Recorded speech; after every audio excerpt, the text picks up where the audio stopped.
In a world where fortune favors the bold, Liu Yong finds himself at a crossroads. After losing his job and facing a bitter divorce, he is unexpectedly transported back to the eve of his graduation in 2003. Seizing the golden opportunity of the booming real estate market, he boldly applies to Evergrande, leveraging his past life's experience to climb the corporate ladder. From a struggling employee to a powerful figure, Liu Yong amasses wealth and connections, rewriting his fate and transcending his previous failures. Will he be able to outsmart the pitfalls of his past and secure a brighter future, or will the shadows of his former life catch up with him? As he navigates the treacherous waters of real estate, stocks, and even the entertainment industry, Liu Yong faces challenges that test his resolve. With enemies lurking and betrayal around every corner, he must use every ounce of wit and determination to protect his newfound success. Will Liu Yong rise to the occasion, or will he fall victim to the very system he seeks to conquer? Chapter 1. The unemployed middle-aged man is inferior to a dog. The worldview presented in this book is one of parallel and alternate realities. Please refrain from personal associations while reading, for intelligence may not serve one well here. Today, Liu Yong faced interviews with 3 different companies, each providing distinct reasons for rejection, ultimately converging on a singular sentiment. His age rendered him unsuitable. Upon returning home, weighed down by a sense of despondency, Liu Yong unusually retrieved a pack of cigarettes and lit one. At that moment, the sound of the front door being unlocked echoed through the air. Li Feifei stood at the threshold, one hand covering her nose, while the other unhesitatingly hurled her bag towards him. Who permitted you to smoke in the living room? Have I not told you to step outside if you wish to smoke? Liu Yong hastily tucked the cigarette into his pocket, a sheepish smile gracing his face. Wife, I forgot in my moment of distress. I apologize. Does an apology hold any weight? And what of your troubles? My feelings are equally disregarded. Li Feifei was relentless, her voice sharp enough to pierce the eardrums. Recognizing her fury, Liu Yong, wishing to avoid further conflict, prepared to leave with the cigarette in hand. Where do you think you are going? Are you displeased merely because I spoke a few words to you? Li Feifei circled in front of him, scrutinizing him from head to toe. You've lost your job, the money is scarce, and yet you still harbor such a temper. What can you possibly do? If you cannot endure, then leave while you still can. Her words struck Liu Yong like a dagger to the heart, recalling the years of diligently submitting his salary, and how Li Feifei never inquired about his work fatigue, instead demanding money at the month's end. This ignited a fire within him. Li Feifei, how have I wronged you? Since marrying me, you have received my entire salary. I toil endlessly to provide for your expenses. Have you ever contributed a single yuan to our household? I have refrained from criticizing your daily mahjong sessions, yet you chastise me for not earning enough? You spend money without consulting me, and when I wish to make a purchase, I must bow and scrape to gauge your mood. Where do you derive that sense of superiority? Do not threaten me with divorce. I fear it not. Li Feifei was taken aback by his barrage of questions, her ire intensifying. Liu Yong, those are your words. Whoever does not divorce is a fool. If you do not file for divorce, I shall hold you in contempt. Realizing that continuing the argument was futile, Liu Yong spat a harsh retort. Very well. Whoever does not divorce is indeed a fool. Before storming out, thinking alone until dawn.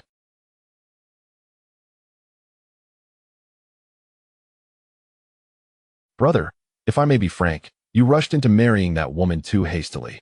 Wang Lei poured him a cup of hot water. With your qualifications, finding someone empathetic should not pose a challenge. Liu Yong, through bleary eyes, gazed at him. What qualifications do I possess? At 43, I am jobless, burdened with a mortgage and car loan. You are a graduate of Higongda, a distinguished institution, with experience as a project manager at Zhongtia 4th Bureau and as an engineering manager at Hongda. It is the industry that falters, not you. Liu Yong offered a pained smile and shook his head, fully aware of this truth, yet it mattered little. With his singular experience, transitioning to a different field seemed insurmountable. The industry was saturated with talent, and even those over 30 found it difficult to secure employment. He was already well past that age. Do you know? Recently, I interviewed with a small company. The owner was someone I had worked under at Zhongtia 4th Bureau, who offered me a position as the project labor manager with a monthly salary of 8,000. Wang Lei fell silent. I declined, not out of pride, but Liu Yong took a hearty swig of his drink, because I felt I would be letting down my parents. He seldom spoke of them, and Wang Lei only knew he hailed from a rural background, with his parents no longer alive. If they were to see me like this, Lu Yong trailed off, opening another bottle of liquor. After drinking until the early hours, Wang Lei escorted him to the entrance of the community, but Lu Yong declined to let him inside, stumbling toward the apartment building where he spent the night in the hallway. The following morning,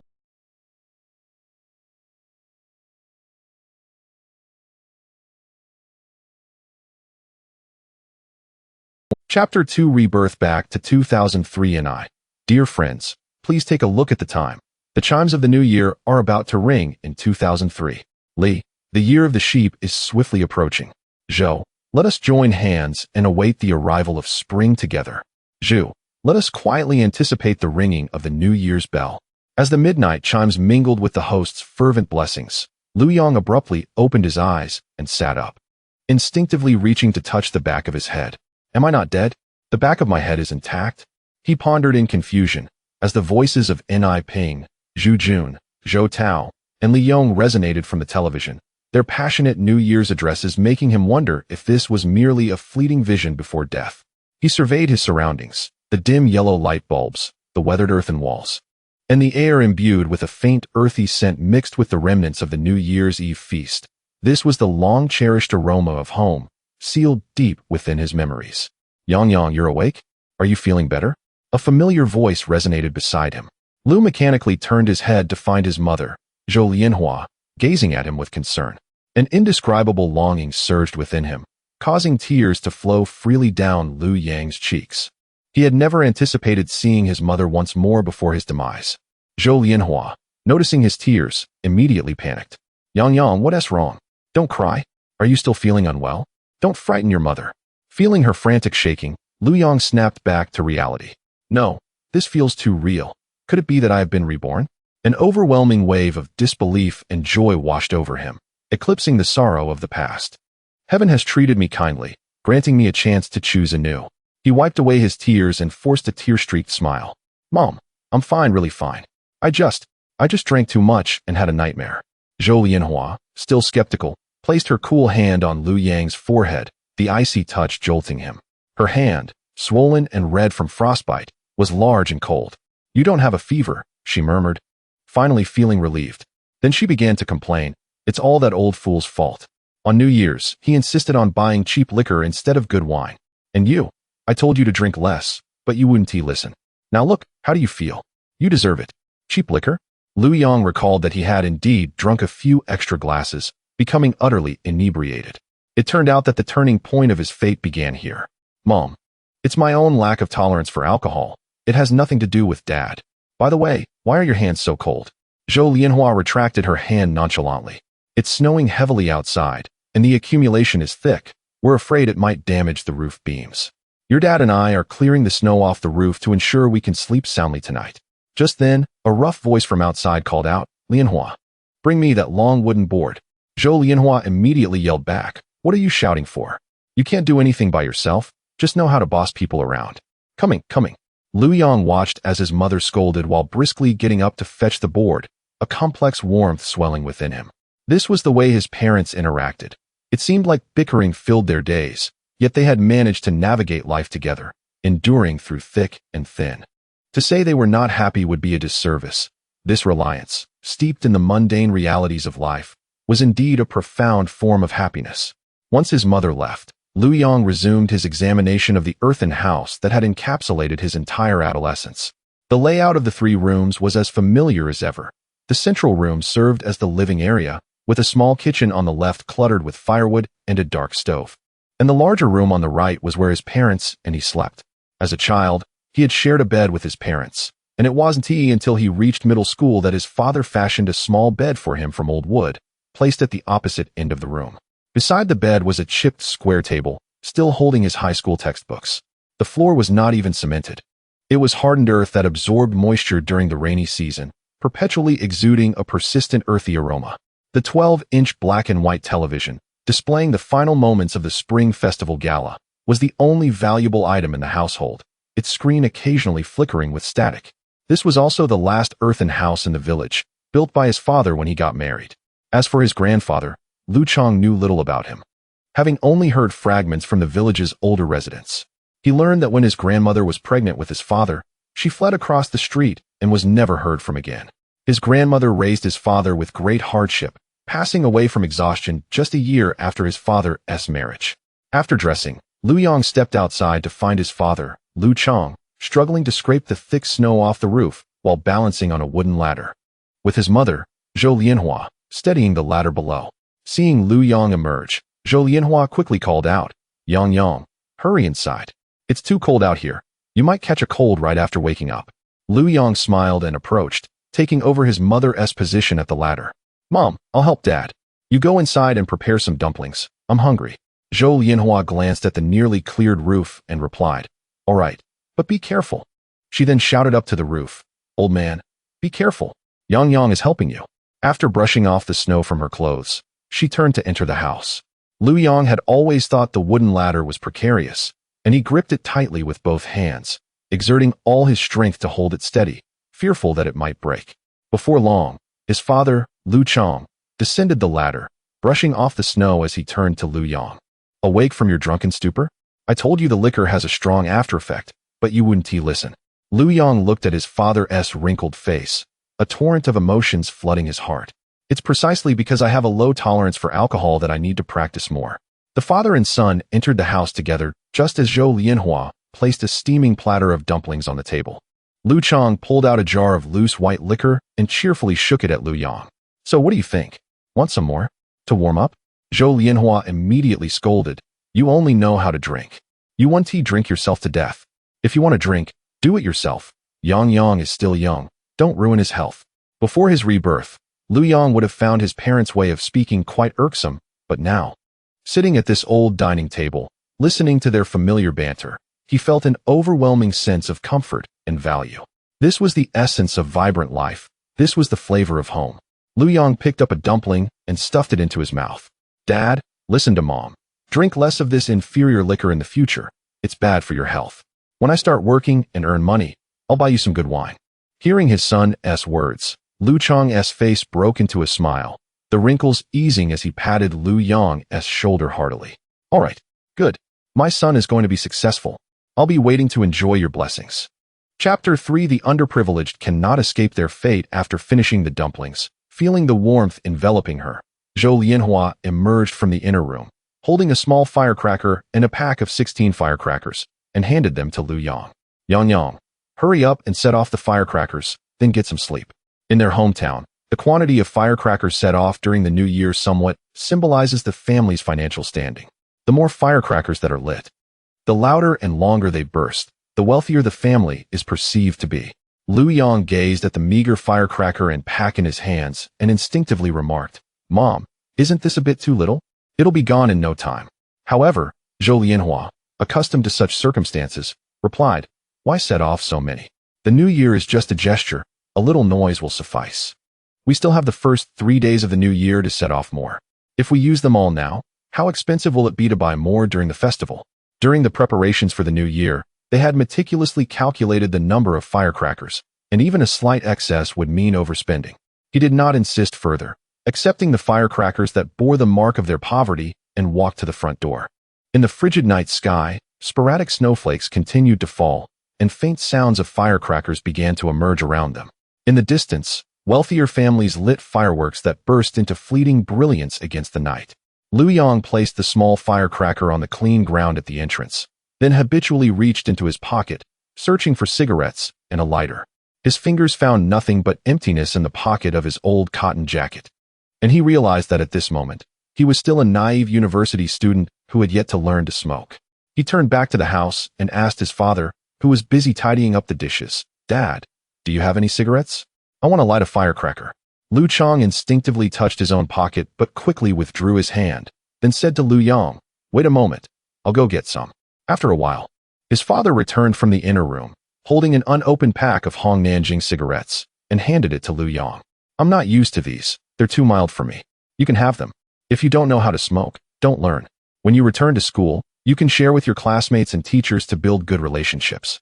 Lu Yong accepted the pack of cigarettes, which, in 2003, was considered mid-range quality, along with a lighter.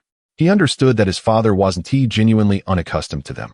He simply could not bear to smoke them. Lu Yong usually smoked loose cigarettes that cost a few dimes per pack, and this fine tobacco, a gift from some boss, was now unhesitatingly bestowed upon his son.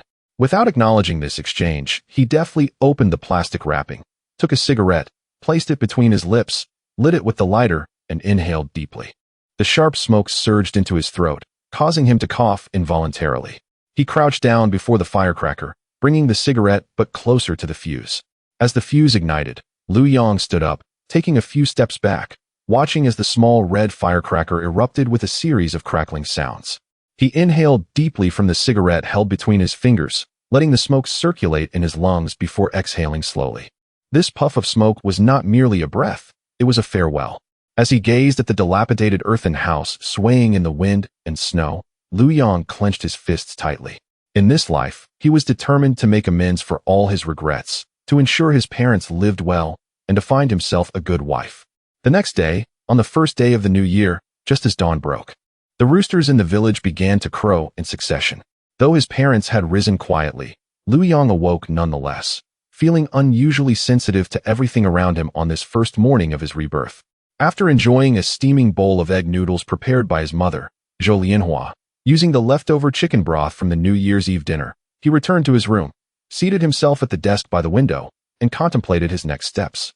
This was not a tale of sheer triumph. Having truly experienced rebirth, he realized it was not a panacea.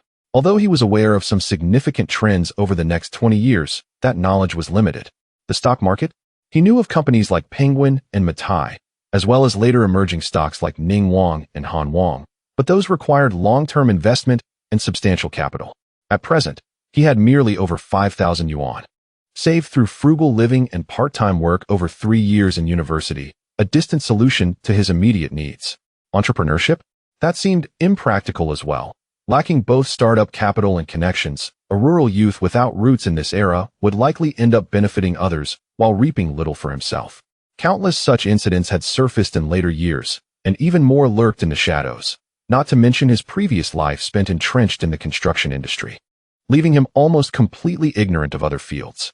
Attempting to cross into another domain would likely lead to failure. After much contemplation, the only viable path left appeared to be working for someone else. A bitter smile crept across Lu Yang's lips as he realized that for someone like him, an ordinary citizen, even with the advantage of foresight from his rebirth, he could not escape the fate of servitude. It was evident that transcending one's social class was no simple feat. Lu Yong sighed inwardly, deciding to begin his journey by seeking employment. He aimed to leverage his past experiences and a touch of foresight to ascend swiftly within the industry, aspiring to become a senior worker and gradually accumulate essential connections and resources for the future.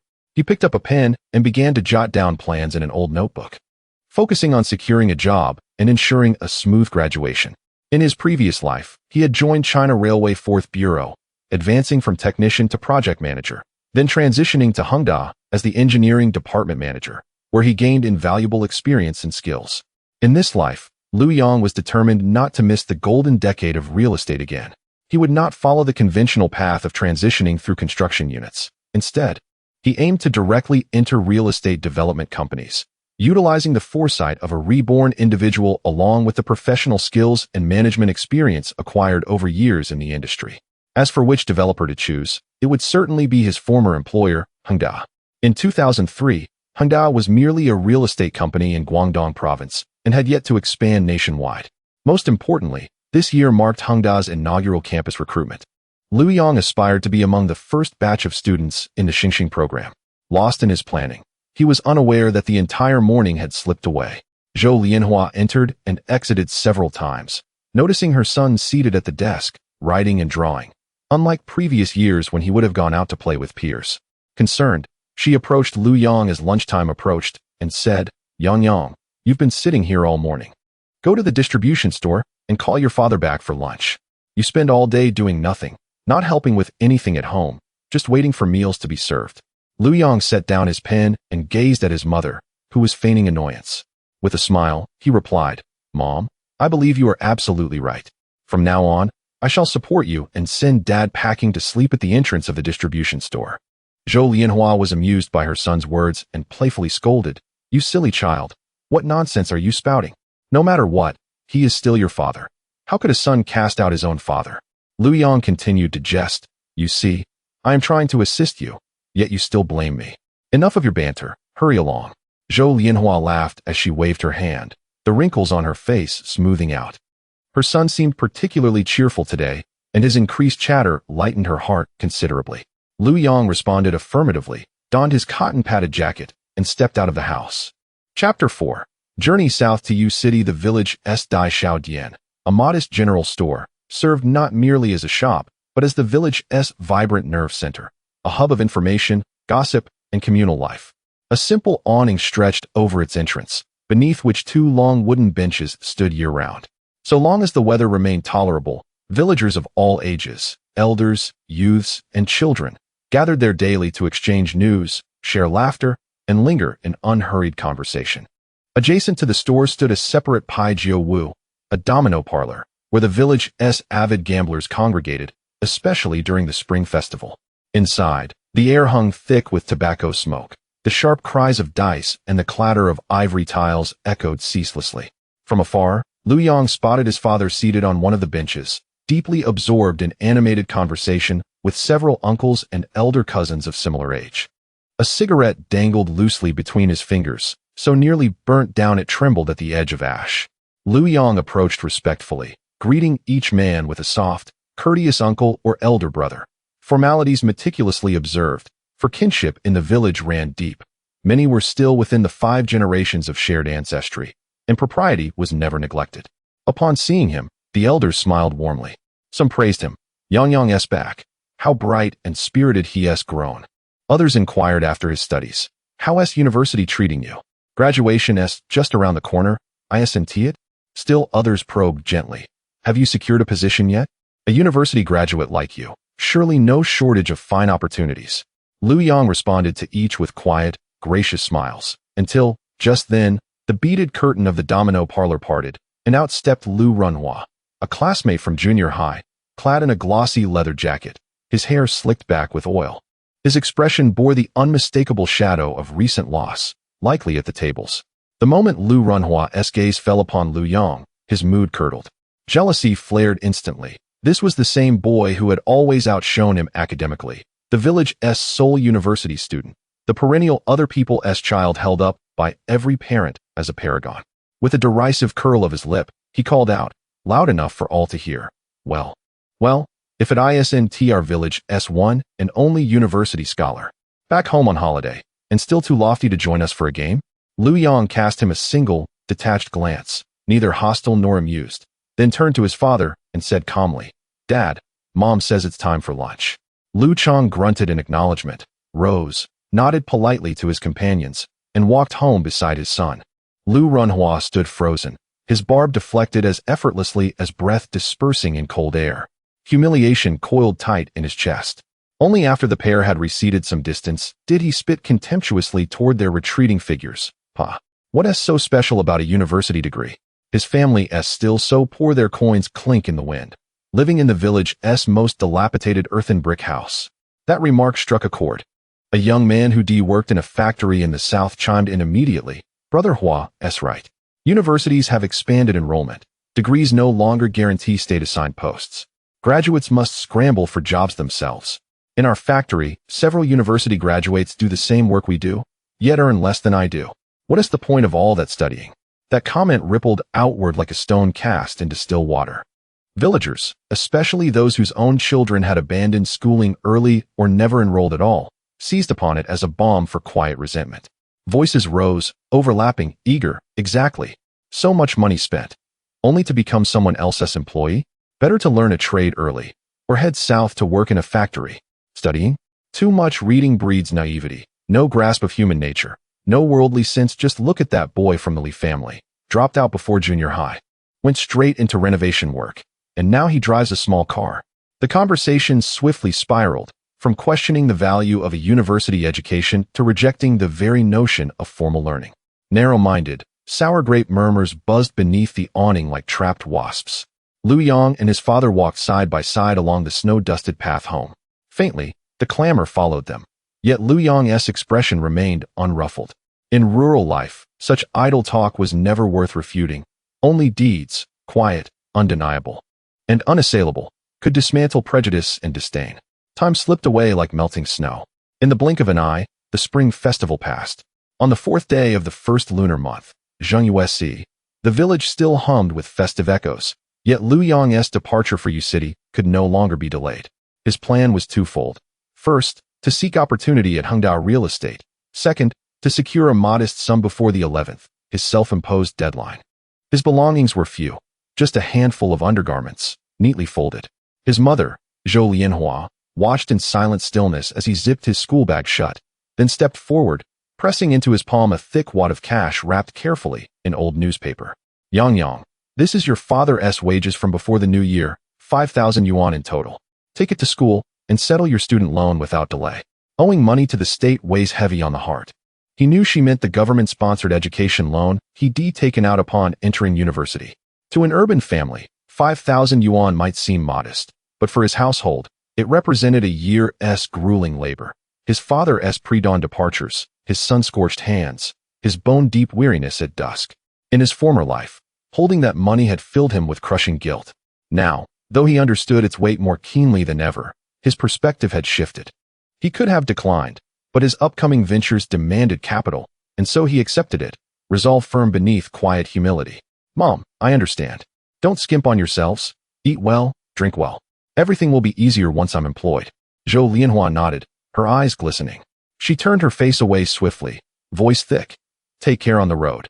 And once you reach the city, call the Dai Xiao Dian to let us know you've arrived safely. At the village's edge, he bid his parents farewell. Then he boarded the bus bound for the town, his true destination not Jinling, but merely a transit point. After several hours of rattling travel, the bus pulled into Jinling West Railway Station. The year was 2003. The station thrummed with chaotic energy, crowds surging like tides, voices overlapping in a babble of dialects and purpose. Migrant laborers heaved bulging duffels, students dragged wheeled suitcases, vendors hawked steamed buns and thermoses of hot tea. Amid the din of announcements and clattering luggage, Lu Yang moved with quiet purpose. He first deposited 4,000 yuan at a local agricultural bank, then hurried to the ticket window. Peering through the glass, he asked politely, "Excuse me, do you have tickets to Yu City today?" The clerk barely glanced up, fingers flying across the keyboard. "The 2:30 p.m. train, last upper berth available. Would you like it?" "Yes, I'll take it." "How much?" 280 yuan. With meticulous care, he retrieved 3 crisp 100 yuan notes from a hidden seam sewn into his underpants, a precaution born of necessity, not paranoia. In those days, railway stations teemed with nimble-fingered thieves. Such concealment was the unspoken wisdom of countless working-class travelers. Having secured his ticket, he checked his mobile, his newly purchased Bird 8180, a sleek, high-end device he bought for 500 yuan solely to aid his job search. Even now, it was hailed as the fighter jet among mobile phones. Emerging from the ticket hall, he had barely approached the station entrance when a middle-aged man in a slightly worn leather jacket sidled up, voice low and inviting. "Young man, interested in a mobile phone?" The latest model of Nokia, being offered at a bargain price due to an urgent need for cash. As he spoke, the man produced a seemingly brand new silver-gray touchscreen phone from his pocket. Swiftly waving it in front of Lu Yang, the screen illuminated, undeniably authentic. This trick was all too familiar to him. When shown, it was indeed the real device. But once payment was made, what ended up in your hands would be nothing more than a model. By the time you realized it, the culprit would have vanished, and even if you managed to catch up, facing a group could lead to an unfortunate beating, leaving you with no choice but to accept your misfortune. Noticing Lu Yang's hesitance to leave, the man assumed there was potential for a deal and leaned in closer, saying, "What do you think?" 800 yuan, while it retails for over 1,000 in stores. "No thanks, my father is Wang Jun, a railway police officer, on duty inside. I'm waiting for him to finish his shift." When out in the world, one's identity is self-assigned, and attracting the attention of such individuals could lead to significant trouble. The conman's expression shifted slightly upon hearing this, scrutinizing Lu Yang closely. Though he was dressed modestly, his composed demeanor raised a note of caution in the scammer's mind. Oh, a railway police officer, how admirable, how commendable. With a forced chuckle, the fraudster quickly tucked away the phone, declaring, "I shall not disturb you any further." With that, he turned sharply and vanished into the crowd. Lu Yang exhaled in relief, clutching his ticket as he hastened to enter the station and board the train, daring not to linger for even a moment longer. Chapter 5. Stockpiling. The train arrived punctually at U City Station at 6:30 the following evening. After more than 20 hours in a hard sleeper, Lu Yong felt as if his bones were about to crumble. As he squeezed out of the carriage amidst the surging crowd, he was greeted by the comforting warmth of Guang City's air, a stark contrast to the damp chill of the winter in Wan Province. Upon exiting the station, he was met with a cacophony of voices, an array of dialects, taxi drivers soliciting passengers, and men and women holding signs for lodgings, all amidst the hurried movements of travelers. Hey, where are you headed? Taxi fares are cheap. Looking for accommodation? Clean and inexpensive, with hot water. Come take a look, we offer pickups. Countless eyes scanned each disembarking traveler, seeking out potential marks. Lu Yong clutched his backpack tightly against his chest. Within it lay over 10,000 yuan, his entire fortune. Drawing upon the hazy memories from his past life, he made his way toward the bus station.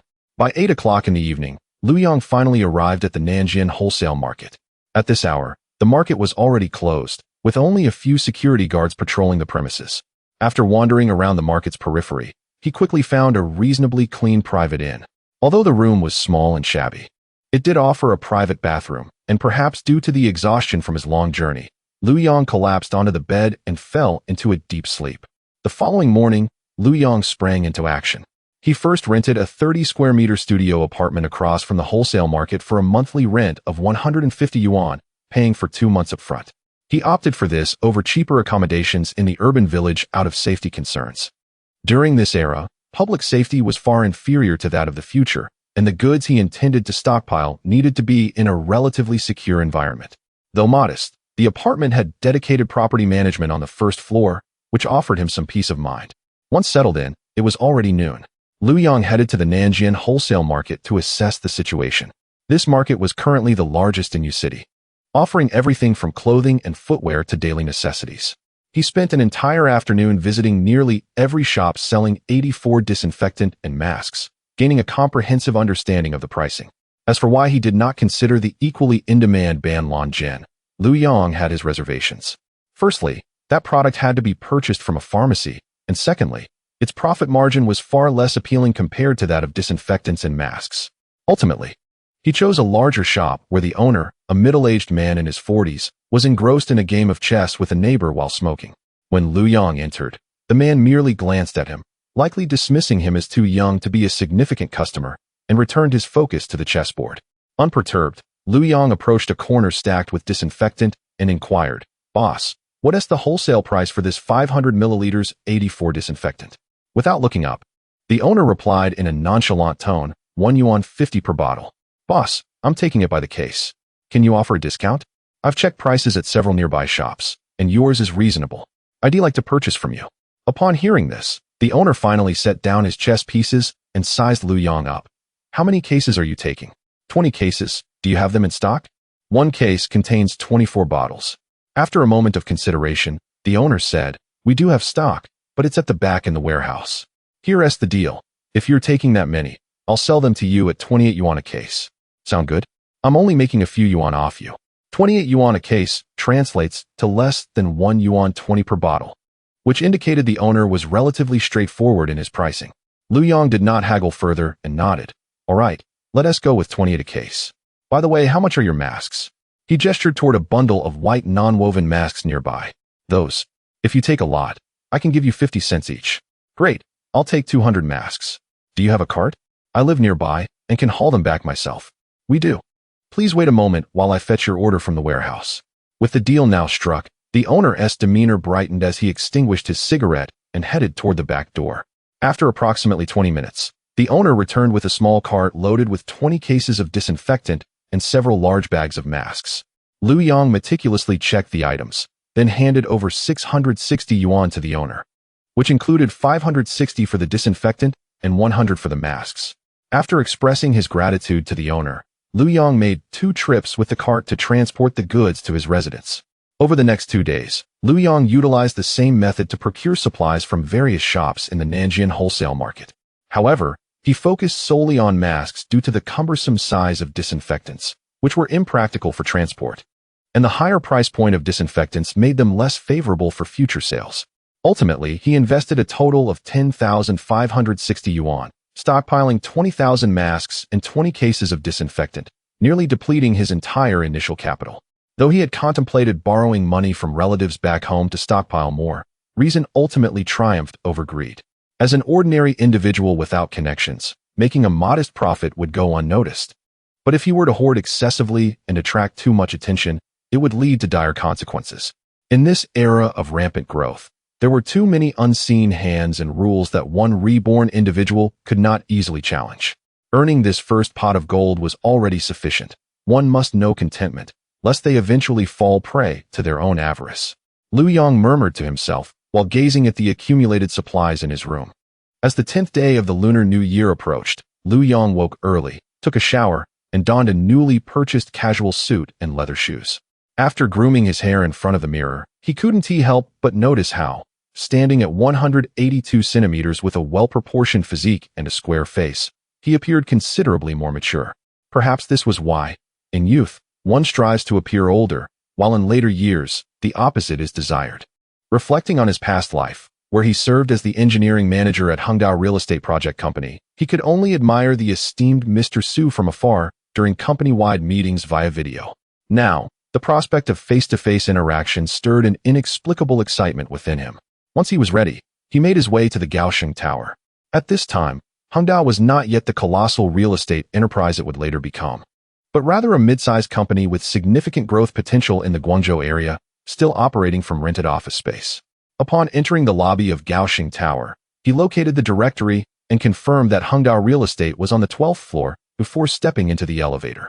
As the elevator door slid open, the logo of Evergrande Dichan came into view. The glass doors of the company stood wide open, revealing an open office space bustling with activity. The incessant sounds of ringing telephones, the rhythmic tapping of keyboards, and lively conversations among employees filled the air. A person hurried past, clutching a thick stack of blueprints, while another stood in the corridor, vocally negotiating material prices on the phone. At the reception, two young and attractive women attended to guests. Lu Yong mused to himself that Boss Su's discerning eye for talent truly set him apart in the realm of human resources. Chapter 6. Shell listing one of the receptionists, upon noticing Lu Yong, who was wearing a new suit and carrying a backpack, smiled and stood up to inquire. "Hello, whom are you looking for?" Lu Yong replied, "Hello, I am here to see Boss Su for an interview." The receptionist glanced at him, her skepticism minimal. The company was currently expanding and interviewing numerous candidates. She nodded politely and said, "Very well, please follow me." The young woman led Lu Yong to a modest conference room and instructed, "Please wait here for a moment." "Thank you," Lu Yong responded. After settling him in, the receptionist approached an adjacent private office.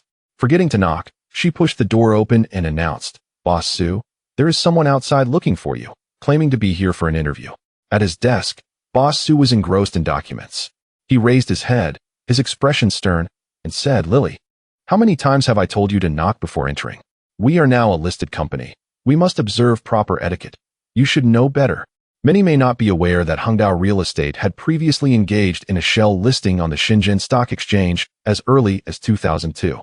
In August of that year, Evergrande invested $54.4 million to acquire 26.89 of Cheong Energy's shares, subsequently renaming it Evergrande Real Estate Company, Limited.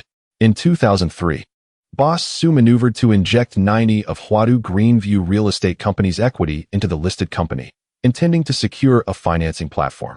However, the A-share market was sluggish at that time, and the subsequent asset injections failed to keep pace, resulting in financing outcomes far below expectations.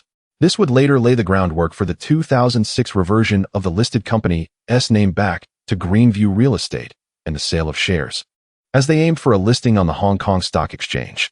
Noticing her boss's displeased demeanor, Lily quickly lowered her head respectfully, replying, "Understood, Boss Su."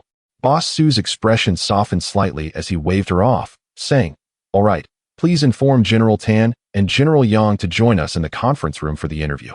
He assumed it was another candidate scheduled for an interview. Lily promptly responded, "Yes, Boss Su." Just as she was about to exit the office, Boss Su's voice called out again, "By the way, wait by my car after work tonight." Lily stiffened momentarily, hesitating before finally nodding gently, avoiding eye contact with Boss Su, and quickly exiting while closing the door behind her. Boss Su picked up a pen and notebook from his desk and proceeded to the conference room. He expected to find seasoned candidates from previous headhunting efforts. However, upon opening the door, he was met with the sight of a youthful individual in a cheap suit who appeared to have only recently left the campus. Boss Su paused momentarily, realizing there had been a misunderstanding. This was likely a fresh graduate who had sought out the company on his own, and the receptionist, lacking experience, had directly ushered him into the conference room without further inquiry. Irritated by the receptionist's unprofessionalism, Boss Su felt conflicted, as the young man was already present and both vice presidents had been alerted. Dismissing him outright would seem undignified. Clearing his throat, Boss Su took a seat at the head of the table, his expression neutral, and asked, "Are you here for an interview?" Lu Yong quickly stood up and replied, "Hello, Boss Su." "Yes, my name is Lu Yong."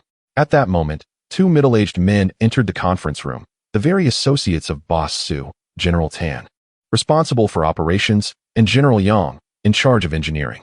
Lu Yong had encountered them in his previous life. They exchanged glances with Lu Yong, their surprise evident, but noticing Boss Su seated, they refrained from further questioning and took their seats. Thus, Lu Yong, this fresh graduate, unexpectedly found himself face to face with the three core figures of Evergrande Real Estate's early days. In his previous life, such an opportunity would have been a story he could recount for a lifetime. The interview commenced in an atmosphere that was both peculiar and subtle. Although Boss Su recognized the potential misunderstanding, he proceeded to casually review Lu Yang's simple resume and began the questioning. "Please start with a self-introduction," Boss Su prompted, his voice measured. Suppressing his nervousness in the presence of future magnates, Lu Yong spoke steadily. "Good day, esteemed leaders. My name is Lu Yong, a recent graduate from Hefei University of Technology, majoring in civil engineering, with my official graduation in July of this year. During my time at university, I consistently ranked among the top of my class, receiving 2 first-class scholarships at the university level and a national scholarship. Additionally, I became a formal party member during my freshman year, actively engaging with the organization. As for internships, I had the privilege of interning at China Railway 4th Bureau for 6 months last summer. This statement was a blend of truth and fabrication. The school and major were genuine, the awards and party membership were accurate, but the internship experience at China Railway 4th Bureau was a carefully woven narrative based on his past memories. The project was indeed real, one he had participated in after graduation. Banking on the assumption that no one would delve deeply into verifying the authenticity of an internship certificate for a fresh graduate, especially given his ability to articulate project details fluently. Identity and experience are sometimes self-defined. General Yang, responsible for engineering, was the first to inquire. "Lu Yong, you mentioned interning at China Railway 4th Bureau. If you were a project engineer, how would you effectively control the quality on a construction site?" Such a question was a mere formality for Lu Yong, who possessed over 20 years of management experience on construction sites and had previously reached the position of engineering department manager. "General Yang, I believe quality control should establish a comprehensive system encompassing 3 stages: pre-construction, during construction, and post-construction." Lu Yong articulated steadily. Pre-construction control focuses on source management, which includes reviewing blueprints, identifying and resolving design issues in advance, and providing thorough technical briefings to ensure that construction teams fully comprehend design intentions and operational procedures. During construction, the emphasis is on supervision throughout the execution process, with a keen focus on critical procedures and key areas. It is imperative to enforce strict self-inspection by construction teams, mutual inspections between different teams, and specialized inspections by quality inspectors to ensure that issues are identified and resolved during the process. Post-construction control entails result acceptance, adhering strictly to current national construction quality acceptance standards, mandating rework for substandard quality, and conducting cause analysis to prevent recurrence. To enhance the persuasiveness of his argument, he casually cited practical examples, narrating them as if he had first-hand experience.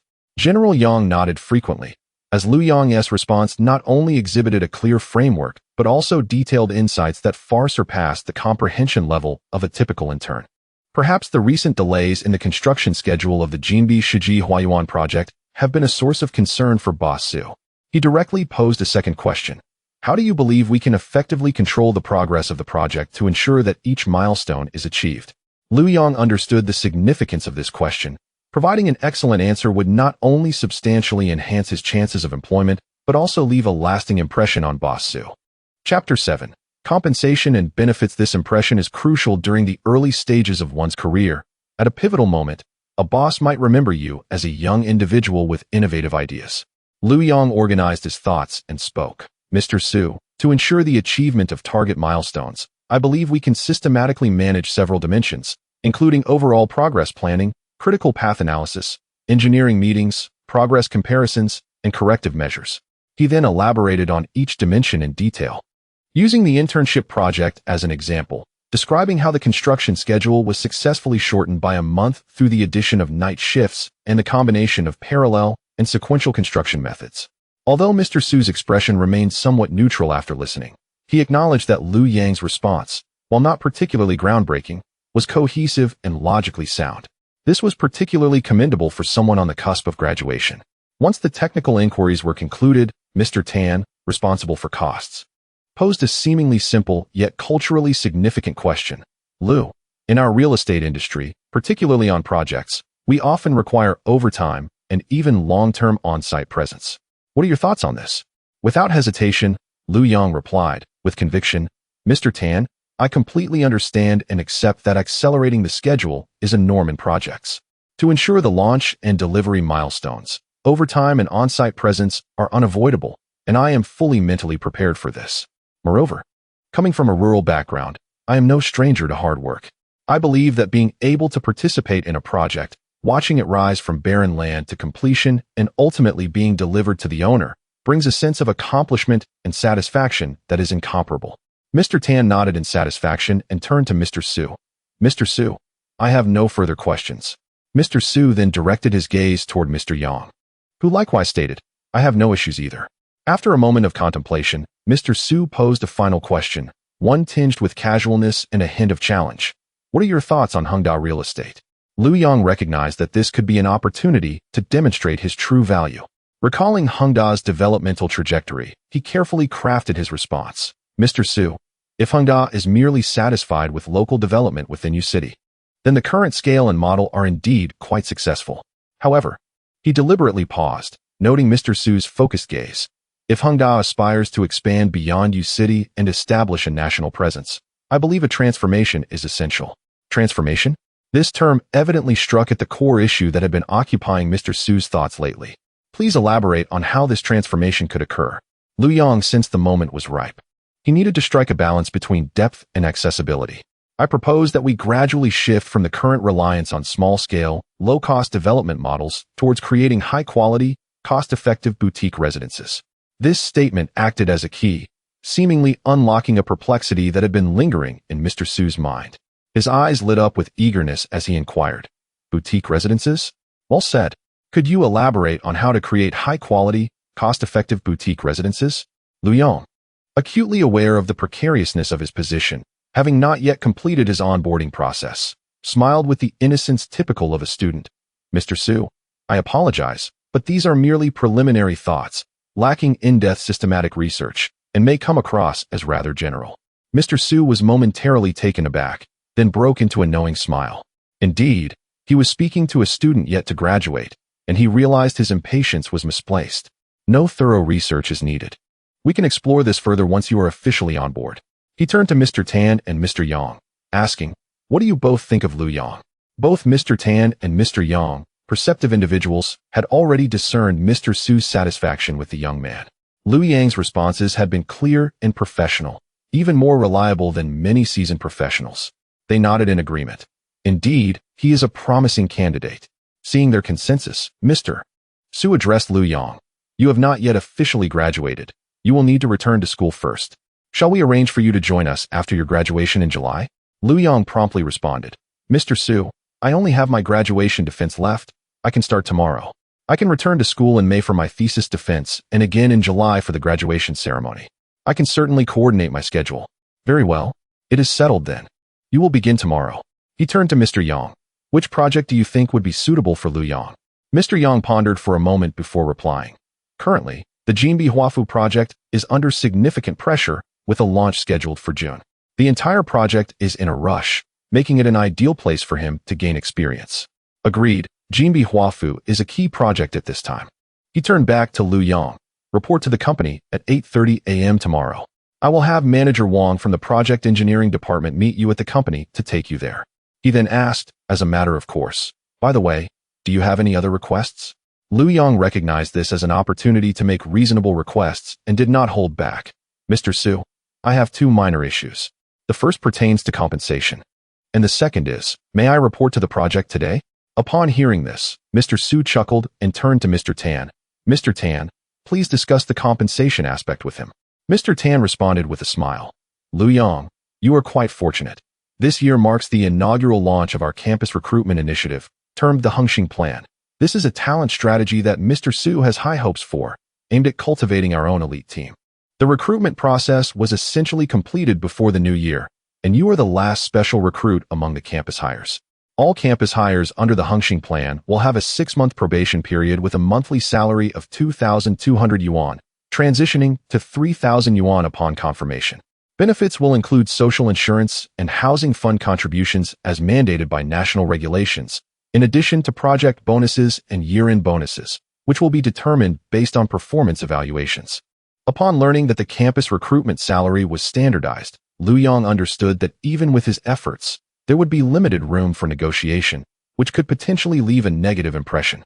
Therefore, he shifted his approach and asked, Mr. Tan, may I inquire if exceptional performance during the probation period could lead to an earlier confirmation? Chapter 8. Zhujiang New Town. After listening, Boss Su cast a glance at him and decisively stated, as long as your abilities are commendable and you achieve results, it won't be a problem to confirm your position in just a month, let alone half a year. This declaration filled Lu Yong with excitement. Thank you, General Su. As for commencing work today, that is also acceptable. Please proceed to the Human Resources Department to complete your onboarding paperwork. I will call Manager Wang to have him come by in the afternoon to take you to the Jinbi Huafu project. Accommodation will be arranged uniformly on site. Understood. Thank you, General Su. Thank you, General Tan, General Yang. Lu Yong suppressed his inner exhilaration and stood to express his gratitude to the 3 interviewers. Following the conclusion of the interview, Lu Yong arrived at the Human Resources Department. Perhaps due to Boss Su's personal introduction, the onboarding process went remarkably smoothly.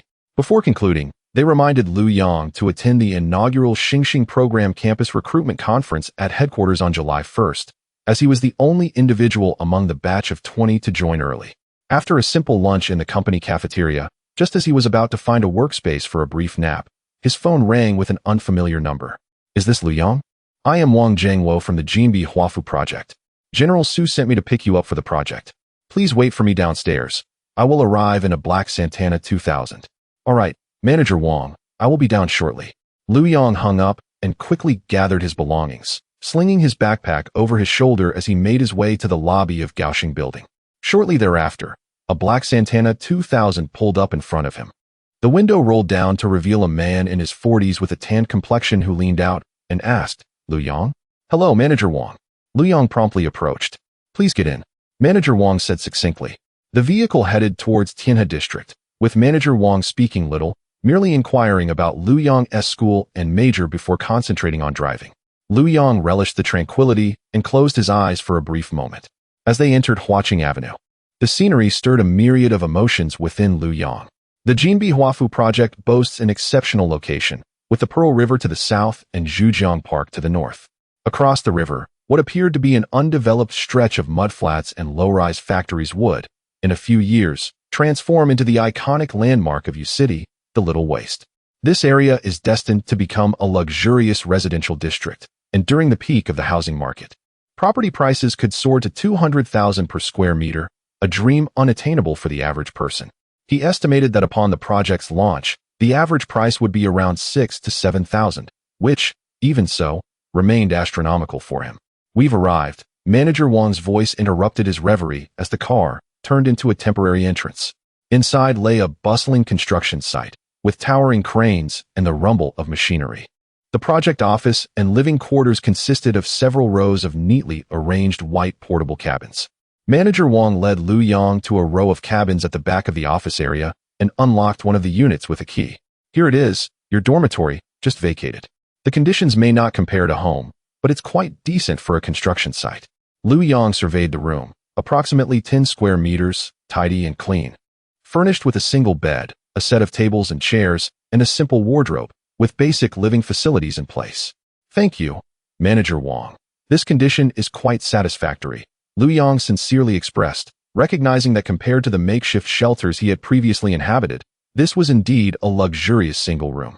Manager Wang, likely preoccupied with various tasks at the site, received a flurry of phone calls. That will be all for today.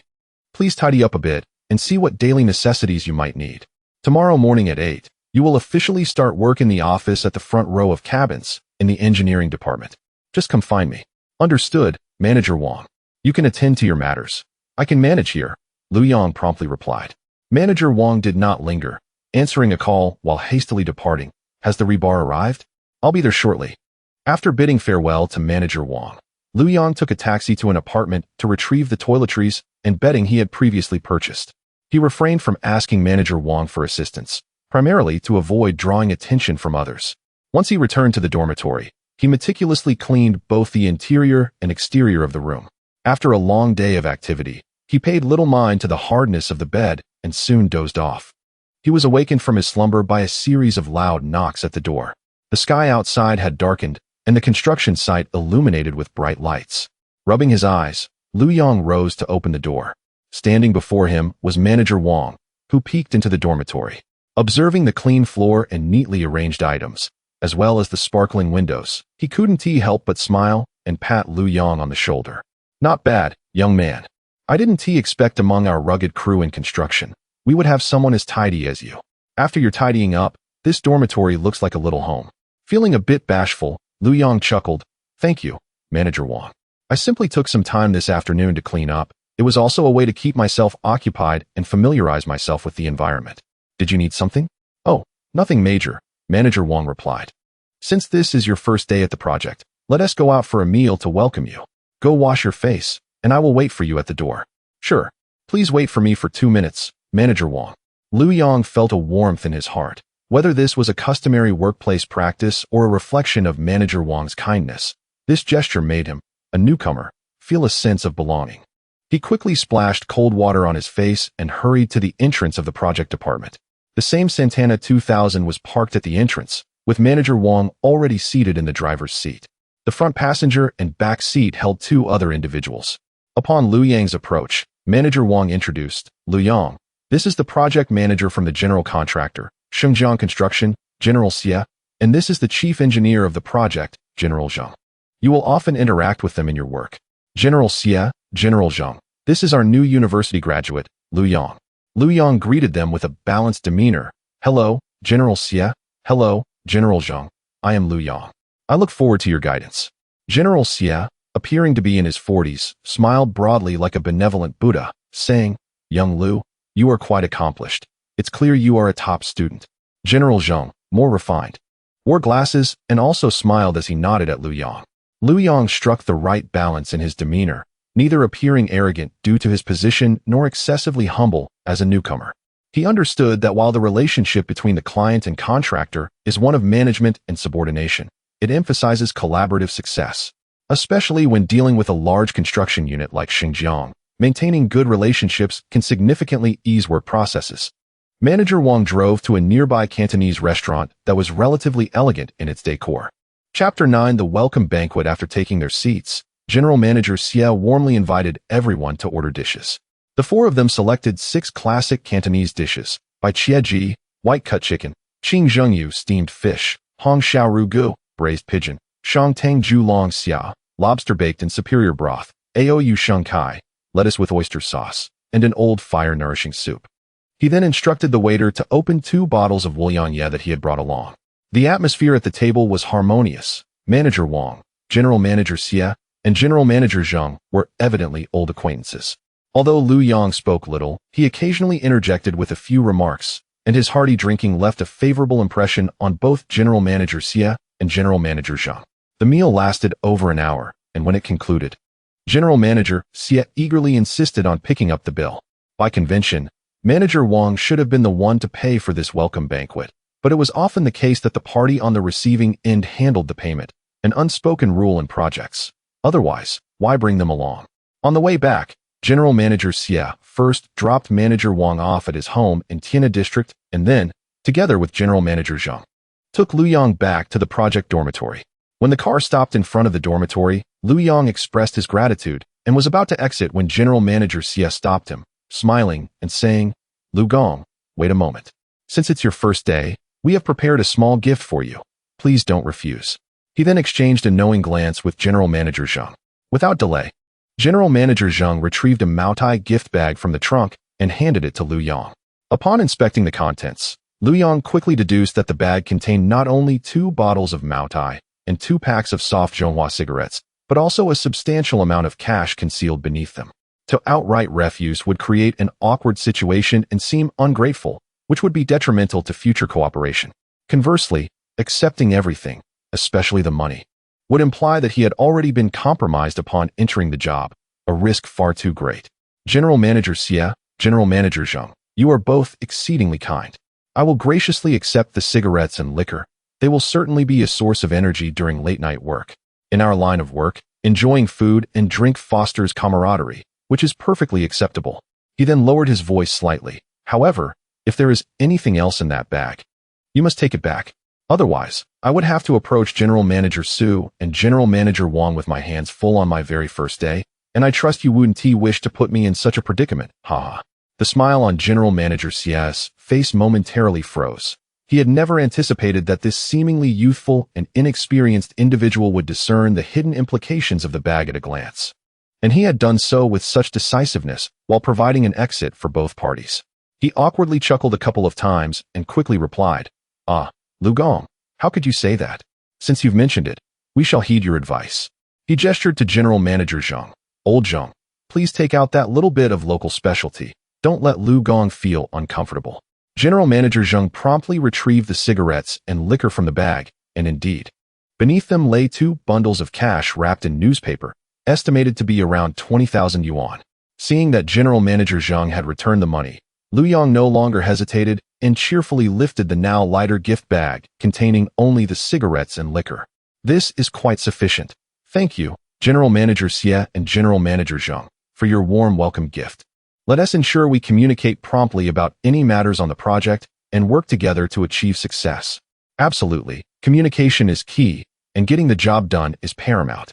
General Manager Xie quickly concurred, now viewing this new university graduate with newfound respect. Observing Lu Yang's retreating figure as he entered the dormitory area, General Manager Xie took out his phone and called Manager Wang. "Manager Wang, Lu Gong accepted the gifts, but the money has been returned." On the other end, Wang Zhangwo seemed unfazed, merely responding, "Understood. You all should hurry back to rest. There's a mountain of work awaiting us at the construction site tomorrow." The next morning, Lu Yong awoke shortly after 6. The biological clock on the construction site appeared to have adjusted more swiftly than he had imagined.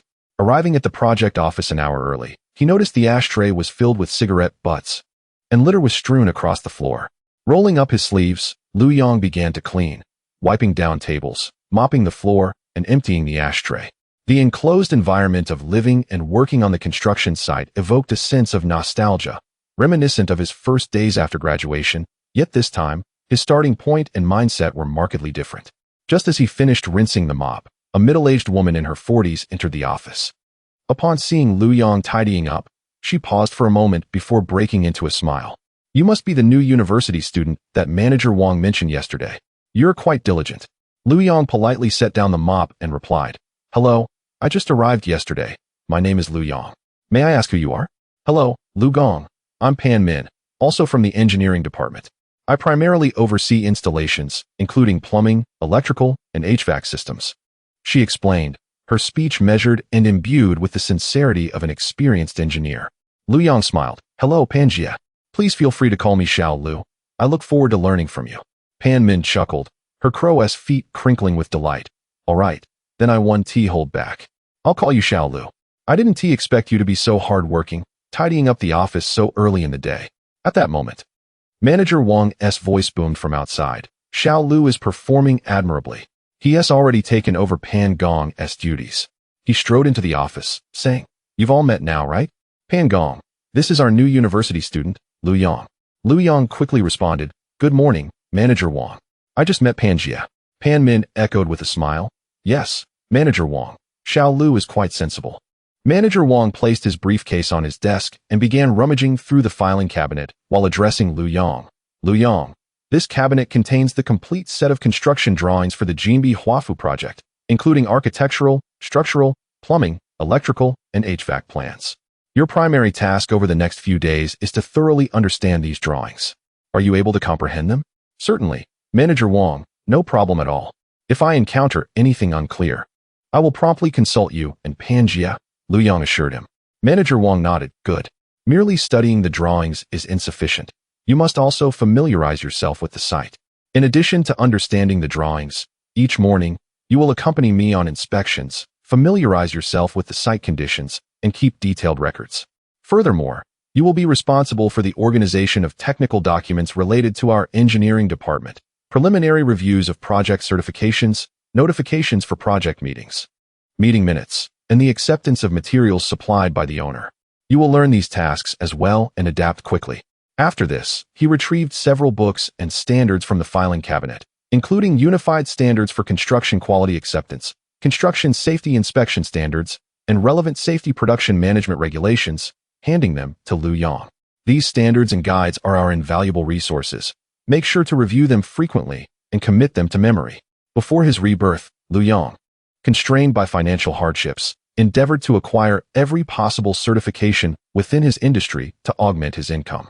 He possessed an array of esteemed qualifications, including the first-class constructor, registered cost engineer, registered structural engineer, and even the highly regarded registered geotechnical engineer. Coupled with over 2 decades of on-site management experience, he had internalized these regulations to the point where they were etched into his memory. Not only was he well-versed in them, but he could also recite many crucial clauses from memory and provide detailed interpretations by drawing upon a wealth of practical examples. Chapter 10. Obtaining a driver's license, however, he was still an undergraduate and could not afford to appear overly exceptional. All right, General Manager Wang, I will certainly study diligently. He then accompanied Manager Wang and Sister Pan on a tour of the site. Upon returning to the office, Lu Yang powered on his computer. In 2003, only the first party could allocate computers to project teams. In his previous life at Zhongtia 4th Bureau, many project teams did not begin to adopt computers until 2008. The computer before him was internet-capable, allowing for smooth browsing and music streaming, but engaging in large-scale online gaming was out of the question. Habitually, he opened the Xinlong website, where a bold, real-time news headline captured his attention. Guangdong provincial government holds press conference to announce the situation of atypical pneumonia in Guangzhou. Lu Yang quickly clicked the link. As of today, the city has reported a total of 305 cases of atypical pneumonia, with 5 fatalities. Currently, all patients' conditions are under control, and citizens need not panic. Finally, the moment had arrived. Lu Yang knew this was merely the prologue. According to his memories from a past life, the initial market frenzy and panic buying would be sparked by products such as banlangen and vinegar, with prices soaring to absurd heights. The disinfectants and masks he intended to sell would not see their time until next month, when the World Health Organization issued clear travel warnings and prevention recommendations.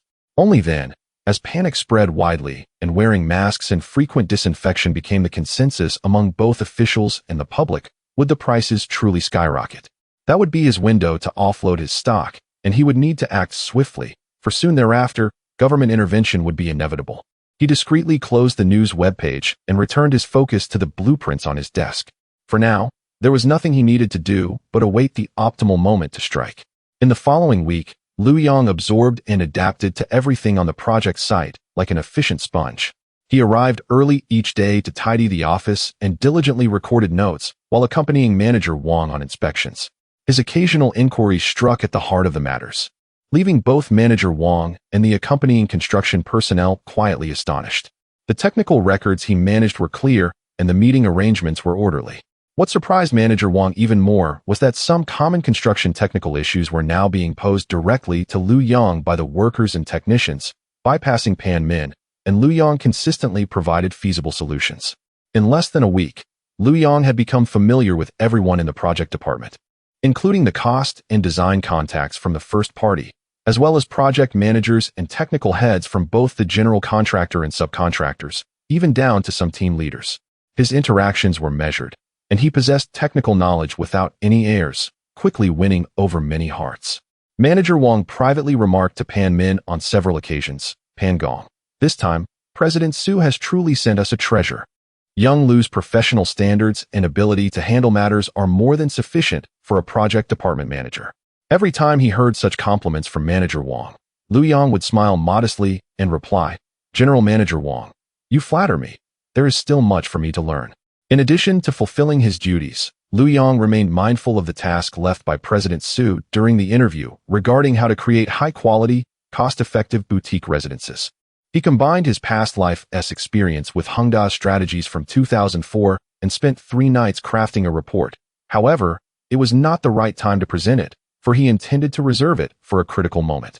As the project's operations gradually fell into place, he found himself with more discretionary time and began to address his personal affairs. That morning, he went to the site for inspections as usual, with General Manager Xia of the general contractor accompanying him. After checking the quality of the main structure's construction, they chatted casually as they walked. Lu Yang, seemingly nonchalant, inquired, General Xia, you have quite the connections. Do you know anyone at Tianhe driving school? I plan to take some time off to obtain a driver's license. General Xia, upon hearing this, patted his chest and declared, Oh, is that all? Leave the driver's license to me. Whether it's the exam or not, I can arrange it for you. In an era where oversight was not as stringent as in his previous life, his influence was indeed not mere bragging. Lu Yang understood he was serious, but quickly interrupted. No, General Xia, we cannot engage in any illegal activities. I can drive, but I just lack the license. Please ask if it is possible to take the exam directly under these circumstances and what the cost might be. Come now, Lu Gong. This small sum should not trouble you. That would be a blow to my pride. General Xia insisted. I've got it all arranged. You just need to go take the exam, and you need not worry about the costs. Lu Yang shook his head with a smile. General Xia, I appreciate your kindness. But we must keep things clear. I will pay the appropriate amount. If you don't accept payment, I can't bring myself to take the exam. Seeing Lu Yang's serious demeanor, General Xia sighed and smiled wryly. Lu Gong, you really leave no room for us to show our goodwill. All right. I will respect your wishes, but it truly won't be much. I recall that if it's just to register for the exam, it should only be a little over 100 yuan. A little over 100? Lu Yang was taken aback, puzzled. I thought obtaining a driver's license costs 2,000 to 3,000? General Xia explained. That price includes the training fees. Since you already know how to drive, you won't need their training. You only need to pay the basic registration and administrative fees. Upon hearing this, Lu Yang immediately understood. Thank you, General Xia. I grasp the situation now. Without your connections, even if I can drive, saving on that training fee would not be so simple. General Xia, pleased to see Lu Yang's appreciation, smiled broadly. Haha, trivial matter. You can count on me. Wait for my news. To Lu Yang's surprise, General Xia's efficiency was remarkable. The very next morning, shortly after Lu Yang settled into his office, General Xia entered with a beaming smile, handing him a note with a phone number. Lu Gong, all set. This number belongs to a vice principal at Tianhe driving school. Find a time to go directly to them, and once you arrive, just call this number. They will make the arrangements. I have already given them a heads up. Lu Yang accepted the note, expressing his gratitude once more, and tucked it away. Let us go, General Xia. I need to inspect the site as well. Shall we go together? Of course, let us chat as we walk, General Xia replied with a smile. Lu Yang was in good spirits. The urgency to obtain his driver's license stemmed from the fear that, as the pandemic worsened, driving schools might close, and he would have to wait until the latter half of the year to take the exam. Thus, he intended to resolve this matter during this brief period of respite. Chapter 11. In-service graduate students during the midday break, Lu Yang greeted Manager Wang and made his way to the nearby Tianhe driving school, carrying a pack of soft Zhonghua cigarettes gifted by President Xia. The 2-kilometer journey took him just over 20 minutes. Upon his arrival, Lu Yang had previously contacted Vice President Qin, who, upon learning of the introduction by President Xia, graciously invited him to his office. After knocking, Lu Yang entered the office where he found a slender middle-aged man seated. With a smile, Lu Yang placed the newspaper-wrapped Zhonghua on the corner of the desk. Hello, Vice President Qin, I am Lu Yang, introduced by President Xia.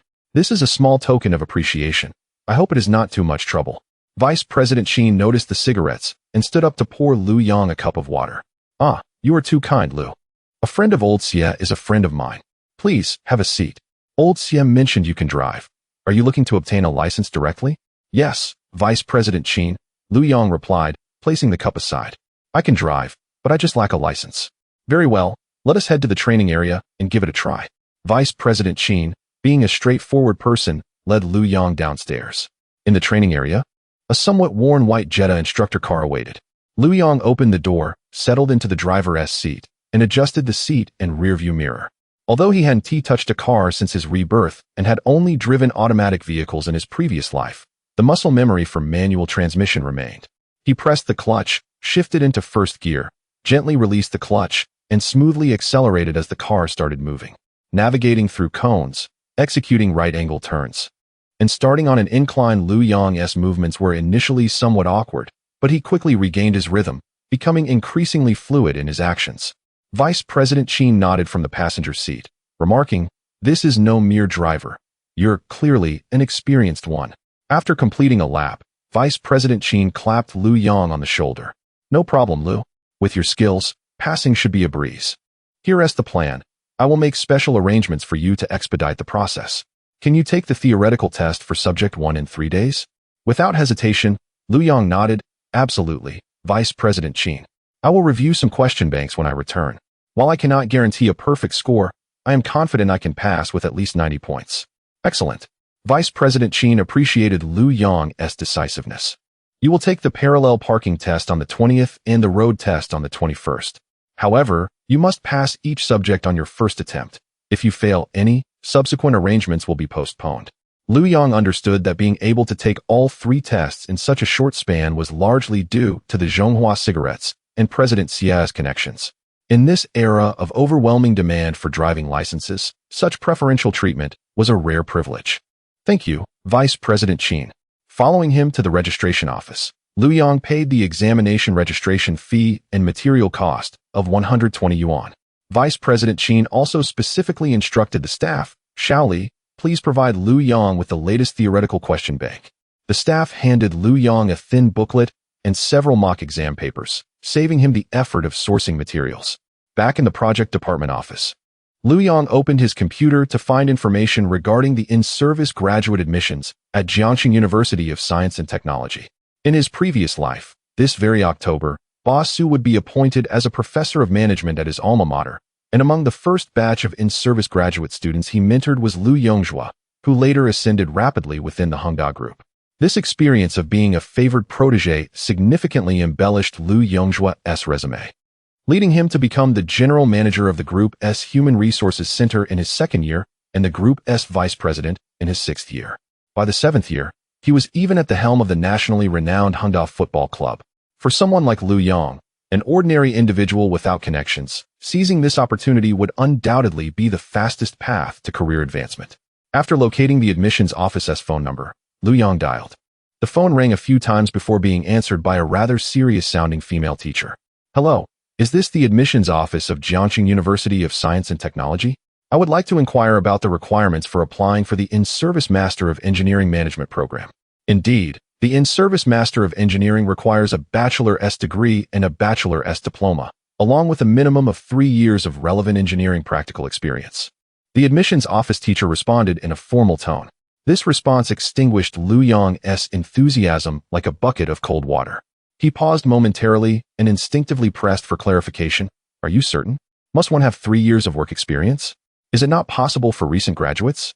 "Yes, the regulations are quite clear. One must have graduated with a bachelor's degree and obtained the diploma, alongside 3 years of engineering practical experience."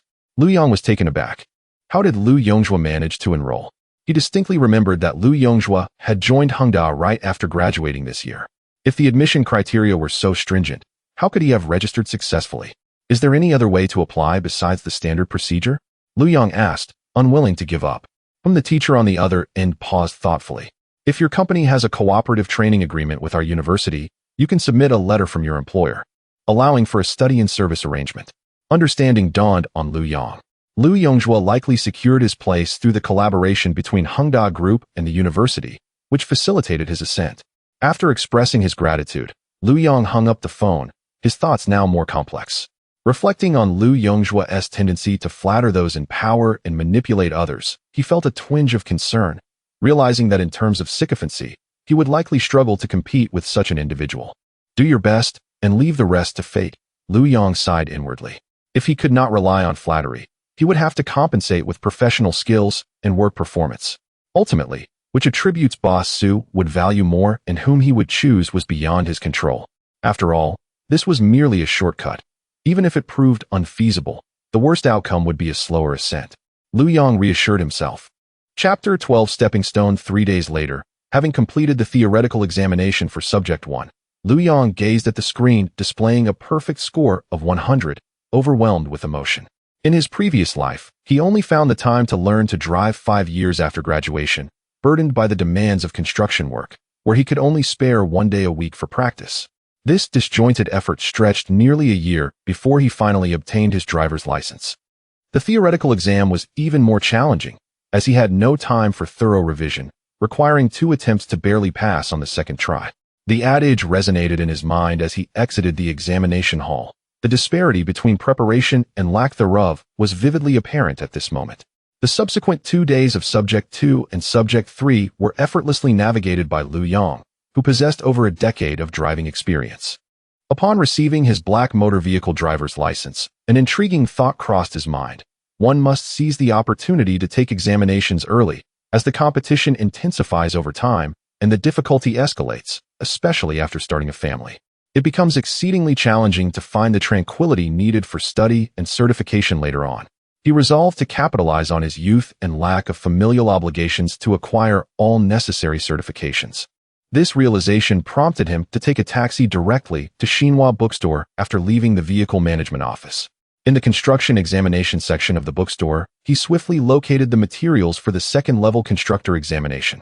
While browsing, his peripheral vision caught sight of the CPA, Certified Public Accountant, study guides on the adjacent finance bookshelf. CPA? He perused the eligibility requirements and felt a surge of excitement. Though he had not attempted the examination in his prior life, he pondered why not give it a try now that he had been reborn. After all, he had ample time on his hands concerning projects. Moreover, the second-level constructor examination required waiting 2 years post-graduation, while the CPA registration had relatively low thresholds. Fresh graduates could register the following month, provided they secured their diplomas by July.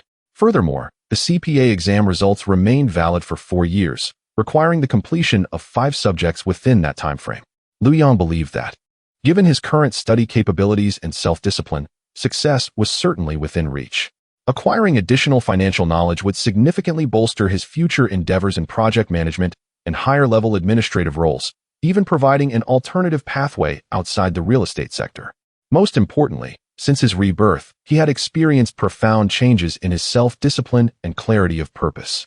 He was acutely aware of what needed to be accomplished at any given moment and was willing to exert effort towards long-term goals. Determined, Lu Yong not only procured the materials for the second-level constructor examination, but also acquired the entire set of CPA textbooks and exercise guides.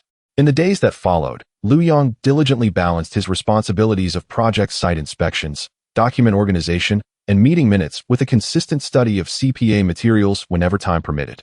In this era, obtaining certifications typically required either substantial financial investment in offline training courses or a commitment to self-study, relying solely on one's resolve. Unlike in later generations, where a plethora of online video courses existed, with educators meticulously breaking down and elucidating knowledge points, Lu Yong found himself lacking both the time and the willingness to spend extravagantly.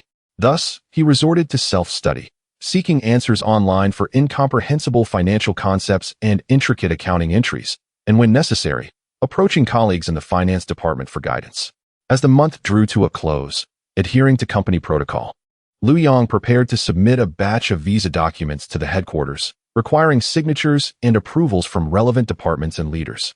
He donned formal attire, bringing along the extensively revised report titled Strategic Concept for Hengdao Real Estate to create high-quality, high-cost performance boutique residences. After completing the signature process at headquarters, Lu Yong stood outside Boss Su's office and gently knocked on the door. "Come in," came Boss Su's voice from within. Upon entering, Lu Yong observed Boss Su seated behind his desk, reviewing documents. "Good day, General Su. I am Lu Yong from the Jinbi Huafu Engineering Department, here to deliver technical materials. Additionally, regarding the topic of boutique residences you mentioned during the last interview, I have engaged in some in-depth contemplation and drafted a preliminary report. I would greatly appreciate it if you could spare a moment to provide your insights. Boss Su raised his gaze to the university graduate he had interviewed over a month ago, recalling the transformative concepts Lu Yang had proposed, and gestured towards a chair. "Ah, it's you, Xiao Lu. Please, have a seat. Let me take a look at your report."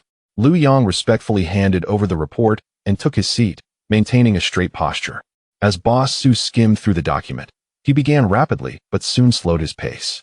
Recognizing the opportune moment, Lu Yang methodically articulated his viewpoints. "General Su, I believe that to truly achieve a transformation from small-scale, low-cost offerings to high-quality, high-cost performance products, we must fundamentally innovate our standards and systems to alter the market's ingrained perception of our low-price, low-quality image. First, we must establish standards. I recommend that the company immediately organize a comprehensive set of Hongda boutique engineering acceptance standards that far exceed national regulations. This set of standards cannot merely be lofty slogans. Every detail of the construction process must be quantifiable. For instance, wall flatness should not deviate beyond 2 millimeters, tile joint height differences should not exceed 0.5 millimeters, and the vertical and horizontal installations of doors and windows should be held to precise millimeter specifications. This Hongda standard will govern every phase of construction, ensuring quality is anchored in verifiable metrics, leaving no room for flaws to escape scrutiny. Boss Su gently tapped the words acceptance standards on the report, indicating his approval.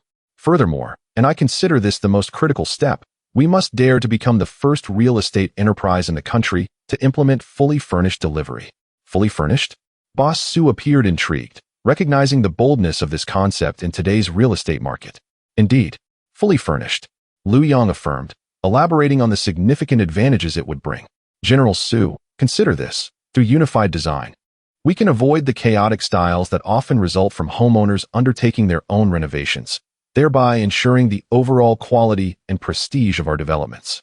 Through collective procurement, we can leverage Hongda's future substantial project development scale to negotiate favorable pricing directly with manufacturers of building materials, sanitary ware, and kitchen appliances, significantly reducing procurement costs. This cost advantage can be passed on to homeowners, exemplifying high-cost performance. By standardizing construction, we can concentrate excellent teams to implement streamlined assembly line operations, which not only enhances efficiency but also ensures higher quality control, effectively mitigating the inconsistencies prevalent in individual renovations. Lu Yang observed the increasingly bright eyes of Boss Su and concluded, this model not only has the potential to significantly enhance the premium capacity of our products, making move-in ready a distinctive hallmark of Hongda properties, but it can also fundamentally alter the industry's and consumers' inherent perception of our low-price, low-quality image, thus laying a solid foundation for establishing our brand identity in luxury residences. A brief silence enveloped the office as Boss Su leaned back in his chair, contemplating the feasibility of this proposal. Moments later, he abruptly slammed his hand on the table, a look of profound admiration gracing his face. Excellent. What a splendid boutique project standard. What an all-inclusive finishing upon handover. Lu Yang, your report is exceptionally well-written and highly actionable. He picked up the intercom phone on the desk. Manager Tan, General Manager Yang, are you available now? Please come to my office immediately. After hanging up, Boss Su turned to Lu Yang and said, Xiao Lu, you stay and join us. Later, I would like you to elaborate on your ideas when we brief Manager Tan and General Manager Yang. Certainly, Boss Su. Lu Yang understood that the meticulously prepared stepping stone had not only opened the door to Boss Su's office, but potentially paved a swift path towards a higher stage. Chapter 13 Early Confirmation of Employment. Before long, both General Manager Tan and General Manager Yang entered the room. Boss Su handed Lu Yang's report to the two and gestured for Lu Yang to elaborate on the ideas he had just shared with him. Certainly, Boss Su. Lu Yang reiterated his strategic vision regarding the formulation of the Hongda Premium Engineering Standards and the implementation of fully furnished handovers. General Manager Tan listened intently, and once Lu Yang finished speaking, he was the first to respond. The core idea of unified design, procurement, and construction is sound. The direction is indeed correct. If Hongda aims to expand beyond the Guangdong market and establish a national presence, this highly centralized and standardized approach will provide significant advantages in cost control and quality assurance, allowing for rapid replication. However, the The preparatory work required will be immense. It can be regarded as a systematic project. Lu Yong immediately interjected. You are absolutely correct. General Manager Tan, I preliminarily estimate that to establish this comprehensive system, at least 3 years of preparation will be necessary. 3 years? General Manager Yang expressed some confusion. Does it truly require such a lengthy period? Just formulating acceptance standards and organizing a capable team should yield a preliminary draft in a few months, shouldn't it? Lu Yang elaborated. General Manager Yang, the acceptance standards you mentioned are merely one component. Our standard system should represent a complete, closed loop. It should not only encompass the final premium engineering acceptance standards, but also extend backward to include design standards, such as optimizing layouts, selecting and matching materials, and precisely reserving electrical and plumbing points. Construction process standards, which delineate the best practices and precautions for each step. Documentation management standards, ensuring that process documents are standardized, and procedural control standards, clearly defining the processes from blueprint reviews to material arrivals, from step handovers to final acceptance. Lastly, we need to establish corresponding management systems and reward and punishment regulations. Lu Yang further emphasized the intricacies involved. This entails deep collaboration among various departments within the group, including the design, cost, engineering, materials, and human resources departments. It will require repeated communication and adjustment to ensure seamless integration among the standards, avoiding contradictions and gaps, which in itself is a substantial internal integration project. General Manager Tan nodded in agreement and added, Xiao Lu has considered this thoroughly, especially regarding unified procurement, which is crucial for achieving cost advantages, yet it is also the most time-consuming aspect. We need to consolidate the supply chain, selecting the top 10 quality brands in each category of materials involved in construction, from steel and cement to bathroom fixtures and tiles, and then conduct assessments, evaluations, and negotiations to establish strategic partnerships. The volume of bidding work involved is vast. He turned to Boss Su with a serious tone. Boss Su, if we are to proceed along this line of thought, the group may need to establish a separate bidding center equipped with a dedicated team to manage this matter. Even so, without more than a year, it will be challenging to complete the preliminary supply chain integration and brand repository establishment. Upon hearing this, General Manager Yang suddenly understood and added, what you said applies equally to the engineering side. To ensure that projects nationwide strictly adhere to this new standard, the Group's engineering department must also upgrade, necessitating the establishment of a robust engineering management center responsible for promoting, supervising, inspecting, and evaluating the standards. At this point, General Manager Yang suddenly looked at Lu Yang and directly addressed Boss Su. Boss Su. Given Xiao Lu's profound understanding of engineering and his clear and meticulous thinking, it would be a waste for him to remain on the project. Why not let him join this engineering management center? I am in need of such a thoughtful and system-oriented young talent. General Manager Tan, upon hearing this, became displeased and addressed General Manager Yang without formality. Hey, Lao Yang. We were having a productive discussion, and suddenly you start poaching talent? We need someone like him. I was thinking that Lu Yang's deep insights into cost control and supply chain would make him better suited for our procurement department. General Manager Yang retorted. As the two high-ranking executives began to contest over a newcomer who had only been with the company for a month, Boss Su intervened to halt their dispute. All right, let us not quarrel. National expansion is a long-term strategy, but at present, in terms of both financial strength and talent reserves, we are not in a position to proceed hastily. We need to plan carefully and advance steadily. Lu Yang's report is indeed valuable, and the group will conduct a thorough analysis. As for Lu Yang himself, he glanced at the calm young man beside him. He shall remain at the Jinbi Huafu project for further training until the launch. This meeting concludes here. Xiao Lu, you may return to the project. With Boss Su's directive, General Manager Yang and General Manager Tan felt somewhat unsatisfied but refrained from further comment.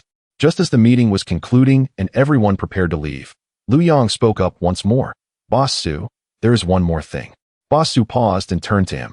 I have been with the company for nearly a month now, and during my interview, you mentioned that as long as my performance was satisfactory, I could be confirmed earlier. Therefore, I am here to request an early confirmation of my employment. Had it been the former Lu Yang, somewhat aloof and shy about discussing financial matters, he would never have had the audacity or the boldness to make such a request. Having been reborn, he now deeply understood that in the workplace, it was essential to actively pursue reasonable benefits. Waiting for the boss to discover and bestow them was far too unlikely. Boss Su recalled that Wang Jiangwo had called him multiple times expressing satisfaction with Lu Yang, coupled with the strategic value of today's report. Very well. Both General Manager Tan and I have noticed your performance. Please proceed to the HR department to complete the confirmation procedures. Starting next month, your salary will be adjusted to the confirmed standard. Thank you, Boss Su. Thank you. General Manager Tan and General Manager Yang. I will continue to work hard. Lu Yang expressed his gratitude once more to the three leaders before exiting the office. Upon reaching the HR department, perhaps due to prior communication from Boss Su, the confirmation process went remarkably smoothly. This not only signified an increase in income, but also served as recognition of his capabilities. Upon returning to the Jinbi Huafu project department, it was nearly time to close for the day. In the office, Manager Wang and Sister Pan were present. Before Lu Yang could utter a word, Pan Min interjected, "Oh, well done, Xiao Lu. You quietly secured a promotion to full-time at the group." Manager Wang just received a call from the HR department with the news. "Congratulations." Manager Wang approached and patted Lu Yang's shoulder enthusiastically, exclaiming, "You truly bring me pride." President Su personally called to praise your exceptional talent. He mentioned that our project has truly flourished with your presence. Outstanding work. Lu Yang felt somewhat bashful amidst the exuberant atmosphere and replied with a smile, "Manager Wang, Sister Pan, please do not tease me. It is all thanks to the guidance from our leaders." This brought comfort to both Manager Wang and Pan Min. Lu Yang warmly invited, "Manager Wang, Sister Pan, allow me to treat you this evening. Let us celebrate together. I have already chosen the venue, the newly opened Huizhou Impression nearby, where I can introduce you all to the flavors of my hometown."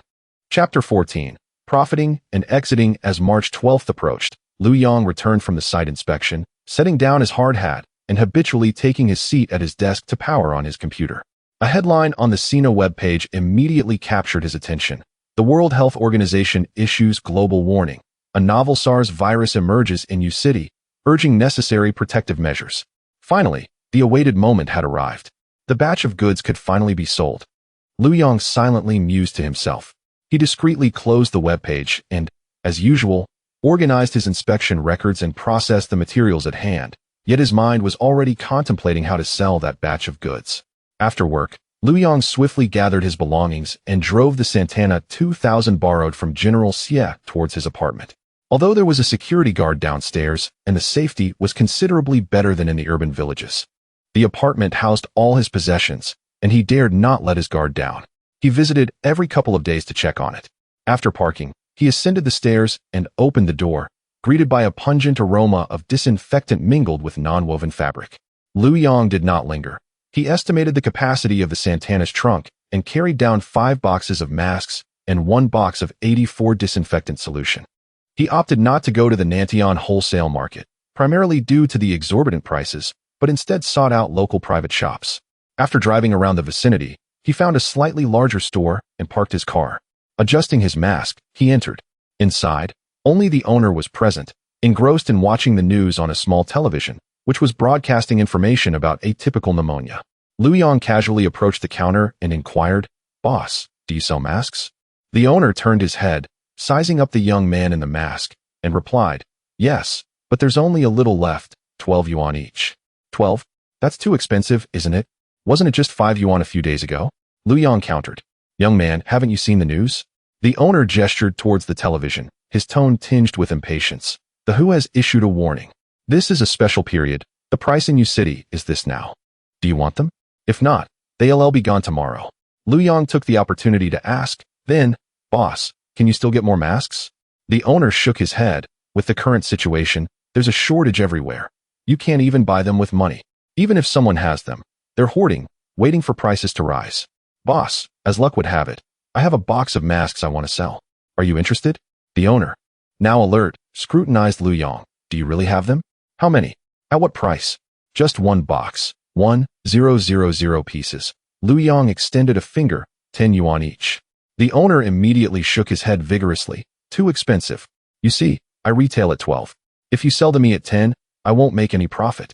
Lu Yang had chosen to present only 1 box to mitigate risk. Selling too much at once could draw unnecessary attention and potentially cause trouble. In these anxious times, Discretion was key to wealth. Feigning hesitation, he finally declared with apparent resolve, "Here's the deal, boss. I see you're genuinely interested. One box for 8,000 yuan. You can resell it for at least a 4,000 yuan profit. If not, so be it." The owner quickly calculated in his mind, tentatively asking, "One box is a bit small. If you have more, I'll take them all. I wish I had more. This is all I have.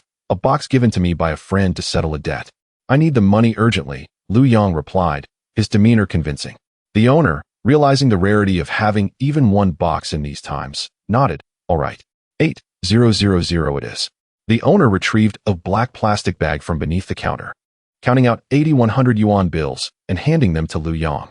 After confirming the amount, Lu Yong retrieved a well-sealed box of masks from the trunk. With the transaction completed, he swiftly departed. In the following days, Lu Yong drove General Xie's car after work, traversing the streets of Yu City in search of suitable target stores. Despite the escalating panic and soaring market prices, he continued to sell masks at 8 yuan each and the 84 disinfectant solution at around 40 yuan per bottle, making his goods highly sought after, often managing to sell out after visiting just one or two stores. Lu Yong focused solely on swiftly and safely offloading his inventory. He had no desire to become a target of public anger, nor did he wish to be caught in a market intervention by the government. One must understand the importance of moderation and knowing when to withdraw.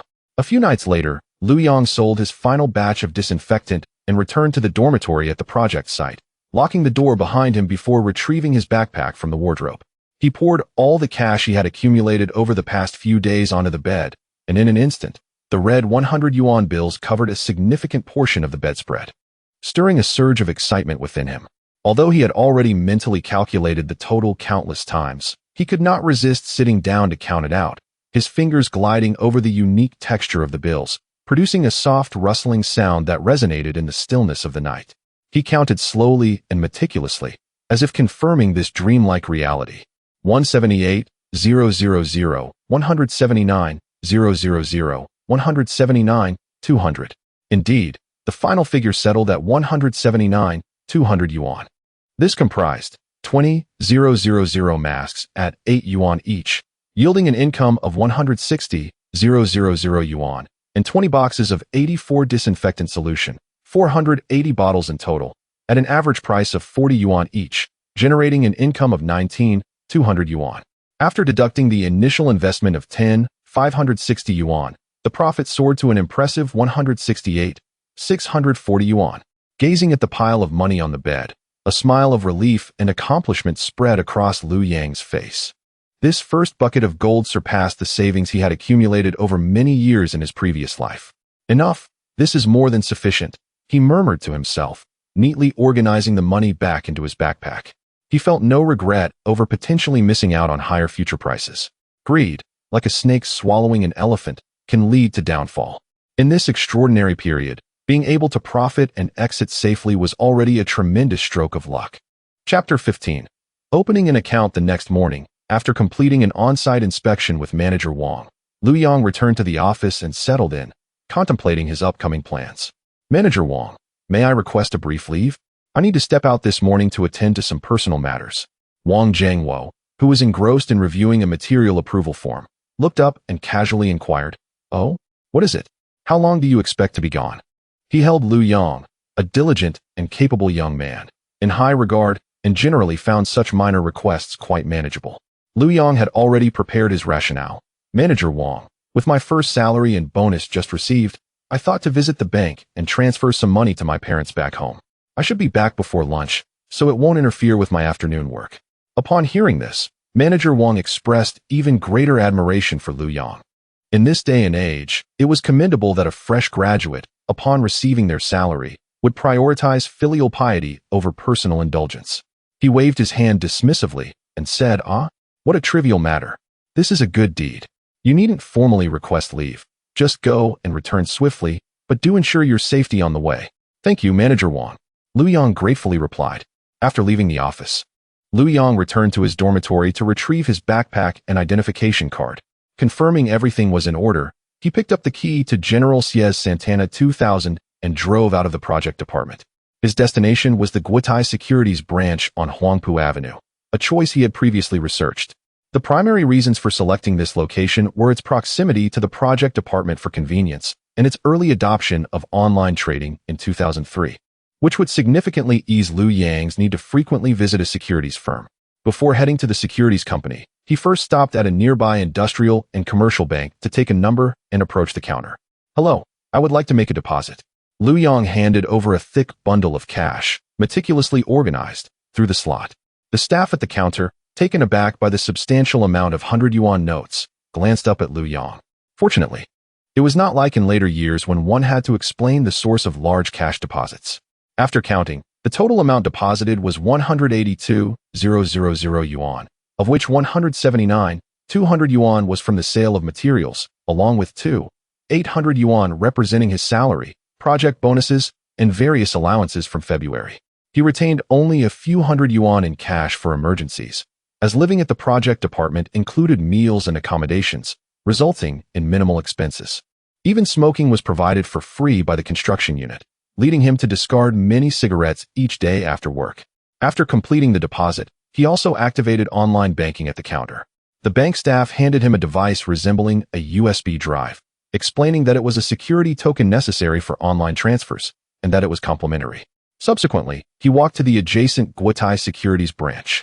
Inside the hall, a massive electronic display showcased a flurry of red and green stock codes and prices, while several investors sat or stood, their expressions shifting with the fluctuations of the numbers. Liu Yang did not linger and proceeded directly to the account opening counter, where he filled out a series of forms, presented his identification and bank card, and successfully opened an account, linking his bank account with his securities account. "Sir, when you wish to trade, you can come to the counter, place a phone order, or..." The staff began their routine explanation. "I would like to apply for online trading," Liu Yang interjected. The staff, surprised by the young man's modern approach, retrieved a CD sealed in a soft plastic bag from a drawer and handed it to Liu Yang. "This is our online trading client installation disk. You can install it on your computer at home and follow the instructions to trade online. The manual is included." "All right, thank you." Upon returning to the project department, he coincidentally arrived just in time for lunch.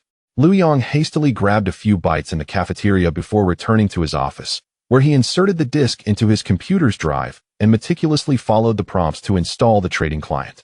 Once installed, he double-clicked to open it, entered his account number and password, and after a slow loading process, a trading software interface reminiscent of an earlier era appeared before him.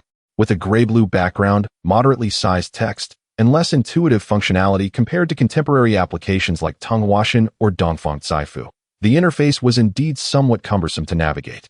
"Well, I suppose I shall make do with this," Liu Yang murmured to himself as he located the fund transfer function, transferring the entire 182,000 yuan recently deposited into his securities account. Although Liu Yang was not an expert in stock trading, having previously been just another novice, he possessed a keen awareness of market trends. Before the onset of the 2008 global financial crisis, the A-shares were set to undergo a dramatic bull market, which would be further bolstered by the national 4 trillion yuan stimulus plan announced at the end of 2008, leading to a vigorous rebound, and by 2014, another bull market would emerge. As for individual stocks, he was only aware of Matai being listed, while others such as Penguin, Ning Wang, and Han Wang had yet to be introduced to the market. He glanced at Matai's stock, which was hovering around 26 yuan at that moment. He distinctly remembered that prior to the bull market of 2008, Matai's price had soared to over 200 yuan, not accounting for dividends and stock splits. At 1:30 p.m., when the stock market opened, Liu Yang navigated to the buy interface, inputted Matai's stock code, manually entered 25.90 in the price field, and calculated in his mind to enter 7,000 in the quantity field. After confirming the accuracy, he clicked to buy. Almost instantaneously, a transaction confirmation popped up.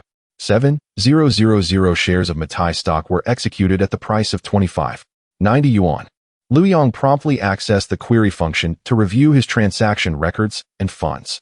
Transaction record, transaction price, 25.90 yuan, transaction quantity 7,000 shares. Financial details, stock market value, 25.90 Chinese yuan shares, 7,000 shares, 181, 300 Chinese yuan brokerage commission, 0, 3 of transaction amount 181, 300 Chinese yuan 0, 0.003543. 9 Chinese yuan transfer fee, 0.1 per share, 7,000 shares 0.0017 Chinese yuan total deduction amount, 181. 305.43, 97 850. 9 Chinese yuan account balance, 149. 1 Chinese yuan observing the nearly depleted available funds in his account and the 7,000 shares of Huitai stock in his portfolio, Liu Yang smiled with great satisfaction. Even if he were to become idle from this moment onward, he felt assured that he had enough to last a lifetime. Despite the market experiencing a decline of 1.24 yesterday, followed by a nearly 1.4 drop today, and a prevailing sense of pessimism, he remained devoid of any fear or apprehension. This was attributed to his prudent decision to refrain from using leverage, opting instead to utilize his own capital. There was no need for him to monitor the market daily or engage in frantic buying and selling. His singular task was to wait. He murmured to himself that he would simply purchase again after receiving his salary each month. With that thought, Liu Yang casually closed the trading software, not bothering to glance again at the plummeting stock price. Chapter 16. Connections. After securing shares in Matai, Liu Yang felt an overwhelming sense of relief, as if he had shed a heavy burden and planted a seed brimming with boundless hope into the fertile soil of time. In the ensuing days, he returned to the realities of work and study, spending his days on site, engaging with construction units to discuss technical plans, and organizing technical documentation, while dedicating his evenings to scholarly pursuits. The CPA textbooks he had acquired began to show signs of wear. He had set himself a clear study plan, aiming to conquer economic law and tax law this year. The knowledge points in these subjects bore significant resemblance to those he had encountered in his previous life as a construction engineer, making them relatively easier to grasp. He intended to reserve the more challenging subjects, accounting, auditing, and financial cost management, for an all-out effort next year. As the month drew to a close, the engineering department became increasingly busy, preparing various monthly reports and documentation for progress payments and changes. One afternoon, while meticulously reviewing the data in the engineering monthly report, General Manager Xie entered, cheerfully carrying a large stack of project verification forms. "Liu Gong, are you busy?" he inquired, placing the documents on the corner of Liu Yang's desk. "Could you please help me review and sign these verifications?" Over the course of their interactions, Liu Yang had indeed grown familiar with General Manager Xie. For minor verifications with minimal impact on the project, he typically did not impose undue scrutiny, as long as the paperwork was reasonably complete. After all, interpersonal relationships are inescapable in project work, and he had previously relied on Xie's vehicle, thus feeling a sense of obligation. Liu Yang set aside his current task, responding with a smile as he picked up the top verification for review. However, as he glanced through it, his brow furrowed involuntarily. The content of the verification was entirely comprised of temporary labor. Temporary labor refers to work that, due to its sporadic, urgent, or unquantifiable nature during construction, necessitates hiring workers on a daily wage basis. If the quantity were reasonable, Liu Yang might have turned a blind eye. However, upon quickly flipping through the subsequent documents, he discovered that the entire thick stack of verifications consisted solely of temporary labor, totaling an astonishing 300 labor days. At a contractually agreed rate of 30 yuan per labor day, this batch of verifications amounted to a staggering 69,000 yuan, a considerable sum indeed. The most concerning aspect was that the recorded work dates on these verification forms predominantly occurred before his employment, representing typical supplementary documentation. A thought flashed through Liu Yang's mind. Am I being asked to clean up someone else's mess, or to bear the brunt of blame? A surge of indignation welled up within him. Had it not been for his regard for the relationship with Xie, he would have been tempted to hurl the stack of papers at him. Suppressing his anger, he gently placed the verification forms back on the desk, pointing to the dates written above.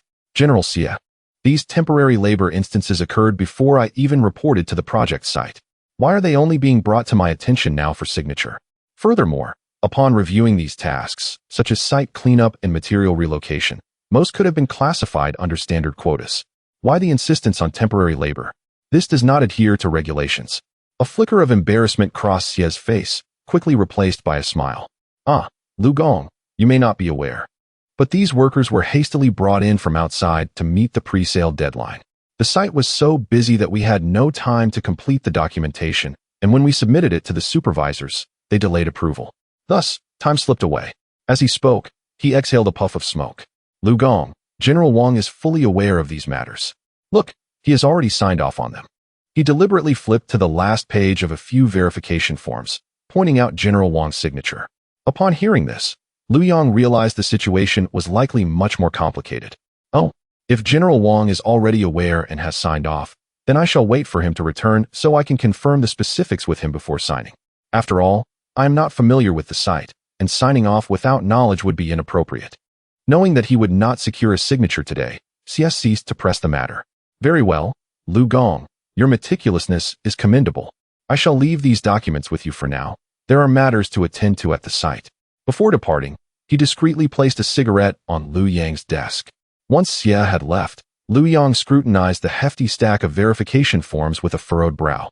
Shortly thereafter, Sister Pan returned from the site. After a moment's hesitation, and noting the absence of others in the office, he approached her desk and quietly inquired, Sister Pan, may I ask about the temporary labor verifications from the general contractor? Are you familiar with the situation? Pan's expression shifted slightly at the mention of the topic, and she glanced warily toward the door to ensure no one was approaching.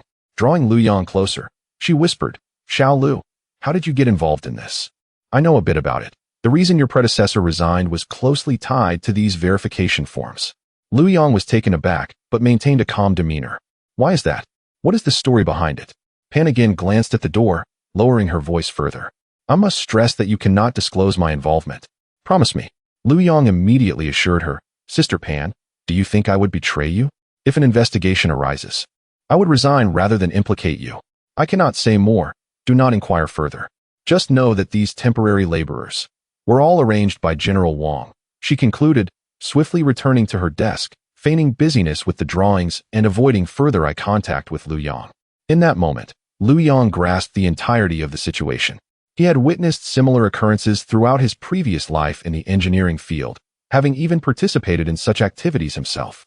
As the engineering manager of a project department, it was common to leverage one's influence to arrange for workers connected through personal relationships to carry out minor tasks, earning management or referral fees, as long as it remained within reasonable bounds, an unspoken understanding among colleagues, akin to a form of gray income.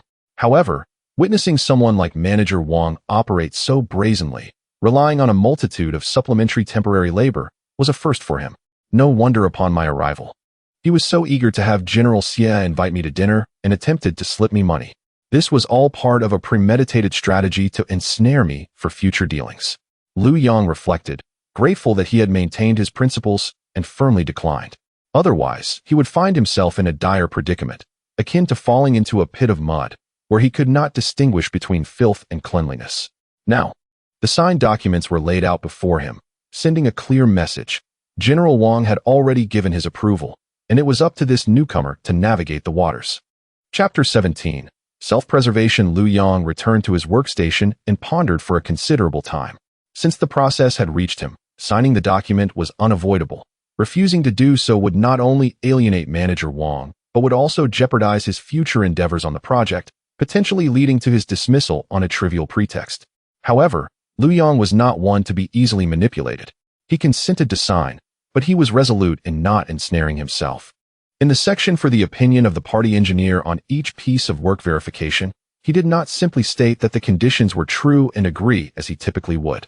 Instead, he inscribed a line. The facts exist, but due to supplementary documentation, the specific quantity of work cannot be verified. It is advisable that settlement be based on mutual agreement between both parties. He neither denied the work nor accepted full responsibility, but distinctly noted the supplementary nature of the documentation and, crucially, indicated his inability to verify the specific quantity, thus shifting the onus onto the settlement discussions. This maneuver provided him a safeguard within the process, allowing him to extricate himself from potential liability. Should an audit or inquiry from the group arise in the future, he could easily absolve himself. This was a valuable lesson he had gleaned from over 20 years of navigating engineering projects, rife with disputes, audits, and risk mitigation. The following day, Lu Yang brought the stack of signed verification forms to Manager Wang's office. Upon receiving them and glancing at Lu Yang's remarks, Manager Wang's eyes flickered momentarily, yet he merely stated, "Leave them here. I will review them later. Please expedite the processing of the remaining monthly reports and documents requiring signatures." aiming to submit everything to the group by tomorrow. Lu Yong replied, "Understood, Manager Wang," and exited the office. Upon returning to the engineering department, Lu Yong had scarcely settled at his desk when Sister Pan beckoned him with a glance, signaling him to approach. Lu Yong comprehended and walked to her desk, where she lowered her voice and inquired, "Xiao Lu, how did it go? Was Manager Wang difficult with you?" Lu Yong smiled and quietly responded, "Thank you for your concern, Sister Pan. Manager Wang did not say much, just instructed me to leave the documents with him. That's good to hear. However, you must remember that in projects, regardless of the documentation, you should always review it thoroughly before signing. Consider the implications and avoid signing in haste. That would be akin to digging a pit for yourself, unaware of when you might fall in." Lu Yong sincerely nodded, acknowledging that Sister Pan's words were genuinely for his benefit. In the afternoon, Lu Yong was summoned to Manager Wang's office. "I have reviewed the documents," Manager Wang stated in a neutral tone, devoid of any discernible emotion. He handed the verification back to Lu Yong. "Tomorrow, you need to visit the group, collect the signatures for these verifications, and other necessary documents from the relevant departments and leaders. This verification has been pending for some time, and the general contractor is pressing for it. If we do not process the payment soon, the workers on site may become restless, jeopardizing stability." Lu Yong nodded, "Understood, Manager Wang. I will go first thing in the morning." He recognized that this message was directed at him, to act promptly and avoid complications. For Lu Yong, the group's payment decisions and specific deductions were not his concern. After returning to his desk, he contemplated the situation. Although he had alleviated some responsibility through his signed remarks, risks still lingered. It would be prudent to ensure that at least a leader at the group level, ideally General Yang, was informed of the situation and understood his stance. Should the matter escalate in the future, he would have a leader who could attest to his prior risk advisories, thus preventing him from being entirely implicated. This was not about being a whistleblower. It was merely a strategy for self-preservation in the workplace. The next day, Lu Yong arrived at the group headquarters with a bundle of documents. After completing the routine registration and partial signing processes with the documentation clerk, he approached the door of General Yang's office with the work verification in hand. He gently knocked. "Knock, knock." "Come in," came the response. Lu Yong entered to find General Yang engrossed in paperwork. "General Yang," Lu Yong respectfully addressed him. General Yang looked up, recognizing Lu Yong, and a faint smile appeared on his face. "Ah, it's Xiao Lu. Here to get some documents signed. Please, have a seat." Lu Yong declined to sit, instead approaching and delicately placing the work verification on General Yang's desk. "General Yang, I wish to report a matter to you privately. This is a work verification for the Jinbi Huafu project, involving a substantial quantity, and all the documentation is supplementary. Manager Wang has already signed it and instructed me to bring it to you. As I am not fully acquainted with the specifics, I added a note indicating that due to supplementary documentation, the specific quantity cannot be verified." He succinctly elucidated the situation, highlighting the crux of the issue, the large quantity and supplementary nature, while also clarifying his approach, noting the doubts. He refrained from mentioning that these work items might implicate Manager Wang himself. Lu Yong had no desire, nor did he regard it as dignified, to resolve issues through backdoor reporting. His sole aim was self-preservation and documentation. Whether the group possessed the capacity or inclination to investigate further was beyond his concern. General Yang swiftly reviewed the verification but did not elaborate on it, simply nodding, "I understand the situation." He set the verification aside, seemingly reluctant to delve deeper into the topic, and then turned to Lu Yong with a smile, saying, "The standardized and premium proposal you suggested has posed quite a challenge for us. This past month, I have been preoccupied with recruiting and establishing the project management center. I've even lost a few strands of hair over it." Though it was a complaint, his tone conveyed a sense of regard for Lu Yong. He continued, "The June launch of Jinbi Huafu is crucial. Keep a close watch on the project and assist Wang Jiangwo in ensuring a smooth launch. Once the launch is complete, return to the group to help me at the Project Management Center. This proposal was your idea. You must contribute significantly to its implementation and cannot simply remain an armchair strategist." Lu Yong promptly affirmed, "No problem, General Yang. Rest assured, I will give my utmost effort to fulfill the task." After a brief discussion about work matters, Lu Yong took his leave. Once Lu Yong departed, General Yang pondered over the verification for a considerable time. This matter could have significant implications, and after much contemplation, he decided it was prudent to inform Boss Su. With that, he took the verification and headed to Boss Su's office.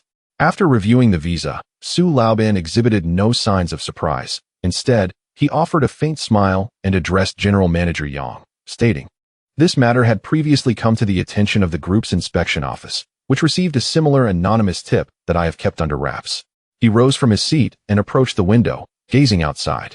"It is not a significant issue. When the waters are too clear, there are no fish. The priority at present is to ensure that Jinbi Huafu opens on schedule, as it is a key task for the group this year. Given the current pandemic situation, labor at the construction site is strained. Stability must take precedence over all else, and we shall address everything once the project successfully launches." Turning back, he advised General Manager Yang, "Please give Lu Yang a call later to remind him to focus on his duties regarding the project, concentrating on technology and on-site management. He should refrain from excessive involvement or discussion of other matters." General Manager Yang understood and replied, "Understood, Suzong. I will take care of it." Chapter 18. Trading cigarettes for money. Upon returning to his office, General Manager Yang immediately dialed Lu Yang's mobile phone, who was currently driving back to the project department. "Lu Yang, it's me. General Manager Yang, please go ahead. The matter you reported has reached President Su. The leadership's stance is that during this critical period, ensuring the project launch is the top priority. Focus on your tasks at the project site and do not be distracted by other matters." General Manager Yang conveyed President Su's message with subtlety. Lu Yang, gripping the steering wheel, promptly responded, "Rest assured, General Manager Yang. I know what to do and will not disappoint the leadership." After hanging up, Lu Yang felt a sense of relief wash over him. The workplace, akin to a battlefield, demands caution with every step. He did not wish to harm others, yet he must also guard against them. Upon arriving at the project department, Lu Yang parked his car and sought out General Manager Xie for the keys. As General Manager Xie took the keys, he leaned in closer, lowering his voice conspiratorially. "Engineer Lu, have those visa documents reached your group?" Lu Yang smiled reassuringly. "No need to worry, General Manager Xie. I visited the group this morning, and the materials have already been submitted." He then deftly shifted the conversation back. "However, I cannot specify when the payment will be arranged. You will need to keep an eye on General Manager Wang for that." A flicker of helplessness crossed General Manager Xie's face as he instinctively complained, "What good is that?" Realizing he had almost let slip too much, he quickly corrected himself. "What I meant to say is, General Manager Wang is extremely busy, so he cannot be expected to monitor such trivial matters daily. I will have to trouble you, Engineer Lu, to keep a closer watch over there at the group. If you hear any news, please let me know in advance. I would be immensely grateful." As he spoke, he skillfully produced a cigarette and offered one to Lu Yang. Lu Yang understood the implication behind the unspoken words. It was clear that General Manager Xie was anxious because the payment had likely already been advanced to General Manager Wang.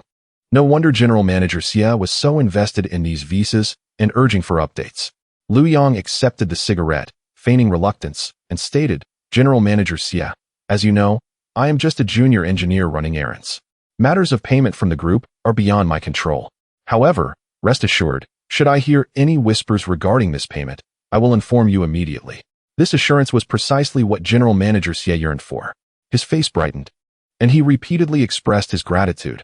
"With your word, Engineer Lu, that is all I need. I will await good news."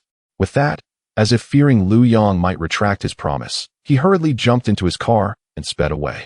Watching the car fade into the distance, Lu Yang shook his head and turned back towards the engineering department office. Inside, Sister Pan had already left for the day. The door to Manager Wang's office stood open, yet it was empty. It was unclear whether he had gone to the site or elsewhere.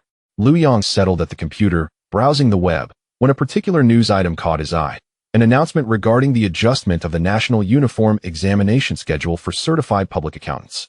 Upon clicking, he discovered that due to the ongoing impact of the pandemic, the examination originally scheduled for September 19th to 21st had been officially postponed to October 31st to November 2nd. A delay. Lu Yang stroked his chin in contemplation. Realizing this granted him more time. He decided to take a trip to the U-City Certified Public Accountant Association within the next few days to register. As a recent graduate, he could apply via a post-qualification review, requiring only his identification card and student ID.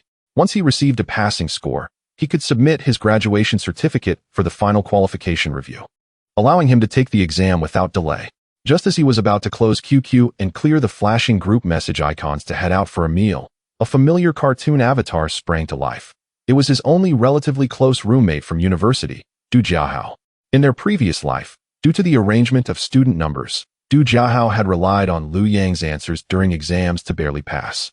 Additionally, coming from a well-to-do family, he often treated Lu Yang to meals in the cafeteria, resulting in a close friendship, while the other roommates from more modest backgrounds felt that Lu Yang did not quite fit in. Recalling Du Jiahao, Lu Yang felt a pang of nostalgia. This friend later faced difficulties in his family business, and, regrettably, fell victim to the nationwide crackdown on prostitution in Dongguan in 2014, leading to a complete downfall in his life and the dissolution of his marriage, ultimately losing contact with Lu Yang. Shaking off those thoughts, Lu Yang opened the chat window. Du Jiahao, are you there? Lu Yang. Yes, brother Hao, what is up? Du Jiahao. The defense is on the 12th of next month. When are you returning to school? Lu Yang. I plan to head back around the 11th. Why? Du Jiahao sent a blood-spitting emoji. Don't you check the class group messages? The class monitor is organizing a gathering for the evening of the 12th after everyone's defense. They are tallying attendance in the group, and you are the only one who hasn't responded. Realization dawned on Lu Yang. The class group received hundreds of messages daily, and he had neither the time nor interest to sift through them. Thanks to Du Jiahao's reminder, he recalled that there had indeed been a gathering before graduation in their previous life, which was ultimately canceled due to the pandemic. Though he knew the outcome, he switched to the class group, copied a 1 from the last message, and pasted it as his response. Then he replied to Du Jiahao. Got it, brother Hao. I just replied in the group. Du Jiahao responded with a thumbs-up emoji. Closing his computer, Lu Yang rose to grab a meal. On the 10th, taking advantage of the lunch break, Lu Yang returned to his dormitory, bringing along 2 packs of hard Zhonghua cigarettes that General Manager Xia had gifted him to a nearby shop.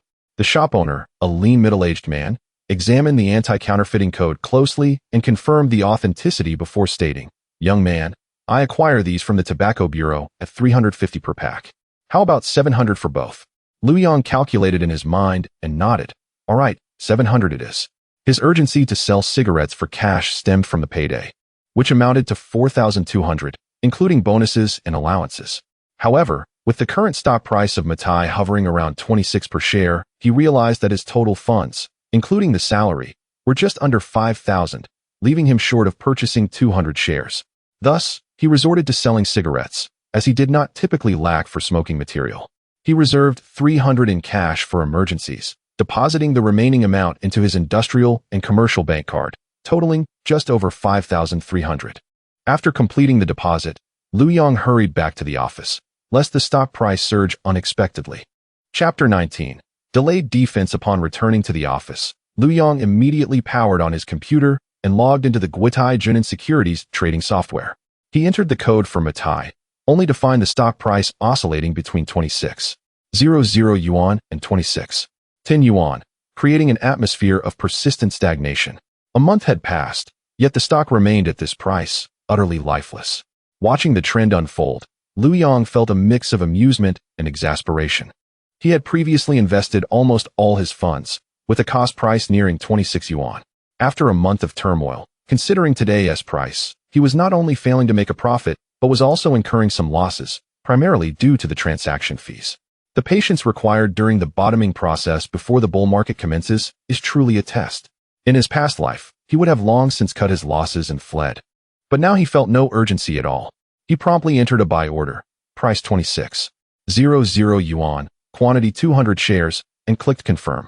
The data on the screen flickered, and in the blink of an eye, a notification appeared indicating that the transaction was complete.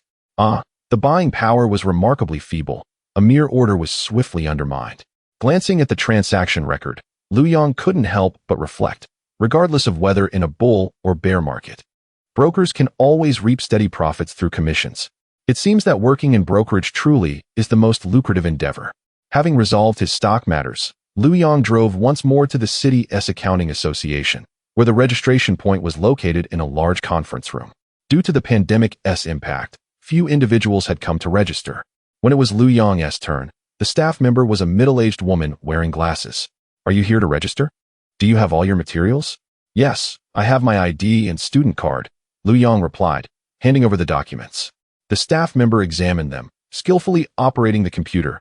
Hefei University of Technology, Civil Engineering. Recent graduate, qualification review to follow. The registration fee is 60 yuan per subject. How many subjects will you register for? 2 subjects, economic law and tax law, Lu Yang stated, counting out 120 yuan to hand over. The staff member issued a receipt and pointed to a colleague operating a camera nearby. Go over there for a photo to collect your portrait information. Lu Yang complied, sitting before the camera, and with a click, it was done. Here is your registration receipt. Please pay attention to the association's official website for the printing time of your admission ticket. The staff member returned the receipt and documents to him. Thank you.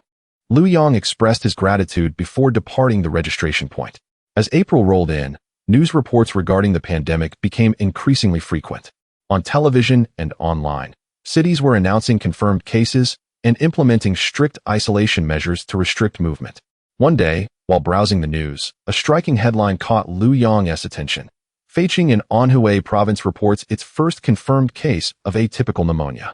This was undoubtedly dreadful news for Lu Yang, who was still planning to return to school for his graduation defense. In his previous life, he had always stayed at school, following a conventional path to graduation, and had never experienced the disruptions caused by a pandemic. The thought of potentially being quarantined on his way back or facing lockdown measures upon arrival at school was troubling. It could seriously jeopardize important matters. He could not afford to delay and immediately retrieved his phone, finding the number for his advisor, Teacher Wang, and dialing. After a few rings, the familiar voice of Teacher Wang answered, "Hello. Hello, Teacher Wang. This is Lu Yang from the Civil Engineering Program." "Ah, Lu Yang, hello. What can I do for you?" "Teacher Wang, I would like to inquire about the graduation defense. I am currently interning in U City and had planned to return next month for the defense. But I saw the news regarding the cases in Feiqing. What are the current policies at the school? Will my return be affected?" On the other end, Teacher Wang sighed. "Lu Yang, I was just about to contact you and the other students studying off campus. The school issued an emergency notice yesterday. To prevent the spread of the pandemic, we have implemented a lockdown, strictly controlling access for outside personnel. For students like you, who are in regions with severe outbreaks, the school has officially allowed applications for delayed defenses. There is no need for you to rush back. Once the situation stabilizes, the school will notify you of the specific defense dates." Hearing Teacher Wang's words, Lu Yang felt a wave of relief and a touch of gratitude. "Thank you, Teacher Wang. I will wait for the school's notification here in U City." "Yes. Please take care of yourself in U City. I will keep you informed of any updates." "Thank you, Teacher Wang." After hanging up, Lu Yang felt a sense of ease. Even if he could return to school, given the current trajectory of the pandemic, it was likely the school would remain in lockdown for an extended period, making a swift return to U City impossible. If that were the case, his work at Hengda might be impacted. Not only could he miss out on full salary, but more importantly, he would be unable to trade stocks online. Remaining in U City for the time being appeared to be the best choice. Just as he set his phone down, a series of notification sounds from QQ alerted him. Upon opening the flashing icon, it was Du Jiahao. "Lu Yang, something big has happened. What's wrong? How go? The school is locked down. Just received the notice. Strictly prohibiting outside personnel from entering. Our graduation dinner is likely cancelled. What's the situation on your end? Can you make it back for the defense? I just spoke with Teacher Wang. I'm in U City and can't return for now." Teacher Wang said my situation allows for a delayed defense. Du Jiahao sent an astonished emoji. "U City? How did you end up there?" "It's south, quite close to my home in Guan City." "When did you go?" "Why didn't you tell me?" "I came over after the new year to find a job first. I'm working at a small local firm, hoping to gain some experience." "Nice. You're quick to act. Staying in U City is also great. It's economically vibrant with many opportunities. After you graduate, we'll be close and can meet up often." Lu Yang replied with a smile. "Absolutely. Once you're back in Guan City, I'll definitely come to see you." Du Jiahao's excitement was palpable. "No problem. Leave it to me. When you come, I'll make sure you have a fantastic experience with the unique services we have in Guan City. You'll be so enchanted you want to leave." Following his words was a rather mischievous smirk emoji. Lu Yang pretended not to understand and replied, "No problem. I'll follow your lead then." Du Jiahao sent a series of cheeky emojis, and their conversation ended in a shared, unspoken understanding. Chapter 20 Unexpected Gains. In April, the atmosphere of U City was pervaded by the scent of disinfectants as the pandemic escalated. The capital had transformed into a high-risk area, with several prominent leaders held accountable. Pedestrians donned masks, evoking in Lu Yang a sense of déjà vu reminiscent of the COVID-19 pandemic in 2020. The city's rhythm had noticeably slowed. However, the construction site of the Jinbi Huafu project thrived with industrious activity. Much of this was attributable to Lu Yang. In March, when the first signs of the pandemic emerged, most people had yet to recognize its severity. He had already strongly advised manager Wang to implement an exceedingly stringent system of registration, screening, and health monitoring for all construction personnel. Designated staff were assigned to measure the temperature and register the information of all individuals entering or exiting the site, while all teams were mandated to report personnel movements, especially in high-risk areas. Simultaneously, he urged the logistics department to procure substantial quantities of masks, disinfectants, and other supplies, insisting that communal areas such as offices, dormitories, and dining halls be disinfected daily. Initially, some construction units and workers found these measures cumbersome and even resisted them. Yet, under Lu Yang's persistence and the project team's firm requirements, this preventive system was rigorously enforced. Now, as the pandemic worsened in Yu City, with confirmed cases emerging at various construction sites and some even forced to close, the Jinbi Huafu project astonishingly maintained a record of 0 infections. This remarkable achievement was frequently highlighted in the group's weekly pandemic control briefings, with leaders like Boss Su and General Manager Yang repeatedly commending the effective measures taken at the Jinbi Huafu project, which served as a model for standardizing epidemic management across other projects. As the project leader, Manager Wang naturally basked in the accolades, yet astute observers recognized that the architect of this system was Lu Yang. However, as the saying goes, no precaution is foolproof, and the first to falter was unexpectedly Manager Wang. One morning, he presented with a high fever and cough, and the news struck the project team like a thunderclap, reverberating throughout the department. Although he was promptly taken to the hospital for examination, panic ensued among the staff, disrupting the previously orderly environment of the office and construction site, plunging it into anxiety and unrest, thereby drastically reducing work efficiency. While Lu Yang felt a pang of concern, he remained notably composed compared to others. He was aware, through memories of the past, that although the pandemic was fierce, it would likely subside by the end of May, and even in the event of infection, timely treatment would yield a high recovery rate. Soon, more precise information emerged. Manager Wang was deemed a highly suspected case and required immediate transfer to a designated facility for quarantine observation. Concurrently, the entire Jinbi Huafu project was classified as a key control area, implementing closed management, with all personnel restricted from entering or exiting until the observation period concluded. Though the closure limited personnel movement, through coordination and strict control, construction did not come to a complete halt. The pace merely slowed, focusing on internal tasks and operations with minimal contact. The most pressing issue was not the construction itself, but the vacuum in management. With Manager Wang taken away for isolation, the project instantly lost its guiding force. Throughout the morning, chaos reigned in the project department, with phones ringing incessantly. Some sought leadership signatures, others requested guidance, and representatives from construction units arrived seeking updates. A multitude of issues piled up, yet no one could make decisive calls. Several professional engineers, similarly qualified, found themselves at an impasse, with no one willing to take the lead, and the situation teetered on the brink of chaos. Lu Yang surveyed the disorder, feeling powerless.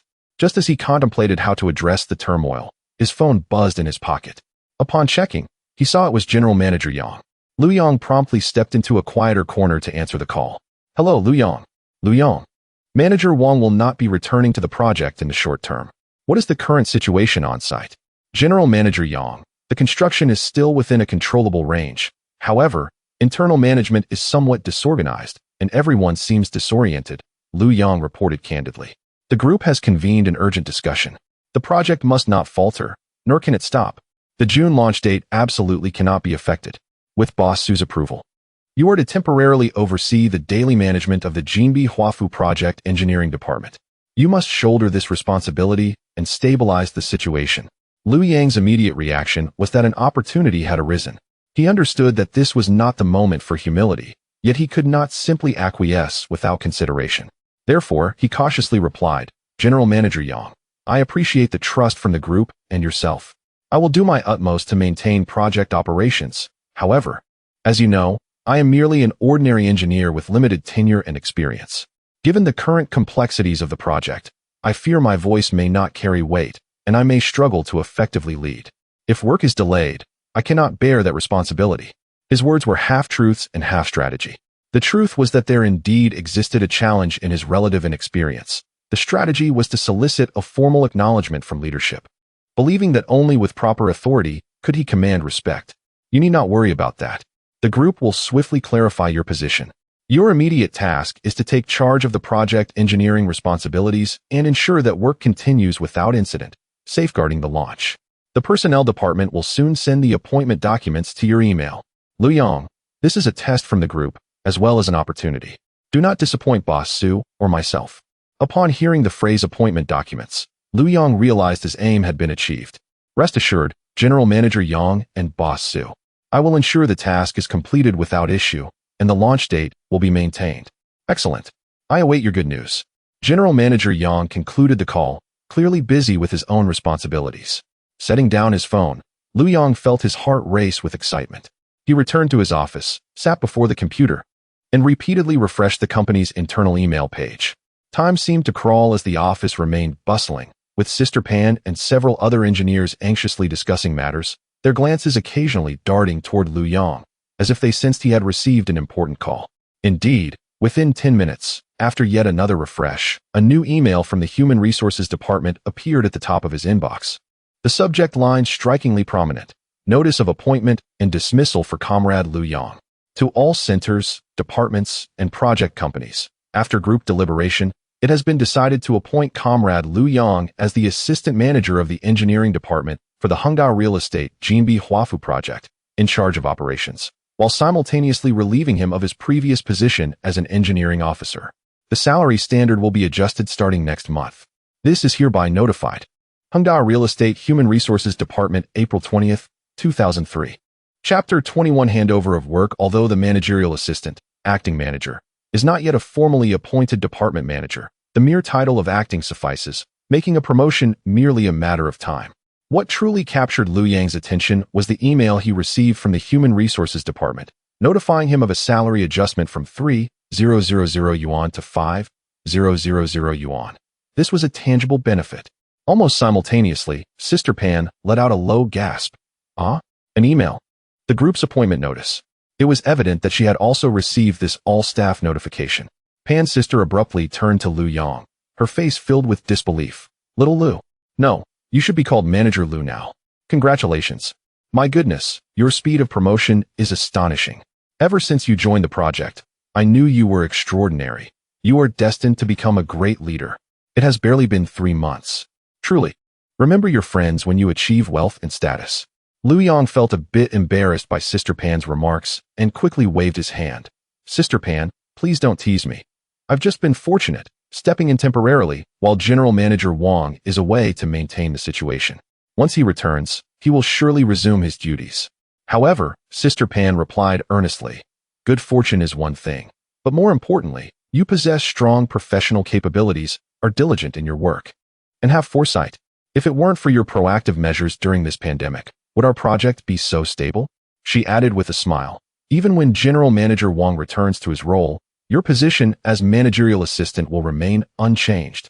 Once this wave of the pandemic passes, you must treat us. We need to celebrate." Lu Yang readily agreed. "No problem. Sister Pan, the venue is entirely up to you." He then organized everyone to gather in the conference room, now naturally occupying the seat of honor.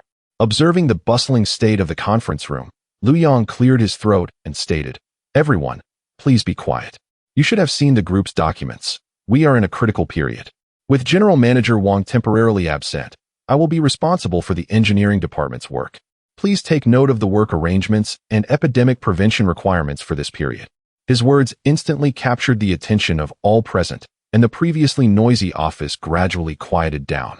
Due to Lu Yang's demonstrated professional abilities, no dissenting voices emerged, thwarting his initial intention to set an example. In the following 2 weeks, under Lu Yang's stewardship, the Jinbihua residence project steadily regained stability. Drawing on management experience from his past life, he organized various tasks with precision. Each day, he presided over engineering coordination meetings, clarified task milestones, resolved on-site issues, and communicated with internal departments such as cost and design, as well as various construction units, ensuring the smooth flow of information. His professionalism and decisiveness gradually earned the trust of most project team members and collaborators, and even Sister Pan became his capable assistant, providing substantial support and alleviating Liu Yang's burdens. Just as the project began to settle into a new routine, and everyone adapted to Liu Yang's management style, a piece of news broke like a stone thrown into a calm lake, creating new ripples. Manager Wang, who had been under centralized quarantine for 2 weeks, was finally confirmed free of infection and would soon return to the project team. Upon hearing the news, reactions varied within the project team. Some rejoiced at Manager Wang's healthy return, while others began to speculate about Liu Yang's fate now that Manager Wang was back. On the day of Manager Wang's return, he appeared somewhat pale and thinner, yet his spirits seemed decent. He initially toured the project without saying much, merely exchanging brief greetings with a few acquaintances before returning to his office. When Liu Yang learned of Manager Wang's return, he prepared himself, intending to proactively report on the work accomplished during his absence. Regardless of whether he would continue to act in his role, he was ready to accept it, knowing that he still held the title of managerial assistant, which would remain unchanged. However, before he could make his move, his phone rang with a call from General Manager Yang. Liu Yang promptly answered. "Hello, General Manager Yang." "Liu Yang, Manager Wang has returned to the project, correct?" "Yes, General Manager Yang. Manager Wang just came back." "Well, the group has made a new decision. Prepare yourself to fully hand over Manager Wang's work." Liu Yang's heart skipped a beat upon hearing this. Was the group deciding to formally replace Manager Wang with him as the manager of the engineering department? "Understood, General Manager Yang. I will ensure a smooth handover with Manager Wang and maintain project stability during the transition." Before he could finish, General Manager Yang's next words felt like a bucket of icy water. "Don't overthink it. The handover is necessary because Manager Wang is not returning to his position. He is processing his resignation." "Resignation?" Liu Yang was taken aback. This was entirely unexpected. Although Manager Wang had some ambiguity regarding the piecework visa matter, surely it wouldn't lead to his resignation? General Manager Yang did not elaborate on the specifics of Wang Zhangwo's departure, as it seemed unimportant. He continued discussing the group's arrangements. With Manager Wang's resignation, the position of engineering department manager will be vacant. The group has already identified a new candidate, someone brought in from another company, who will start in about a week. During this week, you will continue to oversee the entire operations of the engineering department, ensuring no disruptions occur before the new manager arrives. Do you understand? Although Liu Yang felt somewhat disappointed, he was not overly surprised. After all, he was still quite young and lacked experience, making a direct promotion to project manager rather shocking.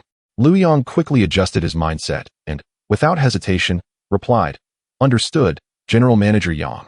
Rest assured, I will ensure a detailed handover with Manager Wang and will do everything possible to maintain project stability before the new manager arrives, ensuring the June opening schedule is not affected." His attitude pleased General Manager Yang. "Good. It's reassuring to see your determination. Focus on the tasks at hand. The group is watching." "Yes, General Manager Yang." After hanging up, Liu Yang sat in his chair, feeling a mix of emotions: shock at Manager Wang's sudden resignation and a fleeting sense of loss at missing the opportunity for the engineering department manager position. Yet, he understood that progress must be incremental. Having reached this point already exceeded his initial expectations. He stood up, adjusted his collar, and headed towards Manager Wang's office. Manager Wang was seated behind his desk, tidying up his personal belongings. Upon noticing Liu Yang's entrance, he lifted his gaze, his expression neutral, devoid of animosity, yet lacking in enthusiasm. "Manager Wang," Liu Yang began, "President Yang from the group just called me, requesting that I come to hand over the work to you." Manager Wang paused his task, then nodded slightly, gesturing towards the chair opposite him. "Please take a seat. President Yang mentioned this to me before your arrival." Chapter 22 Farewell Dinner. In the ensuing moments, the handover process transpired with remarkable smoothness. Manager Wang meticulously conveyed the tasks at hand, relevant documents, seals, and outstanding matters to Liu Yang, who diligently took notes. By the time the handover concluded, it was nearly noon. Liu Yang felt compelled to see Manager Wang off. Regardless of past actions, he was their direct superior and had shared a working relationship with them. Liu Yang took the initiative to invite. "Manager Wang, let us share a simple meal together for your farewell. Sister Pan and I would like to host you." Manager Wang glanced at them and nodded in agreement, stating, "All right, let's keep it simple." The trio did not venture far, settling at a relatively clean home-style restaurant near the project department. As they sat down and ordered, the atmosphere was initially somewhat awkward. Sister Pan endeavored to introduce lighthearted topics, discussing amusing anecdotes from the project and inquiring about Manager Wang's future plans. However, Manager Wang's responses were vague. He merely mentioned needing to return home to rest for a while and spend time with his family. Once the dishes were served, Manager Wang lifted his teacup, using tea in place of wine, and gazed at Lu Yang with sincerity surpassing that of their office exchanges. Xiao Lu, do well in your future projects. I genuinely believe in your potential. You possess capability and ideas, and you remain composed. With your talents, you will undoubtedly go far. Lu Yang promptly raised his cup, responding, Manager Wang, you flatter me. My swift adaptation to the project owes much to your prior guidance and assistance. I am truly grateful. Yet Manager Wang interrupted him, a hint of self-deprecation gracing his features. That cannot be said. Your achievements are solely due to your own abilities, not much related to me. He paused, as if recollecting something, and imparted wisdom in the tone of an experienced mentor. Xiao Lu, as someone who has been around, let me offer you this advice. The construction site is a mixed bag, teeming with all sorts of characters. Some things, just ignore. Some words, pretend you never heard. However, the most crucial aspect is to maintain your own moral compass. As long as you uphold integrity and remain untainted in your heart, there is nothing to fear. His earnest words carried a weight of implication that Lu Yang could discern, and he nodded in agreement, expressing gratitude. Thank you for your guidance, Manager Wang. I shall remember your words. The meal unfolded with an undercurrent of tension. Manager Wang never mentioned the true reason behind his resignation, and as Lu Yang and Sister Pan saw each other's reluctance to inquire further, the farewell concluded in an atmosphere of restrained formality. After bidding Manager Wang farewell, Sister Pan gazed at his departing figure and softly remarked to Lu Yang, Ah, Manager Wang. I suppose this is a good parting, but I wonder why he left so abruptly. Lu Yang remained silent, his own mind teeming with questions, only to learn the reason days later from Manager Xie. That day, Manager Xie sought Lu Yang's signature, and after formalities were completed, they stood outside the project department's temporary office, smoking. Manager Xie glanced at the now empty office of Manager Wang and lowered his voice to Lu Yang. Manager Lu, you are aware of the situation with Manager Wang, correct? Lu Yang, knowing Manager Xie was well informed, inquired, I am aware, but I'm not entirely clear on the specifics. What have you heard? Manager Xie looked around to ensure no one was listening before revealing, I heard he was reported to your group's supervision office. Not only regarding the previous batch of piecework, but also concerning several instances of material procurement. It is said he misused his position for personal gain, accepting substantial kickbacks, and the evidence appears quite compelling. With this revelation, Lu Yang understood the gravity of the situation. Involving material procurement crossed a critical line, representing a distinct economic issue. Manager Xie continued, releasing a puff of smoke. Your boss Su, acknowledging Manager Wang's long-standing service to the company, chose to grant him a dignified exit, allowing him to resign voluntarily to suppress the matter. Otherwise, given the evidence, he could very well face criminal charges. Lu Yang silently absorbed this information, recalling Manager Wang's parting words about maintaining a clear conscience and fearing nothing. In retrospect, they took on new significance. Ever since learning from General Manager Yang that a new engineering department manager had been identified, Lu Yang's mindset had shifted. The fervor he once possessed when temporarily assuming full responsibilities had gradually diminished. He continued to fulfill his duties diligently, conducting inspections and signing documents to ensure project stability. However, his proactive approach to identifying and resolving issues, as well as coordinating among parties, had waned. His thoughts became pragmatic. Since this was a temporary situation, he sought neither accolades nor blame. Overextending himself might conflict with the new manager's philosophy, while underperforming would betray the trust of the group and his own professional integrity. Thus, maintaining the status quo and ensuring a smooth transition became his safest course of action, redirecting more of his energy into studying for the certified public accountant exam. Time passed, and Monday the 12th arrived, marking the stock market's reopening after the weekend's closure. After returning from site inspections, Lu Yang logged into the stock trading software, only to find the opening price displayed at 20 yuan, leaving him speechless. The last time he had increased his holdings was at 26 yuan, and now the price had plummeted. Had it not been for the memories of the next 20 years embedded in his soul, he would have been overwhelmed by a sense of defeat at being treated as mere chives, repeatedly harvested. He checked his finances. This month's salary of 4,000 yuan, coupled with the remaining balance of over 100 yuan in his bank account, amounted to just over 4,100 yuan. At the current stock price, he could barely afford to purchase 200 shares. Yet, the mindset of buying the dip began to take hold, convincing him that failing to invest while prices were low would result in significant losses. Hesitating momentarily, he turned his attention to Sister Pan. He approached her workstation, feeling somewhat sheepish, and softly said, "Sister Pan, I have a favor to ask." Sister Pan looked up with a smile, asking, "What is it? You don't need to be so polite with me. I'm a bit short on funds and would like to borrow 1,000 yuan from you. I promise to repay you next month when I receive my salary. Would that be convenient?" Without much hesitation, Sister Pan replied cheerfully, "Sure, 1,000 yuan, right? Your bank account number hasn't changed, has it? I'll transfer it to you right now." Lu Yang was taken aback, pleasantly surprised. "Sister Pan, you can use online banking?" In 2003, online banking was still a relatively novel and complex concept for many middle-aged individuals. Chapter 23. Adjustment of work focus. Sister Pan, with a satisfied smile, took out her U-shield and exclaimed, "Look at what you're saying. I must keep up with the times." This gadget was indeed convenient, eliminating the need to queue at the bank. Just a few minutes later, Lu Yang received a text message from the bank confirming the deposit. 1,000 yuan had been credited to his account. He marveled at the efficiency. Feeling fortunate to have been reborn in 2003, had he returned to the late 1970s or early 1980s, it would have been a disaster. With the funds now available, his urge to make up for previous losses intensified. He returned to his seat, reopened the trading software, and observed the stock prices fluctuating between 25,000 and 25,010 yuan. Gritting his teeth, he entered a buy order. Price 25,000 yuan, quantity 200 shares. He clicked confirm. Transaction completed.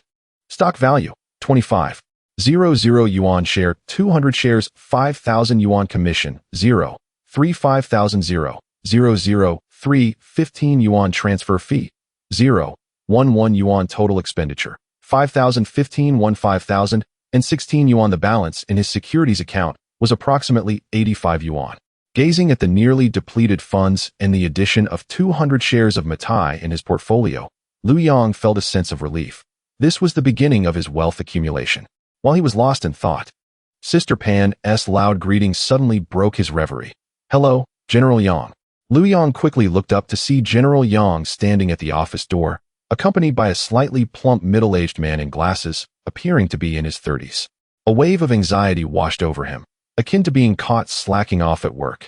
Just moments ago, he had been trading stocks. If General Yang saw him, it would not bode well. However, having spent over 20 years in the workplace, Lu Yang had garnered ample experience. His fingers moved swiftly across the mouse, clicking with reflexive precision. Almost simultaneously with lifting his gaze, he discreetly closed the stock trading software. The screen transformed into a CAD drawing interface, and he managed to mask his brief panic, restoring his composure immediately. He rose and approached with quick strides. "General Yang, welcome." General Yang nodded, surveying the office.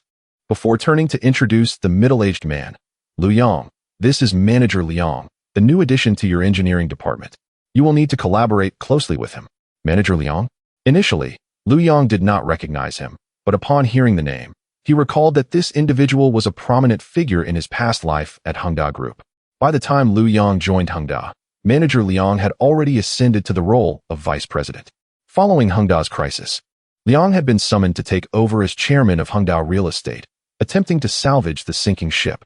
To his astonishment, the future magnate was standing before him, soon to become his direct superior. A flurry of thoughts raced through Lu Yang's mind.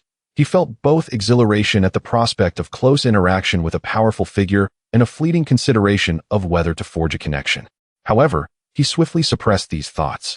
Having been reborn, he was armed with foresight, and his ambitions extended beyond merely dangling from the Hengda tree. Aware of Hengda's ultimate fate, he knew he could not accompany this doomed vessel on its collision course with an iceberg. He needed to build his social standing and connections within Hengda, then decisively withdraw at the opportune moment.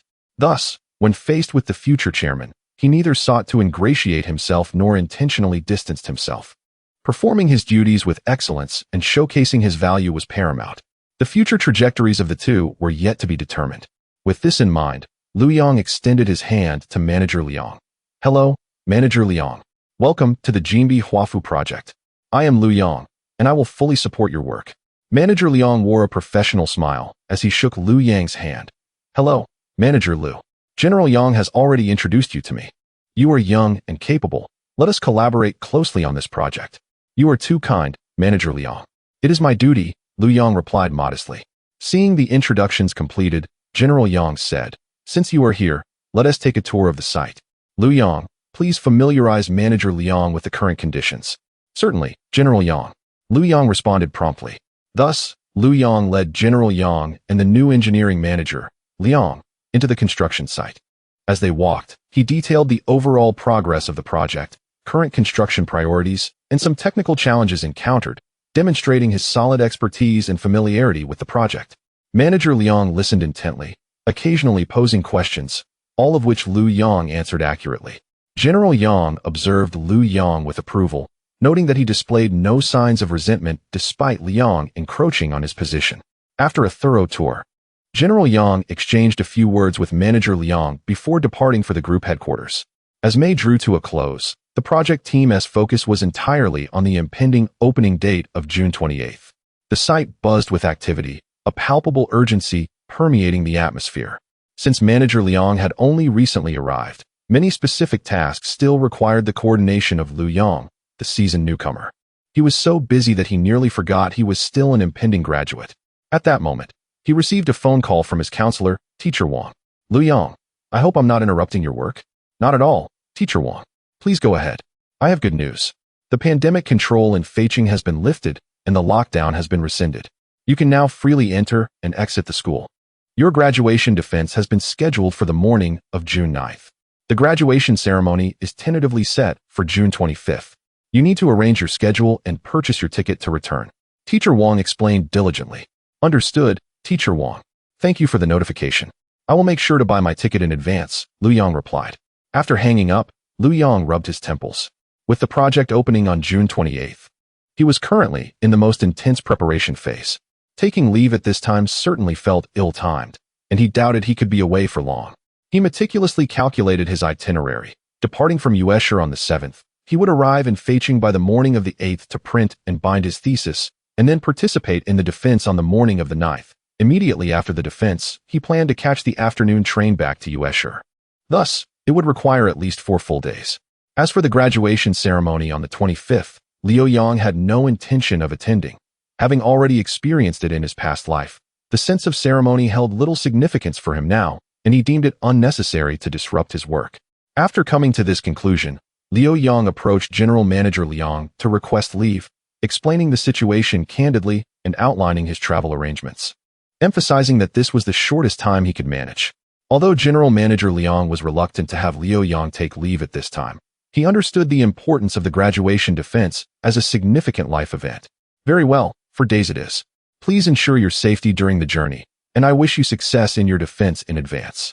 Make sure to hand over the project details to Engineer Pond before you leave. Thank you, General Manager Liang. Rest assured, I will make the necessary arrangements. Liu Yang sighed in relief. Chapter 24. The roommate. On the morning of the 7th day, Liu Yang completed his urgent tasks and meticulously briefed Sister Pan on the key matters that required attention in the coming days. He then returned to his dormitory, packing 2 sets of clean clothes into his backpack. Glancing at the 2 bottles of Matai gifted by Mr. Xie, he pondered for a moment before deciding to take them along, intending to visit Counselor Wang upon his return to school. In his previous life, Counselor Wang had shown great care for him, a child from the countryside, assisting him with his party membership, as well as with applying for national student loans and scholarships. This kindness had always resonated deeply within him. Having purchased his train tickets several days in advance, he was set to board the T221 express train from Yuesher East Station. Departing at 2:40 in the afternoon and arriving at Feicheng Station the following morning at 8:30. The journey would take nearly 18 hours, and he had opted for the cheapest upper berth hard sleeper, costing him 180 yuan. This was fortunate, as he still had about 300 yuan in cash saved for emergencies. Thankfully, he had minimal expenses at the project department, or he might have needed to borrow money from Sister Pan for the journey back home. Fortunately, tomorrow, the 9th, was payday. With his backpack slung over his shoulder and the conspicuous bottles of Matai in hand, Lu Yang embarked on his journey back to school. The hard sleeper compartment was a medley of instant noodles, sweat, and cigarette smoke, and for someone of Lu Yang's height at 182 meters, even turning over in the upper berth proved to be a challenge. However, he did not find it burdensome. Compared to the cramped hard seats of the green train in his previous life, this was a significant improvement. As the train rhythmically swayed, he succumbed to slumber, lulled by the clattering of the tracks. At 8:30 the next morning, the train arrived punctually at Feicheng Station. Stepping out of the somewhat antiquated station building, he was greeted by the familiar dialect of Feicheng. Lu Yang promptly boarded the bus heading to the main campus of the university, Tungxi Road campus. Fortunately, the civil engineering department was located in the old campus, close to the train station. Had it been at the Jade Lake campus, the bus ride alone would have taken 2 hours. Upon reaching the familiar entrance of the dormitory, he found the door firmly shut, and silence enveloped the interior. Lu Yang surmised that his roommates had likely spent the previous night at an internet cafe, indulging in gaming until dawn, and were probably still asleep. He took out his key and unlocked the door. A wave of mixed odors, socks, instant noodles, and the scent of young men greeted him. His gaze swept across the room, landing on his bed, which was cluttered with miscellaneous items, books, and even a half-eaten instant noodle container with hardened broth. Had the previous Lu Yang witnessed this scene, he would have surely complained to his roommates, possibly even sparking an argument. Yet, in this moment, reborn Lu Yang regarded it all with remarkable tranquility. After all, he would only be here for 2 or 3 days, and the prospect of reuniting with these roommates in the future remained uncertain. Becoming upset over such trivial matters seemed utterly pointless and would only reflect poorly on himself. Silently, he set down his backpack and, carrying the 2 bottles of Matai, proceeded to visit Counselor Wang. Arriving at the faculty housing area, he located the building where Counselor Wang resided, straightened his clothes, and knocked on the door. "Who is it?" came the familiar voice from inside. "It's me, Lu Yang." The door swung open swiftly, and upon seeing Lu Yang, Counselor Wang's face lit up with a joyful smile. "Lu Yang, you're back so soon. Come in, come in." Upon entering, Lu Yang placed the gift bag beside the shoe cabinet at the entrance. Counselor Wang, with keen eyes, immediately noticed the Matai in the bag, and his expression shifted to one of seriousness, tinged with reproach. "Lu Yang, what are you doing? You could have just come back without bringing such expensive gifts. I know your family situation. It's wasteful to spend money like this. Quickly take it back." Lu Yang chuckled, explaining. "Counselor Wang, please don't misunderstand. I didn't spend any money on this. It's a benefit from my company's project. I don't drink, so it would be a waste to leave it untouched. I thought I'd bring it for you to try. Really, it didn't cost me anything. Please accept it." Hearing this and observing his earnest expression, Counselor Wang's demeanor softened, though he still chided. "Your company has such good benefits? Just don't do this again. I'm already very happy that you came back to see me." Nonetheless, he accepted the wine. Mrs. Wang warmly poured Lu Yang a glass of water, and once seated, Counselor Wang began to inquire about Lu Yang's work situation in Yueshur. Lu Yang candidly shared his experiences at Hengdao Real Estate with Counselor Wang. The latter nodded appreciatively, his face beaming with pride. "That is wonderful. Hengdao Real Estate has great potential for development in Yueshur, and for you to secure a position right after graduation and receive a promotion so quickly speaks volumes about your hard work and capability. Lu Yang, keep it up. I believe you will achieve great success soon." At noon, Counselor Wang and Mrs. Wang kindly invited Lu Yang to stay for lunch. During the meal, Counselor Wang was in high spirits and even insisted on opening a bottle of Matai to share a few drinks with Lu Yang. After lunch, noticing the time, Lu Yang stood to take his leave. "Thank you for your hospitality, Counselor Wang and Mrs. Wang. I need to head to the print shop to get my thesis printed and bound this afternoon, so I'll be going back to the dormitory now. All right, go take care of your business.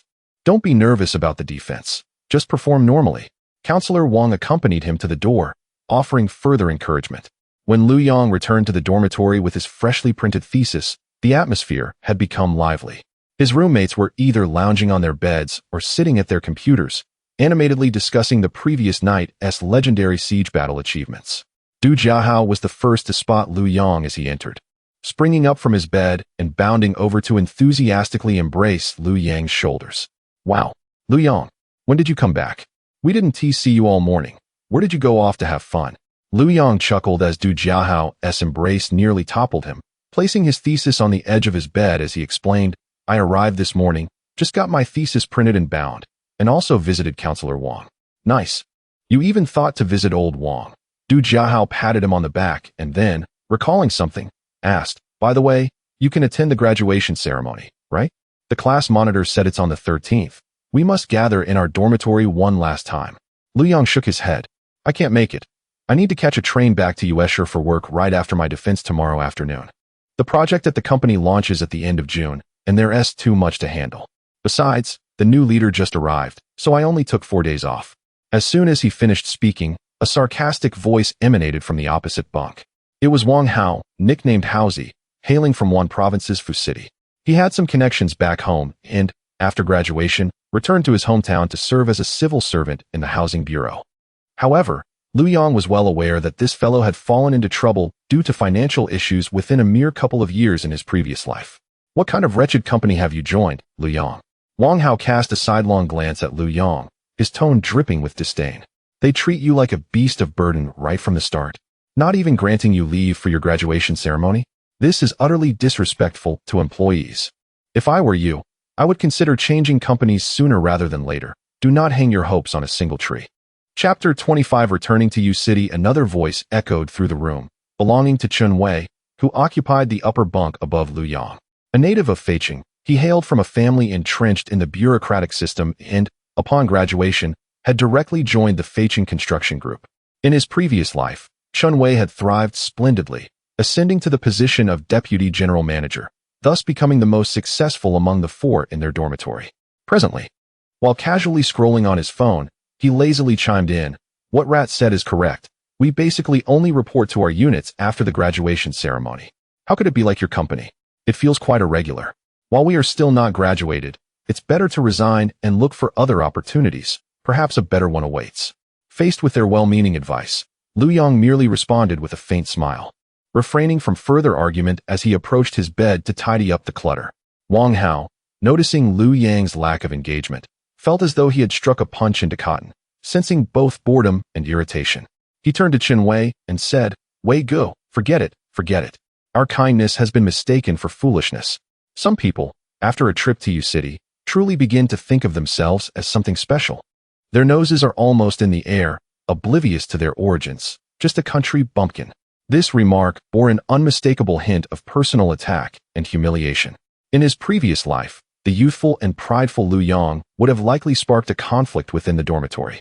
However, in this moment, Lu Yang continued to tidy his bed without even a moment's pause, his face betraying no sign of anger or joy. He chose to ignore the comment, focusing instead on his task at hand, recognizing that differing levels of understanding rendered such disputes meaningless and only served to diminish his own stature. Du Jiahao observed the awkwardness of the situation and approached to help Lu Yang with the cleanup, whispering, "Lu Yang, don't take it to heart. Rat is just that way. He speaks without thinking. Don't take it seriously." Lu Yang looked up, offering Du Jiahao a reassuring smile that conveyed he was untroubled. "I understand. How good? I am not bothered." Satisfied that Lu Yang did not appear angry, Du Jiahao shifted the topic. "By the way, which district is your project in U City?" "Tianhe District," Lu Yang replied. "Tianhe? That's great. That's the new city center of U City. When I return to Guan City, I will definitely transfer through U City and come find you." "Sure, no problem. Just give me a call before you arrive, and I'll pick you up at the station." Du Jiahao leaned in closer, lowering his voice. "Then it's settled. Tonight, I will treat you to dinner, just the two of us, leaving those two losers behind." Lu Yang understood and nodded in agreement. After finishing the tidying up, he double-checked the materials needed for his defense. It was nearly 5 in the afternoon when Lu Yang and Du Jiahao stealthily slipped out of the dormitory together. They made their way to the rustic restaurant on the school south back street that they often frequented, ordered a few stir-fried dishes, and requested several bottles of chilled beer. Du Jiahao expressed some concern. "Lu Yang, are you all right with drinking before your defense tomorrow? Don't let it affect your performance." Lu Yang filled their glasses, laughing nonchalantly. "Don't worry, how good? I've got it under control." He indeed had it under control. Having experienced it in his previous life, he was well aware that an undergraduate defense was essentially a mere formality. As long as he maintained a decent attitude, it was nearly impossible to fail, with even some students passing despite being unable to answer any questions from the judges, merely smiling awkwardly. It was quite miraculous and perhaps a reflection of the leniency within higher education. As they drank and chatted, Du Jiahao mostly vented about his family arrangements and his uncertainty about the future, while Lu Yong primarily played the role of a listener, occasionally interjecting. After consuming 2 bottles of beer, the pleasant buzz effectively dulled the melancholy of impending separation. After their meal, strolling through the campus, Lu Yong observed the younger students casually linking arms and playfully bantering. A sense of tranquility washed over him. This campus and these classmates were soon to become mere remnants of his past. The next morning, Lu Yong awoke at 7, while the dormitory was filled with the sound of snoring. He rose quietly, washed up, and began to pack his personal belongings, including the slightly faded bedding he had brought from home. Initially, he had not intended to bring it, but considering the cotton inside could be repurposed for a new comforter, and to avoid his mother's nagging, Lu Yong decided to send it back home. Completing this task, he felt unburdened as he made his way toward the teaching building for his defense. To Lu Yong, the graduation defense was akin to a primary school mathematics problem for a college student. The panel of judges nodded in agreement frequently, and the outcome was a foregone conclusion. He passed effortlessly. He did not return to the dormitory. As soon as the defense concluded, he slung his backpack over his shoulder and headed toward the bus station, en route to the Feicheng train station to return to U-City. Once again, he found himself in the upper bunk of a hard sleeper. When the train arrived at U-City station the following morning, Lu Yong felt as if his bones were about to crumble from the jostling. The continuous long journey had left him profoundly fatigued. Exiting the train station, he immediately hailed a taxi. Driver, Tianhe District, Jinbi Huafu Project Department. He simply lacked the energy to squeeze onto a bus. The taxi delivered him directly to the project office, and instead of returning to the dormitory first, he proceeded straight to General Manager Liang's office. General Manager Liang, I'm back, Lu Yong announced with a smile as he knocked on the door. General Manager Liang was reviewing blueprints and looked up with a smile. You're back? How was the defense? Quite smooth. Thank you for your concern, General Manager Liang. Good to hear. By the way, I've spoken with the HR department at the group. Your situation does not count as a leave of absence. Lu Yong was unsure whether it was General Manager Liang's advocacy or a company policy, but regardless, he expressed his gratitude. Thank you. General Manager Liang. Exiting Liang's office, Lu Yong returned to the engineering department office, where Sister Pan greeted him with a smile. He dropped his backpack and, without pausing for a sip of water, immediately logged into the stock trading software on the computer.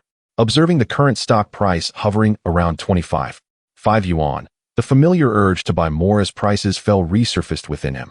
Without hesitation, he purchased 200 shares at the price of 25.50 yuan, amounting to a total expenditure of 5,116.3 yuan including fees. Fortunately, the salary for May as an assistant manager, along with some allowances and bonuses, had amounted to 6,900 yuan. After deducting the stock purchase and repaying Sister Pan 1,000 yuan, plus the 200 yuan spent on train tickets in Feicheng, his account was left with 600 yuan.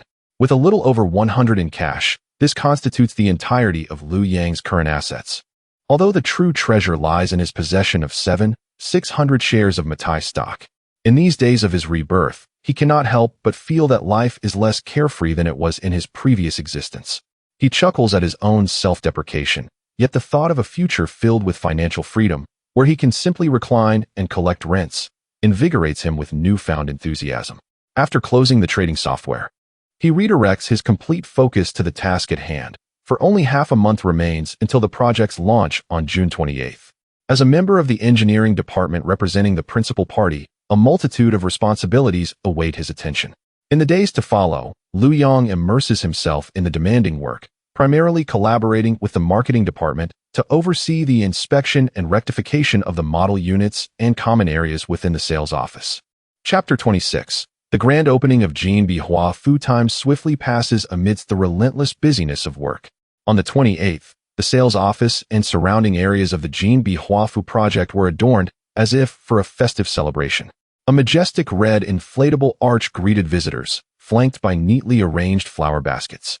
Vibrant banners fluttered in the gentle breeze, while exhilarating music resonated through the air.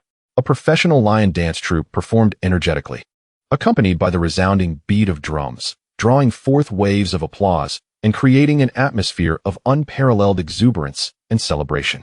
The group placed immense importance on this launch, with Boss Xu personally leading a contingent of core executives, including General Manager Yang and General Manager Tan, who were all present to oversee the proceedings. The marketing department staff were fully engaged, donning unified professional attire and welcoming each group of visiting clients with beaming smiles. Liu Yang, representing the engineering department, was also summoned to assist with the opening. His primary responsibility was to address any professional inquiries related to engineering quality and product specifics that clients might raise, while remaining on standby to coordinate the handling of any unforeseen engineering-related situations that might arise on site. Standing at the periphery of the crowd, Liu Yang observed the bustling scene before him, his heart swelling with emotion. The Jinbi Huafu project. With its exceptional geographical location, bordering the Pearl River to the south and a park to the north, emphasized the exclusivity of one household per elevator, and the innovative 6-meter-high sky gardens provided a transformative spatial experience. Coupled with a full array of high-end amenities, including a temperature-controlled swimming pool, an upscale clubhouse, and tennis courts, it successfully attracted the attention of numerous clients seeking improvements or investments. Most crucially, its opening average price of 7,000 yuan per square meter stood in stark contrast to the soaring prices of nearby premium developments, such as Kaishuanshin Shijia, which often exceeded 10,000 yuan per square meter. This remarkable value proposition created a significant competitive edge. As anticipated, the atmosphere at the opening was electric, with announcements echoing through the selection area, congratulating various gentlemen and ladies on their successful choices. After a day of intense competition, the sales statistics were released, revealing an astonishing absorption rate of 80 on the opening day. Only a few lower-floor units or less favorable orientations remained unsold. This achievement was nothing short of spectacular in the real estate landscape of U.S. in 2003. For Hengda Group, which had been under financial strain for over 6 months due to the pandemic, this was akin to a long-awaited rain after a drought, significantly alleviating the group's cash flow pressures. Drawing upon his previous experiences and current data, Liu Yang estimated that sales exceeded 600 million yuan. The smile on Boss Su's face was nearly unbroken, clearly reflecting his immense satisfaction with the outcome. That evening, he hosted a banquet at a nearby upscale restaurant to reward all mid-level employees of the Jinbi Huafu project. Although Liu Yang was merely an assistant manager, he belonged to the project's mid-level leadership and was naturally included in the invitation.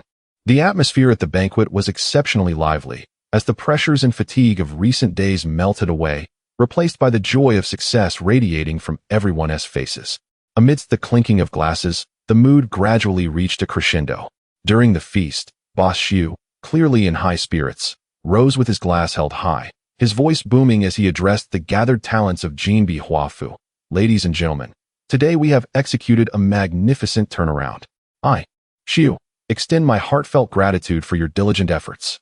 To show my appreciation, every employee in the project department will receive 2 months' bonuses this month, to be disbursed along with next month's salaries. The room erupted into enthusiastic cheers and expressions of gratitude, for 2 months' bonuses represented a substantial additional income for both grassroots and mid-level employees. It was no wonder that Hengda, despite being the latest to emerge, was developing at the fastest pace. The rewards were indeed commendable. Liu Yang, upon hearing this news, felt exhilarated, his face flushed from the effects of alcohol. 2 months' bonuses, on his current salary of 5,000 yuan per month, amounted to 10,000 yuan. For him, burdened with monthly financial deficits, this was akin to receiving timely assistance in a time of need. With one hand holding the wine decanter and the other clutching his glass, Liu Yang unsteadily approached Boss Xu's table. Boss Xu, this glass is to you. Thank you for your recognition and affirmation. I drink to you, please feel free. Without waiting for a response, he tilted his head back and downed the contents, at least 3 liang of baijiu. General Manager Yang's expression shifted, fearing that Liu Yang's youthful exuberance might lead to an inebriated faux pas in front of Boss Xu. He hurriedly stood up, grasped Liu Yang's arm, and whispered in admonishment, Liu Yang, what are you doing? Have you lost your senses from drinking too much? Sit down quickly. However, Boss Xu waved his hand, stopping General Manager Yang. Not only was he not upset, but he seemed quite amused as he looked at Liu Yang, laughing heartily. General Manager Yang, don't stop him. Young people should have some spirit. Who would have thought, Liu Yang, that you not only manage projects well, but also possess such remarkable drinking prowess? You truly resonate with me. Though he drank heartily, Liu Yang remained clear-headed. He understood General Manager Yang's intervention was meant to protect him, But he also recognized that Boss Xu placed great importance on one's performance at the dining table, often linking drinking etiquette with execution and loyalty. Having heard numerous tales about Boss Xu's ability to discern talent through drinking, Liu Yang seized this moment to cater to his preferences and demonstrate his capabilities. As the banquet concluded, Liu Yang, having consumed a fair amount of alcohol, declined the kind offers of his colleagues to see him home, choosing instead to stagger along the road alone. The early summer night breeze, tinged with warmth, caressed his flushed face, intensifying his sensation of heat. Passing by a sauna and bathing center adorned with neon signs, he instinctively wandered inside. He spent a full 2 hours within, only emerging to settle the bill once he felt significantly sobered and his muscles relaxed. The price was reasonable at just 99 yuan, a testament to a bygone era of exceptional value. As he glanced back at the establishment sign, he contemplated returning for another visit once his salary was dispersed, motivated solely by the skill of the massage technician. The following morning, upon arriving at the office, Liu Yang received a call from the Human Resources Department of the group. Manager Liu, this is Wang Min from the Human Resources Department. Please remember to attend the first Hengxing program New Employee Orientation on July 1st. All new recruits must participate, followed by a week of intensive training. Liu Yang was reluctant to partake in such new employee training, primarily due to the exhausting daily commute between the project and the group, and thus sought to negotiate his attendance. Minjia, the Jinbihua residence project has just commenced its opening, and there are numerous matters to attend to. Do you think this training can be? On the other end of the line, Wang Min seemed to anticipate his response and interrupted him directly. Manager Liu, this training has been personally mandated by General Su. It is of utmost importance, and General Su himself will be present at the opening ceremony. Hence no one is permitted to take leave. Upon hearing that General Su would attend personally, Liu Yang realized that there was no room for negotiation. All right, I understand, Minjia. I will definitely attend on time. After hanging up the phone, Liu Yang pondered that attending the training could serve as an opportunity to present himself before General Su and more colleagues from the group, while also getting to know the fellow stars in his cohort, which might not be detrimental to his long-term development. Well then, let us consider it a chance to recharge and meet new people. He reassured himself and promptly began to arrange his work for the upcoming week. Chapter 27. Onboarding of new employees on July 1st. Liu Yang stood at the entrance of the project department, awaiting the arrival of General Manager Xie, who had kindly offered to pick him up for the week-long training at the headquarters. Initially, Liu Yang planned to take the bus, but Xie insisted on providing a ride, citing that it was on his way. Liu Yang understood the underlying courtesy and did not decline. Lu Gong, we've arrived, Xie announced as he parked the car beneath the Gaoxing building. Thank you, Xie Zong. I appreciate it, Liu Yang replied. It's nothing. Just give me a call if you need a ride back after the training, Xie said with a smile, and waved goodbye as he drove off. Liu Yang glanced at his watch. He had arrived nearly an hour early, a testament to his punctuality. He took the elevator to the conference room, which was eerily quiet, the door slightly ajar. As he pushed it open, he was surprised to find that someone had already taken a seat. Is there someone here earlier than me? Did they spend the night? Liu Yang mused to himself, his gaze falling on the solitary figure. The person turned at the sound, revealing a round face adorned with black-rimmed glasses. Liu Yang recognized him instantly, Liu Yongzhua, though he appeared more mature than Liu Yang remembered. With a certain awkwardness that suggested he was still adjusting to the professional world, Liu Yang could not mistake him. Dressed in an ill-fitting white shirt, Liu Yongzhua's hair was meticulously styled. Upon noticing Liu Yang, who was of a similar age, he hesitated for a moment, unsure whether Liu Yang was a fellow employee or a new colleague. He offered a nod of acknowledgement. Liu Yang stepped forward and introduced himself. Hello, I'm Liu Yang. Also a new employee. Liu Yongzhua quickly stood up and shook Liu Yang's hand. Hello, I'm Liu Yongzhua. He then inquired about Liu Yang's alma mater. We're from the same region, Liu Yang smiled. I graduated from Hegongda, majoring in civil engineering, in Feiqing, Anhui. How about you?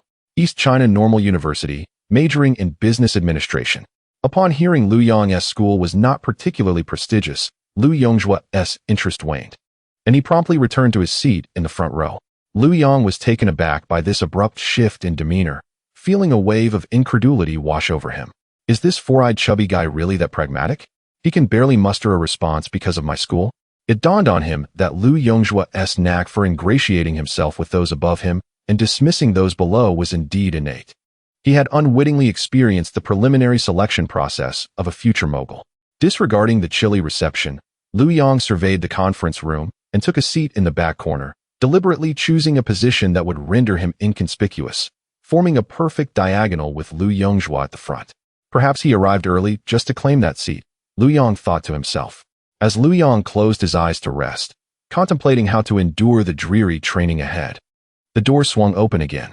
Wang Min from the Human Resources Department entered, clutching a stack of documents. Spotting Lu Yong already seated, she beamed, "Oh, Manager Lu, you're here so early." Having interacted with Wang Min during his onboarding and regularization at the project department, Lu Yong regarded her as an acquaintance. He smiled in return. "Good morning, Min Jia. It can't be helped. I'm used to starting early on site. I would have liked to sleep in, but the circumstances don't allow it." Wang Min chuckled at his response. "Stop joking. Why are you sitting all the way back there? Come up front. I bet when Su Zong arrives, he'll call you out for hiding." She was evidently aware of Lu Yong's performance on the project and Su's impressions of him. Lu Yong feigned exasperation. I thought I could sneak a moment of rest in the back, but you've seen right through me, Min Jia. I can't even get away with that." Wang Min, amused, ignored his banter and began organizing the materials on the podium and testing the projection equipment. Lu Yong contemplated offering his assistance, feeling it unfair to let a colleague manage everything alone.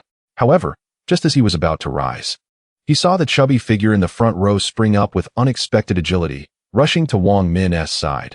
A warm smile plastered on his face. "Is there anything I can help with? Let me take that," he said, eagerly grabbing the documents from Wang Min and efficiently distributing them to each seat. Lu Yong settled back into his chair, reflecting, every successful person has their reasons. With such keen insight and proactive engagement, how could he not succeed? Even with a second chance, I doubt I could match his attention to detail. An hour later, the conference room gradually filled with attendees, all 20 participants of the inaugural Xingxing plan present and accounted for, as the onboarding meeting commenced punctually. The Human Resources General Manager delivered a brief introduction, leading to the main event, a speech from Su Zong. Today, Su seemed in high spirits as he recounted the entrepreneurial journey of Hengda and envisioned a grand future, expressing high hopes for the attendees, urging them to become the pillars of the company. His passionate rhetoric stirred the hearts of many new employees. As anticipated by Wang Min, after concluding his speech, Su Zong scanned the audience and soon spotted Lu Yong attempting to diminish his presence in the back corner. With a smile, he called out, "Lu Yong, why are you sitting so far back? Afraid I'll ask you a question? Come up to the front." Amidst the curious and envious glances of his peers, Lu Yong had no choice but to muster his courage and, amidst soft chuckles, made his way to the front row, taking a seat not far from Lu Yongjua, who was now observing him. The remainder of the day was filled with an intensive overview of corporate culture, explanations of company policies, and business processes, content that was lengthy and monotonous. Although Lu Yong understood the necessity of such training, for him, having been reborn, the material lacked novelty.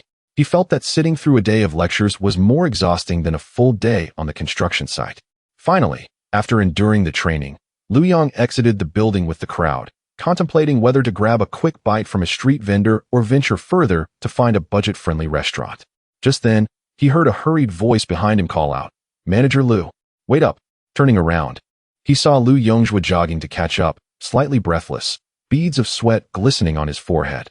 Lu Yong couldn't help but think how out of shape this chubby guy must be, panting after just a few steps.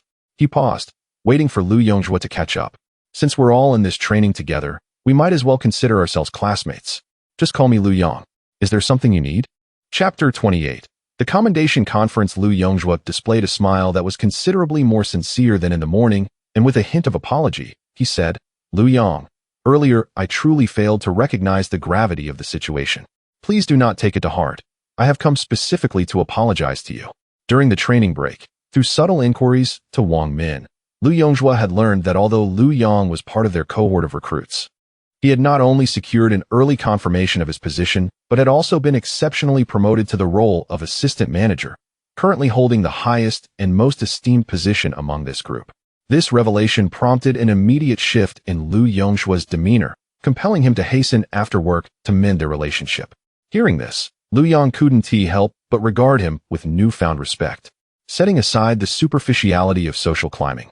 The humility and willingness to admit fault demonstrated by Lu Yongjua was indeed a trait not commonly found, indicative of someone destined for significant accomplishments, albeit perhaps not in the most virtuous manner. Lu Yong recognized that this individual bore no malice towards him, and thus he smiled, adopting a generous demeanor. "Oh, I thought it was something serious. I had long forgotten about this morning's incident and did not dwell on it at all." Seeing Lu Yang's softened attitude, Lu Yongzhua immediately seized the opportunity to further ingratiate himself, insisting on treating him to dinner. Lu Yong, who was also seeking a dining venue, saw no reason to decline such an invitation, especially since the host was a future vice president of the group. In his previous life, merely sharing a table with this rotund individual would have been a mere fantasy. The week-long training program finally reached its conclusion, with the morning dedicated to the graduation examination covering the corporate culture and regulations learned throughout the week. The afternoon, however, was the highlight, the inaugural commendation ceremony for the Xingxing Plan recruits. Boss Su personally attended, accompanied by General Yang, General Tan, and other senior executives, underscoring the group's high regard for this elite cadre. The head of the Human Resources Department first announced the examination results and comprehensive evaluations. When Lu Yong's name was called as the first-place winner and recipient of the title of Outstanding New Employee of the inaugural Xingxing Plan, the audience erupted into enthusiastic applause. Lu Yong himself was somewhat taken aback, his gaze instinctively drifting towards Lu Yongzhua, who sat not far away, his chubby face betraying a flicker of unmistakable disappointment. There was no choice. The accolade could only go to one, and Lu Yong silently lit a candle for him, pondering that had it not been for his unforeseen emergence, the honor might well have belonged to Lu Yongzhua, explaining his rapid ascent in the past life, bolstered by a strong initial impression. It remained uncertain whether Lu Yongzhua, now somewhat overshadowed, would be able to replicate his former success in this lifetime. However, such considerations were not Lu Yang's immediate concern. "Now, I invite President Su to present the award to Lu Yong, the outstanding new employee of the inaugural Xingxing Plan." The host's voice resonated through the hall. Lu Yong adjusted his shirt and, with composure, stood to walk to the podium under the spotlight of the audience's gaze. Boss Su, wearing a satisfied smile, handed Lu Yong a crystal trophy along with an envelope containing a bonus of 2,000 yuan. "Lu Yong, you performed commendably. Keep up the excellent work," Boss Su said, patting his shoulder with undisguised admiration. "The company needs young talents like you, full of vigor and capability. The future is yours." "Thank you, President Su. I will strive to double my efforts and live up to the expectations of the company and yourself." The commendation ceremony concluded amidst a fervent atmosphere, marking the official end of the week-long training. Lu Yong did not depart immediately. Instead, he sought out Wang Hongjun, who had formed a good rapport with him during the training. A graduate from Jinling East University with a major in civil engineering, Wang Hongjun was a genuine high achiever, possessing solid professional skills and a down-to-earth character. Due to the geographical proximity of Jinling to Lu Yang's hometown in Anhui Province, which was often referred to as Huijing, the two shared a sense of camaraderie and found much common ground in their conversations. Lu Yong was aware that in his previous life, Wang Hongjun had leveraged his formidable abilities to steadily ascend within Hengda, ultimately attaining the position of chairman of a regional company, a true talent. "Hongjun, are you free tonight? Let us invite Lu Yongzhua and have dinner together," Lu Yong proposed.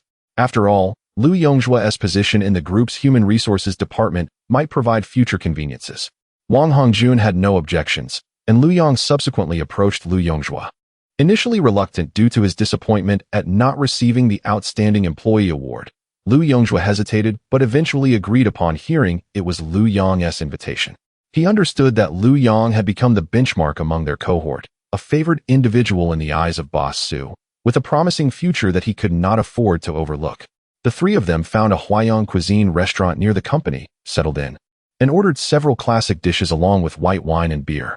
Lu Yong and Wang Hongjun, due to their close geographical ties, conversed with great ease. Lu Yong had already formulated a plan. When Hengda began its extensive national expansion, he would surely request to be assigned to a regional company.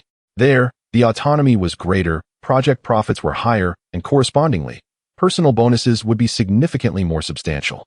If he could take along a capable and reliable ally like Wang Hongjun to conquer new territories, it would undoubtedly be a tremendous advantage. As for Lu Yongzhua, despite his obsequious nature which Lu Yong found somewhat distasteful, he couldn't deny that this individual not only excelled at flattery, but also possessed remarkable execution skills. He always managed to accomplish the tasks assigned to him. After all, would Boss Su be naive enough to employ someone who was merely a sycophant with little capability? Liu Yonghua undoubtedly had his strengths, and if possible, Liu Yang considered bringing him to the regional company in the future to handle external coordination and government relations, which could yield significant benefits. All three possessed commendable drinking capacities, and amidst the clinking of glasses, they quickly finished 2 bottles of white wine and a case of beer. As they stepped out of the restaurant, the evening breeze swept over them, and the effects of the alcohol began to take hold, causing their steps to feel somewhat unsteady. Having finished their meal and drinks, Liu Yang, feeling the need for a shower, draped his arms around Wang Hongjun and Liu Yonghua's shoulders, asking, "Gentlemen, now that we've dined and indulged, how about we find a place to freshen up?" He raised an eyebrow at the two, conveying an understanding look that only men might appreciate. Upon hearing this, Liu Yonghua's face broke into a cheeky grin as he pointed at Liu Yang. Well, Liu Yang, you appear so serious, yet you have this side to you. Quite impressive." Liu Yang scoffed derisively, exclaiming, "I ask you, Liu the Fat, can you not harbor anything healthful in that mind of yours? I am speaking of a proper bath. If you intend to go, then by all means, but if not, hurry and take a taxi back to the dormitory for some rest." Despite being chided, Liu Yonghua remained unfazed, instead responding with a hearty laugh. "I was merely jesting. Do not take it to heart. Come, let us go for a bath. Tonight, I shall treat you, as a celebration for my dear brother Liu Yang's commendable achievement as an outstanding employee. This is what you proclaimed." Liu Yang replied with a mischievous grin. Chapter 29. The Three Musketeers of Hongda. 2 hours later, the three emerged from the sauna center, invigorated and refreshed. As they settled the bill, Liu Yonghua curiously inquired, "Hey, Liu Yang, why is my and Hongjun's bath only 99, while yours is 198? Did you have a golden-fringed wash?" Liu Yang, maintaining a straight face, concocted a playful excuse. "Of course. I've been working at the construction site, and I haven't bathed in half a month. One attendant can't clean me well enough. I need 2.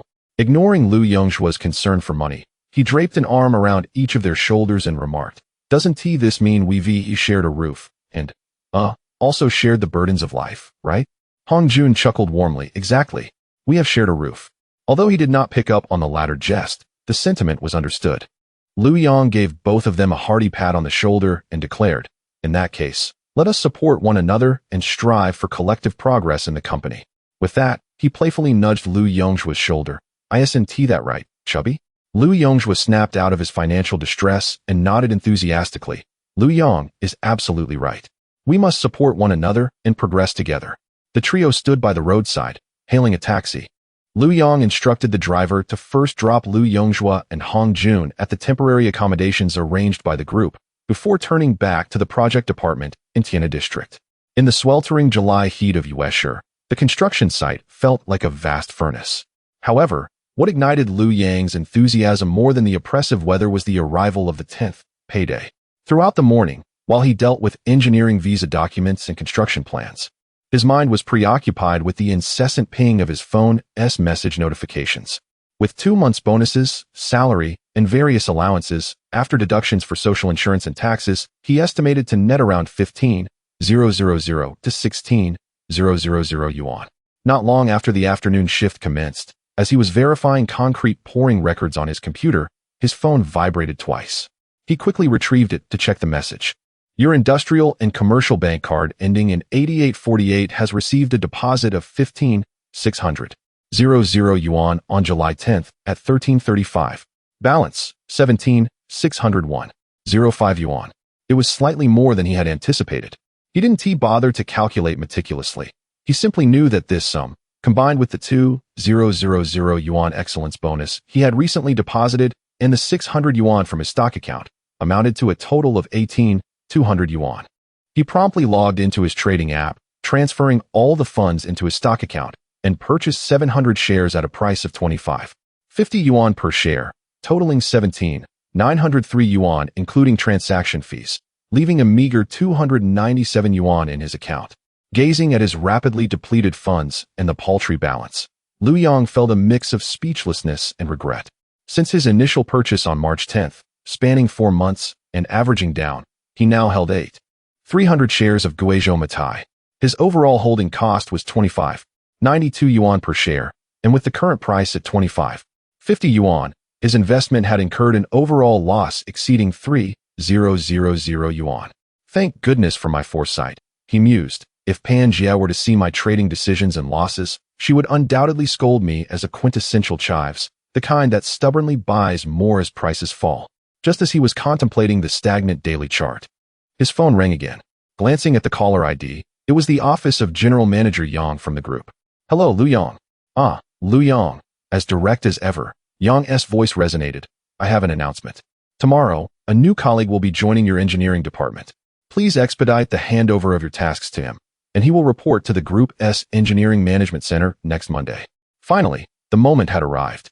Lu Yang suppressed his excitement and cautiously asked, General Manager Yang, should I report this to General Manager Liang first? I currently have quite a few responsibilities and a sudden handover. Yang interrupted him. You need not worry about that.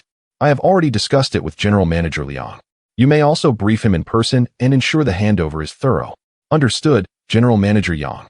I will ensure a seamless transition without leaving any loose ends, and will be punctual for the Group's onboarding. No sooner had he hung up than his phone buzzed again. This time, the caller was Wang Hongjun. Lu Yang answered with a smile. Hongjun, what's up? Lu Yang, I have news. I'm transferring to your Jinbi Huafu project, starting tomorrow. Lu Yang chuckled. Oh, I see. General Manager Yang just informed me about a colleague coming to take over my position, and it turns out to be you. Impressive speed, Hongjun. However, brace yourself. The workload I've been handling is quite extensive and challenging. Wang Hongjun laughed heartily on the other end. No worries. I just hope there's work to do, as long as it's not like my experience at the Jinbi Shiji Huayuan project. Sensing something amiss in his tone, Lu Yang inquired, what happened at Jinbi Shiji Huayuan? Did Su Dezhong give you a hard time? Su Dezhong was the project manager known for his cunning ways. Wang Hongjun sighed in exasperation. It wasn't he exactly bullying. Just the other day, when I first arrived on site and conducted inspections, I discovered numerous areas where the construction quality was substandard and clearly non-compliant. I insisted on rework, only to find that the contractor reported me to Su.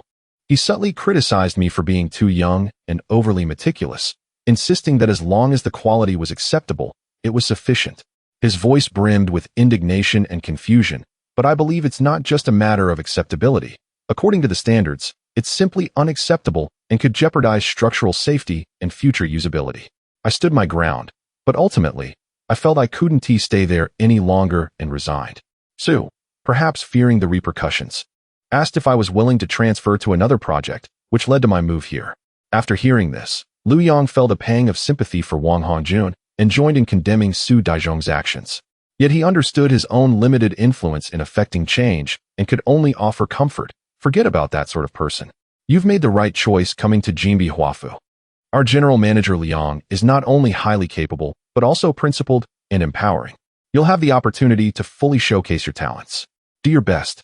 After exchanging a few more words, they agreed to meet the following day for a more in-depth discussion before ending the call. Just as Lu Yang concluded his conversation with Wang Hongjun, the computer on the desk emitted a series of beeping notifications. Upon inspection, he discovered that the newly established QQ group, Hengda Sanjinka, which included only 3 individuals, Lu Yang, Wang Hongjun, and Lu Yongzhua, was flashing with activity. Lu Yongzhua wrote, Are you two there? I have some insider news. Hongjun is being transferred to the Jinbi Huafu project. Lu Yang is returning to the group's Engineering Management Center. Yang Zong just informed our HR department to prepare a formal announcement. Congratulations in advance to both of you. I'm envious. Lu Yang couldn't help but chuckle at this message, his fingers dancing across the keyboard as he replied, Lu Yang, Fatty, your insider news arrives a tad too late, doesn't it? Hongjun and I just coordinated half an hour ago. Shortly after sending his message, Lu Yongzhua responded with an exaggerated expression. What? Forget I said anything. With a smile, Lu Yang closed the QQ dialog box, leaning back in his chair with a long, relieved breath. Finally, he was being reassigned to a core department within the group. Chapter 30 Departure from Jinbi Huafu. On the following morning, after returning from his routine site inspection, Liu Yang immediately spotted a familiar figure seated on the sofa in General Manager Liang's office. It was Wang Hongjun. Upon noticing Liu Yang's return, General Manager Liang waved him over, saying, Liu Yang, come here for a moment. Liu Yang promptly entered the office. Come, Liu Yang, allow me to introduce you. This is Wang Hongjuan, the engineer recently assigned to our project by the group, who will be taking over your responsibilities, General Manager Liang remarked with a smile. Then turning to Wang Hongjuan, he added, Hongjuan, this is Liu Yang, your colleague with whom you will be transitioning work. Before Wang Hongjuan could speak, Liu Yang interjected with a smile, General Manager, there's no need for introductions. I already know Hongjuan. We met during the new employee training last week at the group. Wang Hongjuan quickly stood up, nodding with a smile. Yes, we got acquainted during the training. Oh, you know each other? That is splendid. Liu Yang, in the next couple of days, make sure to pass on all your current tasks to Hongjuan in detail, especially the ongoing and upcoming projects, as well as the coordination with various construction units. Be thorough. Nothing should be overlooked. Liu Yang patted his chest in assurance. Rest assured, General Manager. I will clarify every detail with Hongjuan. Even if there are any oversights, it won't matter. The group is so close to our project that I can come back anytime. To be honest, regardless of where I am assigned in the future, the Jin Bihuafu project team will always feel like home to me. I am especially grateful to you, General Manager, for your guidance and support during this time. I have learned so much. Liu Yang's heartfelt expression of loyalty and gratitude was well received by General Manager Liang, who nodded in satisfaction. Although Liu Yang was returning to the group as a managerial assistant without a direct promotion, joining the Engineering Management Center was a matter of significant importance. This department directly oversees the project, meaning that in the future, Liu Yang would be considered half of his direct superior. Establishing a good relationship now would only yield benefits. With this thought in mind, General Manager Liang decided to share a pleasant piece of news, lowering his voice slightly. Liu Yang, let me tell you something good. Have you seen the newly released list of the top 500 enterprises in the country? Hengda has made its debut, ranking at 348. Really? That is wonderful. This is indeed great news. General Manager Liang smiled. Yes. Boss Xu was quite pleased during yesterday's managerial meeting and announced an additional bonus of 100,000 yuan for each ongoing project, to be distributed at the project manager's discretion as a reward for everyone's hard work recently. This money will be dispersed along with next month's salary. Although you will be transferring, you will certainly receive your share of the bonus. Liu Yang was even more delighted to hear this. He hadn't expected to be able to share in such good fortune just before leaving, which would result in an unexpected windfall. He quickly expressed his gratitude to General Manager Liang. Thank you so much, General Manager. What can I say? Should there be any errands or coordination needed at the group, please do not hesitate to call on me. That was precisely what General Manager Liang wanted to hear. He chuckled and patted Liu Yang on the shoulder. I will remember that. Now, take Hongjuan to settle into the dormitory, and then start the handover process. Understood, Liu Yang replied, exiting General Manager Liang's office with Wang Hongjuan. Arriving at the living quarters of the project department, Liu Yang pointed to the only vacant dormitory and said, Hongjuan, this room is the last one available, but it is cluttered with various items and old documents. We'll need to clean it up before it can be occupied. Wang Hongjuan peered inside at the mountain of items and frowned, turning back to Liu Yang. Never mind, I think it's best not to bother. Since you'll be moving to the group in a few days, how about I temporarily share your room? Once you leave, I can move in directly. Liu Yang grinned mischievously. Share with me? As long as you don't mind, I must warn you that I have sweaty feet and the odor. I just hope it doesn't keep you awake at night. Wang Hongjuan, being a straightforward person, laughed heartily. All right. Perfect. Let us have a competition tonight to see whose feet smell worse. With the accommodation settled, Liu Yang officially commenced the work handover in the afternoon. He first introduced Wang Hongjuan to Sister Pan and other colleagues from the cost, design, and other departments in the office. Everyone warmly welcomed the new addition, a distinguished graduate from Dongda. Next, they donned safety helmets and ventured into the construction site, where Liu Yang guided Wang Hongjuan along the main construction line, meticulously pointing out the critical challenges, key procedures to note, and common problem areas, all while sharing insights from his months of experience. He even took the time to gather the project managers, technical leads, and construction staff from both the general contractor and subcontractors to formally introduce Wang Hongjuan to them. Xiezong, Jingzong, esteemed colleagues. This is our project's new engineer, Wang Hongjuan. He will be your point of contact for all matters regarding on-site engineering. Hongjuan is a top graduate from Dongda with strong professional capabilities, so please extend your support. Liu Yang introduced. The seasoned veterans responded with smiles, assuring him, Liu Manager, rest assured, We will certainly cooperate well with Engineer Wang. Engineer Wang, I look forward to your guidance. After completing the rounds, they returned to the office just as it was nearing the end of the workday. Sister Pan, upon seeing them return, smiled and said, Liu Yang, Hongjuan, don't rush to leave after work. General Manager Liang has announced that we will be dining together tonight at Yuesher Fu to improve our meal arrangements, which also serves as a farewell for Liu Yang and a welcome for Hongjuan to our team. After work, about a dozen management personnel from the project department made their way to the nearby Yuesher Fu.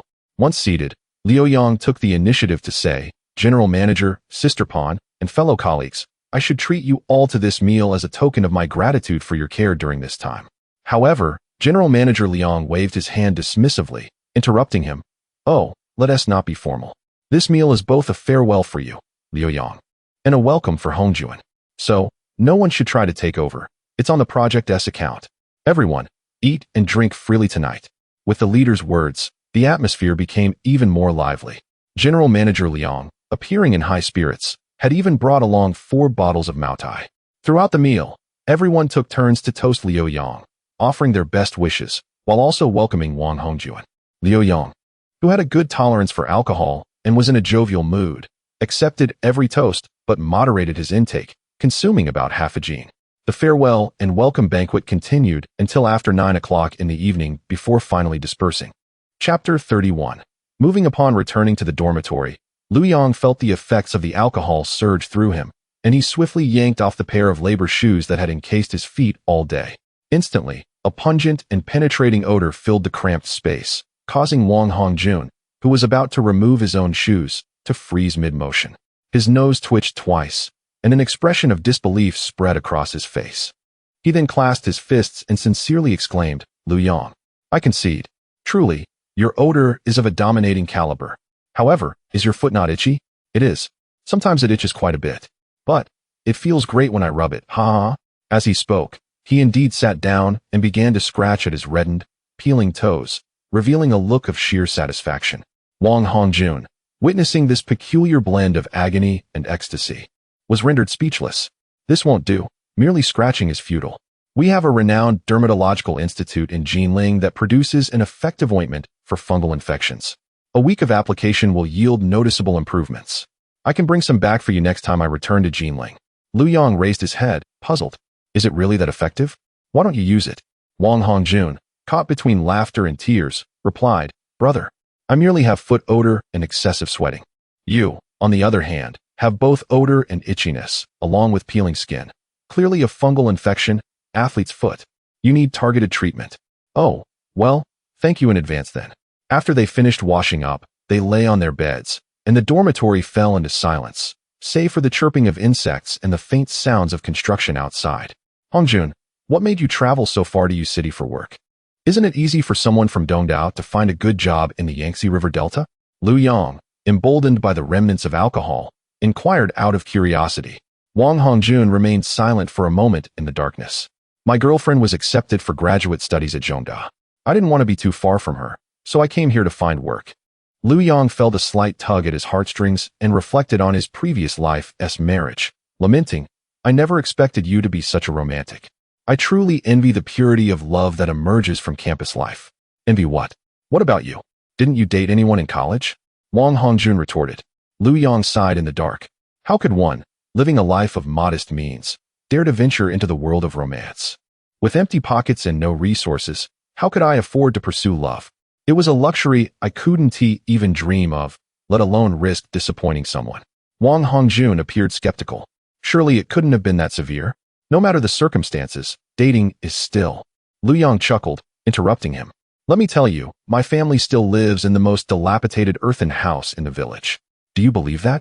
Wang Hongjun was momentarily taken aback, unsure how to respond in the darkness. Well. Yet Liu Yang seemed unfazed, filled instead with determination. But it's all right. I am immensely grateful to my parents, who sacrificed everything to ensure I completed my education. I shall change my family's destiny with my own hands. This was the first time Wang Hongjun truly comprehended Liu Yang's family background. After a brief moment of shock, he felt a deeper admiration swell within him. A person who had struggled from such an environment to reach this point had put forth efforts and resilience far beyond his imagination. Lu Yong, you are remarkable, Wang Hongjun earnestly praised, then added enthusiastically, when I have time, I'll take you to Zhongda. There are several lovely classmates in my girlfriend's class. I can introduce you to them. Lu Yang's interest piqued. He replied with a grin, all right. But remember, you promised. I await your news. In the following 2 days, although Lu Yong had formally transferred all blueprints, documents, and ledger lists to Wang Hongjun, he did not leave the project department immediately. Instead, he took Wang Hongjun back to the site, imparting the experiences he had accumulated over the past few months, the pitfalls he had encountered, and the essential points to consider when interacting with various construction units. It was only after finishing work on the 13th, a Sunday, that Lu Yong truly began to pack his belongings. His possessions were few, a few articles of clothing, some books, and daily essentials, all fitting into a backpack and a large woven bag. Wang Hongjun assisted him in transporting them to the group dormitory. The group had rented an apartment in this area for high-level executives and the first batch of university recruits. Lu Yang's residence was a 2-bedroom apartment. He occupied one room, while Lu Yongjua occupied the other. Upon knocking on the door, Lu Yongjua, dressed in home attire, peered out, and his round face immediately broke into a broad smile upon seeing Lu Yong and Wang Hongjun. Oh, you two have come. Welcome, welcome. Please come in. Lu Yong and Wang Hongjun entered the living room, taking in their surroundings. The apartment had evidently undergone basic renovations, with tiled floors and pristine white walls. The living area featured a sofa, coffee table, and television, though not luxurious. It was clean and tidy, complete with a separate kitchen and bathroom. Lu Yong clicked his tongue in appreciation and remarked to Lu Yongjua, Fatty, this is impressive. You're living quite comfortably, aren't you? Compared to the activity boardroom at our project site, this is like heaven and earth. Wang Hongjun nodded in agreement. Indeed, the treatment at the headquarters is top-notch. The accommodation conditions are commendable. However, Lu Yongjua's expression soured as he lamented, Oh, my 2 brothers. You see only the meat on the thief's plate, but not the beatings he endures. You have no idea how oppressive it is to work at the group. One must speak softly and walk carefully, fearful that any misstep will be noted by the leadership and jotted down in their little notebooks. There's no freedom like you have on the project site. Lu Yong chuckled at this and replied, Fatty, you make a valid point. The group has its advantages, and the project has its liberties. Each has its own merits and demerits. He gestured toward the vacant room. This one is mine, right? Yes. All the furniture is provided, but you will need to arrange your own bedding, Lu Yongjua explained. After finishing their tasks, it was already past 8 in the evening. They found a quaint little restaurant downstairs that appeared clean and ordered a few dishes. After dinner, Wang Hongjun took a taxi back to the project site. On Monday morning, before 7, Lu Yong was awakened by the rustling sounds outside his door and the running water from the bathroom. Upon opening the door, he saw Lu Yongjua, already dressed and impeccably groomed, preparing to leave. Fatty, are you unwell? Doesn't tea the group start at 8:30? What time is it? Are you up this early to commit a heist? Lu Yong yawned and asked irritably. Lu Yongjua, while adjusting his collar in front of the mirror by the door, explained without turning his head, There's no choice, my friend. As a newcomer, I must be diligent and head to the office early to prepare hot water and tidy my desk, leaving a good impression on the leaders. Why don't you sleep a little longer? As he observed Lu Yongjua's enthusiastic demeanor, Lu Yong felt a wave of exasperation. This rotund fellow's ingratiating tendencies were indeed deeply ingrained, having become an integral part of his daily conduct. Now that he was awake, how could he possibly indulge in more sleep? Wait for me, Lu Yong exclaimed, rushing into the bathroom. In just 5 minutes, he completed his morning routine of brushing his teeth, washing his face, and changing his clothes, before descending the stairs alongside Lu Yongjua. Chapter 32. Stock dividends. 2 individuals purchased steamed buns and soy milk from a breakfast stall at the entrance of their residential community, leisurely consuming their meal as they made their way towards the Goldman Sachs building. Upon entering the corporate office area, Lu Yongjua guided Lu Yong to the open office space of the Engineering Management Center, pointing with a mischievous grin to a conspicuous workstation by the window, stating, There, your workstation is right there. As Lu Yong approached, he noticed that this workstation was directly in front of the glass door of General Manager Yang's office. With a mere glance, Yang could discern everything happening at Lu Yang's desk. A brand new desktop computer was already set up, alongside a neatly arranged set of unopened stationery, and most notably, a nameplate inscribed with Assistant to the Manager of the Engineering Management Center, Lu Yong had already been affixed. Lu Yong, caught between laughter and exasperation, remarked to Lu Yongjua, "This position is far too close to General Manager Yang, isn't it? If I wish to take a break or relax, I'll surely be caught immediately." Lu Yongjua chuckled in delight, responding, "This was specifically arranged by General Manager Yang yesterday, stating it would allow him to find you conveniently. If you dislike this position, feel free to discuss it directly with him. Well then, I must return to our Human Resources Department next door. Should you have any questions or require assistance, do not hesitate to reach out." Lu Yong waved his hand in resignation. "All right, you go ahead and be busy." Given that the Engineering Management Center operated in an open office format, unlike the Human Resources Department, which had independent enclosed offices, the cleanliness of the public area was maintained by designated cleaning staff, freeing Lu Yong and the other newcomers from the necessity of tidying up beforehand. After discarding the remnants of his breakfast, Lu Yong filled a cup with hot water from the dispenser and settled into his new workstation to familiarize himself with the computer. Shortly after booting up, he noticed General Manager Yang approaching with his briefcase. Upon seeing Lu Yong at his desk, Yang smiled and said, "Lu Yong, you're here quite early. Are you adjusting well to the new environment?" Lu Yong promptly stood, replying, "Good morning, General Manager Yang. Fortunately, I'm accustomed to early starts from the project. You've arrived quite early as well." Yang gestured outside, explaining, "I live far away, so I must leave early. Otherwise, getting stuck in the morning rush hour would be troublesome." As he spoke, he opened the door to his office, inviting Lu Yong, "Come in, let us discuss your upcoming work tasks." Not daring to delay, Lu Yong swiftly grabbed his notebook and pen, following General Manager Yang into the office. After taking his seat behind the desk, Yang candidly stated, "Lu Yong, I would like to inform you about the situation of the Engineering Management Center and your responsibilities. Currently, there are 10 personnel in the center, and I serve as the general manager. There are 2 assistant managers beneath me. One is you, primarily responsible for managing civil engineering and establishing standards, and the other is Manager Zhang, who is in charge of installations." As he spoke, Yang's gaze caught sight of a slender man in his 30s, wearing glasses, entering the office area. He raised his voice, calling out, "Manager Zhang, you've arrived just in time. Come in." Manager Zhang quickly approached with a smile and greeted, "Good morning, General Manager." "Good morning," Yang nodded, introducing the two. "Manager Zhang, this is Lu Yong, our new assistant manager. You two will be partners moving forward." "Lu Yong, this is Manager Zhang Wei." Lu Yong extended his hand. "Hello, Manager Zhang." Zhang Wei warmly shook Lu Yong's hand, exclaiming, "Hello, I've heard much about you. You're quite accomplished for your age." Yang gestured for them to sit, then proceeded to assign tasks. "I called you both in to delegate the most crucial task for our center at this stage. You are to lead the formulation of our Hongda Quality Project Acceptance Standards, along with all corresponding management systems and processes." His gaze swept over both individuals, finally landing on Lu Yong. "Lu Yong, you will take overall responsibility for this task, coordinating efforts. Manager Zhang, you will be responsible for drafting the standards related to installations and will fully support Lu Yong.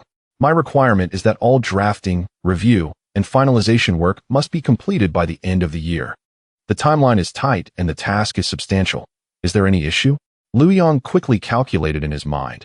It was mid-July, leaving about 5 months until the end of the year. Given his past experience and existing framework, he deemed this time frame more than sufficient. "No problem, General Manager Yang. I assure you we will complete the task on time." Zhang Wei promptly added, "Rest assured, General Manager. I will exert my utmost effort to support Manager Lu's work." "Excellent." Yang nodded in satisfaction. "Should you require any resources to coordinate, feel free to reach out to me." After the brief meeting, Yang personally led Lu Yong back to the office area, clapping his hands to draw the attention of all colleagues. "Please pause your work for a moment," Yang announced. "I would like to introduce a new colleague, Lu Yong, who officially joins our Engineering Management Center today as Assistant Manager, primarily responsible for civil engineering standards and project management. Lu Yong previously excelled in the Jinbi Huafu project. Let us give him a warm welcome." The office erupted in enthusiastic applause. In truth, Lu Yong had interacted with most of the people in the room during his prior visits to the corporate office, so many recognized him and greeted him with friendly nods. After the introduction, Lu Yong returned to his workstation and began drafting the outline and task breakdown for the Hongda Quality Project Acceptance Standards. This undertaking involved multiple specialties and required collaboration from various individuals. Thus, a clear outline and delineation of responsibilities were key to its success. He intended to first establish the framework for the standards, subsequently breaking down the specific drafting tasks into subdivisions according to architecture, structure, decoration, landscaping, and other specialized fields, judiciously assigning them to the corresponding colleagues in the center and clarifying deadlines and quality requirements. This approach would significantly enhance efficiency, circumvent redundant efforts and unclear responsibilities, while ensuring that each individual comprehended their scope of responsibility. At noon, Lu Yong treated all his colleagues in the center to a meal, primarily because several female colleagues needed to return home to tend to their children. Thus, the first gathering was scheduled for midday. After the meal, during the lunch break, Lu Yong logged into the stock trading software. Upon opening his account, he was momentarily taken aback. The number of shares he held had increased from 8,300 to 9,130, and his available account balance had surged from 297 yuan to 1,459 yuan. He clicked on the system notifications and announcements. Guizhou Matai has implemented a dividend plan, distributing 1 additional share for every 10 shares held, along with a cash dividend of 2 yuan, including tax. Dividend distribution: 8,300 shares at 10, resulting in a cash dividend of 8,300 shares at 10, amounting to 1,660 yuan. Individual income tax: 1,660 yuan for 830 shares with a par value of 1 yuan. At a rate of 20 totals 498 yuan. The net cash received is 1,660 minus 498, equaling 1,162 yuan. Once again, the dividends from Matai proved to be remarkable. Lu Yong could not help but exclaim that the seemingly free 830 shares were once valued at over 2 million during their peak. Glancing at his account balance of 1,459 yuan, he realized he could not even afford a single lot. He decided to wait until next month's salary to make a purchase. Reflecting on the promised bonus from General Liang next month, Lu Yong contemplated that if it were insufficient, he would ensure the project department faced some minor inconveniences. Chapter 33. Najuan. After a day of relentless typing on the keyboard, Lu Yong finally pressed the last period, and the sky outside had darkened. He let out a long sigh, vigorously massaging his sore wrists, and leaned back in his chair, stretching lazily as his stiff spine emitted a series of subtle cracks. The initial draft of the outline for the acceptance criteria and task breakdown plan was finally complete. This document encapsulated the lessons learned from his previous life, featuring a clear framework, logical rigor, and distinct task allocations. He printed 10 copies, intending to distribute them to his colleagues during tomorrow's meeting. Having accomplished this, he glanced at the time in the bottom right corner of his computer screen, noting that there were still 5 minutes until the official end of the workday. He then sent a message to the departmental group in the Engineering Management Center. Dear colleagues, tomorrow at 9 o'clock in the second conference room, we will hold a kickoff meeting for the Jingpin Gongxing Yinshou Biajuan compilation. Please ensure your attendance and reply upon receipt. As soon as he sent the message, the group was flooded with responses indicating receipt. After dispatching the notification, Lu Yong stood to stretch his numb legs and headed to the restroom to address a personal matter. He also took the opportunity to wash his teacup. Just as he finished these tasks, the clock struck the end of the workday. He grabbed his phone and keys, preparing to leave. Passing by the adjacent Human Resources department, he instinctively glanced inside and saw Lu Yongjue sitting in a corner, fingers furiously tapping away at the keyboard, appearing exceptionally busy. What is this fat guy trying to prove? Why work so hard after hours? Lu Yong thought to himself, and since it was on his way, he decided to pop in and invite him to leave together. Wang Min happened to see Lu Yong and greeted him with a smile. Lu Yong, come to find Aishwa? Lu Yong responded with a smile.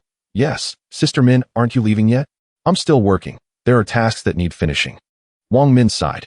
Approaching Lu Yongjue's workstation, Lu Yong couldn't help but chuckle at his intense focus. Hey fat guy, it's time to clock out. Are you coming? Lu Yongjue jumped in surprise, looking up to see Lu Yong, and breathed a sigh of relief. Keep it down. We don't want our boss to hear. He leaned closer to Lu Yong, lowering his voice as if sharing a secret. I advise you to wait until your general manager leaves before heading out. Last week, one of your department's guys left right on the dot and ran into the general manager. He was called in the next day for a serious talking to and got scolded terribly.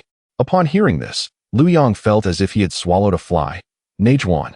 Here we go again with this meaningless time wasting and performative overtime. He had abhorred this in his previous life. And to his dismay, It seemed nothing had changed upon his rebirth, unless he became the boss himself. But then again, if he did become a boss, would he maintain his principles when faced with employees leaving precisely on time? He couldn't guarantee that for himself. Well, under the eaves, one must bow their head, Lu Yong sighed internally. Having just joined the group, it was unnecessary to stick out, lest he attract unwanted attention from superiors, leading to potential difficulties. Even if everything was fine, he had to endure this period of pretense. All right, I understand. Lu Yong nodded at Lu Yongjua and returned to his workstation. Once seated, he found he had no desire to continue working, but sitting idle was not an option. After some contemplation, he pulled out the CPA textbook from his bag, took the accompanying CD, inserted it into the computer drive, and copied the electronic version of the textbook and exercise book to his desktop. Why not just read the physical book? It was too conspicuous. Reading unrelated materials in the office could lead to negative impressions, while looking at the computer screen would allow others to glance over and not discern what he was doing. At least he was putting on a facade. It wasn't until 8:30 that General Manager Yang emerged with his briefcase.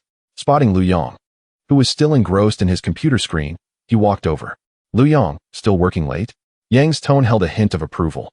You've just joined, and there is certainly much to do. Don't rush. Take your time to adapt. Lu Yong longed to retort, if you left earlier, I would have too.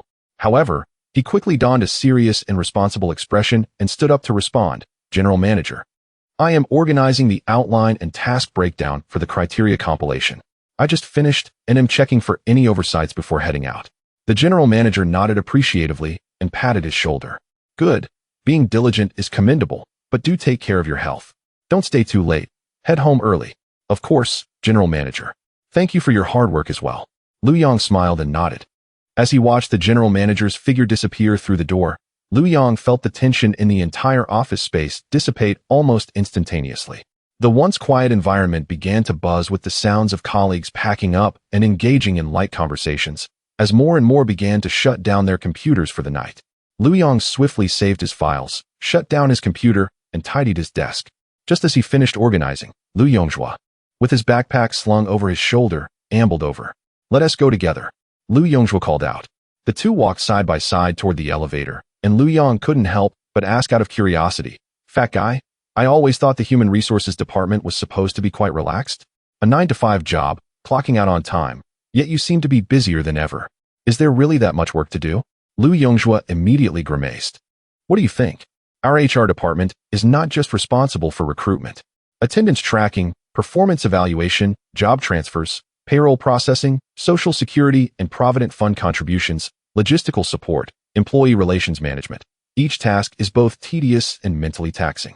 Daily reports, various processes, and unexpected situations keep us incredibly busy. Do you think working in HR at a large company is easy? Upon hearing Lu Yongshua's detailed account, Lu Yong understood. Indeed, while HR in small companies might be relatively straightforward, in a rapidly expanding enterprise like Hengda, the complexities of human resource management far exceeded expectations.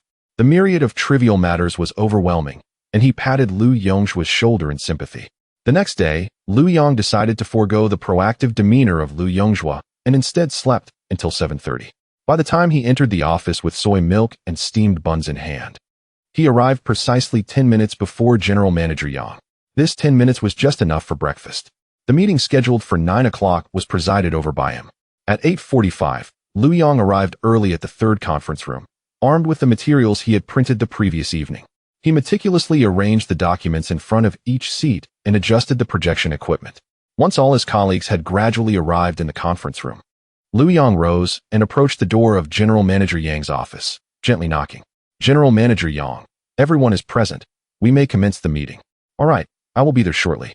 Chapter 34. Military order. In the conference room, the colleagues from the Engineering Management Center were already seated. Lu Yong approached the podium, foregoing any unnecessary pleasantries, and promptly activated the projector to display the core contents of the Hengda Boutique Project Acceptance Standards Compilation Outline and Task Decomposition Plan on the screen. Good morning, everyone. The sole purpose of today's meeting is to initiate and clarify the compilation of the Hengda Boutique Project Acceptance Standards. First, I would like to explain why we need to develop this standard and what our objectives are. He surveyed the room. As our company has entered the ranks of the top 500 in the country for the first time, and has set a clear strategic direction towards expanding nationwide, and creating exquisite residential projects. Our previous reliance on the experience of seasoned craftsmen or merely adhering to the lowest national quality norms is no longer sufficient. This approach cannot uphold the brand image of Hongda Boutique. We must establish a comprehensive internal standard system for boutique projects that surpasses national standards, embodies Hongda's unique characteristics, and is quantifiable, executable, and traceable. This standard will serve as our authoritative tool for quality control across projects nationwide and will lay the foundation for product standardization, meticulous cost management, and controllable quality. He paused, noticing many nodding in agreement, and continued to delve deeper into the core. What specifically should this standard encompass? My thinking is that it must be subdivided, penetrating into each individual component of the project. He switched the PowerPoint slide to present the detailed framework. First, for the foundation engineering section, we cannot simply label it as foundation acceptance. It must be detailed into the verticality, load-bearing capacity, and integrity of pile foundations, the compaction coefficient, and load-bearing capacity testing of ground treatment. In the main engineering section, we must cover the flatness, verticality, and cross-sectional dimensional deviations of formwork, the specifications, quantity, spacing, and protective layer thickness of rebar, the strength, pouring quality, curing measures, and control of appearance defects in concrete work, and the fullness of mortar, vertical flatness, and thickness of mortar joints in masonry work. The decoration and renovation work is of utmost importance, directly facing the owners. With acceptance criteria for the flatness of wall and floor works, rate of hollow sounds, and color differences, the routing of water and electrical installations, the tightness of interfaces, and functionality. All these aspects must have clear, quantifiable acceptance criteria and allowable deviation values. Lastly, and crucially for ensuring the standards are implemented, we need to design a meticulous acceptance process and control mechanism, segmented by phases and units. We require a clear quality responsibility traceability mechanism so that, in the event of issues, we can swiftly identify the specific process, team, or even the individual responsible. Liu Yang's exposition was coherent, his content solid and devoid of any empty rhetoric, which transformed the atmosphere in the room as colleagues who initially perceived this as yet another formal task began to take it seriously. After outlining the entire framework and core requirements, Liu Yang commenced distributing the printed task decomposition plan. Next, we will clarify each person's responsibilities. I have listed the required standard templates, accompanied by writing requirements and reference norms. Please select tasks that align with your areas of expertise. After claiming a task, please sign next to it, confirming your commitment to the draft completion timeline. This serves as a military order. We will track progress based on this, and I will approach anyone who fails to complete their tasks. This explicit, individual accountability and time-bound approach intensified the seriousness of the meeting. As everyone began perusing the task list, engaging in hushed discussions and selections, Liu Yang took upon himself the most extensive, complex, and cross-departmental segment, the acceptance process and control mechanism. This part involves the design of the acceptance process, form design, delineation of responsibilities, and the most intricate thoughts on information management. I shall take responsibility for it, Liu Yang stated.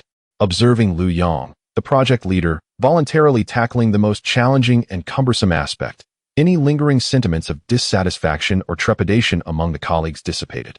Even the most seasoned engineers regarded Liu Yang with newfound respect and admiration. The room fell silent as everyone earnestly began to claim tasks related to civil engineering, installation, decoration, and other project standards, solemnly signing and annotating timelines. Although the process and mechanism might present a formidable challenge for others, for Liu Yang, with his prior experience, it was akin to transcribing. The task posed no difficulty at all. Throughout the entire morning meeting, General Yang scarcely spoke, sitting quietly beside, observing Liu Yang's adept handling of the situation with commendable initiative. The meeting lasted the entire morning before concluding. After adjourning, Liu Yang and his colleagues returned to their office, immediately immersing themselves in their assigned work. While General Yang took the freshly minted task decomposition plan, filled with signatures and timelines, upstairs to report to Su Laoban. In Su Laoban's office, General Yang presented the meeting details and the task document, lavishly praising Su Zong. Liu Yang is indeed a promising talent. He ran today's kickoff meeting splendidly, with clear thoughts and defined objectives, adeptly prioritizing critical aspects. Most importantly, He demonstrated responsibility by shouldering the most challenging parts, instantly invigorating the entire team's morale with his leadership flair. Had Lu Yong known of General Yang's high regard for him, he might have felt a sense of bashfulness, as he merely stood on the shoulders of giants, his past experiences, and executed what seemed like straightforward arrangements. Su Laoban meticulously reviewed the task decomposition plan, the clear framework, defined roles, and timelines eliciting frequent nods of approval. Coupled with Lu Yong being among the first cohort of the Xingxing program, Su Laoban's mind began to formulate ideas. Indeed, it seems this batch of Xingxing holds promising talents. Su Laoban pointed at the task document. Lao Yong, your engineering management center should assign more responsibilities to young talents like Lu Yong and keep a close watch on him. I am inclined to cultivate him along with a few other outstanding individuals from the Xingxing program as exemplary models for our Hengda Talent Development Initiative. You must focus on nurturing him to see how far he can go. Rest assured, Su Zong, I understand and will provide him with ample space and opportunities, General Yang promptly affirmed. Chapter 35. The precursor of the Gewu Tuan. By the time Lu Yong returned to his workstation, it was already past noon. The hefty Lu Yongjua had evidently not waited for him and had gone off to lunch by himself.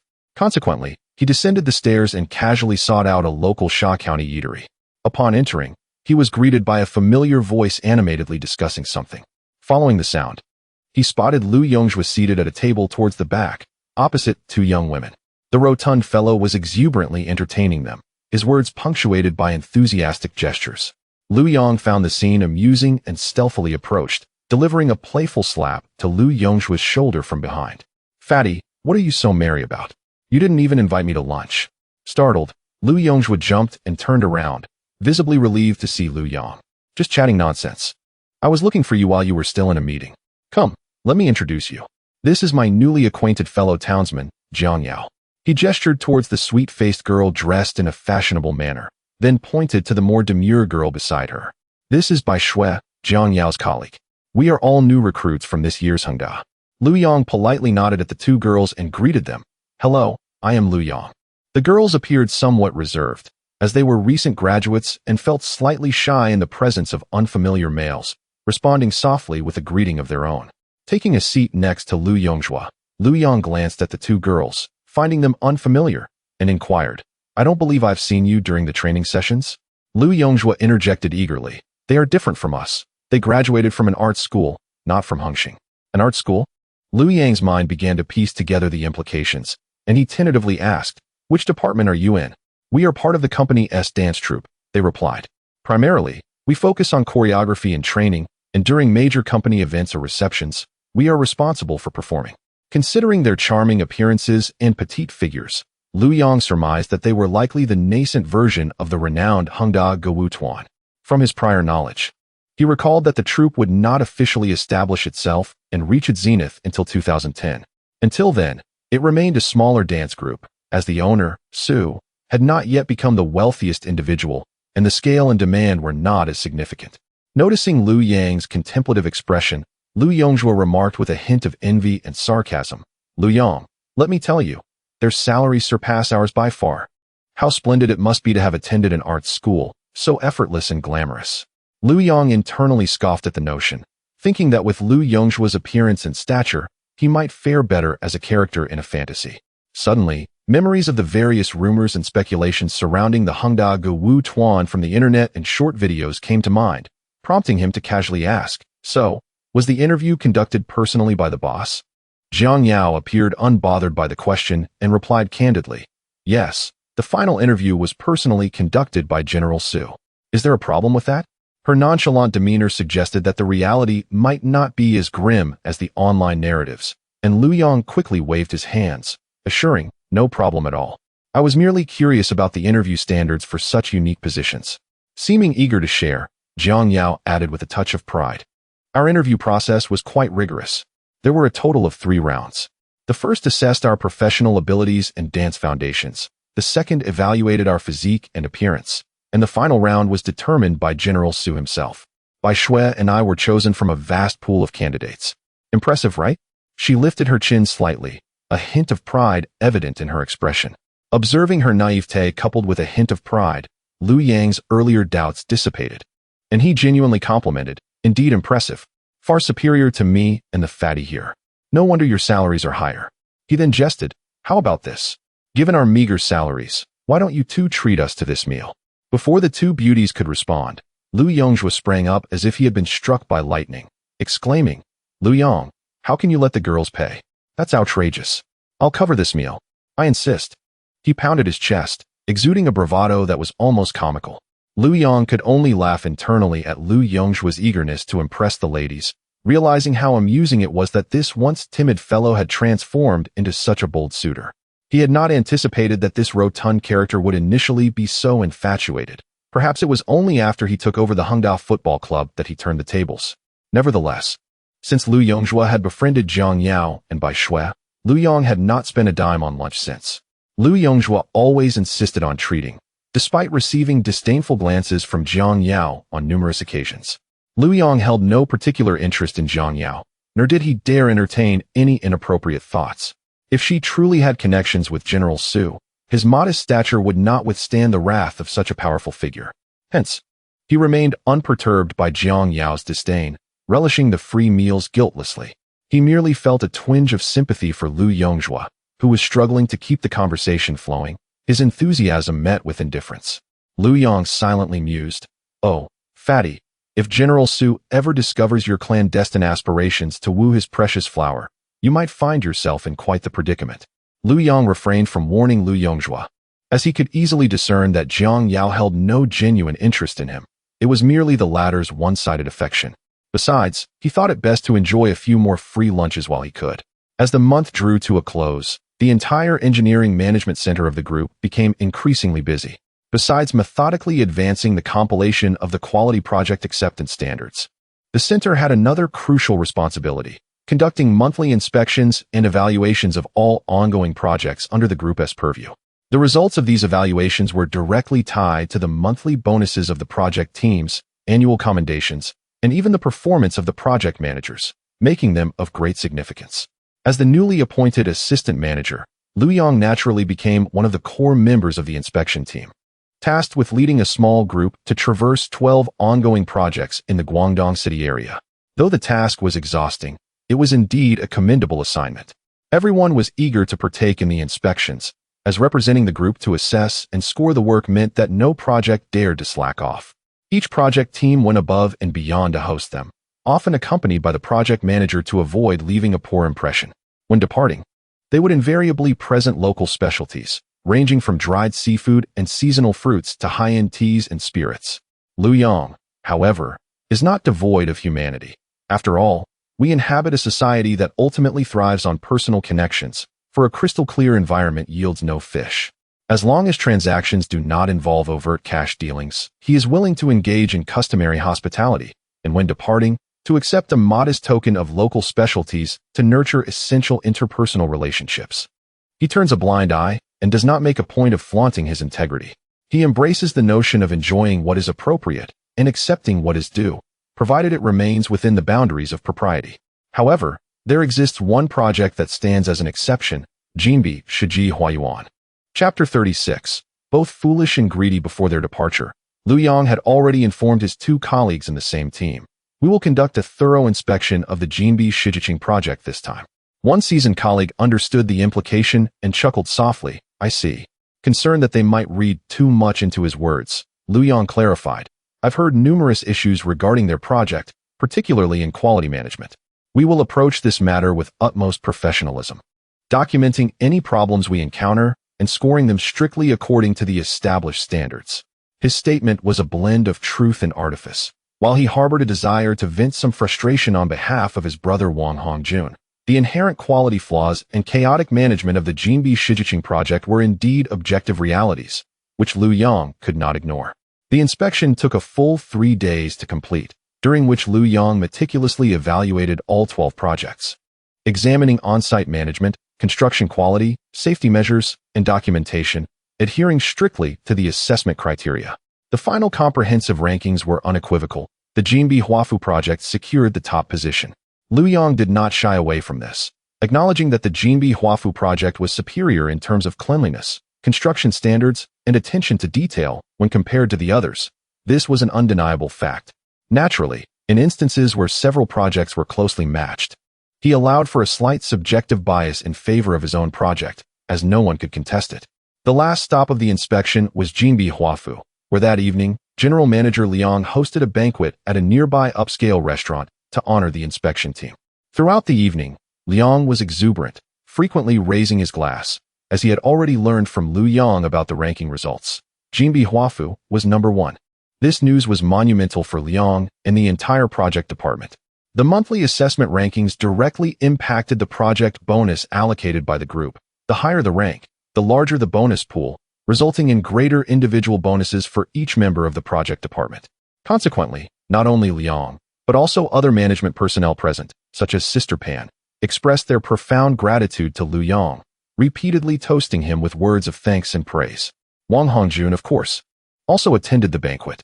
Seizing a moment, he approached Lu Yang with a glass in hand and quietly said, "Lu Yang, thank you. I've heard about the situation at Jinbi Shijiqing." Lu Yang interrupted him, patting his shoulder. "Hongjun, don't overthink it. The scoring was strictly based on standards and the conditions on site. The issues at Jinbi Shijiqing are indeed numerous, and their chaotic quality management led to their last place ranking. That is their own problem, unrelated to us." Although Lu Yang spoke thus, he took note of the favor extended to him, and they clinked glasses heavily, an understanding passing between them without words. The dinner was a joyous affair, with several bottles of matai consumed. As the banquet concluded, General Manager Liang personally escorted Lu Yang to his car, discreetly slipping a delicately wrapped gift bag into his hands, containing 2 bottles of matai, 2 packs of soft Zhonghua cigarettes, and a can of tea. "Lu Yang, I truly appreciate your efforts this time. It's just a small token from the project. You must accept it," Liang said with a smile. Lu Yang did not decline, accepting it with a smile. "You are too kind, Liang." "Thank you." Liang was aware of the subtleties, and although the gifts were valuable, they remained within the bounds of normal social exchanges, avoiding cash or similar items that could easily be misconstrued. Upon returning to the group dormitory, it was nearly 10 o'clock. Lu Yang, swaying slightly with the gift bag in hand, opened the door only to be taken aback by the scene in the living room. He found Lu Yongzhua, Jiang Yaoyao, and Bai Shui all present. Lu Yongzhua appeared anxious, while Jiang Yaoyao and Bai Shui had red, swollen eyes, with tear stains on their faces, clearly having just cried. "What is going on?" Lu Yang, half awake from the alcohol, gazed at them in astonishment. "Why are you two here at this late hour?" Recently, they had grown familiar due to their shared lunches, but it was the first time the 2 girls had come to the boys' dormitory at night. Bai Shui, usually reserved and quiet, was now unusually agitated, her voice trembling with anger as she exclaimed, "After the training period ended today, the company asked us to sign contracts. The contract period is 3 years, but the penalty for breach is 1 million. Most importantly, the contract stipulates that we must unconditionally cooperate with the company in business receptions and public relations activities." Her voice quivered as she finished speaking. Jiang Yaoyao, eyes red, fixed a piercing gaze on Lu Yang. "Lu Yang, did you know the company would do this? No wonder you asked us about the interviews during lunch." Lu Yang observed their agitated expressions, his face betraying little emotion. He placed the gift bag casually in the corner, approached the sofa, and spoke slowly. "You mustn't wrongfully accuse me. I merely speculated based on common sense. Think about it. Why would the company offer you such high salaries? Just so you can dance around at the annual meeting or assist with the project launch? There is no such thing as a free lunch. Do you not understand this principle? It is merely your own foolishness and greed. Do not blame others." His words carried weight, and particularly the phrase foolish and greedy ignited Bai Shui's already fragile emotions. "Lu Yang, on what grounds do you say such things about us?" Bai Shui erupted, her tears cascading down like pearls from a broken string as she shouted at Lu Yang. "Yao Yao and I are just recent graduates. We have been deceived as well. How can you speak of us like this?" Observing their breakdown, Lu Yang decided to stoke the flames further. "Still not foolish? When have you ever encountered a company that requires you to undress for an interview? Surely during your arts examination interviews, it was never like this? If it were truly about assessing your body proportions, wouldn't wearing fitted practice attire suffice? They are merely deceiving you naive graduates. If I am not mistaken, there are likely cameras in that room." Jiang Yaoyao and Bai Shui were rendered speechless by his words, recalling the humiliating details of their interviews, feeling a profound sense of shame and fear. Their cries intensified, filled with despair. Lu Yongzhua, across from them, was frantic, gesturing wildly at Lu Yong, urging him to stop, unable to bear seeing the girls on the verge of tears. Lu Yong, witnessing the two girls in distress, recognized he had perhaps been too harsh. Enough, don't cry anymore. Realizing the issue in time and withdrawing is already a stroke of luck and misfortune. He picked up a glass from the table and headed to the kitchen to pour himself a glass of cool water, primarily to soothe his throat after drinking too much mitai that evening. Chapter 37. Gifted? Upon returning to the living room with a cup of water, he observed the two individuals still sobbing softly and continued, "Do not even think about reporting anything. Such actions could backfire, potentially ensnaring yourselves instead of the other party. You possess no substantial evidence, and while the contract terms may be harsh, they are not necessarily untenable from a legal standpoint, especially given the nebulous nature of business hospitality." Seeing their cries gradually subside, Lu Yong understood that his words had resonated with them. He glanced at the clock and inquired, "Do you two have a place to stay tonight?" Both shook their heads, having previously resided in a company-arranged dormitory, from which they had since moved out following the recent turmoil.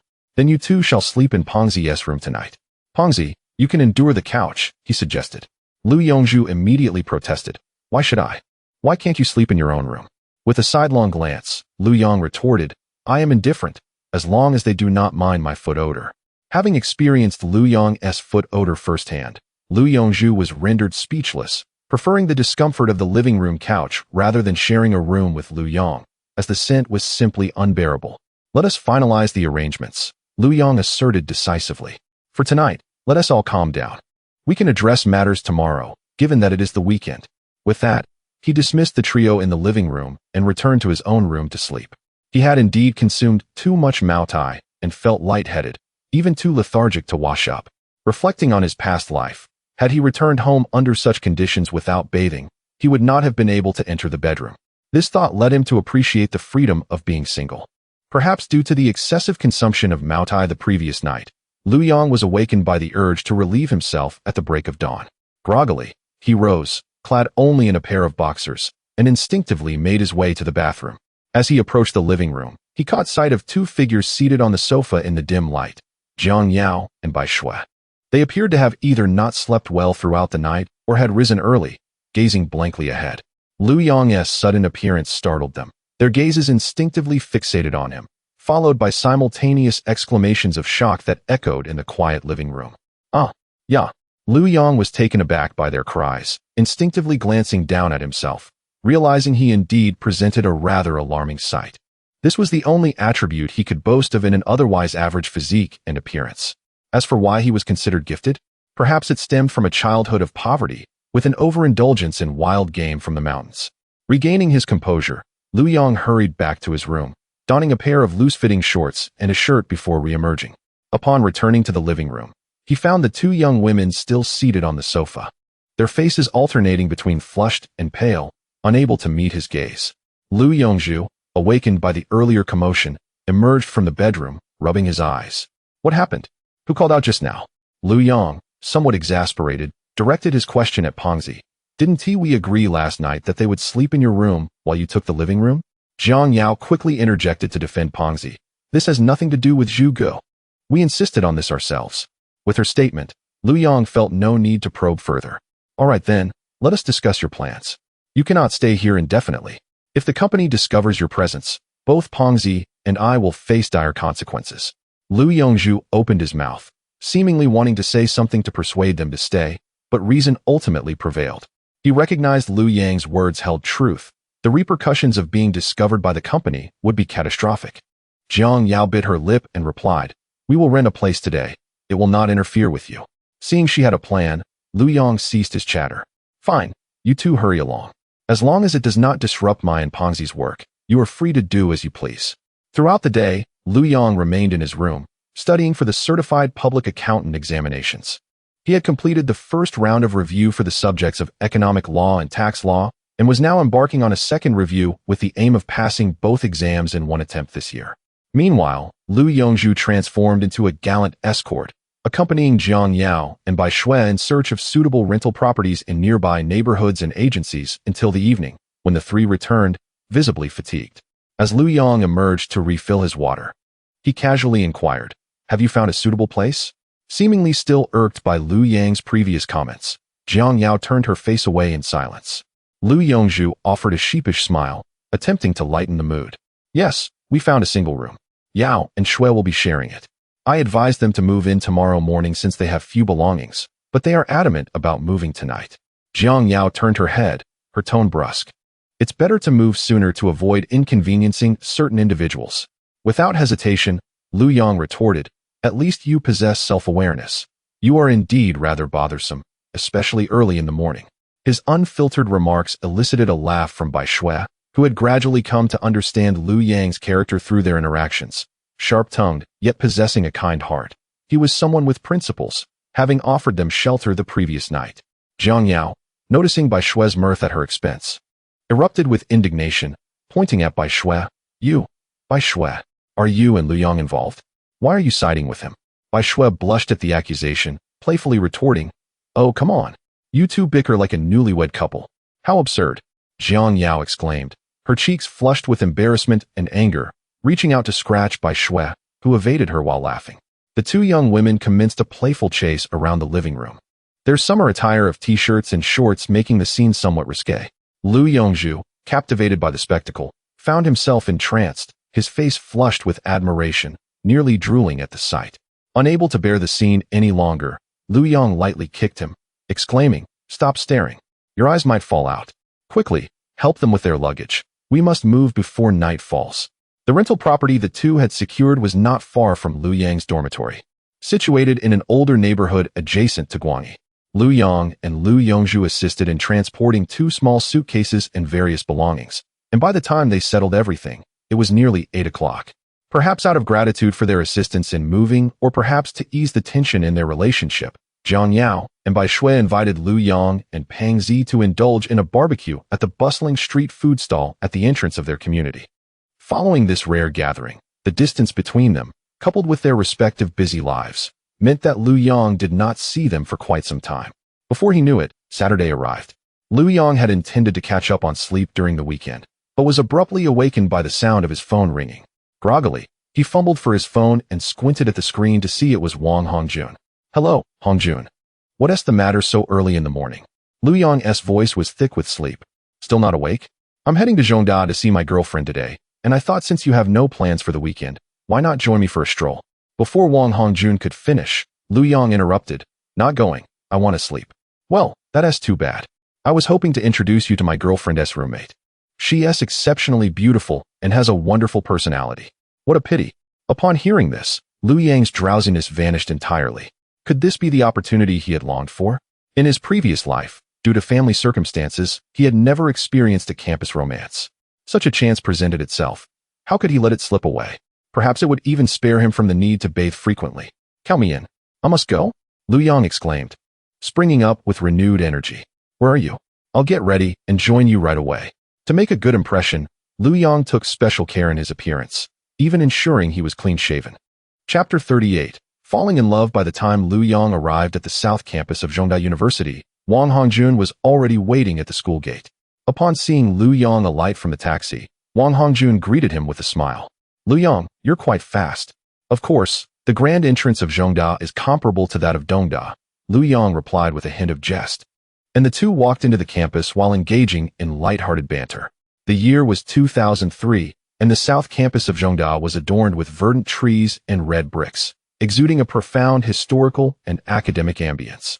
It was Lu Yang's first visit to Zhongda, and the roads were flanked by lush banyan trees, with sunlight filtering through the leaves, casting dappled shadows on the cement pathway. The ancient buildings, the ivy-covered red walls, and the students clutching their books evoked a sense of nostalgia for Lu Yang, who had not long departed from campus life. After traversing a spacious lawn, they arrived at the girls' dormitory area. The two waited beneath the dormitory for approximately 10 minutes before Wang Hongjun's girlfriend and another girl emerged side by side. Wang Hongjun's girlfriend was dressed in a fashionable floral sundress that radiated youthful energy, while the other girl was more simply attired in a plain white t-shirt paired with blue jeans, presenting a fresh and unpretentious appearance. To be fair, neither girl's beauty struck one as immediately stunning, yet both possessed an enduring charm. Particularly, the girl beside her bore a hint of baby fat on her face, her fair skin complemented by a well-defined nose, and her crescent-shaped eyes sparkled with an optimistic and positive outlook on life. Liu Yang's first impression of this girl was that she would be quite pleasant to be around, embodying a classic good fortune visage. Wang Hongjun enthusiastically introduced, Man, let me present to you Liu Yang, my colleague and brother. He is far more capable than I am. I am still in my probation period, while he is already a mid-level manager in the group. This remark was evidently aimed at elevating Liu Yang's status in the eyes of Tang Man and her roommate. Liu Yang, feeling somewhat embarrassed by the praise, quickly waved his hands in modesty. Hongjun, please refrain from exaggerating. I merely joined the company a few months earlier. It's just luck. Don't be so humble. Excessive modesty is a form of pride. Wang Hongjun interjected with a smile, then turned to the two young women. This is my girlfriend, Tang Man, and this is her roommate, Huang Weiniang. Both of them have just been admitted to the law school for graduate studies at Zhongda this year. They have yet to commence classes and are here early to assist their advisor. Hello, Liu Yang greeted politely. Hi, Tang Man and Huang Weiniang responded in unison. After their introductions, the four of them took a taxi to their destination for the day, Beijing Road Pedestrian Street. Chosen primarily for its shopping options and delectable street food, which are perfect for young couples. By 2003, Beijing Road was bustling with tourists, and the four mingled among the throngs of people, enjoying snacks as they strolled. At the entrance of a music store, Liu Yang noticed a poster for Jay Chou's newly released album. Recalling that Huang Weiniang had mentioned her fondness for music, he ventured inside, purchased a cassette album, and upon exiting, handed it directly to Huang Weiniang. This is for you. I hope you like Jay Chou's music, he said. Huang Weiniang appeared pleasantly surprised. Though slightly bashful, she accepted the album and softly replied, Thank you. I really like it. As for who she meant by I really like it, Liu Yang remained unaware. The day concluded on a light-hearted note, and upon returning to the Zhongda campus that evening, Wang Hongjun and Tang Man naturally drifted into their own world, leaving Liu Yang alone with Huang Weiniang. Under the night sky, the campus of Zhongda felt even more tranquil and romantic than during the day. Liu Yang and Huang Weiniang strolled side by side along the quiet campus paths, serenaded by the chirping of summer night insects. I heard from Hongjun that you are from Anhui? Huang Weiniang initiated the conversation. Yes, I'm from Mashi in Anhui. Quite close to Jinling. What about you? Your accent doesn't quite sound like a local from Guangdong. I'm from Longyan in Fujian, Huang Weiniang replied. Ahaka. Ah, Longyan is a great place, the homeland of red soil, and they produce excellent tobacco, Kipawang, Liu Yang casually remarked. Huang Weiniang smiled. You seem to know a lot. Liu Yang intended to inquire further about her family background, such as what her parents did, but he hesitated, finding such questions too abrupt for a first meeting. After all, this was not a matchmaking scenario. Thus, he refrained from asking. They continued to converse, the atmosphere neither overly enthusiastic nor awkward. Through their dialogue, Liu Yang discovered that Huang Weiniang was quite an academic achiever, having completed her undergraduate studies at Zhongda and securing a spot for her graduate studies at the same institution, a stark contrast to his former partner. Before long, they arrived at the dormitory building of Huang Weiniang. Liu Yang pondered that with her impressive qualities, she may not be interested in him. It would be better to break the ice sooner rather than later. If it worked, and if not, they could part ways amicably, thus avoiding any unnecessary time wastage. He turned to Huang Weiniang and earnestly declared, Although today is our first meeting, I feel you are a remarkable girl, and I find our interactions quite comfortable. I would like to see if we can explore a relationship. What do you think? This direct and somewhat audacious confession left Huang Weiniang momentarily stunned. Confessing at the dormitory building on their first encounter? A flicker of confusion and uncertainty crossed her face as she opened her mouth, but could not articulate any words, and the atmosphere grew tense. Liu Yang, observing her bewilderment, assumed she was merely too shy to decline and smiled nonchalantly. I apologize. Perhaps I was too abrupt and startled you. Let us pretend I didn't say anything. Please don't take it to heart. With that, he turned to leave, wishing to alleviate the awkwardness. However, just as he took a couple of steps, Huang Weiniang called out to him from behind. Hey, wait a moment. Liu Yang turned back, perplexed. Huang Weiniang looked at him, her expression a mixture of amusement and exasperation, seemingly at a loss for words regarding Liu Yang's straightforwardness and his swift resignation. After a moment's hesitation, she softly asked, What is your phone number? Liu Yang was taken aback for a moment, then quickly realized that in this era, giving out one's phone number was almost equivalent to expressing a willingness to explore a relationship. Its significance was akin to a girl proactively adding a guy on WeChat a decade later. Liu Yong promptly revealed his mobile number, and Huang Weining took out her small communication device, diligently saving the number before dialing it. "This is my number. Please save it," she said. "All right." Liu Yong quickly retrieved his phone to add the 3 characters of Huang Weining's name to his contacts. After exchanging numbers, they exchanged a smile, dissipating the earlier awkward atmosphere. "Shall I head upstairs now?" Huang Weining indicated the dormitory building. "Yes, get some rest," Liu Yong replied. "Please be careful on your way home, and send me a text when you arrive. Also, thank you for the album." Huang Weining waved her hand and turned to enter the dormitory. Watching her silhouette vanish behind the dormitory door, Liu Yong felt a surge of joy as he walked towards the school gate. The evening breeze in Zhengda felt especially refreshing against his face. As for Wang Hongjun, he was likely busy submitting assignments at some nearby inn, and Liu Yong had no intention of disturbing him. He hailed a taxi and returned to his dormitory. Chapter 39. Eyes above the crown. Upon returning to the dormitory, and after completing his evening routine, Liu Yong decided to seize the moment. He pulled out his phone and carefully composed a message to Huang Weining. "Are you asleep? I've returned to the dorm. Do you have any plans for tomorrow, Sunday? If you're free, how about I come to Zhengda to study with you?" Before long, the screen of his phone illuminated, revealing her reply, "Not asleep yet." "Sounds good. The library or study room works for me." Elated by her response, Liu Yong felt a surge of optimism. The next day, Sunday, he rose early, meticulously prepared himself, and set off to Zhengda with his backpack. They met at the agreed-upon location, where Huang Weining donned a simple yet refreshing outfit, her natural beauty radiating youthful vitality. They found a relatively quiet study room and settled into their respective spots. Huang Weining unfurled a hefty volume of legal texts and review materials. She was preparing for the bar exam, while Liu Yong laid out his textbooks on economic law and tax law. Whenever he encountered a challenging concept, he would quietly seek her guidance, and she would patiently elucidate the intricacies for him. They resolved their meals at the Zhengda cafeteria, utilizing Huang Weining's campus card. After their first meal, he insisted on accompanying her to the top-up station, where he loaded 500 yuan onto the card. "What are you doing?" Huang Weining asked, somewhat embarrassed. "It's for my meals," Liu Yong replied with a smile. "I can't keep eating off your card every day." This 500 yuan was what he had withdrawn from the bank just before leaving his dorm the previous day. Liu Yong discovered that he genuinely relished this state of affairs, the tranquil campus ambience, the rich atmosphere of learning, and the presence of a comfortable, optimistic companion striving toward their individual goals. This experience was far more enjoyable than isolating himself in the dorm, immersed in solitary study. The companionship they shared, even in silence, was a comforting presence. The delightful weekend hours slipped away swiftly, and soon it was Monday. As per routine, salaries were disbursed today. However, since the 10th fell on a Sunday, payment was postponed until today.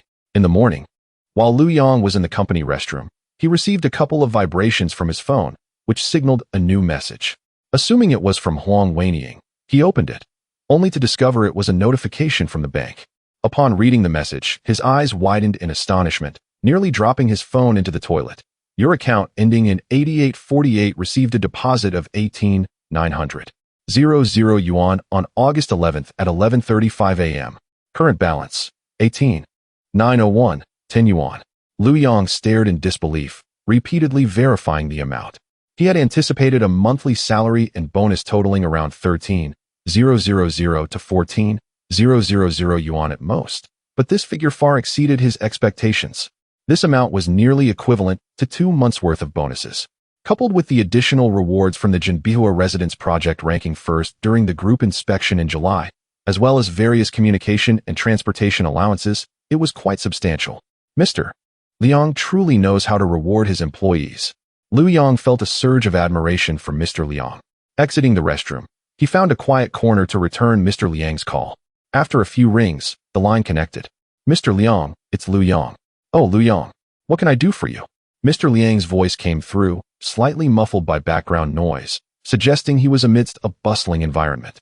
"Mr. Liang, I just received my salary, and the amount has left me at a loss for words. In any case, thank you for your support." Mr. Liang laughed on the other end. "Oh, let us not be formal. This is what you rightfully deserve. Your foundational work was pivotal in securing first place for the project last month, and your contributions during the inspection were invaluable. You've earned every bit of it." "Understood," I shall not be formal either. Should the group require any coordination or errands in the future, feel free to call on me. That's all I need to hear. I have some matters to attend to, so I'll hang up now. Of course, Mr. Liang, take care. In the afternoon, as the stock market opened, Lu Yang eagerly logged into his trading software. The price of Guizhou Matai shares lingered at a low, even dipping further since last month to 22.70 yuan. Observing the verdant figures and the downward trend, Lu Yang decided to purchase 800 shares at 22.70 yuan each, totaling 218 yuan including fees. After the transaction, he calculated his remaining balance to be 640 yuan, which he reserved for living expenses this month. He then reviewed his portfolio. Total shares: 9, 130 shares, 800 shares, 9, 930 shares. Average holding cost: 23.37 yuan share. Current stock price: 22.70 yuan share. Total unrealized loss: 23.37 to 22.70. 936, 653 yuan. Seeing the staggering loss exceeding 600 yuan, Lu Yang couldn't help but curse under his breath. Damn. Last month, his losses were just over 3,000 yuan. Now they had ballooned to over 6,000, making the figures quite disheartening. However, Lu Yang merely indulged in a moment of frustration. In reality, a sharper decline would benefit him, as it would lower his average cost for future purchases. Just as he closed the trading software and prepared to refine the project report templates before the end of the workday, he noticed Lu Yongzhua, the portly colleague, unexpectedly appearing at the entrance of the project management center, gesturing for him to come over. Curious, Lu Yang approached him. The two quietly made their way to the fire escape, a seldom visited area. Lu Yongzhua pulled out a pack of Li Huan cigarettes from his pocket, expertly offering one to Lu Yang while lighting one for himself. The once non-smoker had gradually taken up the habit since sharing a dorm with Lu Yang, a seasoned smoker. Your face looks like you've just eaten something unpleasant. What's wrong? Lu Yang asked after taking a drag. I heard from Bai Shui that Jiang Yaoyao will be returning home in a few days. So what if she does? Lu Yang shrugged, indifferent. Who told her to be so arrogant, rejecting the training center because of low pay? Look at Bai Shui. She seems to be doing just fine at the training center. Sure, the pay is modest, but at least she can sustain herself. He shot a glance at Lu Yongzhua. I think you shouldn't have lent her that 2,000 yuan. Now that she is leaving, that money is likely lost for good. It's not the 2,000 yuan I'm worried about. Even if she doesn't pay it back, I wouldn't mind. What concerns me is her parents have arranged a blind date for her back home. Upon hearing this, Lu Yang was utterly speechless. Fatty, I have told you countless times. Jiang Yaoyao is far too proud. She is simply not suited for you. She harbors no feelings for you. This is merely your unrequited affection. Enough. Do not continue. Lu Yongzhua impatiently interrupted Lu Yang. I did not come to hear this. You are clever. Quickly think of a way to make her stay in your city. I implore you, assist a brother in need. Observing Lu Yongzhua's forlorn expression, Lu Yang's heart softened. After all, he had returned to this life and inadvertently usurped his fortune. Perhaps this was a slight means of compensation. He extinguished his cigarette, but on the fire extinguisher box, and proposed. How about this? You mentioned to them tonight that we should all go to their rented apartment for hot pot. And make sure to emphasize, let them buy plenty of beef and lamb. Unlike last time when they were so stingy, only serving vegetables and tofu, leaving us unsatisfied. Upon hearing Lu Yang's willingness to assist, Lu Yongzhua's expression instantly brightened. He eagerly nodded and replied, no problem. I will purchase the beef and lamb after work. It's on me. Lu Yang shook his head in resignation at his friend's hopelessness regarding Jiang Yaoyao. With a casual remark of do as you wish, he turned and returned to his workstation to continue his tasks. Chapter 40. Online store. As the workday drew to a close, Lu Yongzhua, who typically lingered to await the departure of his superiors, surprisingly clocked out punctually today. Noticing Lu Yang still tapping away at his computer screen, he approached with a sense of urgency, exclaiming, Lu Yang, I'm heading to the market for groceries. Hurry up, you must arrive by 7 at the latest. Without waiting for a response, he hastily grabbed his bag and dashed off. By the time Lu Yang concluded the departmental meeting and rushed to the rented apartment shared by Bai Shui and Jiang Yaoyao, it was already past 7 in the evening. The small room was enveloped in the rich aroma of hot pot broth, with the electric stove bubbling away and an array of ingredients neatly arranged around it. Upon seeing Lu Yang, Lu Yongzhua could not help but voice his complaint. Why are you so late? I've never seen you work overtime like this. Lu Yang, entering without hesitation, shot back. Do you think I wanted to? Our department had a weekly meeting today, and I rushed here without even taking a sip of water. As he spoke, he pulled a crumpled taxi receipt from his pocket and slapped it into Lu Yongzhua's hand, adding, by the way, please reimburse me for the fare. Bai Shui, witnessing the exchange, quickly produced 20 yuan from her pocket and offered it to Lu Yang, saying, here, Lu Yang, take this. It's not related to Zhuge. Lu Yang, however, smiled and pushed the money back, assuring her, Bai Shui, don't worry. The fatty in the HR department has a monthly transport reimbursement allowance. It would be a waste not to use it. He then raised his eyebrows at Lu Yongzhua, making it clear that he would have to cover the cost. Though Lu Yongzhua felt a twinge of pain at the expense, he maintained his composure in front of the women and nodded. Lu Yang is right. It would be wasteful not to utilize this allowance. Give me the receipt. From the moment Lu Yang entered until everyone gathered around the small table to enjoy the hot pot, Zhang Yaoyao had remained mostly silent, merely eating while wearing an expression that suggested everyone owed her a debt. Noticing her demeanor, Lu Yang chose to ignore her and focused solely on the delectable beef and tripe simmering in the pot. Once Lu Yang had eaten his fill and was leisurely sipping on cold beer, Lu Yongzhua could no longer contain himself. He nudged Lu Yang with his elbow and whispered urgently, Lu Yang, stop eating. Quickly tell everyone how we can assist Yao Yao and Bai Shui. Only then did Lu Yang set down his chopsticks, dab his mouth with a napkin, and nonchalantly inquire, have you all heard of Taobao? The three of them exchanged puzzled glances before shaking their heads. Lu Yang elaborated, Taobao is an online shopping platform that has recently emerged. In simple terms, it allows individuals to set up shops and sell products online. As soon as he finished speaking, Zhang Yaoyao, who had been quiet until now, retorted, I thought you had a brilliant idea.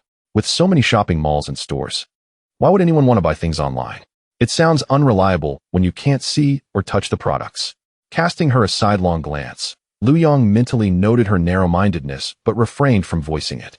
Instead, he turned his attention back to Lu Yongzhua, who, with his agile mind, immediately showed interest, urging, Lu Yang, please elaborate. Selling products online has several advantages.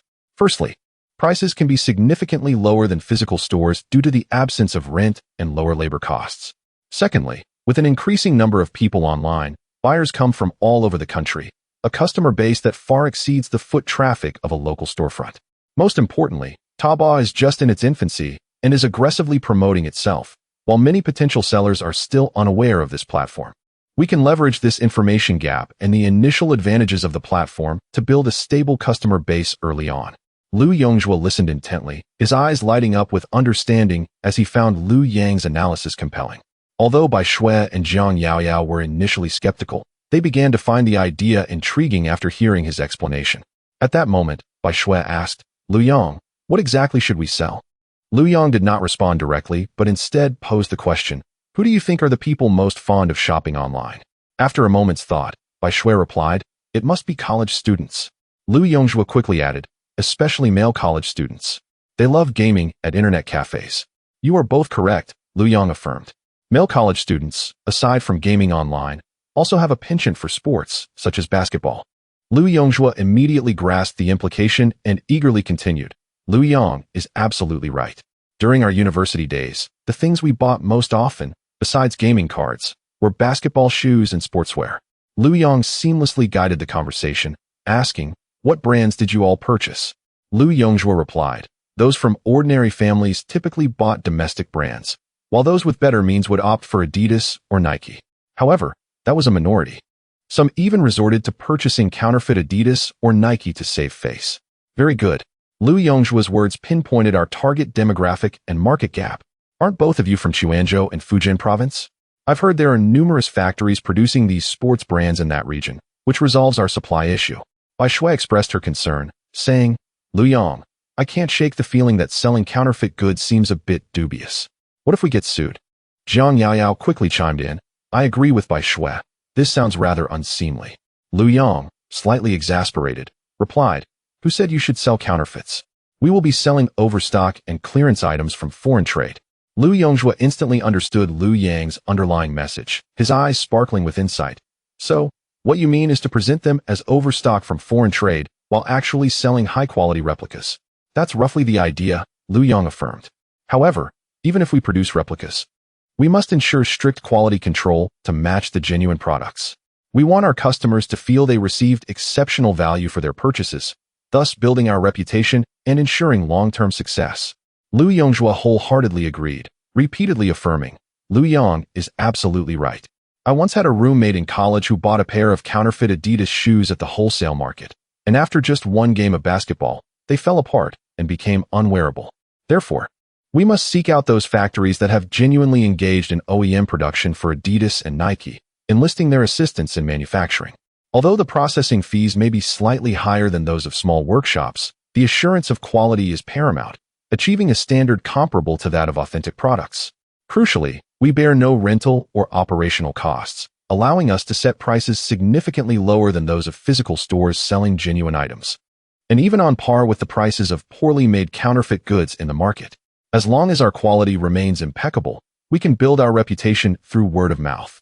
Lu Yongjua was increasingly excited, turning to Jiang Yaoyao and Bai Shui, asking, Yaoyao, I believe Lu Yang's idea is truly excellent. What are your thoughts? Chapter 41. Infiltration. After listening to the entire plan, Jiang Yaoyao nodded and said, I believe. It sounds feasible. I currently have no classes, so I can give it a try. Bai Shui also expressed her agreement. Yes, I think it's workable. What should we do first? Of course, we need to register an account on Taobao and set up the store. Lu Yong replied. The website provides detailed instructions for opening a store. And if you encounter any difficulties, you can directly consult the technical staff at the back end. He couldn't help but marvel at the exceptional service Taobao offered in this era, as the platform provided nearly responsive technical support to attract sellers. Please ensure to take clear photos of the sneakers and sportswear you intend to sell and upload them to the store.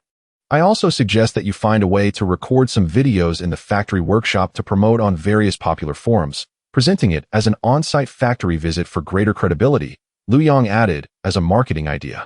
Upon hearing this, Lu Yongjua's eyes lit up, and he clapped his hands. This is a great idea. It showcases the authenticity of our goods. Let's proceed with this. Thus, the fundamental framework for their online store was established.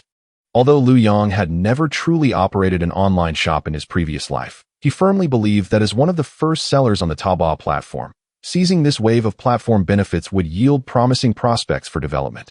He even contemplated that when micro-businesses became popular and short videos surged, they might capture the new trends and expand their business significantly. However, he calmly reminded them, there's one thing I must address up front: selling foreign trade leftovers. In the initial years, to attract sellers, the platform may have lenient oversight and not monitor closely. But as the platform scales up and becomes more regulated, the situation may change. Therefore, once you have accumulated a substantial number of loyal customers, you must consider transitioning to your own brand, as that is the righteous path. The three of them agreed with Lu Yang's kind reminder. Finally, Bai Shui earnestly stated, Lu Yong, brother Zhua, this idea was conceived by both of you, especially you, Lu Yong. If we truly make a profit, we will share it equally among the four of us. Lu Yongjua quickly waved his hand. It's primarily Lu Yang's idea. I merely added a few comments. I shall not take any share. Lu Yong was not interested in this trifling amount of money. Moreover, as his status would rise in the future, any connection to selling high-quality replicas could become troublesome if unearthed. So he resolutely declined. I merely suggested an idea. The hard work of registering, negotiating with factories, taking photos, and managing the store will all fall upon you. Therefore, I cannot accept this money. Seeing that Bai Shui wanted to say something further, he quickly added, however, Fatty must receive his share. The initial registration of the website, negotiating with the factory, and many subsequent external communication and coordination tasks will require his involvement. Without him, you two girls would struggle to manage. The three, recognizing Lu Yang's firm stance as genuine rather than mere politeness, did not press the issue further. Lu Yong had his reasons. By proposing this plan, he was indeed guiding Jiang Yaoyao and Bai Shui towards self-sufficiency in U-City. More importantly, it would divert Lu Yongshua's focus away from incessantly scheming within the company's internal conflicts. This not only helped a friend, but also provided a remedy for the opportunity that had been snatched from him. Since that night when they decided to open a Taobao store, Lu Yongjua had lost the energy he once devoted to deciphering leadership intentions and navigating interpersonal relationships. Although he still completed his work duties on time, Lu Yong could distinctly sense that the rotund man had become more spirited. Occasionally, even during work hours. Liu Yang's QQ would suddenly flicker, revealing messages from Liu Yongjua showcasing new designs for their Taobao store. Liu Yang, please take a look at this layout. Does it work? It feels a bit empty on the left. Liu Yang, is my product description engaging enough?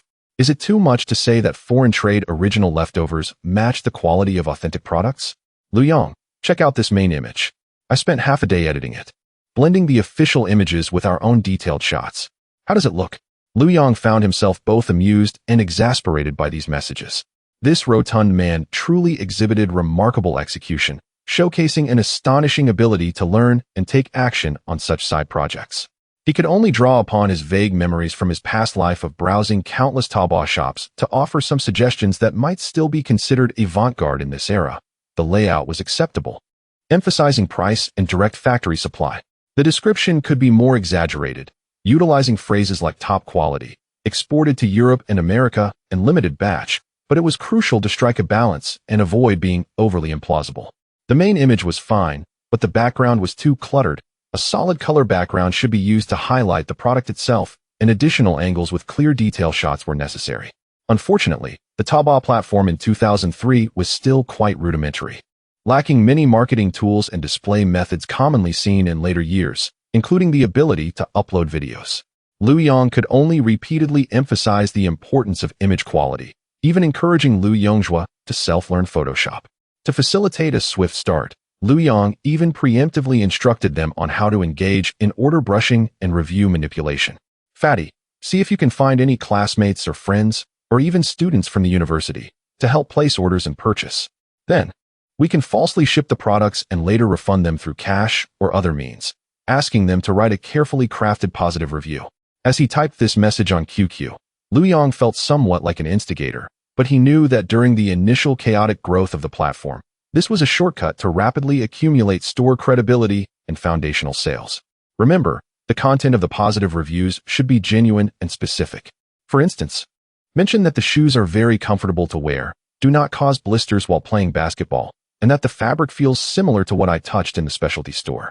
Logistics should be quick, and avoid vague praises like good or not bad. Liu Yongjua understood immediately and promptly set about executing the plan. Liu Yang thought to himself that he had done all he could. If this did not succeed, there was little more he could do. Perhaps they were simply not cut out for this line of work. In the days that followed, as the certified public accountant examination approached at the end of October, Liu Yang devoted most of his energy to studying. Even during weekends when he met Huang Weining, their rendezvous points were consistently the library or study rooms.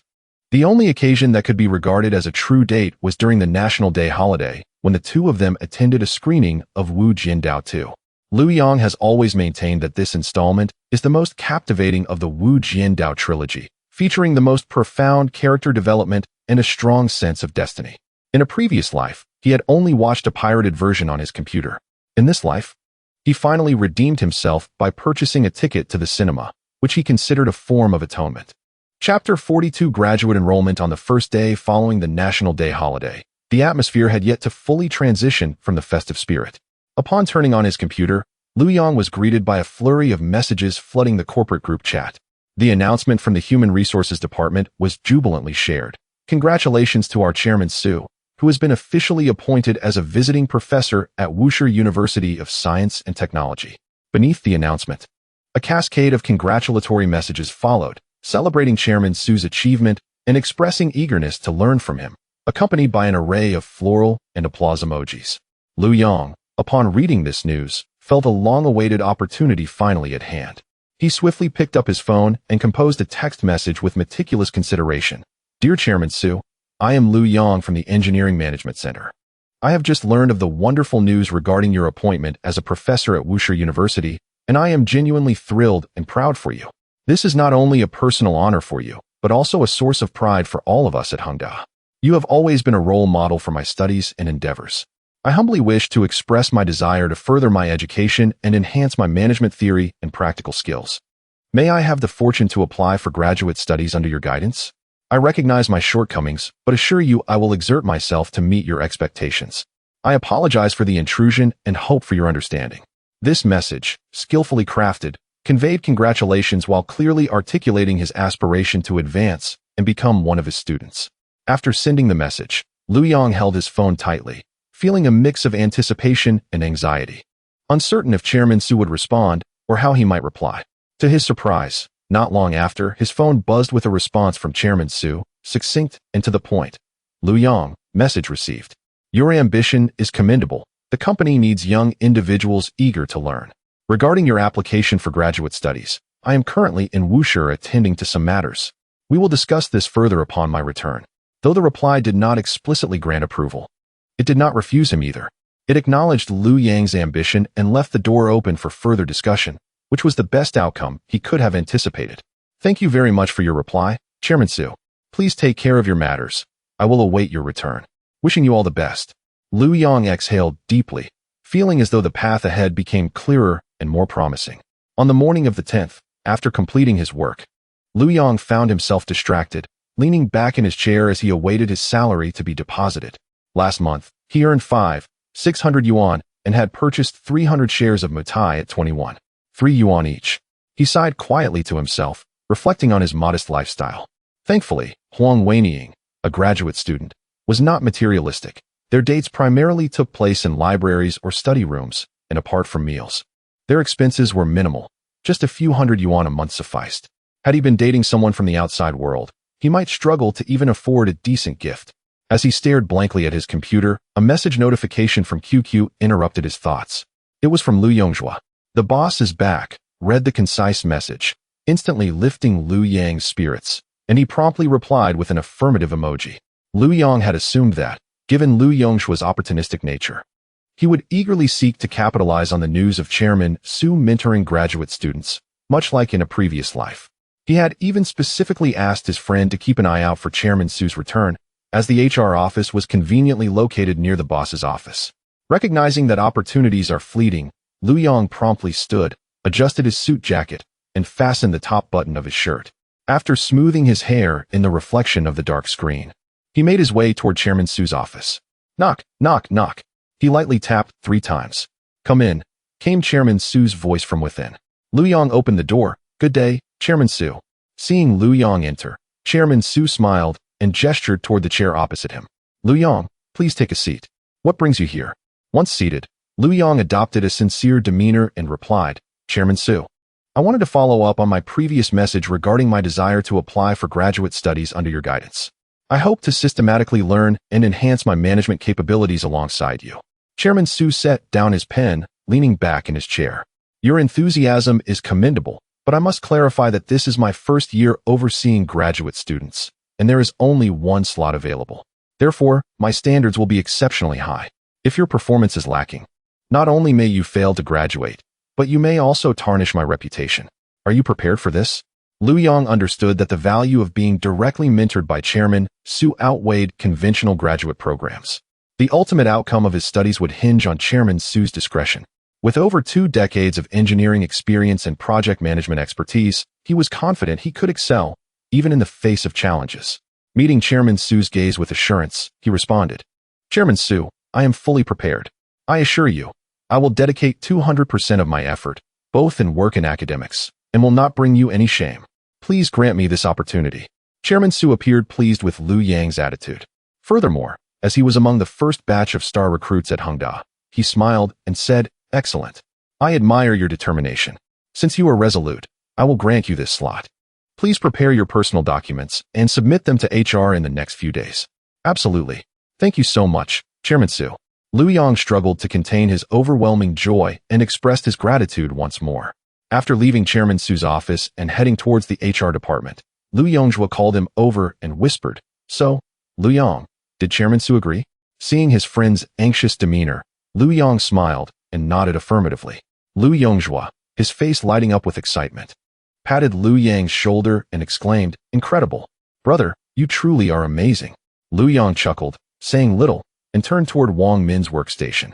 Chapter 43 Third Base Sister Min, I would like to inform you that President Su has just consented to my application for his graduate program. May I inquire about the materials I need to prepare? Wang Min looked up in astonishment and exclaimed, Wow. Lu Yong, you're quite impressive. You've become the first disciple of the boss so quickly? If you rise to great heights, don't forget about your sister. Her voice was not soft. Immediately attracting the attention of several colleagues nearby, who gathered around to congratulate Lu Yong. "Manager Lu, congratulations. Impressive indeed. Soon we will have to call you Master Lu. A student of President Su, your future is limitless." Lu Yong felt somewhat bashful under the sudden attention and could only bow politely in response. "Thank you all. We are all colleagues. Let us look out for each other." Wang Min smiled, interrupting the commotion, and said to Lu Yong, All right, no need to crowd around. Lu Yong, the documents are quite simple. Just provide your original and photocopies of your graduation certificate, degree certificate, and ID. "Sure, Sister Min, I will prepare them and bring them to you tomorrow," Lu Yong replied. He recalled that Wang Laosher had urged him to collect his graduation and degree certificates back in July, but he had been too busy to go. So he had asked Wang Laosher to mail them to him via registered mail.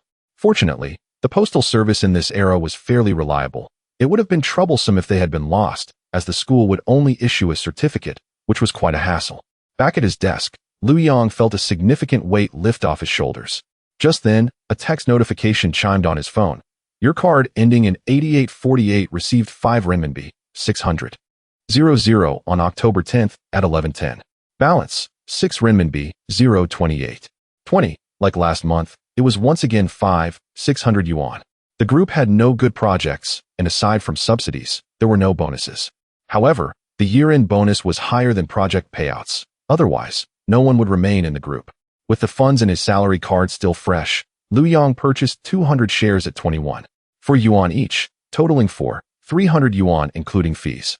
Glancing at his holdings, which now included an additional 200 shares and over 700 yuan remaining, Lu Yong had grown accustomed to this sense of fulfilling poverty.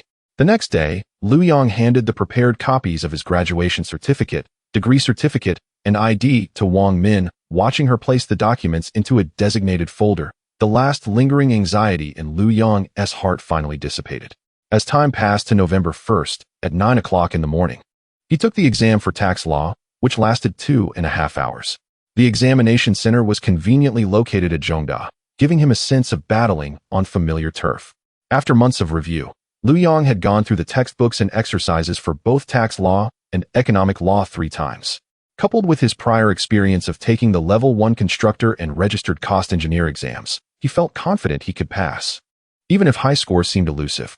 Arriving at the examination building outside Zhongda at 8:30, Lu Yong quickly found his seat. For someone as well prepared as he was, 2.5 hours of testing was not particularly taxing. As the final bell rang, he finished checking the last page and submitted his paper, exiting the examination hall with the throng of students. Just outside the building, he spotted Huang Weining waiting for him under the sycamore tree, her arms cradling several law books. Upon seeing Lu Yong, she eagerly jogged toward him, asking, "How did it go? Were the questions difficult?" Observing her anxious demeanor, Lu Yong feigned a frown and replied, "It was hard, much harder than I expected. I was uncertain about several major questions." Huang Weining took his words to heart, quickly comforting him. "It's okay. If you found it difficult, others must have as well. The pass rate is already low. If it comes to it, we can always retake it next year. I'll study with you."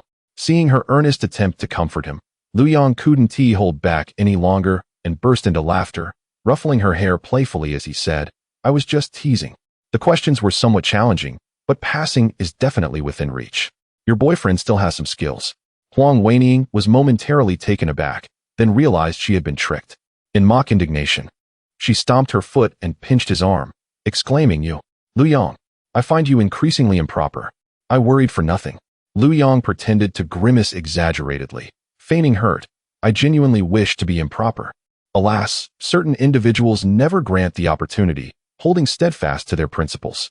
His words carried an implied meaning. Campus romance had its pros and cons.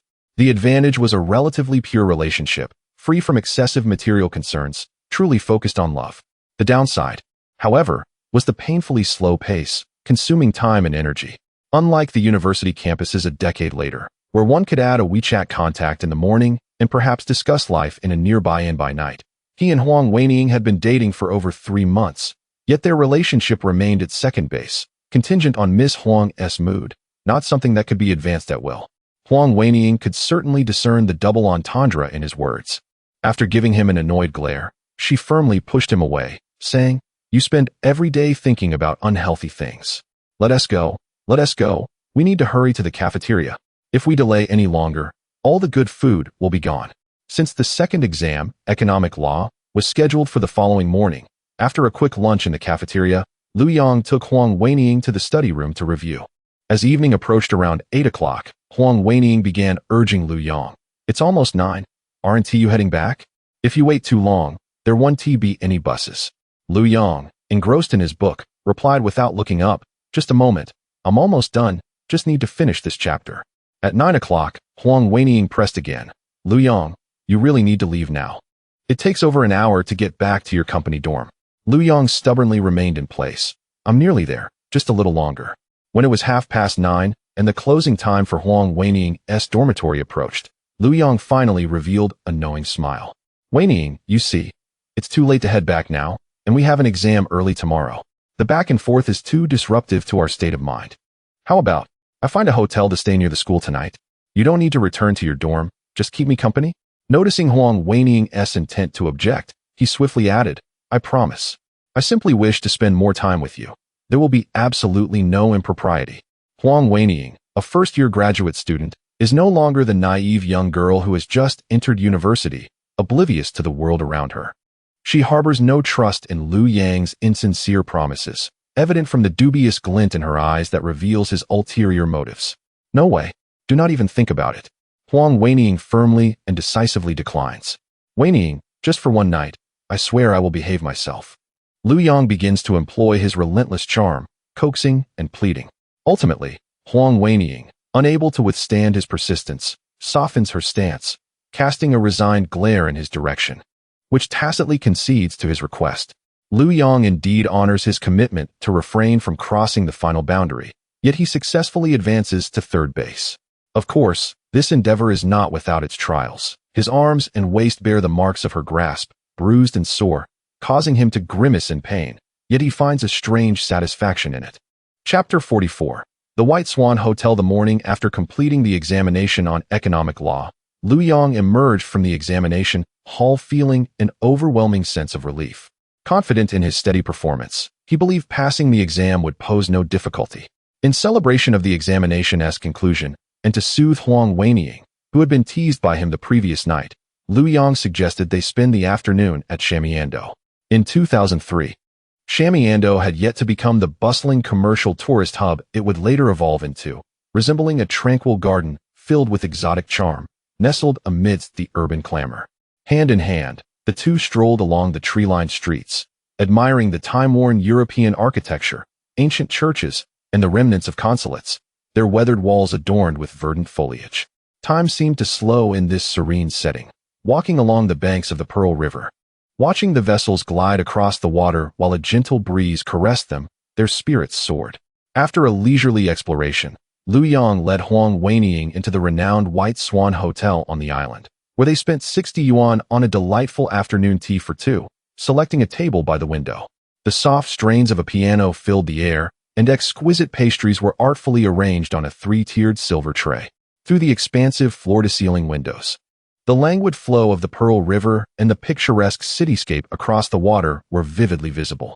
As Huang Weining gazed at the scene before her, she turned to Lu Yang, whose expression was one of eager anticipation for praise, and playfully remarked, Lu Yang, you seem quite pragmatic. If it weren't for last night, would you really have brought me to such an expensive place for tea today? Upon hearing this, Lu Yang dramatically feigned indignation, swearing exaggeratedly at the window, unjust. Comrade Huang Weining, my intentions are as clear as day. Bringing you here is purely to celebrate the end of the exams, complemented by this splendid environment that befits your grace. There is absolutely no connection to my actions from last night. I swear. Seeing Lu Yang's animated defense, Huang Weining could no longer contain her laughter. All right, I was just teasing you.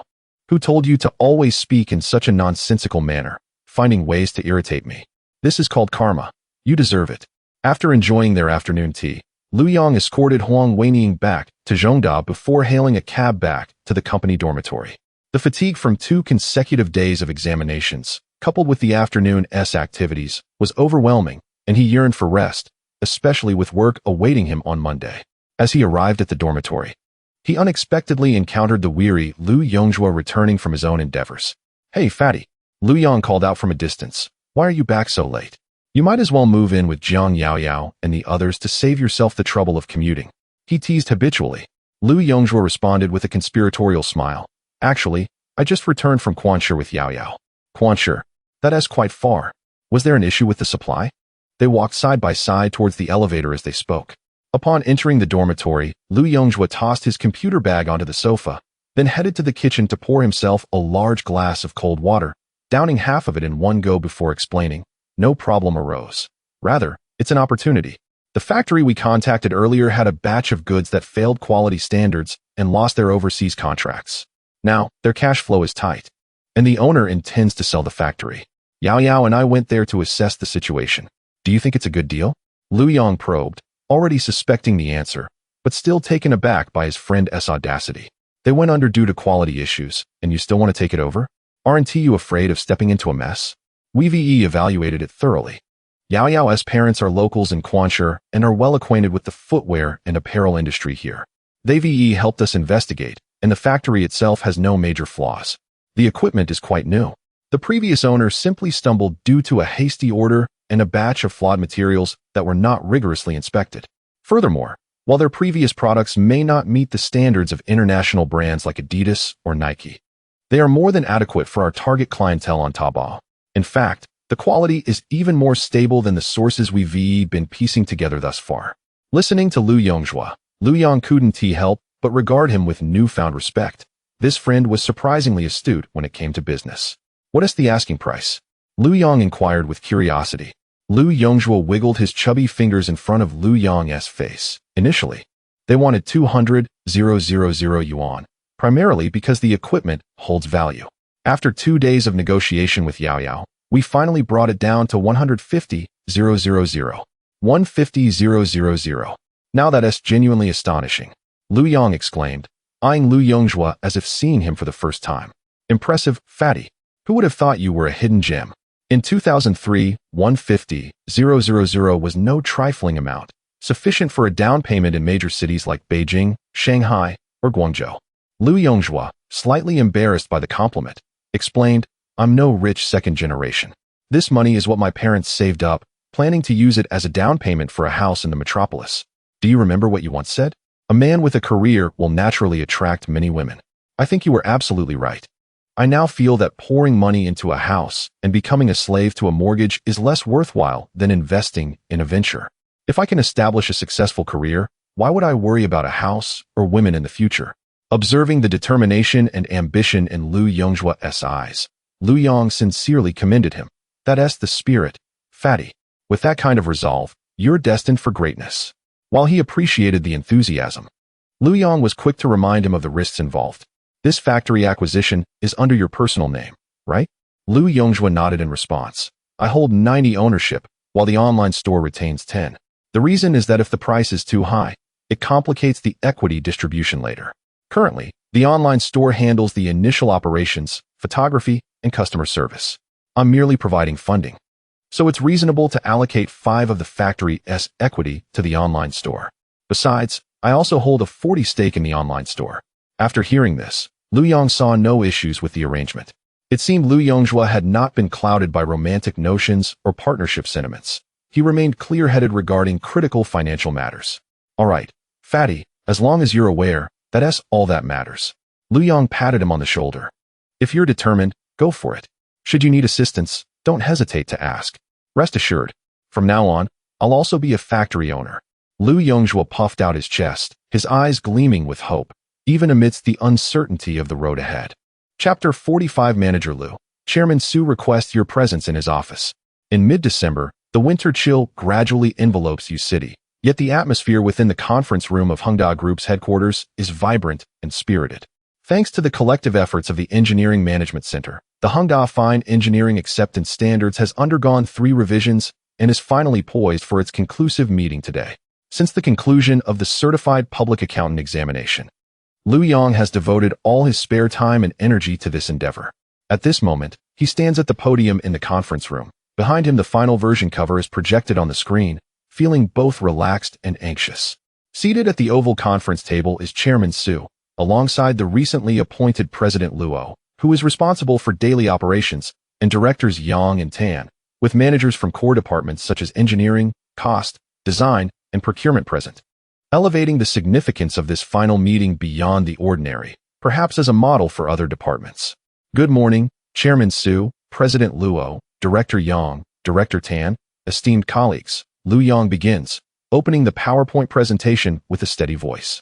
It is a great honor for our Engineering Management Center to report the finalized results of the Hongda Fine Engineering Acceptance Standards to the group today. The fundamental purpose of establishing this standard is to support the group in its strategic transition from a leading local real estate enterprise in U-City to a nationally recognized large-scale real estate enterprise. With our first entry into the top 500 domestic enterprises, the previous reliance on the experience of seasoned craftsmen and a quality control model that merely meets national minimum standards can no longer adapt to the new competitive environment. Nor can it support the Hongda Fine brand image we aspire to create. We must thoroughly reverse the market's entrenched perception that Hongda's small area, low prices, and low costs equate to inferior quality. The Hongda of the future must resolutely pursue the high-quality, cost-effective fine residential market. This Hongda Fine Engineering Acceptance Standards serves as our technical constitution and quality cornerstone in achieving this strategic transformation. He switches the PowerPoint to display the framework and details of the acceptance standards. Under the guidance of Chairman Su and other leaders, our Engineering Management Center has pooled collective wisdom over several months to formulate a comprehensive set of over 6,000 specific acceptance clauses and quantifiable indicators covering the entire process, including foundational engineering, main engineering, decorative engineering, installation engineering, and landscape engineering. This figure astonishes many present, including the newly appointed President Luo. Lu Yang further elucidates. These over 6,000 standards are not mere abstractions. They quantify and codify every detail within the construction process. For instance, wall flatness deviation must not exceed 2 mm, tile joint height differences must not exceed 0.5 mm, and the vertical and horizontal installation of doors and windows must be precise to the millimeter. We strive to employ these Hongda standards to control every aspect from material entry to final delivery, ensuring quality is verifiable, and flaws are rendered unescapable, truly achieving product standardization, cost precision, and quality controllability. His presentation is logically sound and content-rich, clearly elucidating the value and practical implementation of this complex system to all the leaders present. The conference room is silent, save for the sound of the slides transitioning and Lu Yang's composed tone. Next, Director Yang, as the direct leader of the Engineering Management Center, speaks with pride. Lu Yang has delivered an extremely comprehensive report. I wish to emphasize that this standard is not only a product of the engineering system, but also a powerful tool for Hongda's future expansion and replication of success. It ensures that regardless of which city our projects reach across the nation, we can deliver uniformly high-quality products, which is invaluable for enhancing brand value. I would like to extend special thanks to the young team, led by Lu Yang, for their exceptional professional competence, sense of responsibility, and spirit of perseverance. Subsequently, the newly appointed President Luo also offers brief remarks. First and foremost, I would like to express my utmost appreciation and congratulations to the Engineering Management Center for efficiently and effectively completing this strategically significant standard system. Although my time at the group has been brief, I have profoundly sensed Chairman Su's determination to drive strategic transformation. The standards we have observed today are a concrete manifestation of that strategy, providing the technical assurance for our commitment to high quality and high cost effectiveness. The significance of these standards lies in their execution, and I hope all business centers will leverage this opportunity to accelerate collaboration and collectively transform these standards into Hongda's core competitiveness in the national market. Finally, all eyes turn to Chairman Su. Seated upright, he clears his throat and speaks with a resounding voice. Excellent. The Engineering Management Center has achieved a remarkable feat. This fine engineering acceptance standard is not merely a collection of thousands of clauses. It represents our commitment and action to bid farewell to the old model and embrace a new future. Its completion lays the most solid foundation for our group's strategy to expand nationwide and create fine residential properties. He commends the quality and efficiency of this work highly, then shifts his gaze to the heads of the cost, design, and procurement centers. In contrast, the optimization of the target cost system in the Cost Management Center, the establishment of a standardized model library in the Design Management Center, and the strategic sourcing promotion in the procurement management center appears somewhat lagging. I hope you can learn from the engineering management center, quicken your pace, and catch up. We must form a complete, efficient closed-loop system to support the rapid expansion of the group. This subtle critique leaves the mentioned leaders feeling somewhat uncomfortable. Chairman Su then demonstrates his characteristic generosity and motivational prowess to recognize the outstanding contributions of the Engineering Management Center in this standard-setting endeavor. The group has decided to award all colleagues in the center an additional 2 months of performance bonuses. As soon as the words leave his lips, the conference room erupts into enthusiastic applause. Chairman Su raises his hand to quell the applause and continues with a smile. Additionally, for Lu Yong, who played a pivotal role in this work, a special reward of a 2-level salary increase will be granted. Sitting below, Lu Yong feels a surge of excitement at the mention of the 2-month performance bonus, and upon hearing the salary increase, he is overjoyed. A 2-level raise could amount to an additional 3,000 yuan, bringing his monthly salary to 8,000 yuan. The fatigue from the long hours of hard work dissipated in an instant, leaving only the profound sense that every effort was immensely worthwhile. I hope everyone will continue to strive, as the next focus should be on the standardization of communication, training, and implementation. Chairman Su emphasized before concluding the meeting. After the gathering, colleagues extended their congratulations to Lu Yong, who humbly acknowledged their kind words. Just as he was about to depart with the crowd, Chairman Su's secretary approached him and whispered, "Manager Lu. Chairman Su requests your presence in his office." Chapter 46. The small grove at Zhongda. Lu Yong nodded, adjusted his suit, and briskly walked towards the chairman's office. Knock, knock, knock. Come in. Lu Yong pushed the door open and saw Su Laoban seated in front of a redwood tea set. "Teacher, you summoned me?" Since the graduate student quota was determined, Lu Yong had begun to address Su Laoban as teacher in private settings, for this title subtly bridged the gap between them, and importantly, Su Laoban had not objected. Come and sit." Su Laoban gestured to the seat opposite the tea set. Lu Yong understood and stepped forward. "Teacher, allow me." While he was in the Jinbi Huafu project department, he recognized the significance of Gongfu tea within the cultural context of Guangdong province, and had sought out Xie Zong, who was passionate about tea art, to learn for a while. Although his skills were not exquisite, he had grasped the basic processes of rinsing the pot, placing the tea, warming the cups, high pouring, low steeping, and serving, and he had gradually grown fond of this leisurely mode of communication. He skillfully handled the tea utensils, rinsed the tea, brewed it, and then respectfully placed a cup of clear, fragrant Gongfu tea before Su Laoban. "Your skills have improved." Su Laoban lifted the teacup and savored a sip, praising him. "I have only learned a bit of the surface, hardly worthy of your admiration, teacher," Lu Yong humbly replied.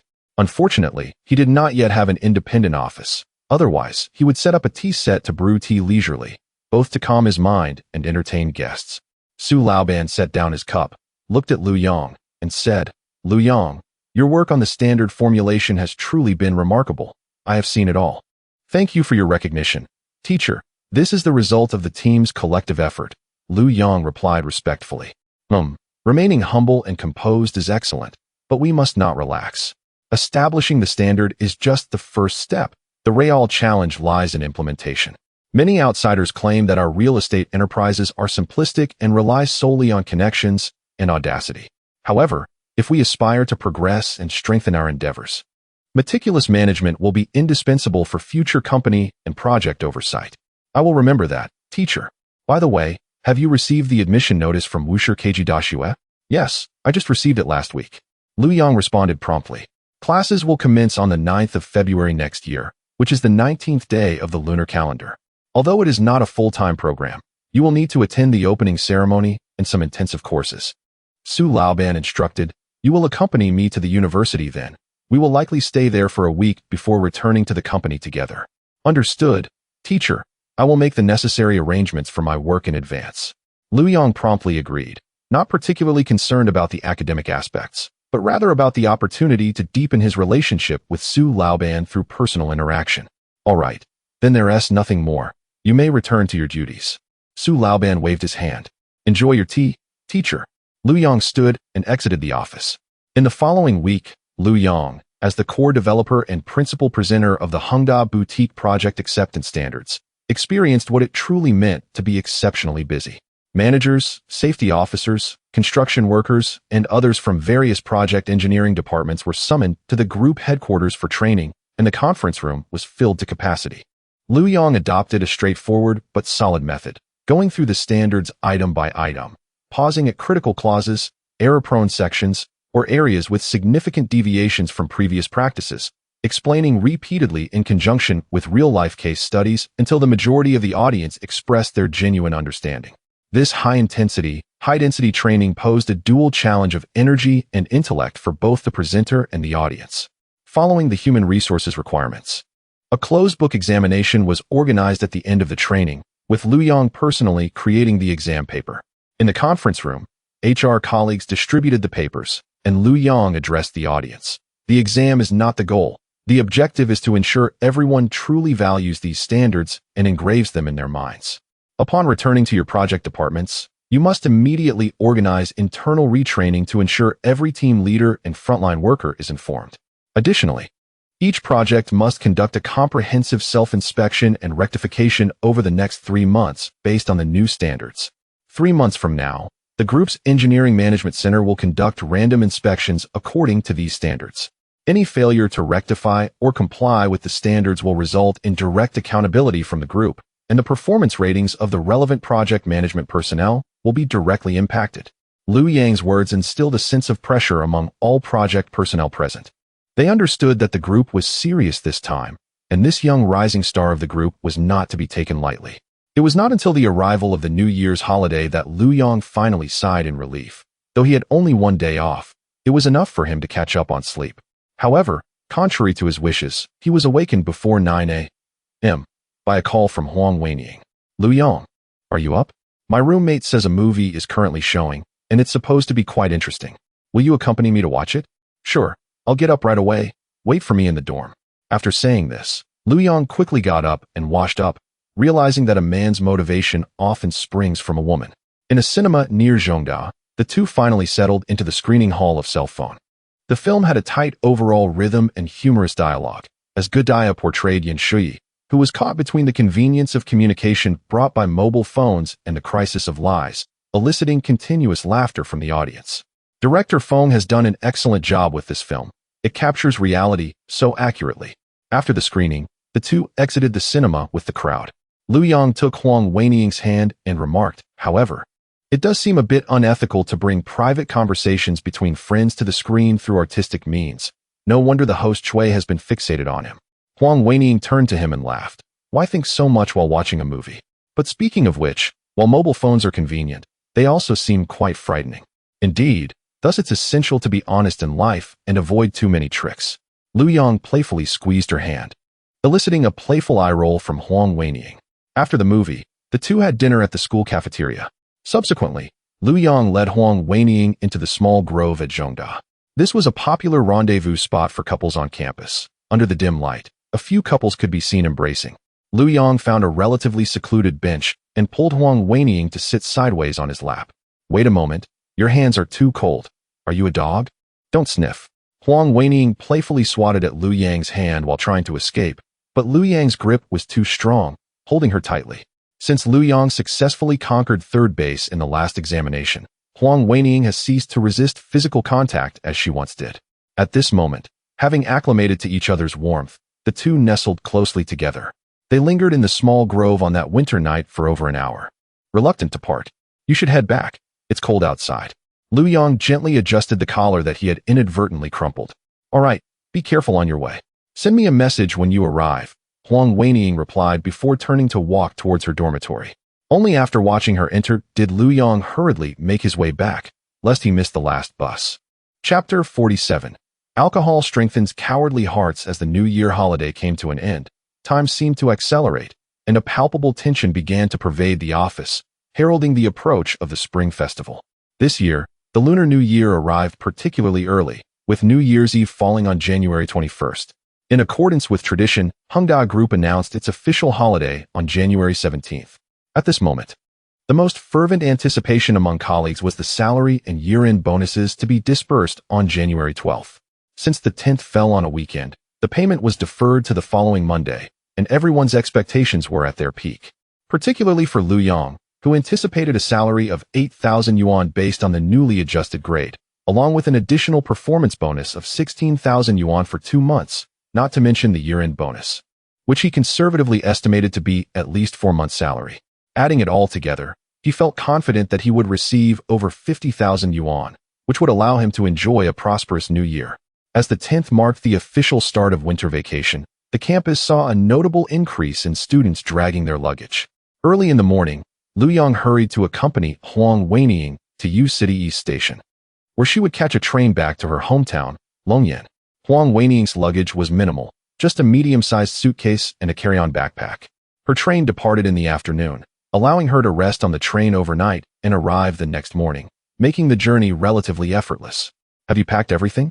Student ID, identification card. Lu Yong, pulling the suitcase with one hand while holding Huang Weining's hand with the other, fussed over her like a mother hen. I have everything. You've asked me 3 times already. Huang Weining retorted playfully, her eyes sparkling with laughter despite her feigned annoyance.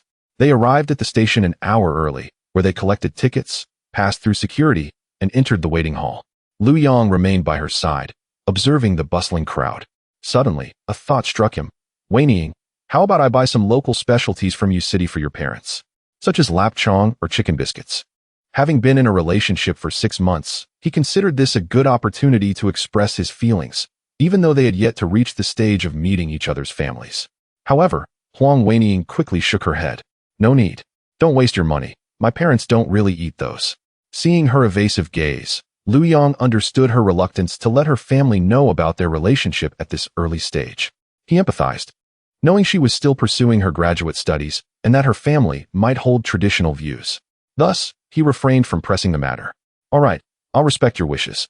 I'll prepare something nice for next year's spring festival instead.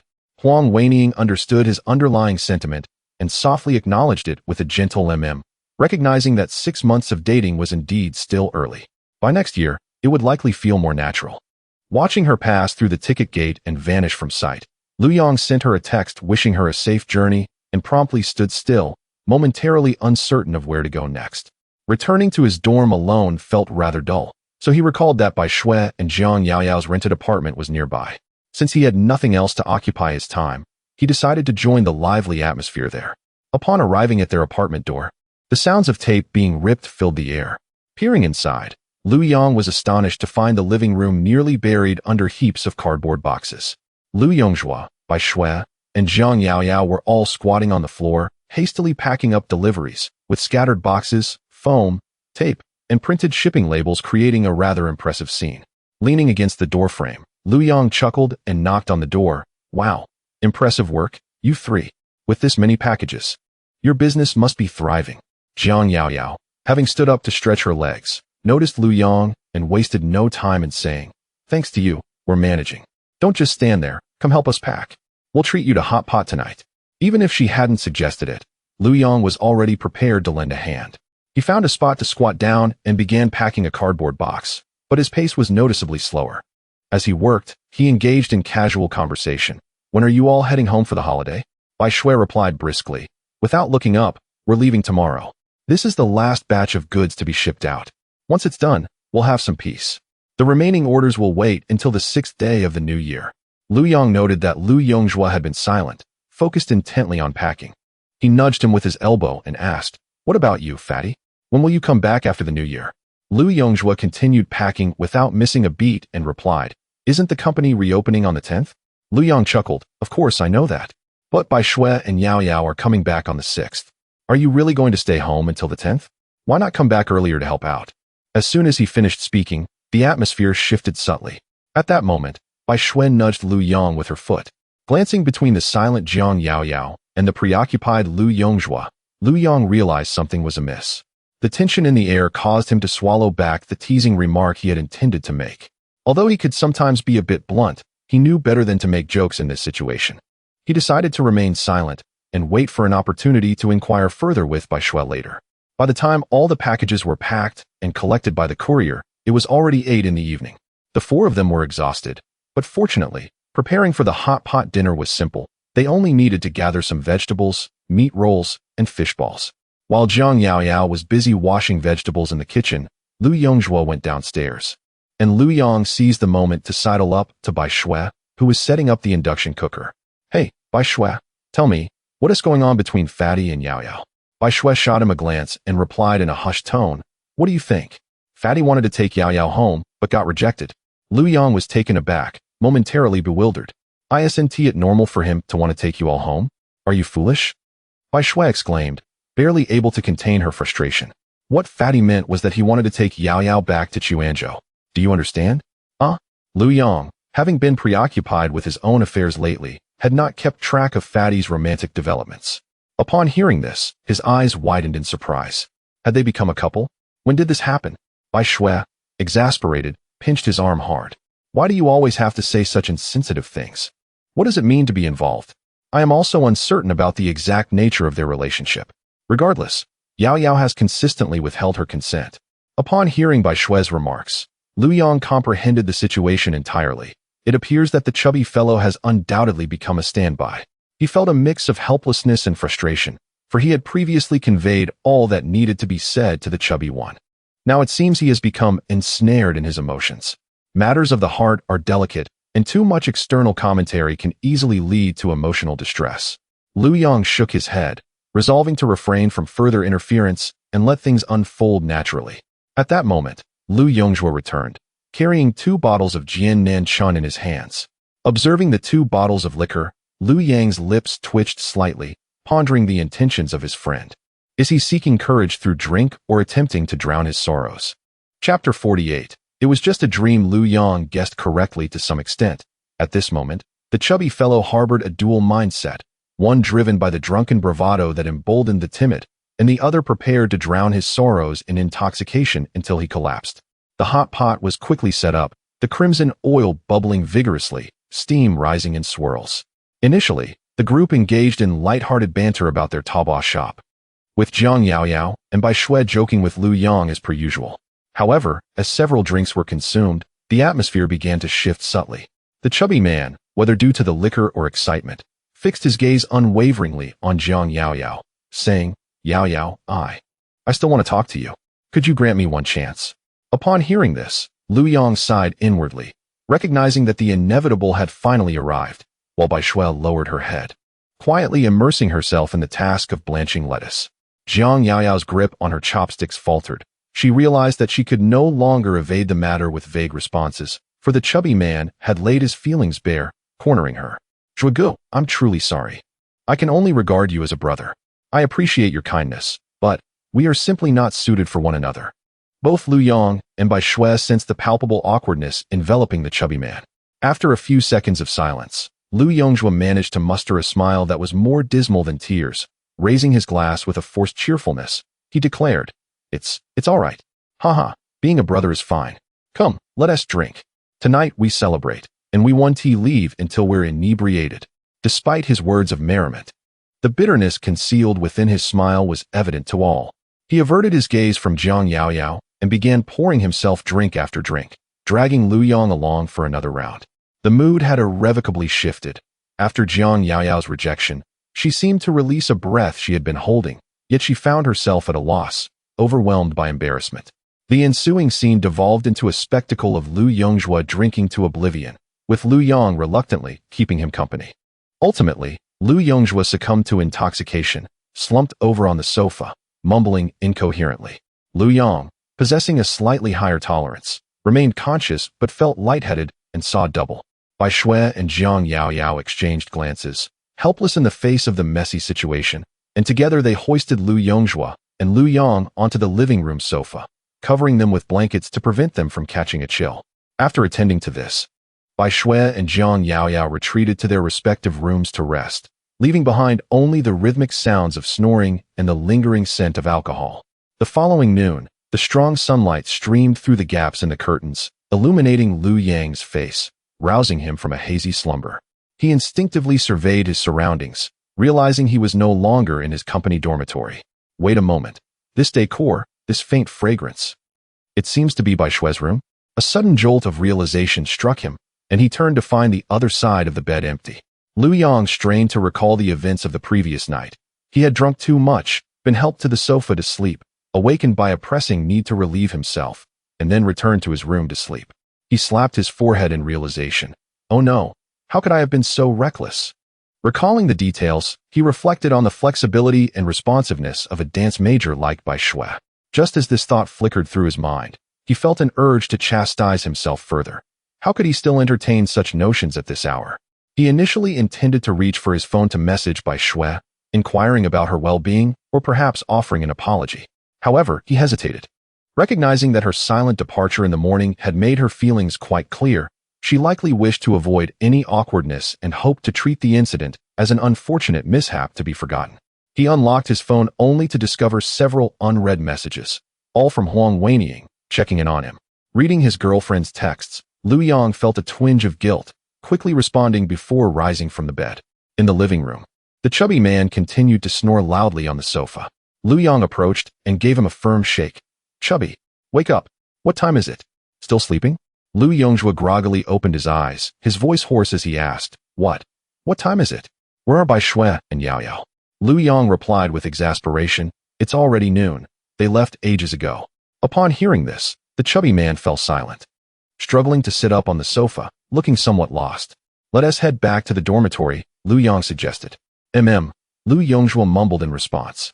Meanwhile, on the train to Chuanzhou, Jiang Yaoyao watched Bai Shui, who was staring out the window in a daze, and could no longer contain her frustration. What am I to say to you? Are you just going to let it go like this? Why not make him take responsibility? Bai Shui was pulled back to reality by her words, turning to offer a semblance of a carefree smile, yet it was laced with undeniable bitterness and self-mockery. Responsibility? How could he take responsibility? Lu Yang has a girlfriend. She continued, I don't want him to look down on me, and besides, we all drank too much last night.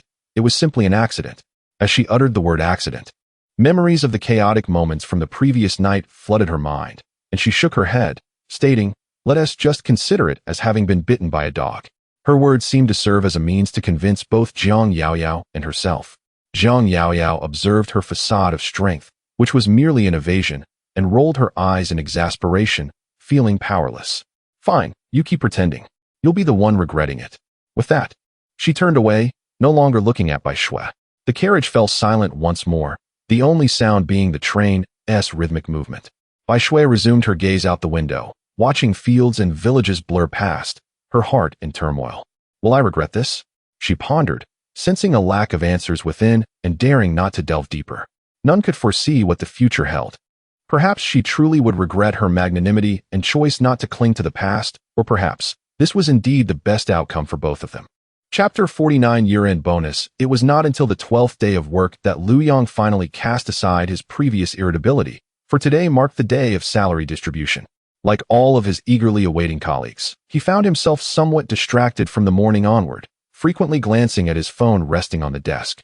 At precisely 11 o'clock, the familiar sound of a text alert resonated, prompting Lu Yang to swiftly pick up his phone and open the message. Your card ending in 8848 has received an income of 72 renminbi, 500. 00 at 11 o'clock on January 12th, with a balance of 73 renminbi, 128. 40. Upon seeing this figure, Lu Yang immediately realized that he had been awarded the sole year-end performance rating of A in the department. He had originally believed that this honor would be bestowed upon a more senior colleague. But to his surprise, General Manager Yang had conferred it upon him, a newcomer with less than a year of service, without any prior indication, especially since Hengda had yet to adopt the practice of issuing pay slips. Overwhelmed with gratitude, Lu Yang refrained from expressing his thanks in person at the office, as that would seem overly ostentatious. Instead, he sent a text to General Manager Yang. Dear General Manager Yang, I am deeply grateful for being awarded the department's only annual performance A. This honor and encouragement holds significant meaning for me, and I shall strive diligently to meet your expectations. Not long after sending the message, a prompt reply arrived from General Manager Yang. This is well-deserved. You have brought honor to the department, and everyone has taken notice. Continue to work hard, and I look forward to your greater contributions next year.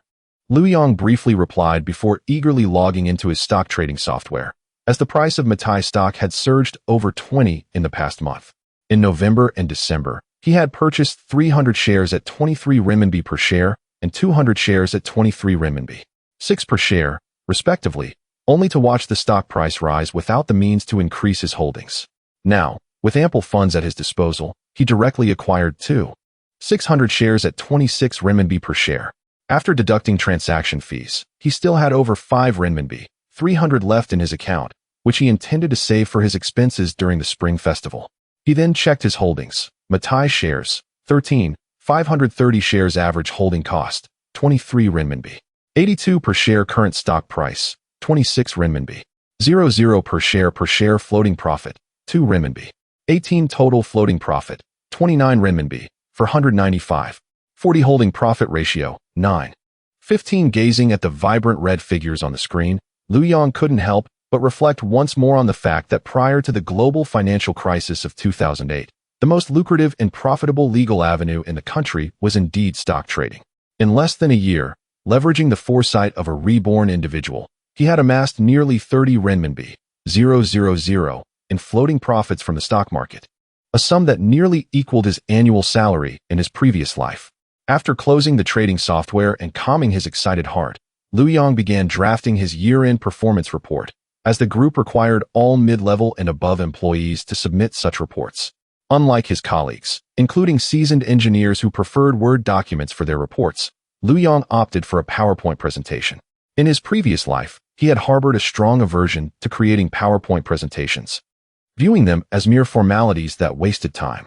However, after years in the workplace, particularly when it came to reporting upwards in cross-departmental communication, he gradually recognized that a logically coherent and visually appealing PowerPoint was far more effective in conveying information than a dense textual report. His PowerPoint skills had been above average in his previous life, but at this early 2004 juncture, its design concepts, logical frameworks, and use of infographics would undoubtedly deliver a distinctive impact. On Wednesday morning, the year-end presentations took place in a small meeting room at the Engineering Management Center, with the primary audience being General Manager Yang and several mid-level colleagues from the department. Standing before the projection screen, Lu Yang reported on his PowerPoint presentation, which was elegantly simple and featured extensive use of charts, flow diagrams, and keyword extraction, organizing his work from the past year in a systematic manner. During his tenure in the Jinbi Huafu Engineering Department, he emphasized the innovative personnel grid management implemented during the pandemic and how he had independently shouldered the responsibilities of the engineering department manager during Manager Wang's quarantine, effectively coordinating resources to ensure the timely achievement of critical project milestones. He also highlighted how he had led the organization and successfully completed the formulation of the Hengda Quality Engineering Acceptance Standards during his time at the Engineering Management Center, underscoring its significant implications for the group's strategic transformation while appropriately emphasizing teamwork over individual heroism.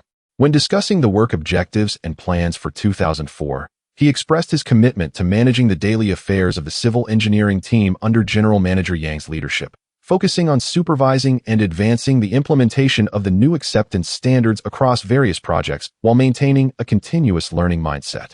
General Manager Yang listened attentively, nodding in acknowledgement from time to time. Following the presentation, he provided feedback, stating that Lu Yang's report was exceptionally well done, with clear reasoning and highlighted key points. Moreover, it was commendable that he had achieved remarkable results in such a short period across different roles. Particularly, his leadership in formulating acceptance standards during his time at the Group's Engineering Management Center demonstrated his professional competence, sense of responsibility, and broad perspective. General Manager Yang expressed hope that Lu Yang would continue to hone his management skills in the new year, effectively lead his team, and firmly implement the standards to lay a solid foundation for the group's national expansion. The entire process took approximately an hour. Given Lu Yang's level, he only needed to report to his direct supervisor, General Manager Yang, without involving higher-level leaders from the group, thus simplifying the process. Nevertheless, Lu Yang understood that this meticulously prepared presentation had undoubtedly earned him significant favor in General Manager Yang's eyes. The conclusion of the presentation signified the successful closure of all important tasks before the Lunar New Year. Lu Yang felt an immense sense of relaxation. The company's Human Resources Department had already organized his train ticket home for the evening of the 25th day of the 12th lunar month, which was the 16th of the Gregorian calendar. All that remained was to prepare for his return home to celebrate the new year. He took some time to visit a mall, purchasing a snow-white down jacket for each of his parents, spending over 500 RMB. It was not that he could not afford better options. Rather, he understood his parents' nature, Too fine an item would likely remain in the closet, never worn outside. As for the matter of interpersonal relationships, Lu Yong had already devised a plan. During his inspection of the project, he selected a few gifts, such as cigarettes, liquor, and tea, from those presented by the engineering department and brought them back to his hometown. The remainder he graciously bestowed upon General Manager Yang, General Manager Tan, and General Manager Liang, serving as an early gesture of New Year's greetings.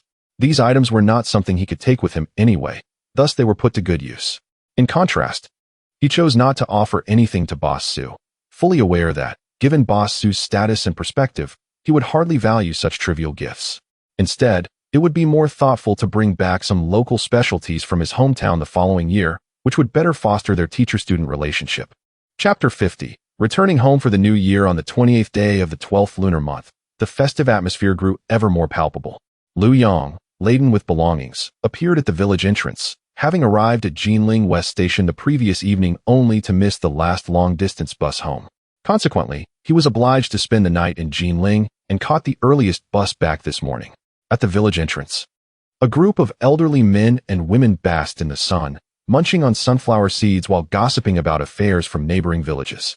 Their keen eyes spotted Lu Yong approaching, and they instantly greeted him with warmth. "Oh, isn't that the university student from Xiangzi's family back for the new year? Yang has returned," they exclaimed. "Look at all those packages. He must be making a fortune out there." Lu Yong smiled as he greeted each of them in turn. "San Yi, Wu Nai Nai, Zhang Auntie. I'm back for the new year, just arrived home." He set down his bag and took out a pack of Zhonghua cigarettes, offering them to the elders present. "Wow, Zhonghua cigarettes." One elder took a whiff, exclaiming in admiration, "Remarkable, truly remarkable. Xiangzi's son has really made something of himself. Working at a big company in the city is indeed different. Yes, Xiangzi will surely enjoy a good life now." In the face of such flattering remarks, Lu Yong humbly shook his head, saying, No, I'm just working to make ends meet. You all carry on chatting. If I don't head home soon, my mother will start to worry." With that, he picked up his luggage and hurried towards home. Upon entering, a blend of the scents of firewood and cooking wafted towards him. His mother, Zhou Lianhua, was busy at the stove, her back turned to the door. "Mom, I'm back," Lu Yong called out. Zhou Lianhua turned, her eyes lighting up as she saw her son, momentarily forgetting the spatula in her hand. "Yang, why are you back so early? I thought you wouldn't arrive until the afternoon." She quickly set the spatula aside and wiped her hands on her worn apron, eager to help Lu Yong with his bag. "Come, sit down and rest. You must be exhausted from the journey." Zhou Lianhua looked at her son with concern, feeling as though he had lost some weight. "The road was clear today, Mom. Where's Dad?" Upon mentioning her husband, Lu Chong, Zhou Lianhua huffed. Where else would he be? He spends all day running to the distribution store. He wouldn't lift a finger even if the oil jar tipped over. If it weren't for me managing everything inside and out, this family would have fallen apart long ago. Lu Yong had long grown accustomed to this dynamic between his parents and knew that now was not the time to interject or defend either side, lest he ignite further conflict. He quickly shifted the topic, saying, "All right, I'll go call Dad back for dinner." Without waiting for his mother to continue her tirade, he dashed out. As he approached, he could hear the lively chatter within. Pushing aside the thick cotton curtain, a wave of warmth, mingled with the sense of smoke and sweat, hit him. The small room was packed with people, centered around a large table where a group was engrossed in a game of Paijio. Indeed, Lu Chong was there, craning his neck to watch the game with keen interest, yet he was not gambling himself. Lu Yong then understood why the village entrance had been filled with the elderly. The younger crowd had gathered here. As Lu Yong squeezed through, he noticed that the dealer was Lu Runhua, who appeared to have had a lucrative year and was radiating confidence. In the countryside, especially during the new year, being able to gamble, particularly as the dealer, was often regarded as a sign of success. However, Lu Yong knew many present were merely pretending to be affluent, showcasing their wealth for the sake of appearances during the festive season. Those who won were fortunate, but those who lost might find their year's hard work squandered, potentially leading to substantial debts. He gently nudged his engrossed father, saying, "Dad, dinner is ready. Mom wants you to come eat." Lu Chong turned to see his son, a broad, simple smile spreading across his face. "You're back," he exclaimed, pulling Lu Yong closer, raising his voice slightly. "Come, greet your uncles and brothers." Lu Yong, feeling helpless, could only smile as he greeted the men and offered cigarettes. When he reached Lu Runhua, who was enjoying a winning streak, Runhua glanced at Lu Yang with a sly smile. Oh, Yang is back. Not bad at all. You're smoking Zhonghua now. But isn't your company's holiday break a bit late? We got home by the 20th and have been enjoying village life for nearly 10 days. Yes, Huagu, the company is far away. The journey took several days. Lu Yang, noticing the pile of money in front of Lu Runhua, added, Huagu, it looks like you've won quite a bit. Runhua, beaming with pride, replied, oh, just some small change to pass the time. How about you place a bet and join the fun? I'll pass. Lu Yang waved his hand. You all enjoy. I'm just here to call my dad home for dinner. He tugged at his father's arm. Lu Chang, catching on, said, all right, let us go eat. Upon entering the house, Lu Chang was inevitably met with Zhou Lianhua's scolding. Lu Chang had long mastered the art of letting it go in one ear and out the other, chuckling without retort. Once the meal was served, Lu Yang excused himself to his room, retrieving a bottle of Maotai from his bag. Dad, let us have this together today, he said, placing the bottle on the table. Though Lu Chang had never tasted it, he was familiar with the reputation of Maotai. He picked up the bottle to scrutinize it, then admonished, why would you buy such expensive liquor? Is it going to make you immortal? What a waste of money. Lu Yang chuckled, Dad, I didn't buy it. It's a gift from the company, no cost involved. Upon hearing this, Lu Chang relaxed but still grumbled, a gift from the company? Their benefits are quite generous, aren't they? Zhou Lianhua snatched the bottle from Lu Chang's hands, exclaiming, such an expensive liquor, it would be a shame to waste it on you. No, we must save it for when Yang gets married. Mom, no need to save it. I have more at the company. I just brought a few bottles home to enjoy during the new year. As he spoke, he took the bottle back from his mother and twisted the cap open. Seeing this, Lu Chang turned to Zhou Lianhua with a triumphant grin. Did you see that? It's my son who cares for me. Only Yang can handle you. He carefully poured himself a glass, first bringing it to his nose to savor the aroma before taking a slow sip. After a moment, he opened his eyes and let out a long sigh. Ah, what a fine liquor. No wonder it's so expensive. Watching his father's exaggerated reaction, Lu Yang laughed as he poured himself a small glass, joining his father in savoring the drink. Just then, a voice called out from outside, Huazi. Changzi, are you home? Zhou Lianhua responded, getting up. Yes, it's me, Pang Jia. She turned to Lu Yang and whispered, it's Aunt Pang from the West Village. She must have heard you've returned. Chapter 51. Marriage proposal. Lu Yang held a vague impression of the plump aunt, though they were not well acquainted. She resided in Shixiyuan, while Lu Yang's family was located in Dongxiyuan, hence their infrequent interactions. As the plump aunt entered, a gust of cold wind followed her. Upon seeing Lu Yang, she cheerfully exclaimed, oh, Lu Yang is back. After a year away, you seem to have lost some weight. This won't do. You're at that age when you must eat more meat. Lu Yang rose politely, greeting her, hello, Aunt. Zhou Lianhua interjected, Aunt, we're in the middle of a meal. If you don't mind, would you care to join us for a bite? Oh no, I've already eaten. You all enjoy your meal. The plump aunt waved her hand dismissively before turning to Zhou Lianhua. Huazi, Changzi, I must say, you two are exceptionally good to Yang. I often notice you two neglecting meat for 10 days or half a month, and now that Yang is back, you feast on fish and meat. This wine, TSK, it surely isn't cheap. Lu Yang, you must be sure to honor your parents well in the future. While her words sounded caring, they carried an undertone of sharpness, subtly suggesting that Lu Yang's family was merely putting on a facade of prosperity. Although Lu Yang felt a twinge of displeasure, he maintained a cordial demeanor, assuring her, Aunt, rest assured, I will definitely honor my parents. Zhou Lianhua's expression grew somewhat strained as she attempted to shift the conversation. Aunt, did you come over for a specific reason? She pulled a stool for the plump aunt to sit. It's for a good cause. I am here to discuss a marriage proposal for Lu Yang. Marriage proposal? Lu Yang was taken aback, inwardly reflecting on how, in his previous life, he had not returned home during the new year, and yet here was an unexpected turn of events. Curiosity piqued. He wondered which girl the plump aunt would introduce him to. Upon hearing that it was a marriage proposal, Zhou Lianhua's demeanor brightened instantly. Her son had just graduated from university and was finding his footing in the workforce. The pressing matter ahead was indeed marriage and family. However, their family's reputation for poverty was well known, and she had been fretting over the lack of suitors willing to marry into their family. Thus, she eagerly inquired, Aunt, which family's girl is it?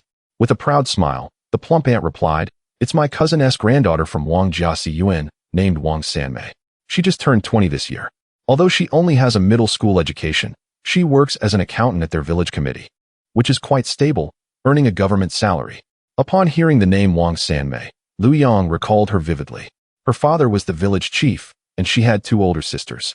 Due to family planning policies, they had not been able to bear a son. Wang Sanmei, how should one put it? Not only was she short and plump, but her notoriously fiery temper had made her a well-known figure in the surrounding villages. Zhou Lianhua's face instantly fell, clearly reluctant. Her hesitance was not purely based on looks. She was mainly concerned that her son marrying such a fierce woman would lead to chaos in their household, making it difficult for her to maintain order as a mother-in-law. Lu Chang, holding a wine glass, also froze, worried about the implications of Wang Sanmei's father. Their family's economic conditions were vastly superior, and he pondered how his son might fare in his future father-in-law's household. Noticing their silence and displeasure, the plump aunt understood their concerns. Huazi, Changzi, I'm not trying to be rude, but you know your own family's circumstances better than anyone. Thankfully, Lu Yang has excelled academically and gained admission to university. My cousin's family values education, which is why they are willing to consider Lu Yang as a potential son-in-law. Otherwise, with your family's conditions, which girl would be willing to marry into such hardship? Glancing around the dilapidated earthen house, she continued with even harsher words. Let us face it. Are you planning on having the newlyweds squeeze into the same room with you after they marry? The phrase son-in-law sent Zhou Lianhua and Lu Chang's faces pale with anger, yet they found themselves at a loss for words. Though her remarks were blunt, they were steeped in reality, which explained why his parents had never broached the topic in his previous life. Lu Yang almost burst into laughter at the absurdity, waiting for the plump aunt to finish before responding calmly. Thank you, aunt, for your concern and for initiating the marriage proposal on my behalf upon my return. It is truly thoughtful of you. The plump aunt, misinterpreting his words as an indication of her success, smiled and responded, Ah, it's nothing special. A university student speaks with such eloquence. We are from the same village, so why thank me? However, Lu Yang's next statement froze her smile in an instant. Nevertheless, aunt, I am already in a relationship with a girl I met at work.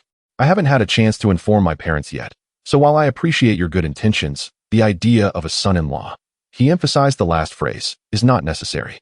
Clearly taken aback by Lu Yang's response, the plump aunt felt a surge of disappointment and attempted to negotiate further.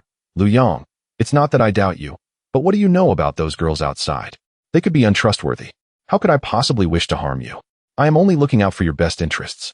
Seeing her persistence, Lu Yang firmly rejected her. Aunt, the girl I am dating is a genuine university student, currently studying. And her parents are both teachers. She is certainly not the kind of person you might be concerned about. At this point, the plump aunt had no further arguments, awkwardly standing up and offering a forced chuckle.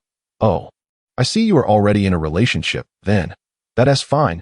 It's getting late. I should be heading back. As she walked away, Zhou Lianhua grasped Lu Yang's hand, asking, Yang, have you really found a girlfriend? A university student? Both her parents are teachers? You're not just making this up to silence the plump aunt, are you? Lu Yang nodded at his parents, who looked both hopeful and apprehensive. Mom, Dad, it's true.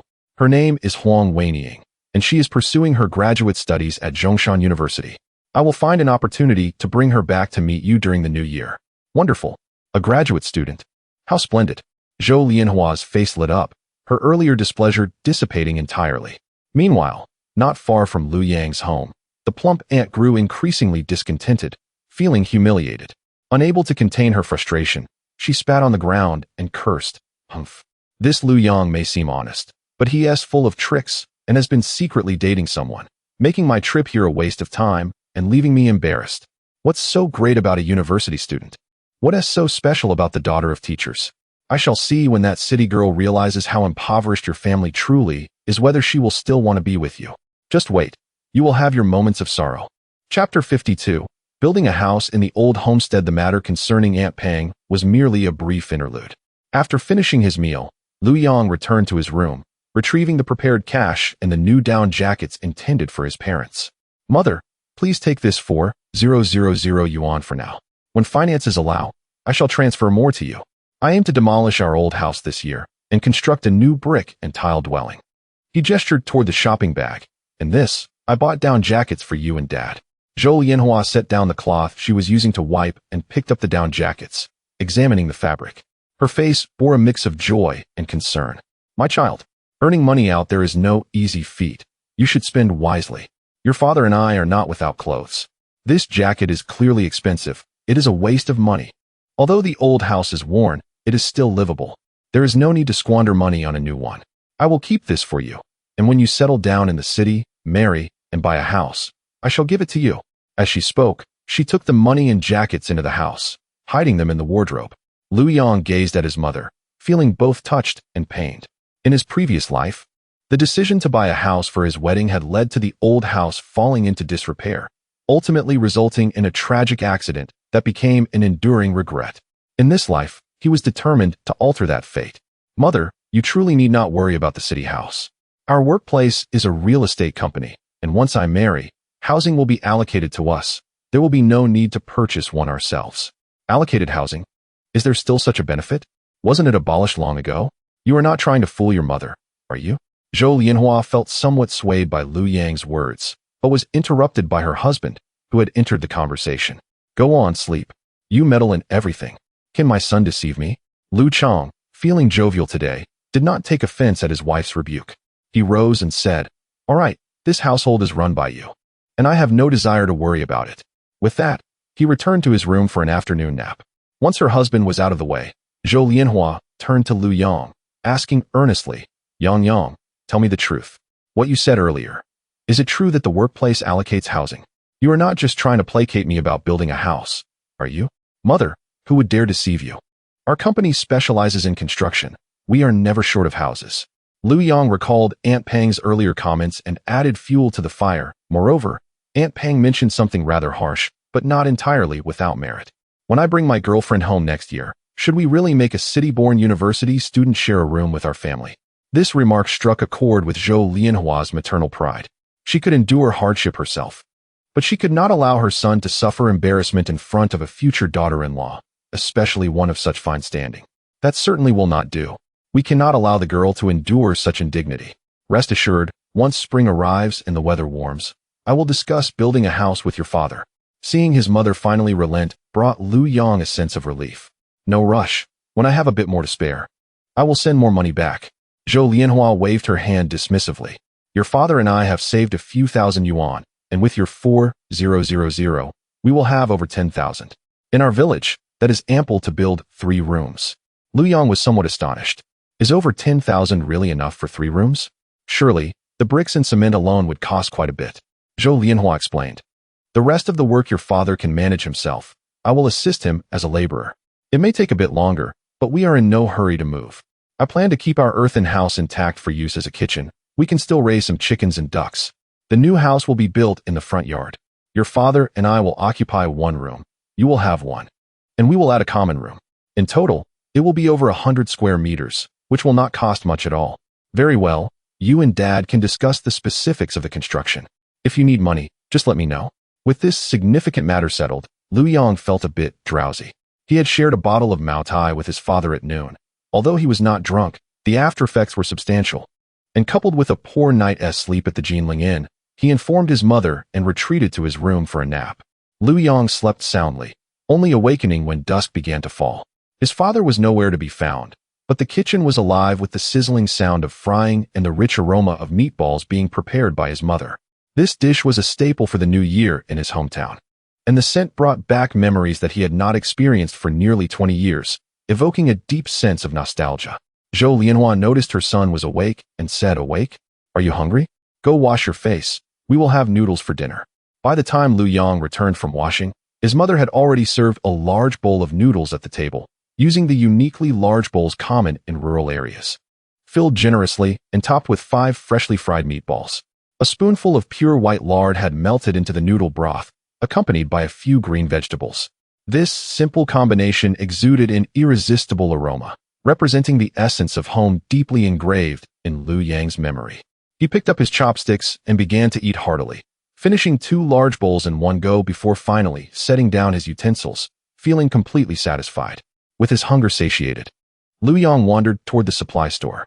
Since it was still early, most people were at home having dinner, leaving only a few middle-aged men, of similar age to his father, gathered at the store, smoking and chatting, and indeed, Lu Chong was among them. Lu Yang approached, first greeting the uncles with a smile as he dispersed a few cigarettes, then finding a corner to sit and listen to their animated discussions. Their topics ranged widely, from national affairs to international situations, with one man proclaiming, "After the Shenzhou 5 mission, it won't be long before we land on the moon. The Americans' moon landing was definitely a hoax. Ours will be the real deal." Others seriously analyzed the American invasion of Saddam Hussein, arguing it was not about weapons of mass destruction but rather an interest in oil. Lu Yang listened with great interest, occasionally chiming in with agreement. Just then, a man nicknamed Sen Gun, who was the third in his family and still a bachelor in his 40s, interrupted the highbrow discussion, redirecting the conversation toward Lu Yang. "What's the point of discussing such trivial matters? Lu Yang is now a big shot in the city earning a fortune. Why not have him deal a few hands of pai gow for us to enjoy?" Lu Chang quickly waved his hand. "Forget it, Sengun. My son only knows how to study. He wouldn't know how to play your games." Sengun scoffed. "What is so difficult about it? Just throw the dice and flip the cards. It's all about comparing sizes. Can we old folks really trick a younger generation? Besides, we're only playing for small amounts. What could he possibly lose?" Lu Yang chuckled. "All right then, since I have nothing else to do, I'll be the banker and play a few rounds with you, uncles." Chapter 53. While others spend money for the new year, Lu Yang earns money. The game of Pai Jiu is one that almost every boy raised in the countryside knows how to play. At its core, it is a game of chance, comparing values based on luck. However, Lu Yang is different. In his previous life, while working at a general contracting company, he often played with the bosses of labor teams, gaining considerable insight into the intricate depths of the game. Forget about card counting or calculating probabilities. Skilled players can manipulate the dice to achieve desired outcomes through special techniques. Coupled with specific shuffling methods, they can ensure victory or defeat at will. Lu Yang learned some of these tricks over several years from an experienced player, but eventually quit. Although his methods were not traditional cheating and hard to catch, prolonged engagement would inevitably lead to downfall. At that moment, playing with the uncles and aunts in the village, Lu Yang refrained from employing any tricks. It was purely for entertainment, solely relying on luck. After playing 7 or 8 rounds, he experienced both wins and losses, ending up losing only a few dollars, merely passing the time. Not long after, Lu Runhua and several young men from the village, after dining, wandered into the distribution store and were intrigued to find Lu Yang dealing Pai Jiu. "Oh, a university student plays this too? Count me in," Lu Runhua exclaimed, eager to place a bet. "Brother Hua, this is just a small-time game for entertainment with the uncles. Let's keep the bet small," Lu Yang advised. Unfazed, Lu Runhua slapped down $20, declaring, "No problem. I'll bet 20. Seeing his determination, Lu Yang relented. "All right, but we agreed on a maximum of 20. Initially, Lu Yang continued to deal normally, relying solely on luck. However, as more and more onlookers and bettors gathered, the stakes escalated, with the house potentially losing over $200 in a single hand. Realizing the situation was spiraling out of control, Lu Yang reluctantly resorted to subtle techniques, ensuring he didn't win every hand to avoid drawing suspicion. His strategy was simple: win more, lose less, ensuring a small profit from each round while occasionally sweeping the table. Unbeknownst to him, the money in front of Lu Yang gradually accumulated. His father, responsible for managing the funds, watched the growing pile of cash with a trembling hand and an increasingly anxious expression, often signaling his son to stop while he was ahead. Meanwhile, Lu Runhua quickly lost his initial stake and borrowed $2,000 from the store owner, growing impatient and shouting, "No way. 20 is too little. I'm betting 50. Lu Yang, genuinely concerned that Lu Runhua might become unruly if he lost too much, gently advised, "Brother Hua, we agreed to a maximum of 20. A small bet adds to the enjoyment." However, Lu Runhua, blinded by greed, interpreted Lu Yang's caution as fear and taunted, "What? Afraid to lose? If you can't handle it, let me take over." Upon hearing this, Lu Yang's expression darkened. He intended to play it safe, but now that the challenge had been issued, he felt no need to hold back. "If that's how you want it, bet as you please, but let me make it clear. All bets are final based on the cash on the table, no debts allowed." Lu Runhua, dismissively snorting, replied, "Do I need you to tell me that? Hurry up and shuffle." The other young men who had lost also increased their bets. From that point onward, the game was almost entirely under Lu Yang's control. Lu Runhua fell into a bottomless pit, losing not only his own money, but also over $2,000 that he had borrowed. As the bets dwindled, Lu Yang wisely decided to stop. "All right, That's enough for tonight. Is anyone else betting? If not, I'll be leaving. Lu Yong stood up, signaling his father to begin counting the money, as tradition dictates that the dealer must report their earnings regardless of losses. A total of 6,600. Lu Chong announced, his lips trembling slightly at the figure. Lu Yong accepted a thick stack of cash from his father and handed a $100 bill to Uncle Hong, saying, "Here, Uncle Hong, this is for you." Uncle Hong beamed with delight, praising Lu Yang's good fortune that night, while Lu Runhua, who had lost everything, silently left. Whispers circulated about his losses. Some said it was over 4,000. Others speculated it might even be 5,000. Lu Yong did not bother to verify. After all, Lu Runhua's family was relatively well off, and he considered it a form of assistance to them. On the way home, Lu Chong, unusually chatty, walked beside Lu Yong, saying, Yang, heed your father's advice. You should steer clear of this in the future. Gambling brings more losses than wins. This time you were lucky, but next time may not be the same. Lu Yong understood his father's genuine concern. Like his mother, he was a simple and honest farmer. Father, I understand. Rest assured, I'll only play occasionally and one bet so large again. Upon returning home, when Zhou Lianhua saw the father and son together, she was about to inquire why they were so late when Lu Chong could no longer contain himself and shared how Lu Yong had won over $6,000 playing Paijio. Zhou Lianhua's first reaction was not one of joy, but rather a scolding directed at Lu Chong. You old fool. You knew that wasn't a good place. Why didn't you stop him? Letting him gamble? What if he lost? 6,000 plus. How would you compensate? What were you thinking? Lu Yong quickly intervened to smooth things over, repeatedly assuring his mother that he would never bet so large again, managing to quell the uproar. He had never intended to amass wealth through gambling. Winning once could be attributed to luck, but winning consistently, regardless of skill, would inevitably invite gossip and potentially more severe repercussions, especially in a rural setting, where public opinion is hard to escape. As the days passed, the New Year's spirit lingered, but Lu Yong found himself compelled to return to U City ahead of schedule. With work resuming on the 10th day of the new year, he realized that any further delay would result in tardiness. Early in the morning, his mother, Zhou Lianhua, busied herself preparing items for him to take back: 2 salted old geese and a bucket of free-range chicken eggs. The geese were wrapped meticulously in thick oil paper, while the eggs were packed in a white plastic bucket lined with dried rice straw, the straw piled high with 100 eggs. Mother, I can manage the salted geese, but let us leave the eggs behind. What if they break on the way? Lu Yong said, feeling somewhat overwhelmed by the large bucket of eggs. Zhou Lianhua, however, remained steadfast in her decision, gently placing eggs into the basket while murmuring, that won't do. These eggs are from our own chickens fed with our grains, something you cannot purchase in the city. Presenting them to your company boss as a token of goodwill is a lovely gesture. I have packed them securely. As long as you are cautious while carrying them, they shall not break. Lu Yong, unable to contradict his mother, recognized that this was the most genuine and precious sentiment she could offer. He could only silently pray that they would not transform into egg drop soup during the journey. Before his departure, Lu Yong repeatedly reminded his parents, Dad, Mom, I am leaving now. Please do not be overly frugal at home. Indulge in food and drink as it is vital for your health. The house construction can take its time. Do not rush. If funds run low, just give me a call. Observing the increasingly aged faces of his parents filled him with a profound sense of reluctance. Lu Yong once again embarked on the journey back to you, reflecting on the expenditures of the spring festival with a sense of amusement.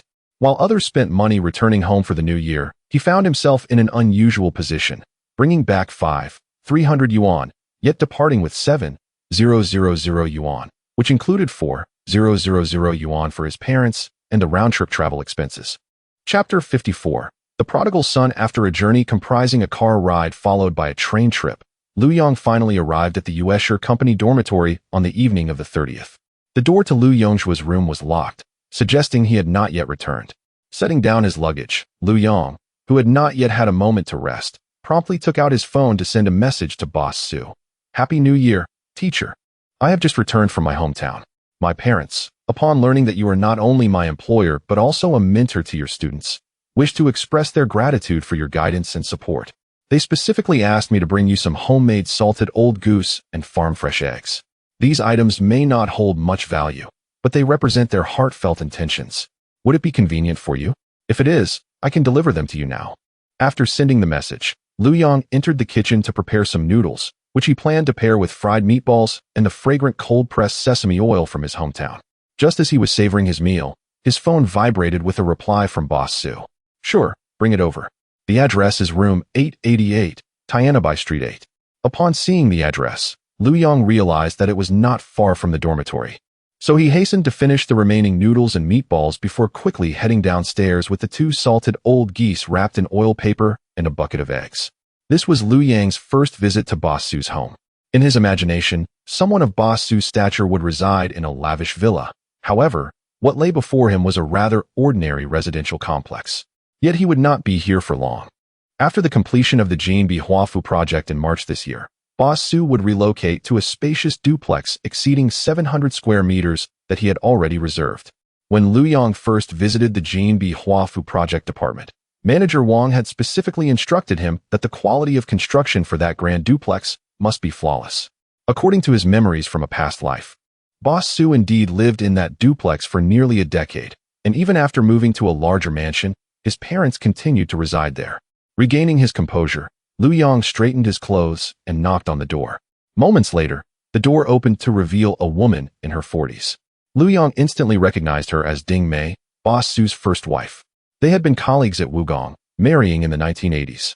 And she had devoted herself to raising their children while enduring the hardships alongside Boss Sue. Even when Boss Sue became a billionaire, surrounded by numerous admirers, he never wavered in his commitment to her, ensuring her protection until 2018, when they publicly returned to their hometown amidst a significant debt crisis, marking her first exposure to the media.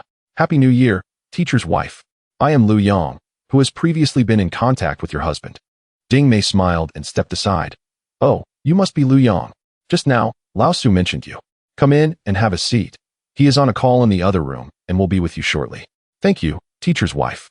After expressing his gratitude, Lu Yang entered the living room, holding up the items he had brought. Teacher's wife. These are 2 salted old geese and a bucket of farm-fresh eggs I brought from my hometown. They are homemade and not worth much, just a token of appreciation. Where would you like me to place them? Ding Mei accepted the items, her smile widening. Oh, how generous. These are hard to come by in the city. As she spoke, she carried the salted goose and the bucket of eggs into the kitchen to place them in the refrigerator. When she returned to the living room, her curiosity piqued. She asked, by the way, Lu Yang, how did you recognize me as your teacher's wife at first glance? Did Lao Su mention me? Feigning modesty, Lu Yang chuckled. I guessed. My teacher has always had discerning taste. Upon seeing you, I sensed your remarkable poise and how well you complement him as a couple, leading me to conclude that you must be his wife. This subtle yet astute flattery proved to be quite effective, as Ding Mei laughed heartily, waving her hands in amusement. You certainly know how to speak. At that moment, Boss Sue emerged from the room, having presumably finished his phone call. He overheard his wife's distinctive laughter and inquired jovially, Yume, what is the cause of such merriment? It sounds as if you stumbled upon a fortune. As he entered the living room and noticed Lu Yang standing, he nodded. Ah, Lu Yang has arrived. Happy New Year, teacher. Boss Sue settled onto the sofa, casually assessing Lu Yang. It appears you enjoyed a good holiday meal, looking a bit plumper than before. Ding Mei interjected with a smile.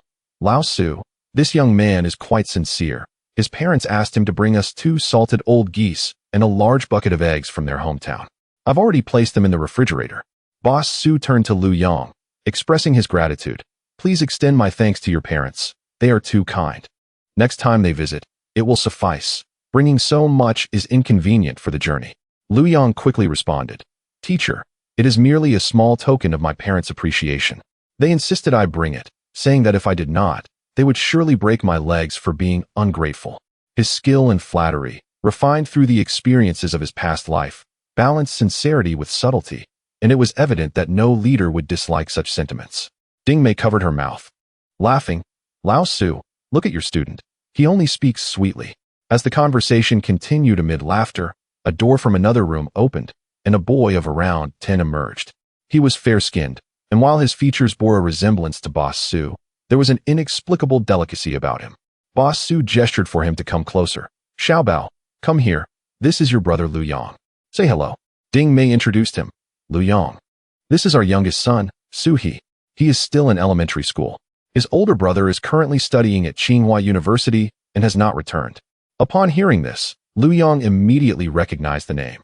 This was none other than the infamous Peter Su, known for his extravagant lifestyle, obsession with supercars, private jets, and luxury yachts, frequently changing girlfriends.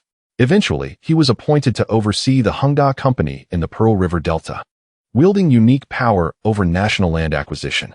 It was rumored that his office secretaries were changed monthly, unlike his older brother, who was genuinely capable. This disparity was evident in their fates, with the eldest successfully escaping while the youngest ended up imprisoned. He heard his father's words and merely mumbled a vague acknowledgement without raising his head, proceeding directly to the bathroom. Mr. Su's face flushed with embarrassment, especially in the presence of outsiders. He felt his dignity was at stake. Raising his voice towards Su-hee's retreating figure, he exclaimed, "You spend all day hiding in your room, playing games. How many times have I told you? You have no sense of decorum at all. Tomorrow, I will have your mother arrange the paperwork to send you to Canada for your studies." The response was a resounding slam of the bathroom door. The atmosphere in the living room became awkward. Lu Yong felt like he was sitting on pins and needles, acutely aware that staying any longer would only make both parties uncomfortable. He quickly rose to his feet and addressed Mr. Su and Ding Mei, saying, "Teachers, it's getting late. I won't disturb your rest any longer. The company has work tomorrow, and I need to return home early to prepare." Mr. Su, still simmering with anger but recognizing the inappropriateness of displaying it in front of others, nodded. "All right, then take care on your way back." At that moment, Ding Mei smiled and handed Lu Yong a red envelope, saying, "Lu Yong, this is a New Year's gift from your teacher and me. Take it for good luck." Lu Yong instinctively attempted to decline. "Teacher, I really can't accept this. Do not even think about refusing. This is the custom. Take it, or you won't be allowed to enter next year." With Ding Mei's resolute stance and the gravity of her words, Lu Yong ceased his objections and accepted the envelope, saying, "Thank you, teacher." "Thank you, Teacher Mei." Ding Mei smiled as she escorted him to the door. "Goodbye, teacher and Teacher Mei." After bidding farewell, Lu Yong turned away from Mr. Su's home. This evening's visit was not merely about delivering local specialties. It was a successful emotional investment and a means of strengthening bonds. Chapter 55. Lu Yong's departure. On his way back to the dormitory, Lu Yong felt the thickness of the red envelope in his pocket. Under the glow of the streetlight, he quickly tore it open and counted 2,000 yuan. Lu Yong was astonished that Boss Su had given him such a generous amount, but it was to be expected. After all, he was the owner of a publicly listed company, and a few hundred yuan would hardly suffice. Upon returning to the dormitory, he found the lights off, indicating that Fatty would not be coming back tonight.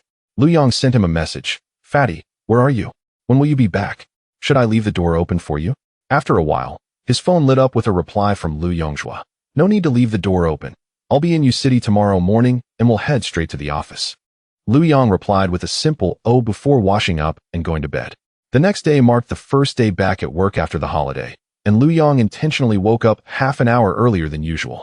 He first stopped by a nearby industrial and commercial bank ATM to deposit the 2,000 yuan red envelope from Boss Su along with the 7,000 he had brought back from his hometown, leaving himself with just over 200 yuan in cash to tide him over until the next payday. Not long after arriving at the office, General Manager Yang notified the department colleagues to line up in his office to receive their opening day red envelopes. This was a tradition in Yu Province, where bosses distribute red envelopes to employees on the first day back to work after the Spring Festival, symbolizing good fortune for the year to come. Colleagues eagerly rushed to line up. When it was Lu Yang's turn, he greeted General Manager Yang with a smile, wishing him a happy new year. Yang smiled back and handed him a red envelope, encouraging him to embrace the new year with renewed vigor. Upon returning to his workstation and opening the envelope, he found a 100 yuan note inside. To his surprise, he recalled that when he joined Hongda in 2019, the opening day red envelope was also 100 yuan. It seemed the standard had been set as early as 2004. After collecting the red envelope, the workload was light as the year had just begun, and colleagues gathered in small groups to share amusing anecdotes from the holiday. Lu Yong eagerly joined in the conversation. The topics ranged from matchmaking experiences to tales of fortune at the card tables, eventually focusing on the recently concluded Spring Festival Gala. The influence of the gala during this era was unparalleled, representing a true national celebration, unlike the criticism it would endure a decade later. This year's Spring Festival Gala was fantastic. Jay Cho performed Long Quan for the first time. It was so cool. Even though I couldn't hear the lyrics clearly, exclaimed a young female colleague.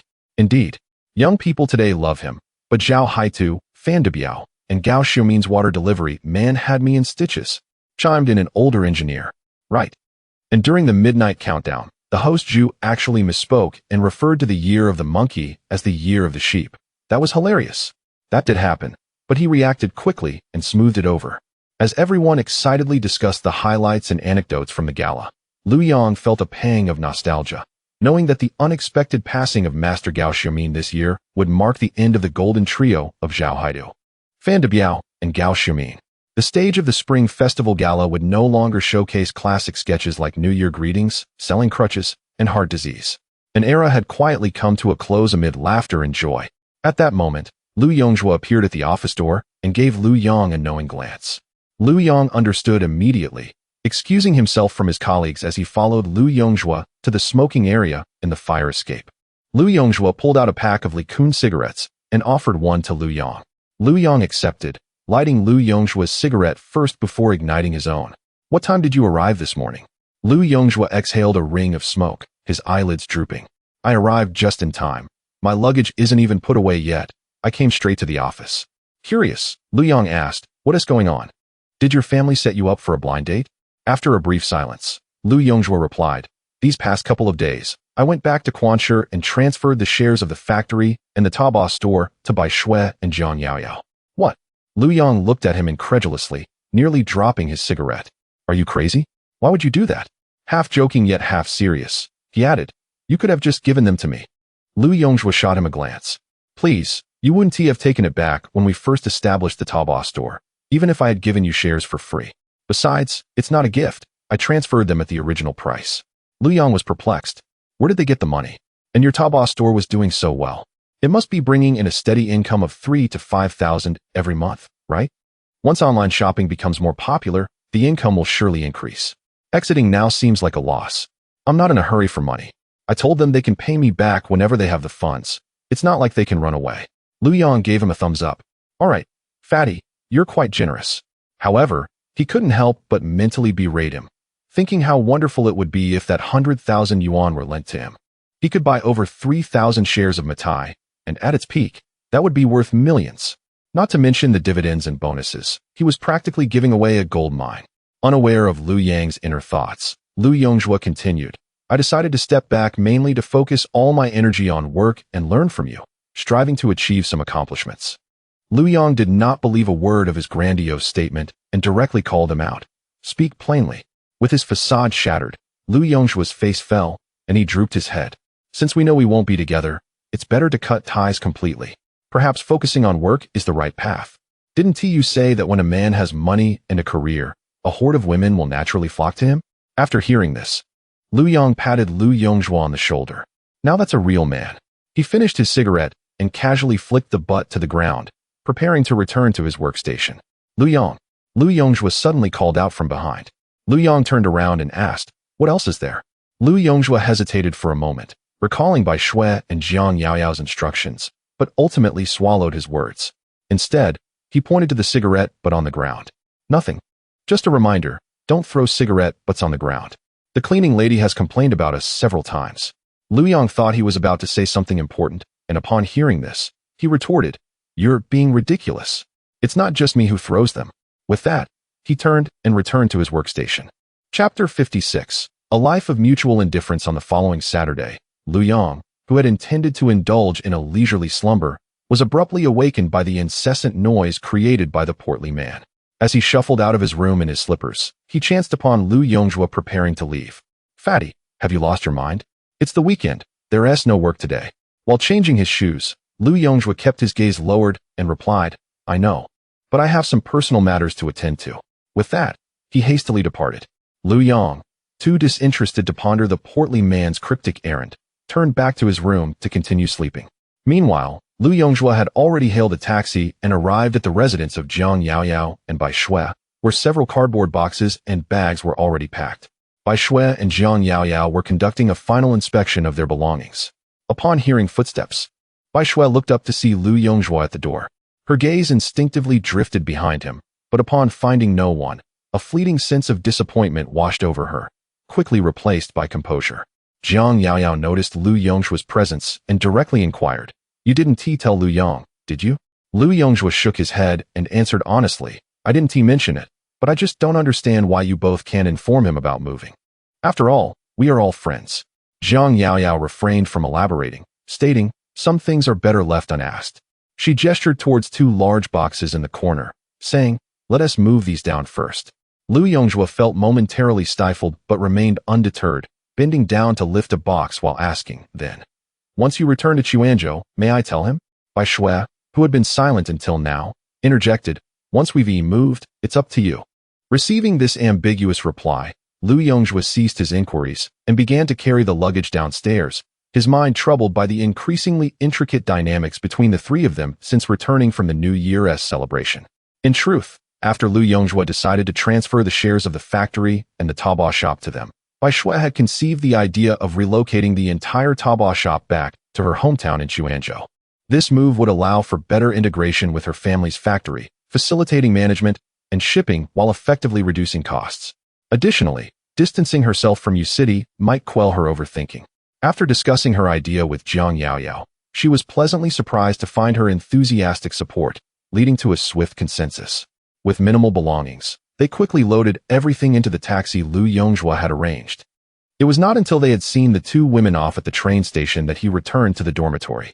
As the train departed, Jiang Yaoyao gazed out at the rapidly receding streets of U-City and sighed softly. "Bai Shui, do you remember when we first arrived here for university, dreaming of making our mark and achieving greatness?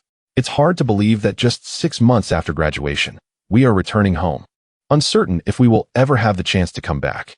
Bai Shui chuckled at her words. Wrapping an arm around Jiang Yaoyao's shoulders, she declared, "Silly Yaoyao, this isn't a retreat. We are returning to start our own ventures, to build our careers."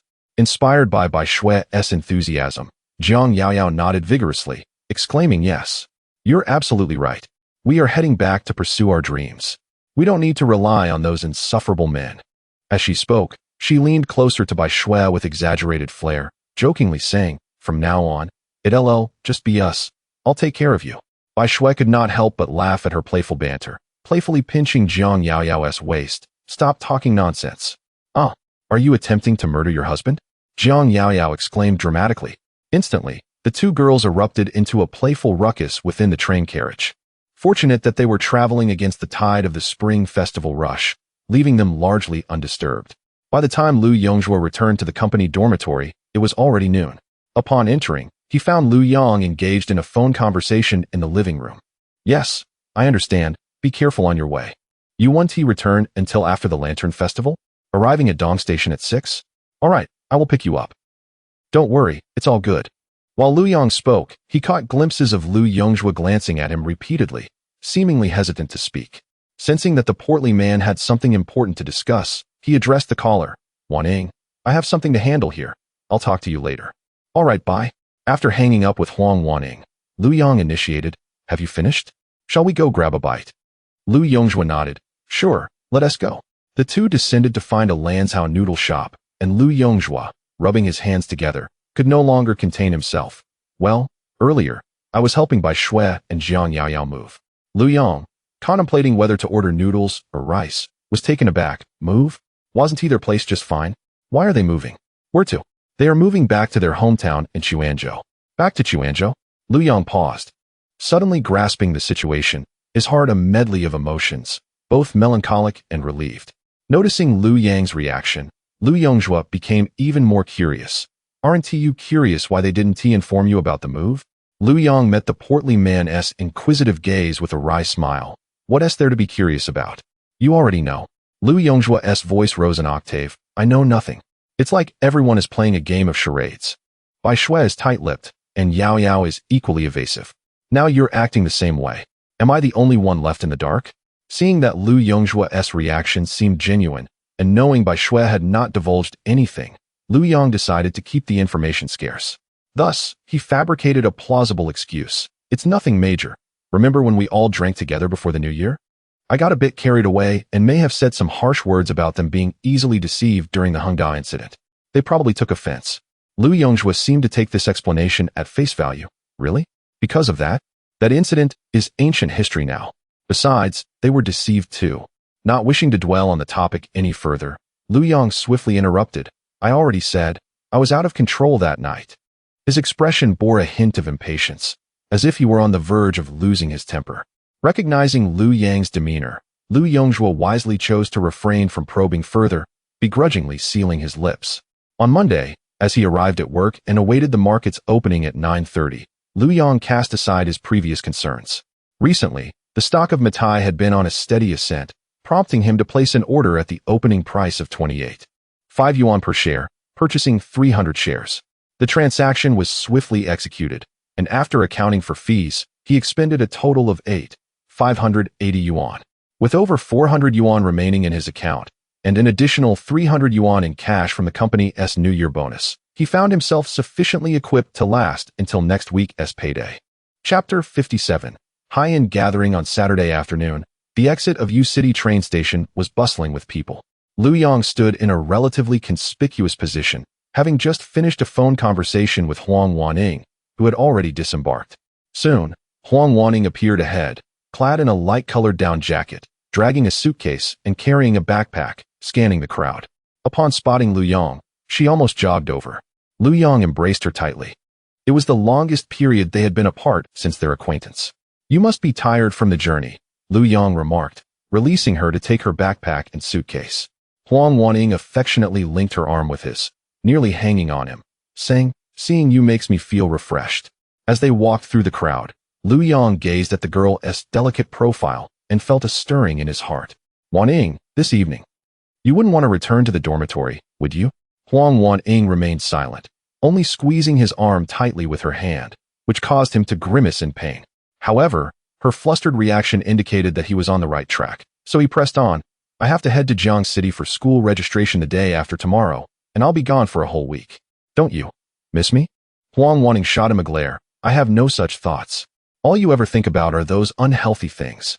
Despite her words, when Lu Yang instructed the taxi driver to take them to a budget hotel near Zhongda, she lowered her head, her ears flushed, without any objection. The following afternoon, they finally emerged from their hotel room. Huang Waning walked with a somewhat awkward gait, more so filled with resentment. As she forcefully pinched Lu Yang's arm, interrogating, Lu Yang, you must confess. Have you had many girlfriends before? Lu Yang's heart skipped a beat, but he maintained a calm demeanor, immediately raising his hand to swear. Waning, I swear, I have never. He cleverly phrased it, as counting from his rebirth, she was indeed the only one, thus not technically lying. Huang Waning, clearly unconvinced, scrutinized him. Then, how could you know so much? They're all from Fatty. That guy has a plethora of videos on his computer, and I just learned some tricks from them. Internally, he silently apologized to Fatty, realizing he had to take the fall for this, promising to make it up to him later. This explanation seemed to satisfy Huang Waning somewhat, and she blushed, muttering, you men are all the same. After escorting Huang Waning back to her dormitory at Zhongda, Lu Yang turned to leave just as his phone rang. Seeing it was Boss Su calling, he quickly answered. Teacher, Lu Yang, tomorrow morning at 6 sharp, come directly to my house, and we'll head to the airport together. Understood, teacher, I'll be punctual, Lu Yang promptly replied. The tickets were booked by the group's HR department, and thanks to Boss Su, he had secured a first-class seat. At 5 the next morning, before dawn, Lu Yang awoke, showered, changed into a clean casual suit, packed a few changes of clothes into his backpack, and headed out. He bought 2 meat buns and a cup of soybean milk, eating as he walked.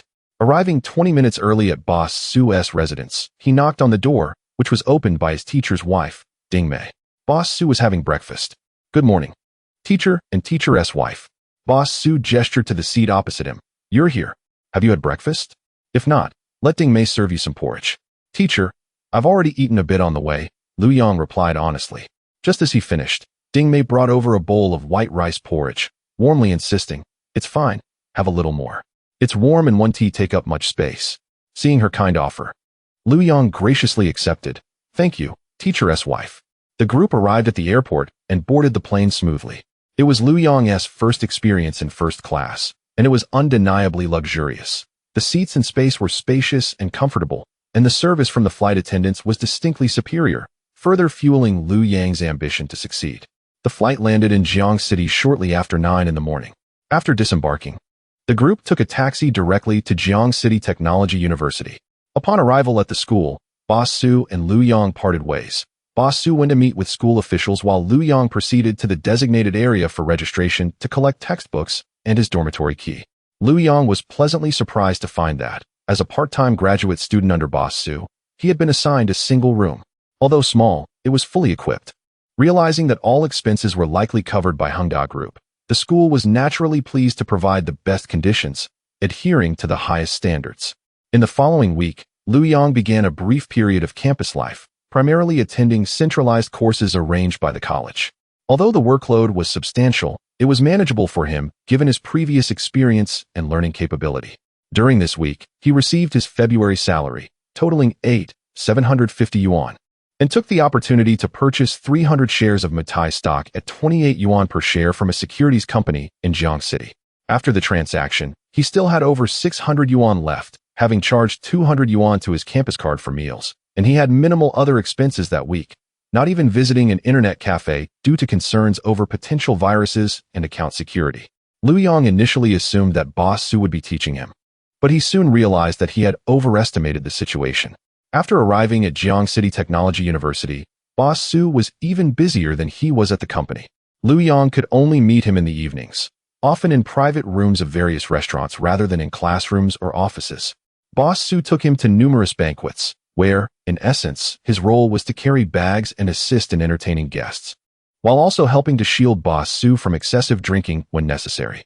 During his 7-day stay in Jiang City, Lu Yang accompanied Boss Su to 6 banquets, meeting school leaders, local officials, and other business owners, thereby becoming acquainted with many influential figures in the area, at least establishing some familiarity. Before each drinking session, Lu Yang would prepare by consuming liver protection tablets, but even then, he still found himself intoxicated twice, while Boss Su fared worse, becoming inebriated 5 times over the week, often needing assistance from his secretary to return to his lodgings. Observing Boss Su engage in lively conversations at the banquet tables, exchanging toasts with ease, only to later appear disheveled and requiring intravenous therapy to sober up, Lu Yang couldn't help but reflect on the challenges of being a boss, particularly one striving to grow a company. The glamorous facade concealed sacrifices and efforts that were unfathomable to the average person. More importantly, through these high-end banquets, Lu Yang experienced for the first time the stark disparity between wealth and power.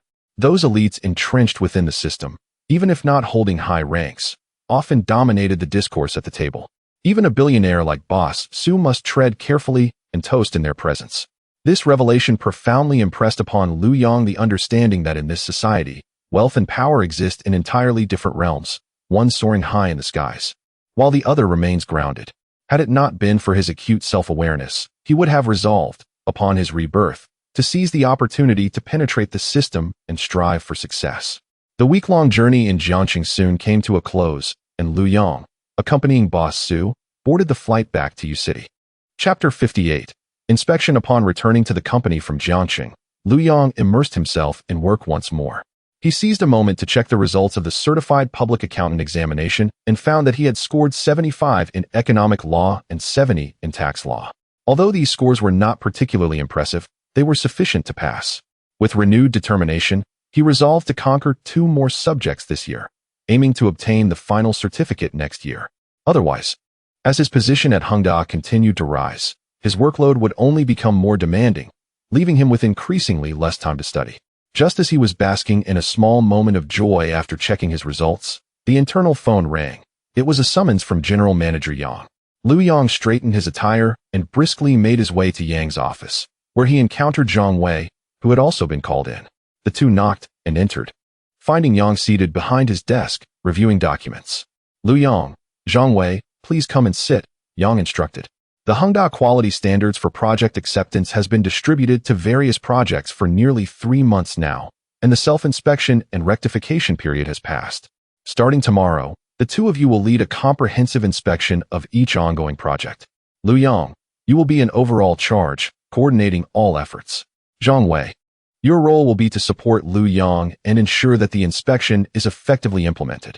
Zhang Wei promptly nodded in agreement. Understood, General Manager Yang. I will certainly assist Manager Lu. Lu Yang echoed. Understood, General Manager Yang. Yang continued. For this inspection, the group has set a strict tone, in line with the wishes of Su General. Any project found to be engaging in deceit or attempting to circumvent standards must be thoroughly investigated and dealt with severely. Anyone who dares to obstruct the company's strategic transformation will be dealt with without mercy. Understood, General Manager Yang. Lu Yang and Zhang Wei responded in unison. Thus began a sweeping quality inspection storm across all ongoing projects within the Hengda Group. Lu Yang and Zhang Wei, accompanied by key engineers drawn from the central office, commenced their visits to various sites. Due to the tight schedule and heavy workload, they worked through the weekends without rest. On the 25th, Lu Yang's team arrived at the Jinbi Century Garden project, a key undertaking for the company, which was expected to be completed and delivered in the latter half of the year. At this point, most of the main structural and facade work had been completed, with the central landscaping nearly finished, and only minor corrections and cleaning were underway, creating an atmosphere of imminent success. Since Lu Yang had previously reported on this project, the project manager, Su Dezhong, held considerable disdain for the young upstart. When Lu Yang arrived for the inspection, Su Dezhong did not even bother to show his face, instead sending Assistant Wang from the engineering department to accompany the inspection. His intentions were clear: to express dissatisfaction and assert seniority, believing that the project was nearing completion and that Lu Yang would not uncover significant issues. Even if issues were found, Su Dezhong assumed Lu Yang would be hesitant to jeopardize the delivery timeline and risk the company facing penalties for delays. With this overconfident mindset, Su Dezhong felt emboldened to disregard the inspection. Lu Yang, fully aware of his negative attitude, chose to remain unfazed. Accompanied by the somewhat anxious Assistant Wang, he and Zhang Wei meticulously inspected each item on the checklist. When they reached the project's facade, specifically the central landscape garden, Lu Yang's immediate impression was that the materials were subpar, the construction techniques were crude, and the landscaping lacked depth. The seams of the hardscaping stones were inconsistent, and the cuts were rough. The planted saplings were noticeably undersized, and the overall effect did not align with the exquisite, aesthetic, and quality standards required by the Hengda quality standards for project acceptance. Lu Yang pointed out these issues on the spot. Assistant Wang, seemingly prepared, replied, "Manager Lu, the design plans for the landscaping are just as they are. We strictly followed the plans. Even if we cannot meet the new standards set by the group, we have no choice. If there are issues, the responsibility lies with the design department, not with our engineering department." Lu Yang was not swayed by his excuses and directly addressed the problem. "Assistant Wang, let us set aside the design issues for now. Just look at the stone cutting quality, the treatment of the joints, and the specifications of these saplings. Do you truly believe they meet the standards and effects that Hengda should embody? As far as I know, the central landscape garden only commenced 3 months ago, providing ample time for optimization and rectification in accordance with the new standards. Yet your project has blatantly ignored the group's repeated strategic directives, directly affecting the company's product quality and brand transformation." Assistant Wang was rendered speechless by Lu Yang's accusations, beads of sweat forming on his forehead. He realized that he was entirely outmatched by the young yet commanding leader of the Group's inspection team, and the situation had spiraled beyond his control. "Manager Lu, please calm down. I will call Su General right now to report the situation," Assistant Wang stammered. Lu Yang raised his hand to stop him.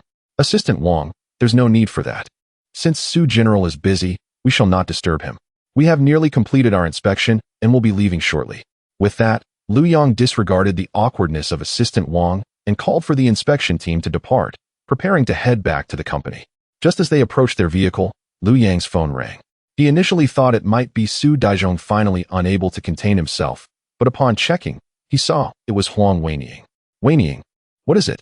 "Lu Yang, have you seen the news? A university student named Ma Jiajue from Yunda has killed 4 classmates and is now on the run. Everyone at our school is discussing this. It has created quite a panic." At Huang Weining's reminder, Lu Yang recalled the sensational national incident. He was well aware of it, as it left a deep impression on him. In the following days, the government even issued a nationwide wanted notice, plastering Ma Jiajue's face across streets and alleys. It was an incident known by all, and the perpetrator was a ruthless individual who evaded capture for nearly a month. "Lu Yang, can you hear me? Why are you not speaking?" Huang Weining pressed, noticing his silence. "Oh, I can't hear you. I was lost in thought," Lu Yang replied, regaining his composure. "There is no need to worry. Yunda is over 1,000 kilometers away from your city. You are safe, so rest assured." What you should focus on now is how to maintain good relationships with your roommates. Always be kind to others and avoid offending any roommates or classmates. Just in case. Lu Yang, you are scaring me. Huang Wenying, irked, interrupted him before he could finish speaking, declaring, our camaraderie as roommates is strong. There is no need for your concern. You ought to worry about yourself instead. With that, she abruptly ended the call, leaving Lu Yang listening to the busy tone. He chuckled helplessly, realizing that the one who should be worried was not him, but rather Fatty. It was likely that starting from today, the relationships among roommates in universities across the nation would flourish with unprecedented harmony and rapport. To some extent, the Ma Jiajue case inadvertently provided a profound lesson in interpersonal relationships for students nationwide. With a sigh, Lu Yang put away his phone, opened the car door, and said to the company, Chapter 59, a single word. Strike. Lu Yang was acutely aware that regardless of whether the Jin Bishu Ji Huayuan project had any inherent issues, he must seize this opportunity to establish his authority. Su Daizhong's negligence and the project's outward compliance while inwardly defying the group's newly implemented Jingping Gong, Qingyan Shou Biaojuan, and strategic transformation were not merely a slight against him, but a blatant affront to the group's resolve. If he overlooked this matter lightly, he would risk becoming a laughingstock within the engineering management center and the entire group in the future. The most effective way to assert his authority was to take down Su Daizhong as a warning to others.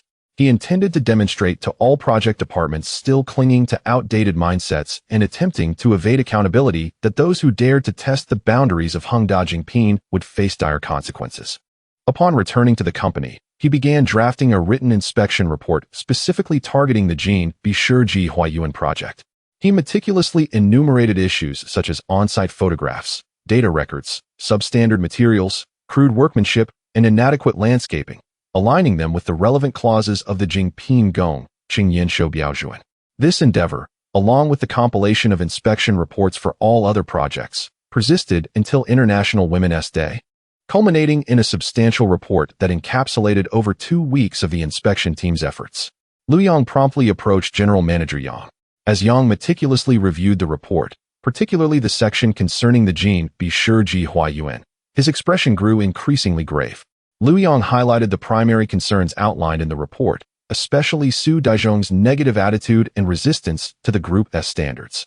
After a moment of contemplation, Yang remarked, Lu Yang, this matter carries significant implications. Let us convene a special meeting tomorrow morning, inviting Chairman Su, General Manager Luo, General Manager Tan, and the heads of all relevant departments to participate. This decision must be made collectively at the executive level. Otherwise, if we act solely based on the report's recommendations and issues arise, the Engineering Management Center cannot bear this responsibility alone. Lu Yang understood Yang's concerns. This was both a precaution and a form of protection for him. He nodded in agreement. Understood, General Manager Yang. Exiting Yang's office, Lu Yang realized that Yang would likely brief Group President Luo and possibly report to Chairman Su as well, but these matters no longer concerned him. He returned to his workstation to prepare for the upcoming special meeting. Given the number of leaders attending and the preciousness of time, it was impractical for them to read each report in detail. Thus, he worked overtime to distill and summarize the common and critical issues found in all project inspection reports, creating a concise and clear PowerPoint presentation, along with corresponding printed materials, ensuring that the core information could be communicated effectively in a short time. The following morning, in the grand conference room of the group, Lu Yang arrived early, placing the printed summary materials before each leader's seat and setting up the projection equipment, readying the PowerPoint presentation. At precisely 9 o'clock, the attending leaders entered the room one after another, culminating with Chairman Su, who took his seat at the head of the table and succinctly declared, "Let us begin." All eyes were fixed on Lu Yang, standing before the projection screen. Lu Yang commenced by objectively acknowledging the commendable work of most projects. Chairman Su, General Manager Luo, General Manager Tan, esteemed leaders, good morning. Since the issuance of the Jingping Gong, Qingyan Shou Biaojuan, most projects have engaged in proactive self-examination and rectification. Even for those projects where corrections are not yet fully realized, the project managers have expressed their commitment to immediate secondary rectification, demonstrating a positive attitude. He then shifted his tone, switching the PowerPoint to the dedicated page for the Jin Bishu Ji Huayuan project. However, during this inspection, We uncovered instances of extreme negativity and outward compliance coupled with inward defiance. Among these, the Jin Bishur Jihua Yuan project stands out as particularly egregious. He first named Su Daizhong. To begin with, the attitude of project manager Su Daizhong poses a significant issue. He exhibits severe resistance to the group's implementation of the new standards in this inspection. When the inspection team arrived on site, Manager Su was notably absent, delegating only an assistant from the engineering department to accompany us. He then presented on-site photographs and data. Next, regarding the quality of the physical work, please observe this central landscape of the project. The materials are subpar, the construction techniques are crude, and the landscaping lacks depth and dimension. The seams of the hardscape materials vary in width and are poorly cut, and the specifications and crown widths of the plants generally fail to meet design requirements and our premium standards. These issues have not seen any improvement during the project's self-examination and rectification period.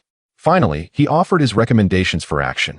In light of the above, to uphold the integrity of the Hung Da Jingping Gong, Qingyan Shou Biaojuan, and ensure the smooth advancement of the company's strategic transformation, I, on behalf of the Engineering Management Center's inspection team, propose the following measures. First, immediately replace project manager Su Daizhong of the Jin Bishur Jihua Yuan project. Second, demolish the completed central landscape and rebuild it according to the new standards. A sharp intake of breath echoed throughout the conference room as the gravity of Liu Yang's words sank in. Dismissing Su Daizhong was stern yet reasonable, but the prospect of demolishing the newly constructed central landscape, which had cost 15 million yuan, seemed excessively harsh. Indeed, General Manager Tan, responsible for the group's costs, was the first to react, casting a disapproving glance at Liu Yang. Liu Yang, I have no objections to removing Su Daizhong. His non-compliance warrants action. However, to demolish the central landscape, I find that highly inappropriate. Do you comprehend the cost of the already constructed central landscape? 15 million. This is not a mere 150,000. You suggest we just demolish it? Where will we recoup this unnecessary expenditure? What pressure will this place on the group's profit targets for the year? Have you even considered this? Liu Yang met General Manager Tan's scrutinizing gaze, refraining from immediate rebuttal. He understood that the crux of this decision lay with Chairman Su, who had previously taken the same drastic step of demolishing the central landscape of the Jin Bishur Jihua Yuan. In this instance, he had no reason to lack such resolve. The other attending leaders, including the newly appointed President Luo, were equally taken aback by the staggering sum of 15 million. Faced with such a substantial figure, no one dared to voice an opinion, and the atmosphere in the conference room became palpably tense, as if one could hear a pin drop.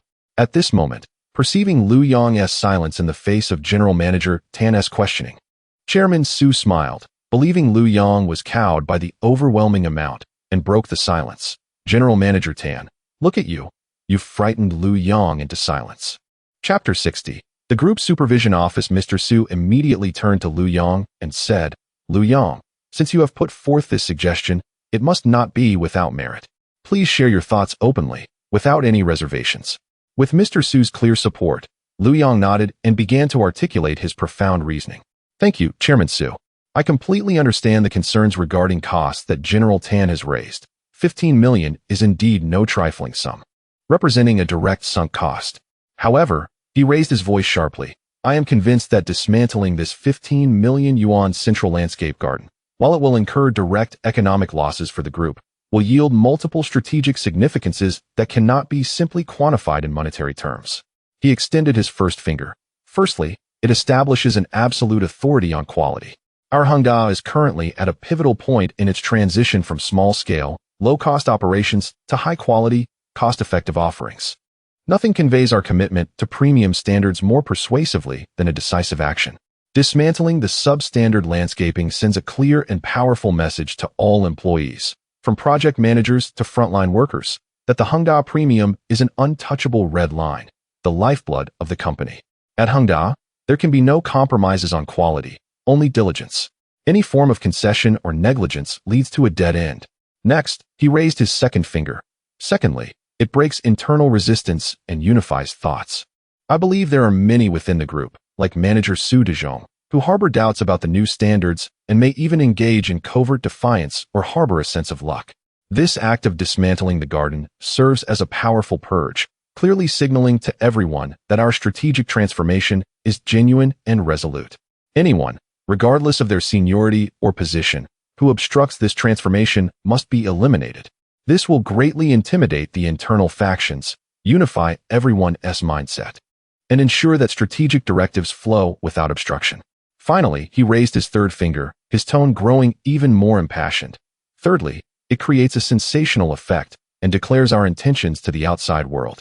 How can we, Hongda, emerge from Guangdong and establish a nationwide presence? Through advertisements? Through marketing? While those are necessary, nothing is as direct and profound as a shocking event. By adopting this almost extreme, self-destructive approach, we announce to the entire industry, our competitors, and potential homebuyers our unwavering commitment and determination to create excellence. This will generate immense buzz and communication effects, significantly enhancing our brand's visibility and reputation. People will discuss how Hongda, for the sake of quality, was willing to sacrifice a 15 million yuan garden.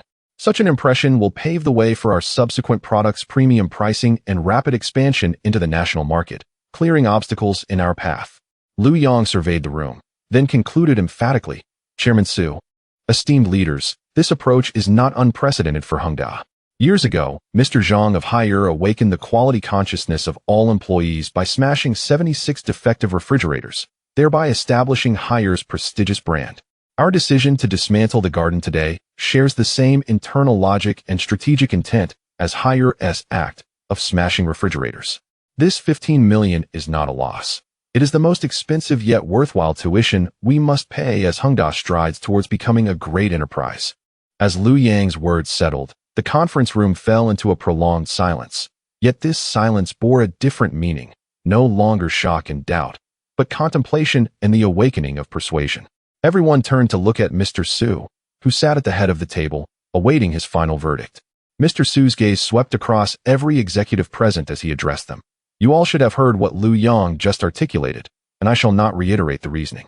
However, he paused, continuing, I wholeheartedly agree with Lu Yang's perspective, particularly his assertion that dismantling the 15 million yuan garden will pave the way for our subsequent products' premium pricing and rapid expansion into the national market. That was exceptionally well put. Recently, I have been contemplating the need for an opportunity, a chance for Hongda to assertively declare its entry into the national market and establish a premium image. Now, this opportunity has been identified by Lu Yang and lies before us. We must seize this incident, transforming a misfortune into a blessing and firing the first shot of our Hongda premium strategy. Moreover, this shot must resonate nationwide. Thus, on behalf of the board of directors, I hereby make the following decisions. Firstly, regarding the matter of Su Dezhong, an investigation will be immediately initiated, led by General Qin from the Group Supervision Office, with Lu Yang serving as the deputy leader. They will comprehensively investigate Su Dezhong without mercy, regardless of who is involved. The findings will be reported directly to me. The named General Qin and Lu Yang promptly replied, Understood, Chairman Su. Secondly, General Yang and General Tan will spearhead the subsequent project matters, ensuring the prompt termination of the construction units related to the Jinbi Century Garden project. They will also instruct the Design Institute to produce entirely new landscaping designs that align with Hongda's premium positioning within 1 week. General Yang and General Tan nodded gravely in acknowledgement. Thirdly, the bidding department will restart the bidding process and reassess the existing suppliers. This time, we will raise the threshold, inviting the top 10 ranked, capable landscaping units nationwide to participate in the bidding. We prefer quality over quantity. The head of the bidding department, General Lin, quickly took notes and expressed his agreement. Finally, once the new design plans are completed and the winning unit is determined, the Group Marketing Center will be responsible for contacting relevant media, particularly the major national outlets, to ensure their presence. At that time, I will personally attend to strike the first hammer. He looked around and asked, Does anyone else have any objections? The room fell silent, with Mr. Su personally orchestrating the plans and even committing to strike the hammer. Who would dare voice dissent? If there are no objections, let's promptly handle these matters as arranged. Meeting adjourned. After stating this, Mr. Su was the first to rise and exit the conference room. After the meeting, General Qin from the Supervision Office approached Lu Yang directly. General Qin, who appeared to be around 50 years old and had a stern demeanor, stated, Manager Lu, We will need your cooperation with our supervision office to investigate Su Dezhong. In his previous life, Lu Yong harbored a certain trepidation towards the inspection office of Hengda, adopting a stance of respectful distance and avoidance whenever possible. However, upon his rebirth, his perspective underwent a significant transformation. Within the intricate web of relationships and the potential for both overt and covert conflicts that characterize an empire like Hengda, which is poised for rapid expansion. Cultivating a positive rapport with the inspection office is undoubtedly advantageous for his future endeavors. To speak of mere conjecture, should he ever find himself the target of malicious accusations, having an insider to provide a timely warning would afford him the opportunity to prepare, sparing him the confusion of being taken away for investigation, oblivious to the circumstances surrounding his predicament. Chapter 61. The name that strikes fear. Reflecting on this, Lu Yong earnestly remarked, "President Qin, you are exceedingly courteous. This is merely my obligation. You and President Yang are alike. You may simply address me as Lu Yong." Referring to me as Manager Lu feels too formal. He intentionally lowered his demeanor, recognizing that both President Qin and President Yang were of equal standing within the executive ranks. In certain respects, even President Yang exhibited a degree of deference towards President Qin, for the inspection office wielded significant power over internal affairs, functioning as a true arbiter of life and death. Those targeted by them were often irrevocably doomed, and even if they survived, they would emerge severely battered. Initially, President Qin presumed Lu Yong to be one of those young and impetuous individuals who, having gained the favor of the owner, displayed a rebellious spirit. After all, Lu Yang's assertive style during the recent meeting had taken him by surprise. However, in their private interaction, Lu Yong demonstrated a remarkable understanding of propriety, which positively shifted President Qin's perception of him. A rare smile graced President Qin's face as he said, "Very well, Lu Yong. Since that is the case, let us proceed to the inspection office together. We shall convene a brief meeting to collaboratively devise a concrete investigative plan." "Certainly, President Qin. To be honest, this will be my first visit to the inspection office. Previously, I had only heard of its reputation without ever encountering it. This time, I look forward to accompanying you for a thorough exploration and learning experience." President Qin smiled in response, remaining silent. 3 days later, the inspection office conducted a comprehensive and meticulous investigation into Su Dezhong and the affiliated parties with vested interests in the project. They effectively gathered substantial evidence of Su Dezhong's illicit activities, including the solicitation and acceptance of enormous bribes during procurement and subcontracting processes. President Qin and Lu Yong compiled the investigation results into a detailed written report, complete with a robust chain of evidence, which they directly submitted to Boss Su. After meticulously reviewing the report, Boss Su's expression darkened. He was incensed by the internal corruption unveiled within the document. Nevertheless, he acknowledged the swift progress made by President Qin and Lu Yong in such a short time. "Excellent. President Qin, Lu Yong, your rapid actions and solid evidence demonstrate commendable efficiency." He then annotated the report. "The situation is verified. The nature is severe. Immediately transfer all evidence to the Public Security Bureau for lawful processing." "Understood, Chairman Su." President Qin and Lu Yong replied in unison.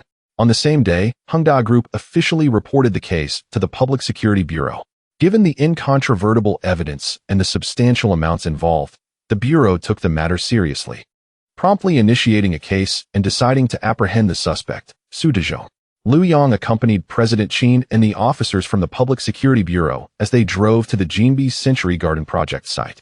At that moment, Su Dezhong remained blissfully unaware of the impending disaster, conducting a project coordination meeting with the heads of several construction units in the conference room. The door swung open, and President Qin, Lu Yong, and several uniformed police officers entered directly. Su Dezhong, who had been confidently boasting, instantly paled upon witnessing the scene, but feigned calmness as he rose and said, "President Qin, what brings you here? We are currently in a meeting. Do you have any instructions?" With an impassive expression, President Qin replied, "Mr. Su, I apologize, but there are matters that require your cooperation with the police. Please accompany them now." The color drained from Su Dezhong's face at a visible pace, and his legs buckled, nearly collapsing under him. He felt as though his very backbone had been severed, and he deflated in an instant. Upon noticing Lu Yong standing behind President Qin, he clung to a desperate hope, as if grasping at a last straw, and pointed at Lu Yong with a trembling finger, demanding, "Manager Lu, We previously had some misunderstandings, and there may have been some friction in our work. But those were simply company matters. Surely, this does not warrant personal retribution against me. This statement was a blatant attempt to distort an anti-corruption investigation into a personal vendetta, casting aspersions upon Liu Yang to obscure the truth. Anticipating such a response, Liu Yang met Su Daizhong's resentful gaze and asserted, "Mr. Su, please regain your composure and recognize your position. There is no misunderstanding between us. The Inspection Office and the Public Security Bureau are legally investigating you. You have exploited your position to secure illegal benefits, soliciting and accepting substantial sums of money. The evidence is irrefutable. Your actions have caused irreparable damage to the company. What you should do now is to adopt a proper attitude and truthfully disclose your issues to the police, seeking leniency, rather than creating chaos and attempting to excuse your unlawful behavior." Liu Yang's resolute words effectively closed off any retreat for Su Daizhong. The officers from the Public Security Bureau, seeing the situation, no longer afforded him any opportunity and stepped forward to present their credentials, sternly stating, "Su Daizhong, please accompany us now for an investigation." At this moment, Su Daizhong's face was ashen, and he could hardly maintain his footing. Ultimately, he was escorted out of the conference room by 2 police officers, one on each side, nearly dragging him into the waiting police vehicle outside. The other attendees in the project office stood in stunned silence, rendered speechless by the unfolding scene. The incident involving Su Daizhong detonated like a thunderclap within Hengda Group. The spectacle of his apprehension by the inspection office in conjunction with the Public Security Bureau rapidly spread through countless eyes and mouths, reaching every corner of the group and all project sites. Liu Yang emerged as a formidable figure, unafraid to confront seasoned veterans and resolutely following through on his commitments. That evening, upon returning to the company dormitory, Liu Yang collapsed onto the sofa, yearning for a moment of tranquility after several days of intense work. However, the portly figure of his colleague plopped down beside him. "Well, Liu Yang, you have truly become famous now," his colleague teased. "Throughout the group, is there anyone who does not know your name? People are terrified of you." Liu Yang lazily lifted his eyelids, uninterested in engaging. Noticing Liu Yang's lack of response, his colleague leaned in closer, conspiratorially whispering, "Hey, do you want to know what nickname the personnel department has come up with for you?" Intrigued, Liu Yang replied, "Nickname? What is it?" With a chuckle, his colleague exclaimed, "They call you Liu the Hedgehog." "Liu the Hedgehog? That nickname does not sound particularly flattering. What is the story behind it?" "The reasoning is quite vivid." His colleague laughed, slapping his thigh. "It's that no one should dare to provoke you, Liu Yang. Anyone who dares to cross you will surely suffer the consequences. Just like pricking a hedgehog, everyone gets pricked. Isn't Su Daizhong a living testament to this? Even someone of his seniority has been sent in. Now, who wouldn't weigh their words before confronting you?" Liu Yang felt momentarily speechless, pondering the absurdity of it all. However, he soon realized that perhaps it was for the best. In the professional realm, possessing a reputation that commands respect can alleviate numerous troubles. At the very least, it instills a sense of trepidation in those who enjoy scheming, making them hesitant to provoke one so easily. Chapter 62. The Wanderer and Sonya. After jesting, Pongzi seemed to have suddenly recalled something, his expression wavering as he hesitantly remarked, "By the way, Liu Yang, there's one more thing. This morning, Yao Yao called me." Liu Yang responded with a simple gesturing for him to continue. After a drawn-out pause, Pongzi finally managed to say, She asked me to tell you. To tell you." Observing Pongzi's labored demeanor, Liu Yang impatiently urged, "Spit it out already. What did she want you to tell me?" "She said to tell you to die?" he exclaimed, gazing at Liu Yang with a mixture of skepticism and concern. "Liu Yang, you'd better confess honestly. You haven't really done something despicable to her, have you?" Liu Yang retorted irritably. "Is she out of her mind? Did she forget to take her medication before stepping out? With her demeanor, I wouldn't accept her even if she were offered to me for free." Upon uttering those words, Liu Yang realized he had spoken too harshly, inadvertently hurting Pongzi, who was still smitten by Jiang Yaoyao. He quickly added, "Pongzi, I didn't mean you. As the saying goes, different strokes for different folks. What I meant is, Jiang Yaoyao simply isn't my type. I swear, I, Liu Yang, have never done anything to her, not even a hint of ambiguity." After hearing Liu Yang's explanation, Pongzi's expression softened somewhat. "Well, I've relayed the message. As for why she insulted you like that, I think it's better for you to call her directly and ask."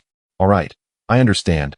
Liu Yang waved his hand, wishing to end the topic, and he retreated to his room. Lu Yong did not call Jiang Yaoyao. It was unnecessary to guess where the root of the issue lay. It undoubtedly involved Bai Shui. It seemed she was playing the role of the protective sister, and anyone unaware might think it was her, Jiang Yaoyao, who had been there that night. At that moment, his phone rang. It was Huang Weiniang calling. Lu Yong adjusted his mood before answering. Weiniang. Lu Yong, are you still working overtime this weekend? I'm not working anymore. I've finished everything. I have 2 days off. How about we find a distant place to have some fun this weekend? Really? That sounds great. I haven't had a proper outing in ages. Where do you suggest we go? Lu Yong had already formulated a thought and replied directly. Let us go to Sanya. The weather is perfect right now, and we can enjoy the beach. Sanya? That sounds wonderful. I've never been on a plane before. Will it be very expensive? Lu Yong chuckled. Not at all. It's not peak tourist season now, so tickets are affordable, around 300 to 400 yuan each. Send me your ID number, and I'll book the tickets. Good. I won't keep you any longer. I need to go buy a swimsuit. I'll text you my ID number shortly. Bye. Listening to the busy tone on the line, Lu Yong shook his head with a smile, bemused by her childlike excitement. The next day, Friday, as soon as Lu Yong arrived at the office, he sought out General Manager Yang to request leave. General Manager Yang, I'd like to take a break on the 15th and 16th to clear my mind. General Manager Yang, aware of Lu Yong's recent overtime due to project inspections and the immense pressure he had been under, readily agreed. All right, you've been working hard lately. Make sure to take this opportunity to relax. Having secured his leave, Lu Yong sent a brief message to Boss Su, informing him of his 2-day break. Not long after, Boss Su replied, understood. Use these 2 days to unwind. There will be burdens awaiting your return. Lu Yong was uncertain about what those burdens entailed, but since Boss Su didn't elaborate, he wisely refrained from asking further. He figured if he probed too deeply, Boss Su might assign him tasks immediately, jeopardizing his planned trip to Sanya, which would be a regrettable loss. With these matters settled, Lu Yong proceeded to book his flight and hotel online. His recent salary of 750 yuan, along with over 600 yuan already in his bank account, totaled nearly 350 yuan. He used 6,000 yuan to purchase 200 shares of Matai stock, leaving him with just over 300 yuan. This amount was earmarked for expenses during his journey with Huang Weiniang to Sanya. He spent 400 yuan on round-trip tickets to Sanya and called to reserve a vacation hotel nearby. Then he contacted Huang Weiniang again. Weiniang, I've booked the tickets and hotel. Our flight is at 8:30 tomorrow morning, so we need to arrive at the airport early. I'll pick you up at your dormitory at 6. Set your alarm so you don't oversleep. Huang Weiniang excitedly responded from the other end of the line. Okay, I got it. On Saturday morning, Lu Yong appeared promptly beneath Huang Weiniang's dormitory building, wearing a backpack. He sent her a text. I'm here. Within 5 minutes, Huang Weiniang emerged, also carrying a bag, and naturally linked her arm with his. Let us go. They exchanged smiles and flagged down a taxi at the school entrance, heading straight for Billionaire Airport. When they exited Sanya Phoenix Airport, it was nearing 10 in the morning. The moist sea breeze greeted them, filled with the distinctly different atmosphere of the southern region compared to U.S. City. Upon getting into a taxi, Lu Yong instructed the driver, Sir, please take us to the first seafood market. Upon hearing Lu Yong's accent, the driver cheerfully engaged in conversation. Sure thing. Young man, you're here for a vacation with your girlfriend, right? Glancing at them through the rearview mirror, he kindly advised, You've chosen the right place for seafood at the first market, but remember to pick larger, busier establishments with clear pricing and proper cooking procedures. Don't be tempted by cheaper stalls. It's easy to get scammed. Lu Yong recognized the driver's good intentions and smiled in appreciation. Thank you for the reminder. We'll keep that in mind. Seeing that they were receptive to his advice, the driver became even more talkative. No problem. Have you chosen a hotel? Yes, it's near the first market, Lu Yong replied. That's great. While you're in Sanya, you must visit Tianya Haijiao. Though it's just a few large stones, it's quite famous. And don't miss the sunset at Sanya Bay. You can check out the night view at La Hotel later. There's a beautiful legend associated with it, too. Lu Yong had visited these places in his previous life, but listening to the driver's enthusiastic local insights, alongside the curious Huang Weiniang, he found joy in hearing it all over again, occasionally chiming in. Upon arriving at the reserved hotel, they quickly checked in and dropped off their luggage before heading straight to the first seafood market. The market buzzed with animated voices, and the dazzling array of seafood left one in a daze. Huang Weiniang, resembling a curious child, pointed at various odd-shaped fish, shrimp, crabs, and shellfish, incessantly inquiring.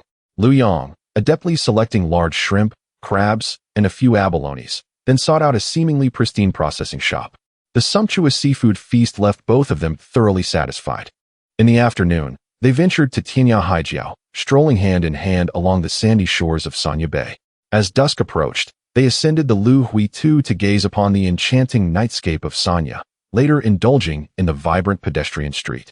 The following day, early in the morning, they hurried to the pier to board a boat to Wuzizu Island, where they frolicked until past 6 in the evening before returning to their hotel.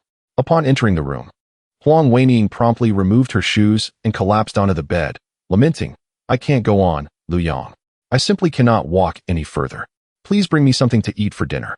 Lu Yang replied, "All right, you rest. I will go buy something." He reminded her, "Remember to lock the door before I return." Though this hotel boasted a reasonable level of safety, the prevailing security conditions of the era offered little reassurance. Caution was prudent. "Understood, just hurry." "I'm starving." Huang Weining weakly waved her hand. Lu Yang made his way downstairs alone, seeking a nearby restaurant that appeared decent, and ordered 2 portions of seafood fried rice. As he approached the hotel entrance with the packaged food, his gaze inadvertently swept across the dimly lit riverbank across the street, where a ragged homeless man rummaged through a trash bin in search of something.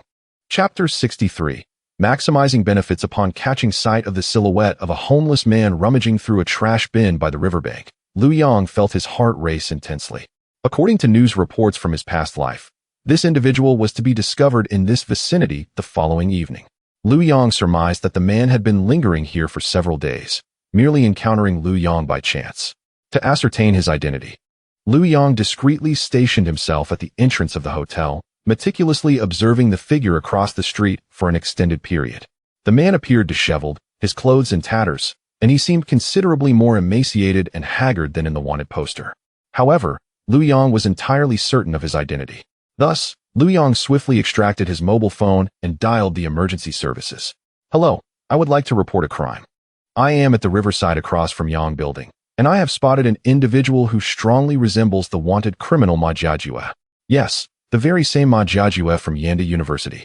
Please send someone quickly." The dispatch center promptly relayed the information to the local police station in Heshi District. Coincidentally, it was Deputy Chief Wang Ming's turn to be on duty that night. When he received the call from the municipal bureau, he was initially incredulous. The A-level wanted notice for Ma Jiajue had already been disseminated nationwide, and extensive searches had been conducted in Sanya for quite some time without any leads.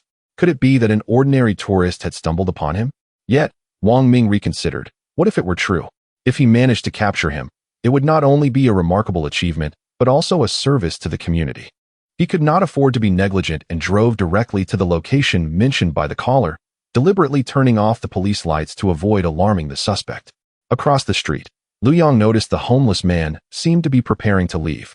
Fearing that the police had not yet arrived and that the target might escape, Lu Yang decided to approach him to delay his departure.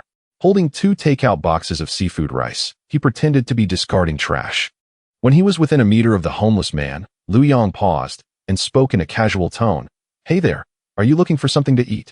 I have 2 leftover boxes of seafood rice. Would you like some?" As soon as Lu Yang finished speaking, he sensed the man's body tense slightly. However, the homeless man did not raise his head or respond, continuing to search through the trash with increased urgency and vigilance. Lu Yang's intention was to buy time. He was unfazed by the man's demeanor and placed the 2 boxes of food beside him, continuing, "I've left the food next to you. Take it if you want." The homeless man glanced at the boxes with the corner of his eye and, with a wary glance at Lu Yang, chose not to take the food. Instead, he picked up a filthy sack nearby and turned to another trash bin.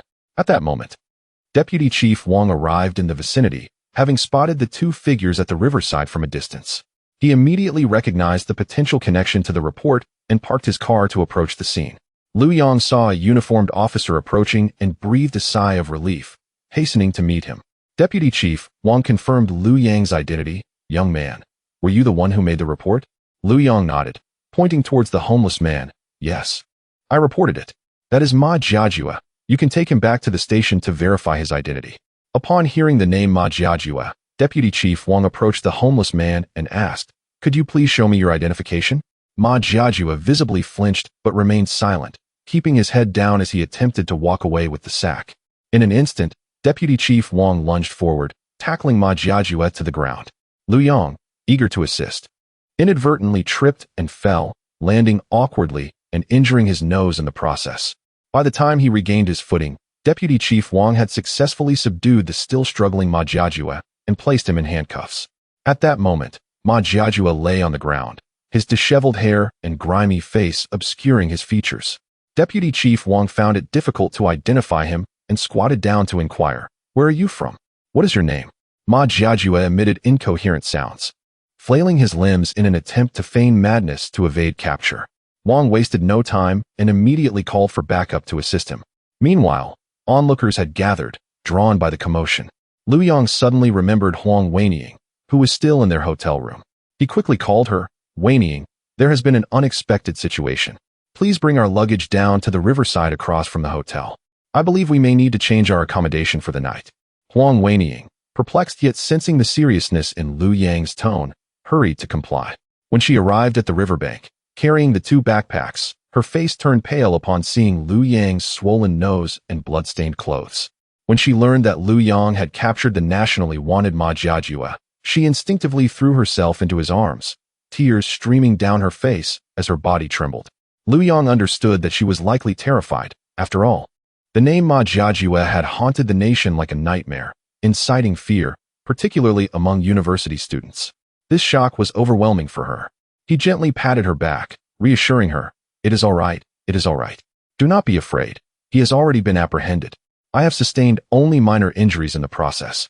After some time, Huang Weiniang's emotions gradually stabilized, though she still clung tightly to his arm. Approximately 10 minutes later, reinforcements from the police station arrived and took complete control of the situation. Deputy Chief Wang arranged for Ma Jiajue, Lu Yang, and Huang Weiniang to be escorted back to the Hushi District Police Station. Upon their return, the police conducted an urgent interrogation of Ma Jiajue, who ultimately confessed to his crimes after his fingerprints and hair were collected. Lu Yang also provided a thorough account of how he discovered, identified, and assisted in the capture of Ma Jiajue, as per protocol. By the time he finished his statement, it was well past midnight. Lu Yang and Huang Weiniang were assigned to a rest area within the station. Exhausted and shaken, Huang Weiniang soon fell asleep on Lu Yang's shoulder, while he remained wide awake, contemplating how to maximize his benefits from this unexpected turn of events. Chapter 64. A residence in a first-tier city. The following morning, the Hushi District Police Station, along with the entirety of the Sanya Municipal Public Security Bureau, was enveloped in a state of heightened tension and exhilaration. Following an overnight process of fingerprint comparisons, handwriting analysis, and the conclusive verification of DNA samples, the identity of the homeless man was unequivocally established as Ma Jiajue, a fugitive on the A-level wanted list. The news spread through the ranks, akin to a deep water bomb being cast into a tranquil lake, creating a significant ripple effect. Lu Yang, as the pivotal informant and direct participant, received formal notification from the city to attend a press conference scheduled for that afternoon. Upon receiving the notification, Lu Yang regained his composure and realized he should report the situation to his company. He promptly dialed Boss Su's number. "Hello, this is Lu Yang. I need to report something. I have encountered an unexpected situation." "Oh, Lu Yang, what is it?" Boss Su's voice resonated from the other end of the line. "I was in Sanya yesterday, assisting the local police in apprehending the wanted criminal Ma Jiajue." Lu Yang tried to convey the information nonchalantly. "What? You apprehended Ma Jiajue? The same Ma Jiajue from Yenda? Are you certain?" "Yes, sir. The process was somewhat coincidental. I am currently at the police station, and we have a press conference this afternoon." "Good. Lu Yang, you have done a commendable deed.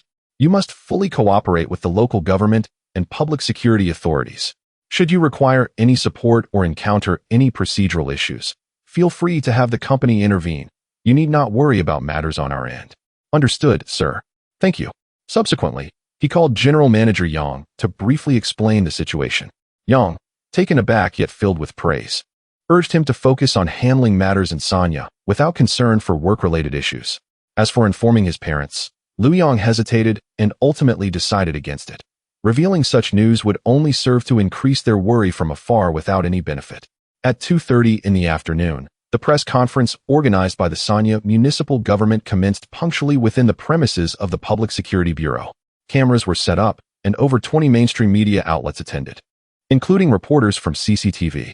Seated at the podium were leaders from the public security system as well as various officials from the ministry, provincial department, and city, presenting an impressive assembly. The course of the press conference primarily consisted of leaders at various levels reporting on the case, commending commendable units and individuals, and emphasizing their determination to maintain social order. The focus was predominantly on the leaders, leaving Liu Yang and Deputy Director Wang as mere background figures in this grand ceremony. It was only during the final award segment that Liu Yang's involvement became directly relevant. The conference announced that Liu Yang, as the key informant and a direct participant in the act of bravery, would receive a reward of 200,000 yuan from the ministry and 50,000 yuan from the municipal government. Furthermore, the municipal government had compiled his act of bravery for higher-level approval, with plans to award him an honorary title of bravery thereafter. Deputy Director Wang was recognized for his prompt command and swift actions, receiving a first-class individual award, while the Heshi District Police Station was commended with a collective second-class award. Flashes erupted from cameras aimed at Liu Yang as he accepted the cash, which, in 2004, was equivalent to the price of a residence in a first-tier city. Following the press conference, media reporters surrounded Liu Yang and Director Wang, clamoring for exclusive interviews. A reporter from a provincial newspaper was the first to extend the microphone toward Liu Yang. Mr. Liu Yang, could you please elaborate on how you discovered and confirmed that the suspect was indeed Ma Jiajue? Liu Yang adhered to his premeditated response. I was in Sanya with my girlfriend for vacation. Last night, while I went outside the hotel to buy food, I noticed a homeless man by the river opposite Yang building. He bore a striking resemblance to the Ma Jiajue on the wanted poster, and out of a sense of civic duty, I immediately reported to the police. The journalist, evidently having conducted further investigation, pressed on. However, we have interviewed witnesses at the scene, and they reported that you charged forward and tackled Ma Jiajue, engaging in a struggle and sustaining injuries before Director Wang arrived. Is that correct? Standing nearby, Deputy Director Wang felt a jolt of concern. The reporter's question bore an evident bias, seeking to elevate Liu Yang's individual role while diminishing or neglecting the police's timely response and decisive capture. Such a portrayal could easily incite negative controversy regarding the perceived sluggishness of police action, suggesting that it was the courage of citizens that led to the capture of the fugitive, thus digging a pit for both him and Liu Yang. Liu Yang discerned the trap within the question. He had achieved his objective, and as for the accolades, he could not claim them alone. Sharing the recognition, particularly with the police who had directly handled the case, would only serve to his advantage. Without hesitation, he corrected the record into the microphone. Esteemed journalist, your statement is not entirely accurate. While I did initially identify and attempt to apprehend him, Ma Jiajue is quite strong and extremely dangerous. I could not subdue him alone and was, in fact, injured in the process. It was Director Wang's timely arrival that enabled us to successfully restrain him together. Without Director Wang's assistance, the outcome would have been uncertain. Liu Yang's humble and truthful response, which emphasized the role of the police, was well received by Deputy Director Wang, who looked at Liu Yang with gratitude and admiration. Knowing he would owe him a favor in the future, the reporter, having failed to achieve his aim, fell silent. Another journalist swiftly took the opportunity to pose a question of greater public interest. Mr. Liu Yang, you have received a total reward of 250,000 yuan. How do you plan to utilize this substantial sum? Liu Yang had already contemplated this matter thoroughly. The amount was considerable, and holding on to it felt burdensome. He feared it might incite envy or unwarranted scrutiny, potentially attracting unnecessary trouble.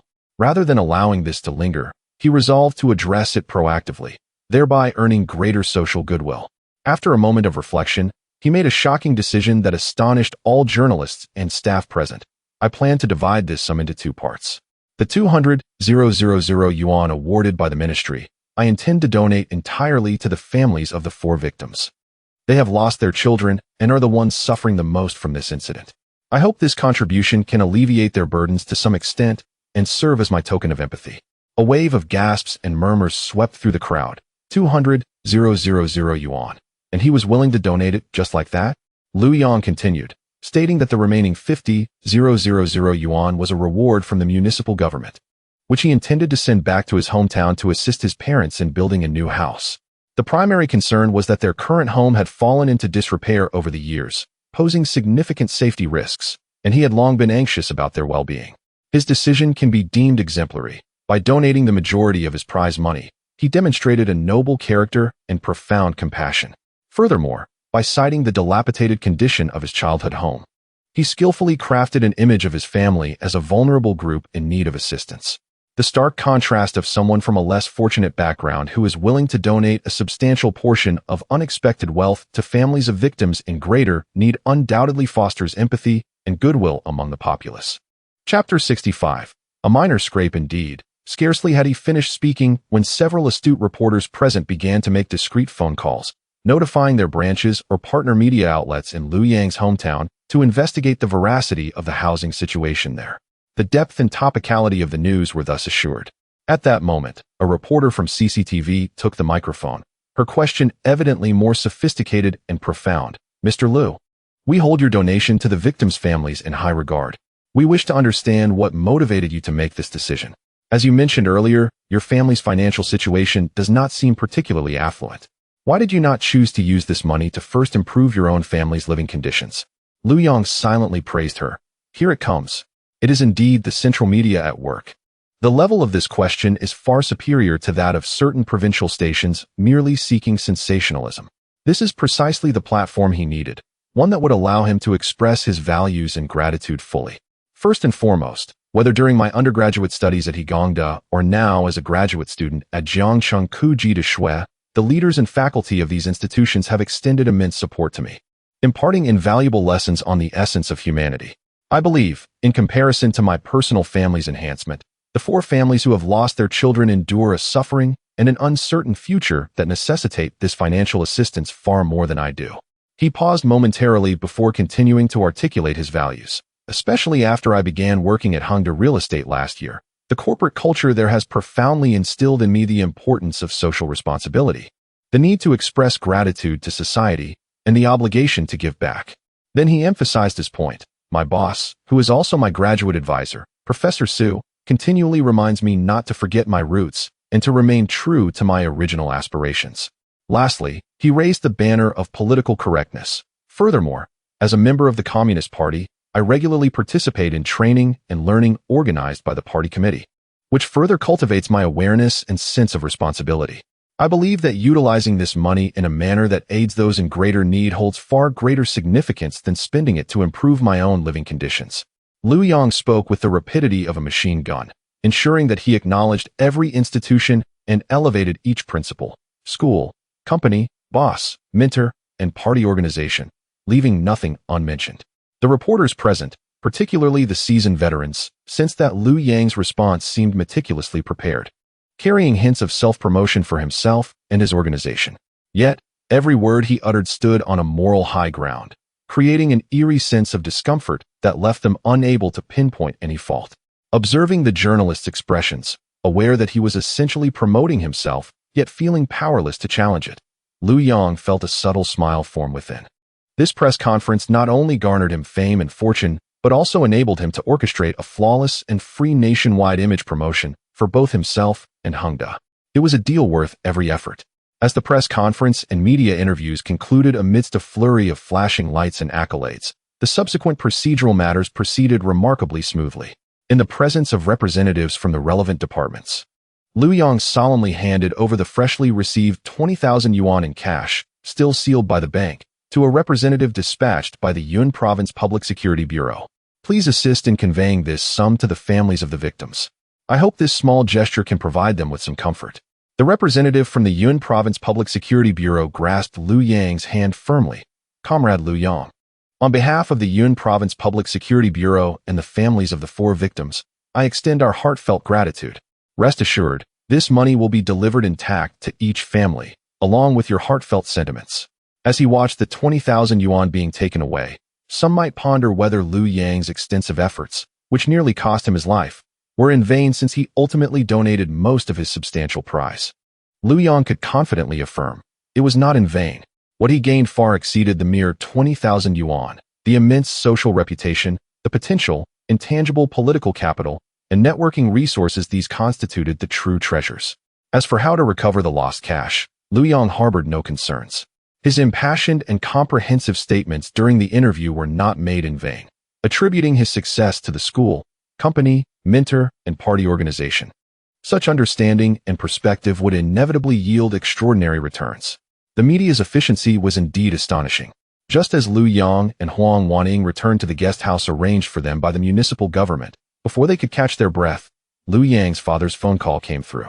Upon connecting, he was greeted by his mother, Zhou Lianhua's voice. Yang, is that you? Are you all right? Several groups of people came to our house, brandishing cameras, claiming to be reporters. They said you caught Ma Jiaju and Sonia? Is this true? Are you hurt? You scared your mother to death. Listening to his mother's rapid-fire questions, Liu Yang felt warmth in his heart and quickly reassured her. Mom, it's true. I'm fine. Not a scratch on me. Please don't worry. Really? You mustn't be lying to me. Zhou Lianhua remained unconvinced. Really? I'm all right. Just a minor scrape. What did those reporters ask you? Oh, they asked a lot. About our family's circumstances, our annual income, what you and your father do for work, whether you're in good health. They even photographed the inside and outside of our house, including the stove. This was precisely the effect he desired. Liu Yang then inquired, Mom, has the construction of our new house begun? Not yet, Zhou Lianhua replied. We originally planned to wait until April when the weather warms up and the ground thaws before starting. All right, understood. No need to rush. Take care of yourselves at home, and let the house construction take its time. Safety first. Liu Yang reiterated a few more reminders before hanging up. The image of his family's destitution had already been conveyed through the lenses and writings of those reporters. At 7 o'clock in the evening, the news broadcast on CCTV Channel 1 indeed featured the momentous announcement of Ma Jiaju's capture in Sanya. Although the report was brief, the anchor articulated the pivotal information. In Sanya City, comrade Liu Yang from Evergrande Real Estate discovered the whereabouts of the suspect Ma Jiaju and promptly alerted the authorities. Through a collaborative effort with the police, they successfully apprehended the criminal suspect. The footage displayed Ma Jiaju being escorted, yet it refrained from showing a frontal view of Liu Yang. Nevertheless, this was more than sufficient. The names of Evergrande Real Estate and Liu Yang resonated for the first time through the nation's premier news platform, reaching countless households across the country. Chapter 66. Visitors from the county. At this moment, Boss Su was, as usual, steadfastly seated at home, engrossed in the evening news broadcast. This had become a long-standing habit of his. Even if he occasionally missed it due to social engagements, he would surely catch the repeat the following day. In terms of aligning with the party, Boss Su's awareness and drive were unquestionable, whether in the subsequent poverty alleviation efforts or various charitable donations. Hengda and his personal contributions were always at the forefront. A phrase he often repeated was, "Everything Hengda has is bestowed by the party and the nation and belongs to the people." However, fate is not always favorable. Later, as circumstances began to decline, his aspirations for transformation came too late, and ultimately, the great ship would capsize. That was a tale for another time. When he heard Liu Yang from Evergrande Real Estate being clearly featured in the news broadcast, Boss Su was momentarily taken aback, but soon his face broke into a radiant smile of pride, even unable to resist gently patting the armrest of his sofa. This marked the first time the name of Evergrande Real Estate appeared in such a positive and honorable light on CCTV, the most authoritative platform in the nation. This impact far surpassed the effects of his multi-million-dollar advertisements. The following day, the extent of the event's coverage exceeded everyone's expectations. Newspapers across the country, both party-affiliated and urban, prominently featured the news of Ma Jiaju's arrest on their front pages or in significant positions, all coincidentally focusing on Liu Yang as the highlight. Online news flooded the internet, with images of Liu Yang during interviews and photos of his family home visible everywhere. This wave of public opinion was starkly different from the previous life. In that instance, the individual was merely recognized as a source of information, leading to some controversy when awarded the title of courageous citizen. This time, however, Liu Yang had personally participated in the capture and sustained injuries, rendering his actions more heroic and compelling. Coupled with his generous donation of 200,000 yuan and the subsequent media revelations of his impoverished background, these factors collectively led to an overwhelming wave of societal praise. There was scarcely any dissent regarding his impending selection for the title of courageous citizen, with all media eager to report and shape the narrative of this civilian hero who embodied mainstream values. On the next day, when Boss Su arrived at the office and saw a stack of newspapers on his desk, nearly all the headlines featured Liu Yang and Ma Jiaju. A smile never left his face. As he turned on the office television, tuning into the local station in U-City, he caught a segment of Liu Yang's interview. Clearly hearing Liu Yang mention Hengdao Real Estate and his boss, Professor Su, multiple times. This young man is truly grateful and has vision, never forgetting the company and his roots in any situation. However, when the television footage shifted to scenes filmed at Liu Yang's home, showcasing the dilapidated earthen house and the weathered faces of his parents as they spoke to the camera about how their son had grown up in that very house until he left for university, Boss Su's smile began to fade. He was aware that Liu Yang came from a rural background and faced financial difficulties, yet he had not anticipated such dire poverty. Observing the crumbling old house and recalling Liu Yang's decision to donate 200,000 yuan while only retaining 50,000 for housing, even this hardened capitalist, who had long since developed a steely resolve amidst the tumult of commerce, felt his heart stir and his eyes grew moist. He reflected on his own past, having emerged from a rural village in Yu Province, acutely resonating with the struggles of poverty. This child is truly exceptional, Boss Su murmured. Liu Yang had repeatedly mentioned Hengdao and the company's sense of responsibility during the interview. Now, with society watching, Hengdao, as Liu Yang's family, must respond generously to match the immense honor and positive publicity he had brought. He promptly picked up the internal phone and summoned General Manager Luo and Marketing Director Zhang. Once they arrived, Boss Su pointed at the television and newspapers, his emotions heightened as he spoke. You have all seen the situation. Liu Yang has not only done a commendable service to society, but has also brought great prestige to us at Hengdao. His actions align perfectly with the values we uphold at Hengdao, and we cannot let down the heart of a hero. He immediately issued directives. First, promote the assistant manager of the Engineering Management Center to the position of Deputy General Manager and concurrently appoint him as the project manager for the Jinbi Shurji Garden project.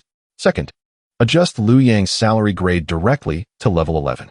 Third, in recognition of Liu Yang's heroic deeds and donation, which resonate with our corporate values, I hereby award him the Hengdao Group Outstanding Contribution Award with a bonus of 100,000 yuan. Additionally, he shall be granted the title of Outstanding Party Member of Hengdao Group, with a bonus of another 100,000 yuan. Fourth, the Hengdao Group Party Committee will compile Liu Yang's achievements and submit them to the U-City Party Committee to apply for a higher-level Outstanding Party Member title. Luo and Zhang expressed no objections, immediately affirming, understood, Chairman Su. We will draft the documents right away, and today we will issue a notice across the entire group, organizing all employees to learn from Liu Yang. At that moment, Liu Yang, seated on a flight back from Sanya to U-City, was completely unaware of his promotion, salary increase, and the impending internal bonus of 200,000 yuan. Upon landing, as he opened his phone, notifications flooded in with missed calls and text messages filling his inbox. Before he had the chance to check them all, a call came through from his undergraduate advisor, Teacher Wang. Liu Yang, you rascal. You have truly brought honor to our university. Teacher Wang's voice was filled with excitement. The school leadership has seen the news and is taking it very seriously. The publicity department just held a meeting and decided to include your heroic deeds in this year's admissions brochure. This is a tremendous honor. The call was to formally seek his consent. What do you think? This is a mutually beneficial opportunity. Liu Yang readily agreed, saying, Teacher Wang, no problem. It is my honor to be of use to the school. Just as he hung up from Teacher Wang, another unfamiliar number called. The caller introduced themselves as a faculty member from Jiangxing University's publicity department, with a purpose nearly identical to that of Hefei University, wishing to feature his story in their admissions campaign, while also announcing a special reward of 10,000 yuan to honor his contributions to the school's prestige. Liu Yang expressed his gratitude and consent. He thought he might finally have a moment of peace. But soon his mother's call came in. Yang, there are county leaders here. They have come to our house. County leaders? What are they here for? Chapter 67. A lavish occasion, they exclaimed. You have accomplished great deeds outside, bringing glory to our county. The county is taking our family's difficulties very seriously. Zhou Lianhua's voice trembled with emotion. The leaders promptly declared that our new house would be constructed at no expense to us. All costs would be covered by the county. Upon hearing this, Liu Yang's first thought was that he could save the 50,000 yuan he had set aside. No, he should aim higher. He ought to express gratitude to the government and the party for enabling his family to live a good life. However, the news did not end there. Zhou Lianhua continued. Moreover, the leaders mentioned that considering neither your father nor I hold formal jobs, They arranged for your father to work as a security guard at the town government gate and for me to serve in the cafeteria. They even said it would be a formal position. We will receive salaries and, additionally, social security benefits. Upon hearing this, Lu Yong was not overly surprised. He had already contemplated such possibilities when he inadvertently revealed information about his hometown during an interview. In his previous life, even a mere informant had been assigned to the auxiliary police by the local government. Given the significant social impact generated by his direct involvement in the capture and his substantial donations, the local government's arrangement for his parents was both a commendation of his accomplishments and a political gesture of care. This resolution alleviated Lu Yong's concerns. His parents would no longer toil in the fields, facing the dirt while their backs turned to the sky. Although the positions were humble, their livelihoods were now secured, and the job locations were conveniently near their home. Mom, this is excellent news. You and Dad should accept the arrangements with peace of mind. Just work diligently in the future, Lu Yong advised. Oh, we understand. We certainly won't bring shame upon you, Zhou Lianhua repeatedly affirmed, her joy palpable. After finally ending the call with his mother, Lu Yong and Huang Weining arrived at the main gate of Zhongda, their phones having been incessantly ringing throughout the journey. Lu Yong, it seems you have been inundated with calls. You must have many matters to attend to. You can head back and handle your affairs. I can return to the dormitory on my own, Huang Weining suggested. Lu Yong initially intended to say he had no urgent matters and could accompany her home, but his phone rang again at an inopportune moment. With a resigned smile towards Huang Weining, he replied, "All right then, I shall take my leave. Another call is coming in." After parting ways with Huang Weining, he answered the call, which was from his university roommate, Du Jiahao. "Wow, Lu Yong, you have become incredibly impressive. Now the entire class knows about your capture of Ma Jiaik. The QQ group is in an uproar. Why haven't you made an appearance?" Du Jiahao's loud voice resonated through the receiver. "I've been so busy lately that I hardly had a moment to spare. I haven't even checked the group messages," Lu Yong explained. "Well, I know you are quite the busy individual. I have a serious matter to discuss.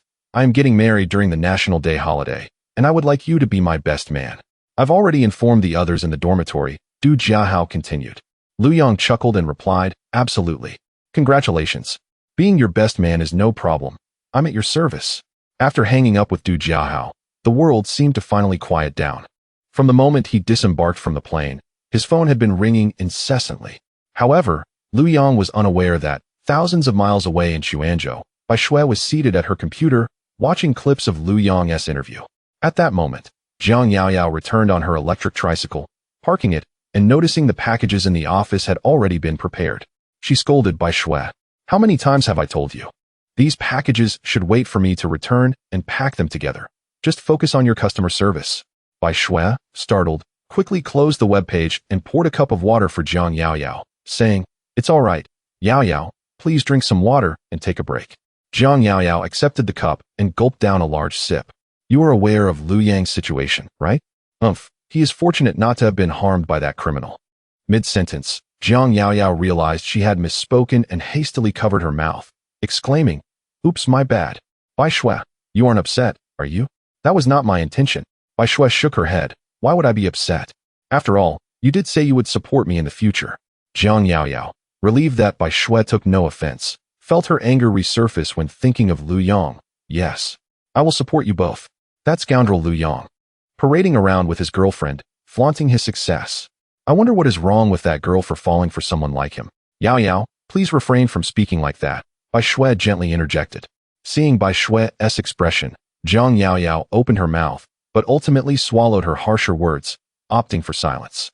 At this moment, Lu Yong remained blissfully unaware of the events transpiring in Xuanzhou. Upon returning to the company dormitory, he took a hot shower and then turned off his phone. He had not slept well during his day's insomnia and longed for a deep slumber that could last for 3 days and nights. The next morning, Lu Yong stretched and stepped out of his room, coincidentally bumping into Lu Yongzhua, who had just risen. "Wow, Lu Yong, when did you return? You startled me," the plump figure exclaimed, his face displaying a comical expression of shock. Lu Yong, amused by his comical demeanor, teased, "Yongzhua, are you feeling guilty about something?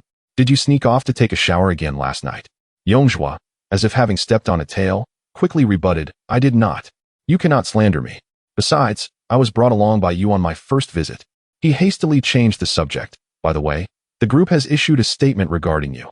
Are you aware? A statement? No, I am not. What is it about? Lu Yong inquired, genuinely perplexed. What? So you, the main character, are still in the dark? Lu Yongjua's round face beamed with delight, as if he himself had received a promotion. Then it seems I am the first to congratulate you on your promotion, not to mention the bonus of 200,000 yuan. Your luck is unreal. How come I never encountered such windfalls? Perhaps it's simply that your fate was less fortunate than mine from the start. After all, your family is affluent, and doesn't he require such unexpected wealth? He continued, pressing for clarification. You still haven't explained why there is a bonus of 200,000 yuan? The group has awarded you the Outstanding Contribution Award and the title of Excellent Party Member, each worth 100,000. That totals 200,000. The official document was sent to all departments and projects yesterday afternoon. Hong Jun even told me that with so much money, you must treat us to a celebration, perhaps even a spa. Lu Yong chuckled at this and, staring intently at Yongjua, inquired, Are you certain it was Hong Jun who mentioned this? Or are you just stirring things up? Yongjua blushed, having been caught, and replied, It doesn't matter who said it. Just tell me if you will treat us or not. Lu Yong was in high spirits, for the company had not let him down. The 200,000 yuan he had donated had been compensated. He readily agreed, exclaiming, All right, no problem. Shall we say tonight? Please inform Hong Jun to come to the headquarters early. After all, their project's working hours are flexible. We can indulge in some drinks to celebrate. The chubby man beamed with delight, replying, Hee hee. Absolutely. It's rare to see you, Lu Ba Pai, being so generous. I will let Hong Jun know as soon as I arrive at the company. The two shared laughter as they departed together towards the office. Chapter 68. A world of responsibilities. Upon entering the office area of the Engineering Management Center, Lu Yong immediately sensed a distinct atmosphere. His colleagues regarded him with expressions imbued with complexity, a mixture of admiration and envy. Lu Yong felt a sense of relief, grateful that he had donated the 200,000 yuan bonus from the department. Otherwise, many would have been even more envious. Now, a significant portion of the funds had been allocated to the families of the victims, earning him a commendable reputation that largely alleviated any negative sentiments. As he walked, he reflected on the fact that it was 2004, a time before the rise of social media. Had this occurred years later, his actions would likely have catapulted him to the status of an internet celebrity, potentially disrupting both his work and personal life. Fortunately, while his current notoriety was considerable, he reasoned that in a year or so, outside of specific circles, few would remember who Lu Yong was. As for his colleagues, time would diminish their concerns. After a few days away from the office, a fine layer of dust had settled on his workstation. Lu Yong fetched a cloth to clean it, and just as he powered on his computer, he heard a voice calling from General Manager Yang's office next door. Lu Yong. Coming, General Manager Yang. Lu Yong quickly responded and hurried over, relieved that his workstation was adjacent to Yang's office. Had it been farther away, he might not have heard. Upon seeing Lu Yong enter, Yang smiled and said, Lu Yong, you did splendidly this time. You've brought glory not only to our company, but also to our engineering management center. He gestured to a chair across from him. Please, take a seat. Thank you, General Manager Yang. It is all due to your guidance, Lu Yong replied, complimenting his superior. Yang dismissed the flattery and inquired, Did you see the company announcement? I heard a brief summary from a colleague. Good to know. The new landscape design plans for Jinbi Shijiqing should be ready by tomorrow. The bidding center will finalize the selection by next Monday at the latest, after which the newly awarded construction team will be notified to commence work. You are to report directly to the Jinbi Shijiqing project on Monday and oversee all operations. As for your new office at the group level, the administration is already making arrangements to create a separate space on this floor, which should be ready by next week. No problem, General Manager Yang. I will report to the project on time on Monday. Yang nodded, offering a warning. Your current task carries immense weight and will come with substantial pressure. Countless eyes from within the group are watching, alongside numerous media and competitors. Chairman Su himself has driven this initiative with great fanfare. If the 15 million yuan invested in reconstructing the central landscape fails to meet the premium standards, it will not only tarnish your reputation, Lu Yong, but also that of our entire engineering management center and even Hengda on a national scale. He softened his tone before continuing. However, do not let the pressure overwhelm you. Given the tight timeline and significant responsibilities, strive to do your best, and as long as you act with integrity, that is what truly matters. Rest assured, General Manager. This task must succeed without fail. If the final outcome does not meet the group's premium standards, you need to say it. I, Lu Yang, will have no face to return to the group. I would rather pack my things and return to my hometown to farm. Yang chuckled at Lu Yang's resolute declaration, playfully tapping him with his finger. Whether you succeed or not, I cannot make any guarantees at this moment, but I can assure you that farming is not in your future. I heard that your local government has arranged jobs for your parents, complete with positions? Lu Yang, taken aback that Yang was aware of this, smiled sheepishly. Yes. We are truly grateful to the government and the party for allowing us to be born in such a fortunate era. You certainly have a way with words. Yang teased, waving his hand dismissively. All right, just keep that in mind. You may go now and attend to the matters at hand. Of course, General Manager Yang. You take care, Lu Yang replied, exiting Yang's office. Returning to his workstation, Lu Yang contemplated reporting to Boss Su and decided to take the elevator to the top floor. This floor symbolized the core of Hengda Group's power. In addition to Boss Su's spacious office, it housed the rehearsal room and lounge for the group's dance team. After Boss Su moved into her new office, this arrangement was made to facilitate her ability to assess their performance at any time. As the elevator doors opened, Lu Yang stepped out, only to be halted by two imposing bodyguards clad in black suits. Do you have an appointment? One of the bodyguards asked in a brusque tone. Lu Yang was momentarily taken aback. When did Boss Su's office acquire dedicated bodyguards? Were appointments now necessary? He mused, maintaining his composure despite the surprise. I do not have an appointment. I am Lu Yang from the Engineering Management Center. Please inform Chairman Su that I am here to report on work. He said politely. The bodyguard scrutinized Lu Yang for a moment, recognizing his identity, but still adhering to protocol. Please wait in the reception area. The boss currently has important guests. Understood, Lu Yang nodded, refraining from further argument as he moved to a luxurious leather sofa against the wall. After approximately 10 minutes, the grand double doors of Boss Su's office creaked open. Lu Yang instinctively looked up, seeing two young, graceful women emerge, clearly members of the dance team. Lu Yang felt a wave of incredulity wash over him. When did members of the dance team become classified as important guests? As the two women noticed a young man in the reception area openly observing them, they blushed and hurried toward the dance studio down the hall, leaving behind a lingering fragrance. At that moment, the bodyguard re-emerged from Boss Su's office, his demeanor markedly more respectful. General Lu, the boss requests your presence. Thank you. Lu Yang responded with a smile, recognizing the importance of maintaining a good rapport with the boss's closest aides, including bodyguards, drivers, and secretaries. Entering Boss Su's office, even though Lu Yang had seen numerous images of opulent offices online and on television, standing in this lavish, expansive space left him awe-inspired. Beneath my feet lies a soft Persian carpet, while against the wall stands a magnificent mahogany bookshelf and an antique display cabinet, adorned with an array of porcelain and jade ornaments. The expansive floor-to-ceiling windows reveal the bustling cityscape of U City. Boss Su reclines in an imposing chair reminiscent of a dragon throne, with his eyes closed in repose. Lu Yang cannot help but exclaim inwardly. Indeed, being a boss is no easy feat. Constantly managing myriad affairs leaves little time for even a moment's respite.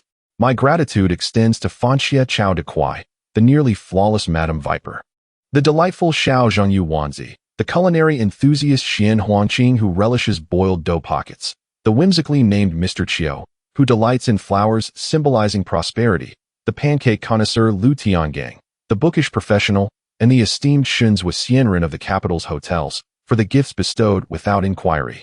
Chapter 69. Bidding at the lowest price, Lu Yang approached the desk and said, Teacher, I have returned. Boss Su, upon hearing his voice, opened his eyes, straightened his posture, and smiled as he gestured towards the chair opposite his desk. Welcome back. Please sit. You performed admirably this time. Not only did you eliminate a threat to the public, but more importantly, you showcased Hengda Real Estate to the entire nation. This will serve as excellent publicity for our strategy to expand into the national market. You did not disappoint me. Thank you for your affirmation, teacher. This is what I ought to do, Lu Yang humbly replied. Has General Manager Yang briefed you on the progress of Jinbi Shiji Huayuan? Yes, he just provided a detailed account. We'll be stationed at the project site starting next Monday, and I am committed to completing the task. Boss Su nodded in satisfaction.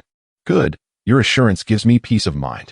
Since you are back, We can proceed with the previously postponed celebration party. He picked up the internal phone on his desk and made a call, instructing, Lu Yang is back. Let's schedule the celebration for tomorrow morning at 9 o'clock in the main conference room of the headquarters. All group members are to attend, but those on the project need not. Have the publicity department send a few more people to take plenty of photos. All right, that will be all for now. After hanging up, Boss Su addressed Lu Yang. Please prepare for your speech tomorrow. Draft a brief outline. Understood, teacher. I will take my leave now, Lu Yang said as he stood to depart. Boss Su suddenly seemed to recall something and added, by the way, I just informed them that you need not make an appointment to visit me. As long as there are no other guests in my office, you may come in any time. This seemingly simple statement signified an elevation in the level of trust and intimacy Boss Su had in Lu Yang, representing an intangible reward of privilege. Thank you, teacher. Lu Yang expressed his gratitude once more before exiting the office. Upon leaving, Lu Yang did not return to his workstation but instead proceeded directly to the floor housing the bidding center. Arriving at General Manager Lin's office, which was ajar, Lu Yang gently knocked on the door and cheerfully inquired, General Manager Lin, are you busy? I hope I'm not interrupting. Upon hearing Lu Yang's voice, Lin looked up and quickly stood to greet him. Oh, it's Lu Yang. What a rare visit. Not at all. Please come in and take a seat. Lu Yang entered the office and sat down opposite Lin's desk. As Lin poured water into a disposable cup, he remarked, Lu Yang, I was quite anxious while watching the news yesterday. You actually dared to charge in a loan under such circumstances. To be honest, if it were me, I doubt I would have had your courage. I truly admire you. His words carried a degree of genuine sentiment rather than mere flattery. Lu Yang quickly waved his hand. General Manager Lin, please do not flatter me further. To be honest, I was terrified upon reflecting on it afterward. Truly, I am still unmarried and have yet to fully enjoy life. Had I met my end there, what a loss it would have been. I find myself valuing my life more than ever. Lin was amused by Lu Yang's candidness. Laughing heartily, if those reporters who interviewed you heard this, it would certainly be quite entertaining. After the light-hearted exchange, the atmosphere lightened significantly. Lin set down the water cup and asked, Lu Yang, what brings such a busy person like you to visit? Is it regarding the bidding for the Jinbi Shiji Huayuan project? Indeed, I just came from General Manager Yang. I heard that the new blueprints will be ready tomorrow. But the deadline for your side to finalize the bidding is set for next Monday. With such tight timing, will it be feasible? Lin let out a wry smile.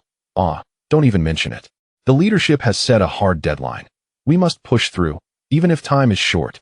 We have prepared the templates and are just waiting for the blueprints to arrive. Once they do, we can fill in the specifications and quantities and proceed with the bidding. Lu Yang displayed a sympathetic expression, responding, we are all in the same boat. It is not easy for anyone. Our engineering department is under immense pressure as well, with the leadership demanding completion and delivery within 3 months. If we fail to meet this deadline, I might have to pack up and return home to farm. That is why I hurried to consult with you, General Manager Lin. We must select a reliable unit for this project. Its success hinges entirely on your side. Rest assured, Lu Yang. This time, Chairman Su is personally overseeing the matter. No one dares to be negligent. Following the special meeting, our bidding center has undertaken an additional assessment and selection of several new units, all reputable landscape companies ranking among the top 5 in South China. If any issues arise with the winning unit, not only would you, Lu Yang, be affected, but I, Lin, would also be the first to pack up and leave. Lu Yang held faith in Lin's professional integrity. In his previous life, Lin had managed the Hongda bidding center for many years, weathering storms until Hongda eventually faced its downfall, yet he had never been implicated in any misconduct, ultimately managing to exit gracefully. This attested to his principles and moral boundaries. Having discussed so much with Lin, one of Lu Yang's core objectives was to foster a closer relationship. Once the atmosphere felt sufficiently warm, he finally broached the purpose of his visit. General Manager Lin, ordinarily, our engineering division should refrain from interfering in the specifics of your bidding processes. I understand this principle. However, the bidding for Jinbi Shiji Huayuan is exceptionally unique and crucial, attracting the attention of the entire group. Therefore, I would like to boldly inquire about the evaluation criteria we have established for this tender. Will it be based on comprehensive evaluation or the lowest bid? Lin felt this did not touch upon any confidential bidding secrets. Thus, he responded candidly, Lu Yang, we are a private enterprise and do not have the rigid regulations that govern government procurement.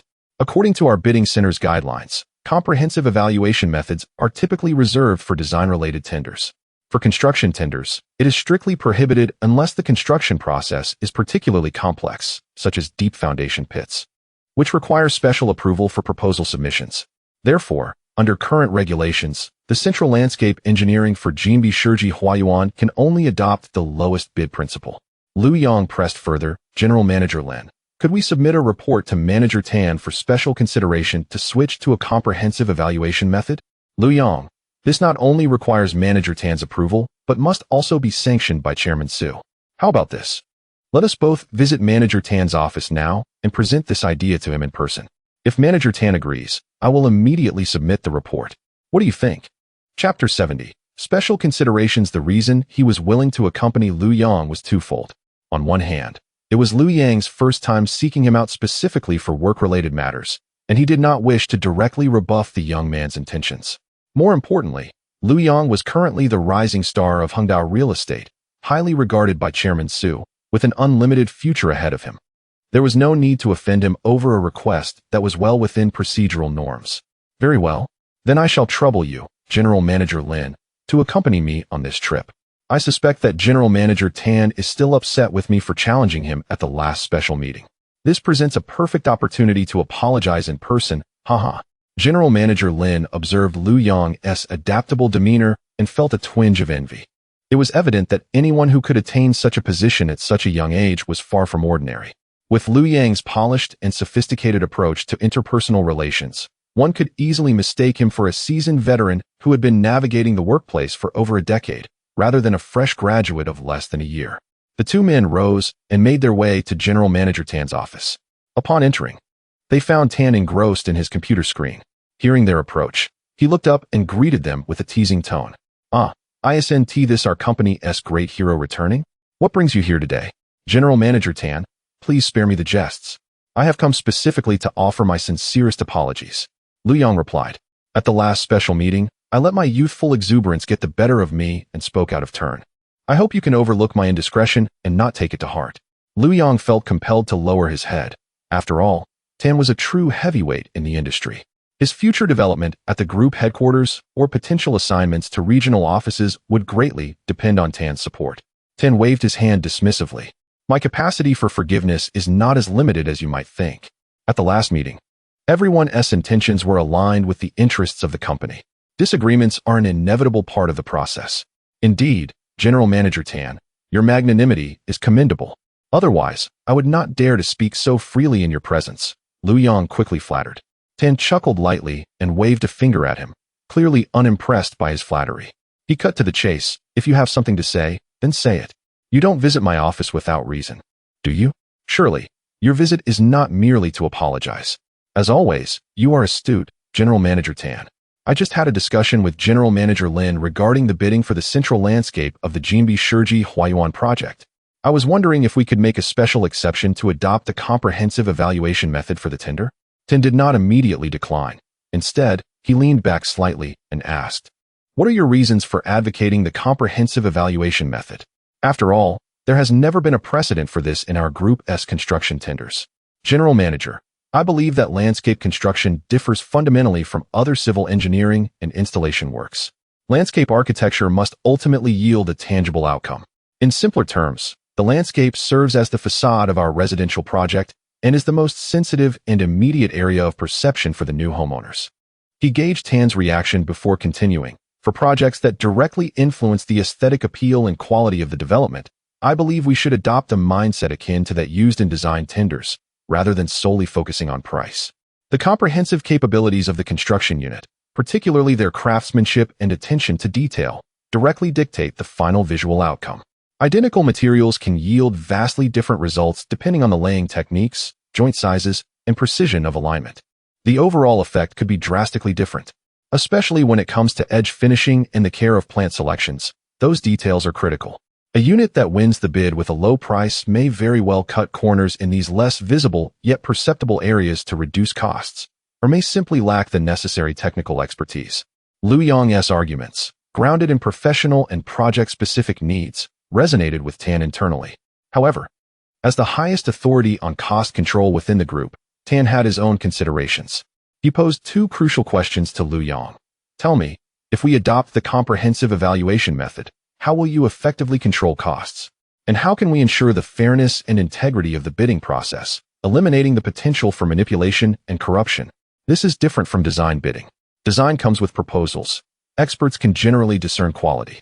In landscape construction, if the bidding companies have yet to perform the work, can we truly rely on their past achievements, a few renderings, and some promises to assure us they can deliver the same results on this project?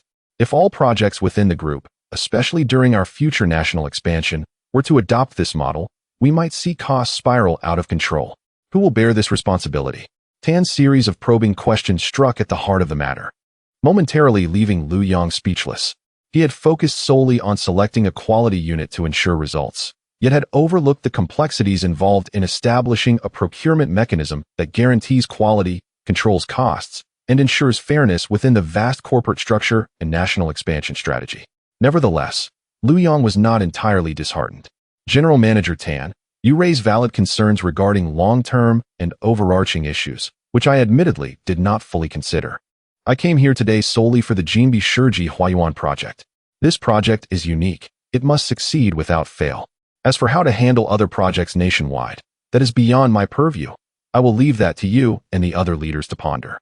Tan, having sensed Lu Yang's inherent integrity from the Ma Jejuo incident, recognized that he was indeed considering the project's outcomes without any ulterior motives.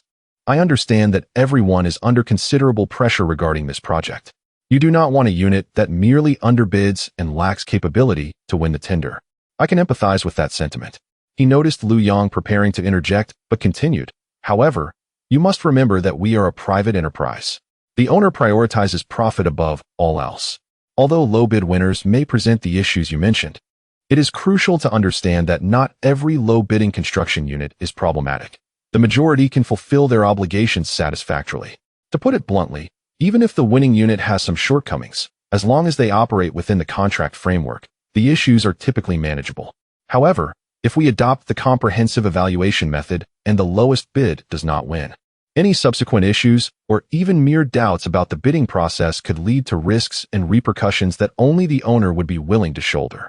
Tan spoke candidly, observing Lu Yong deep in thought, yet he left a glimmer of hope. As for your Jinbi Shiji Huayuan project, given its unique circumstances, I may grant you special considerations. However, I must make it clear that I cannot guarantee final approval from Chairman Su. Chapter 71. The scraping of the skin. Upon hearing the words of General Tan, Lu Yong could comprehend the complexities and challenges faced by each department. As the overseer of cost control, General Tan must approach matters from a global perspective, prioritizing risk management. His agreement to submit a special approval report for this project signifies a gesture of goodwill, as he shared both his expressible and unexpressible concerns candidly, indicating that Lu Yong was not regarded as an outsider. General Tan, I realize I have oversimplified the issue, focusing solely on my own interests. Regardless of whether Chairman Su approves or not, I am genuinely grateful for your strong support this time. In the future, should you require my assistance, I assure you, I will be at your service without delay.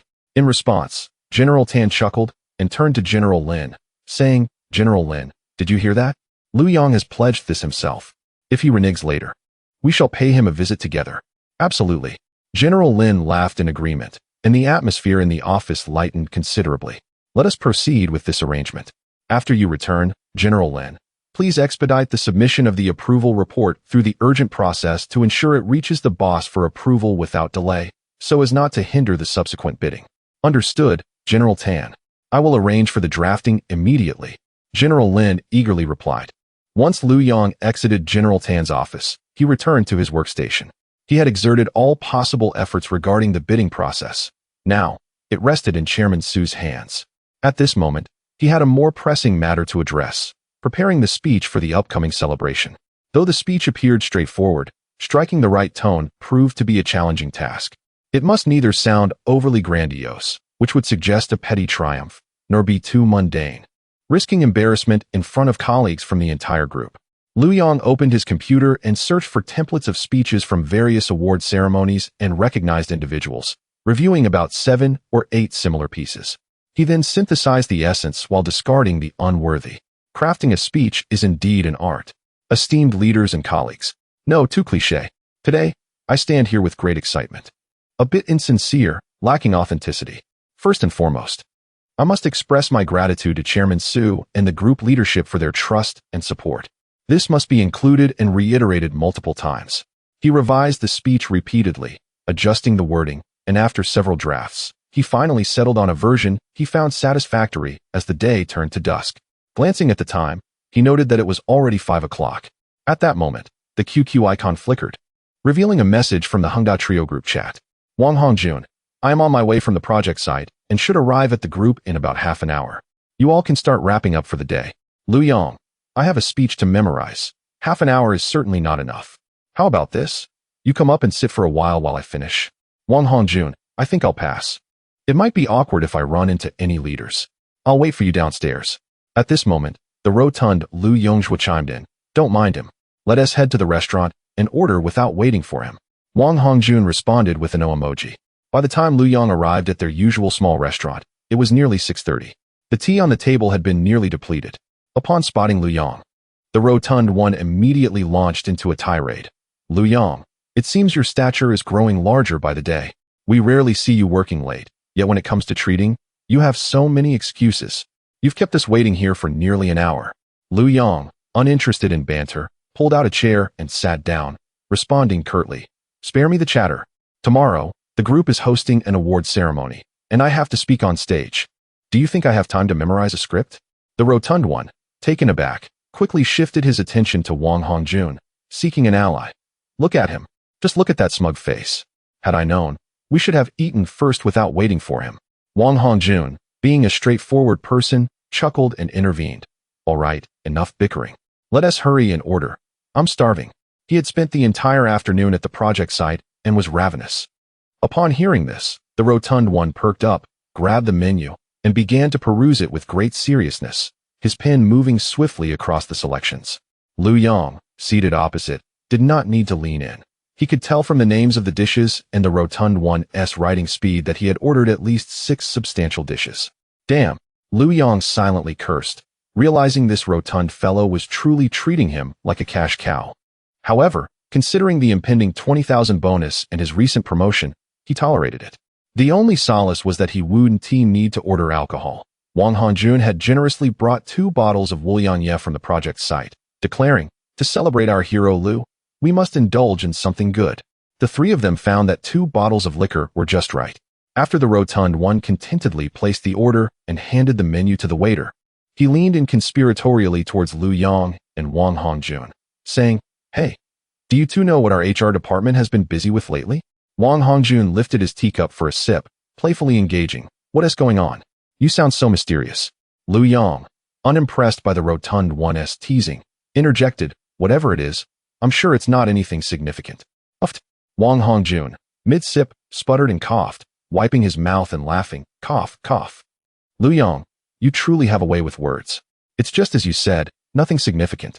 The rotund one, flustered, retorted, Hey, what do you mean by not significant? We're busy every day like it's our last, and yet you in the business departments don't appreciate us. Who do we turn to for understanding? Right. You're absolutely correct. We've been blind to your hard work. Now, please enlighten us, noble Lu. What has HR been up to? With a huff, the rotund one replied, Next month, the company plans to host a large recruitment fair. Lu Yang scoffed, Rotund one, are you just grasping at straws? Is the company not hiring people supposed to mean it's going bankrupt? What is so significant about that? Let me finish. The rotund one shot Lu Yang an irritated look. This time, we aren't hiring ordinary employees. We are bringing in senior executives and elites from the real estate industry. Moreover, the company has engaged several renowned headhunting firms to assist in recruiting. According to the newly appointed General Manager Sher from our Human Resources Center, once this round of recruitment fairs concludes and the personnel are in place, the boss intends to deploy a cadre of elite individuals to various first and second-tier cities across the nation to pioneer market expansion and establish offices or branches. Upon hearing this, Lu Yang felt a surge of interest. In his previous life, during the new employee training, he had learned about Hongda's history, noting that the regional companies were established around 2006.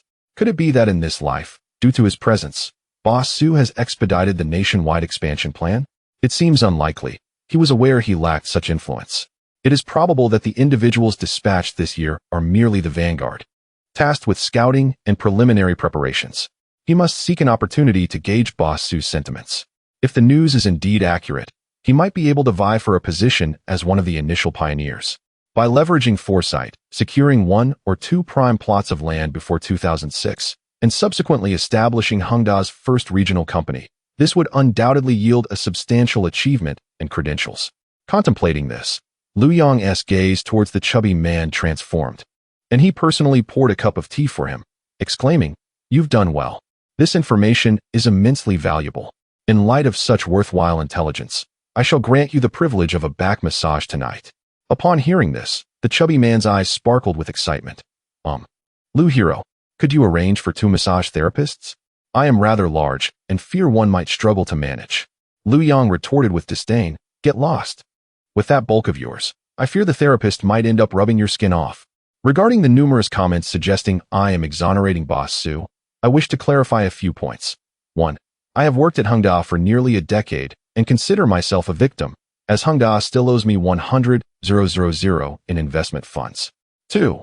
If Hengda were built entirely on deception, it would not have achieved such significant growth in its early stages. 3. No one is inherently malevolent. Individuals can gradually lose their integrity. In Hengda's early days, Boss Su had commendable qualities, particularly in terms of employee treatment and project delivery. 4. As Hengda faced mounting debts and insurmountable challenges, Boss Su opted to transfer assets rather than resolve the issues, leading to his capture by authorities. 5. The narrative is being written step by step based on actual events. The latter parts have yet to be penned, so please refrain from jumping to conclusions. Chapter 72. Bonus arrival. Satiated in content, the 3 friends ambled out of the small restaurant, linking arms as they made their way to their old base, Dongfang Weini's. An hour later, Lu Yong emerged, invigorated, from within. In the lounge area, Wang Hongjun was already reclining, sipping tea while awaiting their return. "I thought you left ahead of us. How long have you been waiting?" Lu Yong approached and took a sip from another cup of tea. "I just came out not long ago," replied Wang Hongjun, offering Lu Yong a cigarette. "Should we wait for Fatty?" Lu Yong waved his hand dismissively. "Don't wait for him. We should go ahead. That guy loves to show off." Wang Hongjun raised an eyebrow in confusion. "Show off? What do you mean?" Lu Yong leaned in closer and whispered with a chuckle, "I asked the master who gives him back rubs last time. He said it only takes Fatty 10 minutes to finish, but he insisted on chatting for over an hour before coming out." Wang Hongjun couldn't help but laugh, slapping his thigh. "Ha. No wonder. I thought something was off. Fatty shouldn't be like that. Turns out he was just dawdling inside." Lu Yong quickly interrupted his laughter with a serious tone. "Hey, this is just between us. Don't let it slip out. And don't mention it in front of Fatty. It concerns a man's dignity and could hurt his pride." Wang Hongjun finally composed himself, wearing an understanding expression. "Sure, don't worry, I know where to draw the line." After enjoying a cigarette in the lounge, they stepped outside. Wang Hongjun hailed a cab back to the project site, while Lu Yong strolled leisurely back to the company dormitory. Upon returning to his dormitory, Lu Yong had barely settled onto his bed and prepared to sleep when his phone rang. Glancing at the screen, he saw it was Huang Weiniang. "Lu Yong, I've called you several times with no answer. What have you been doing?" Lu Yong yawned. "I just lay down to sleep." Wang Hongjun came over from the project site, and Fatty and I treated him to a meal.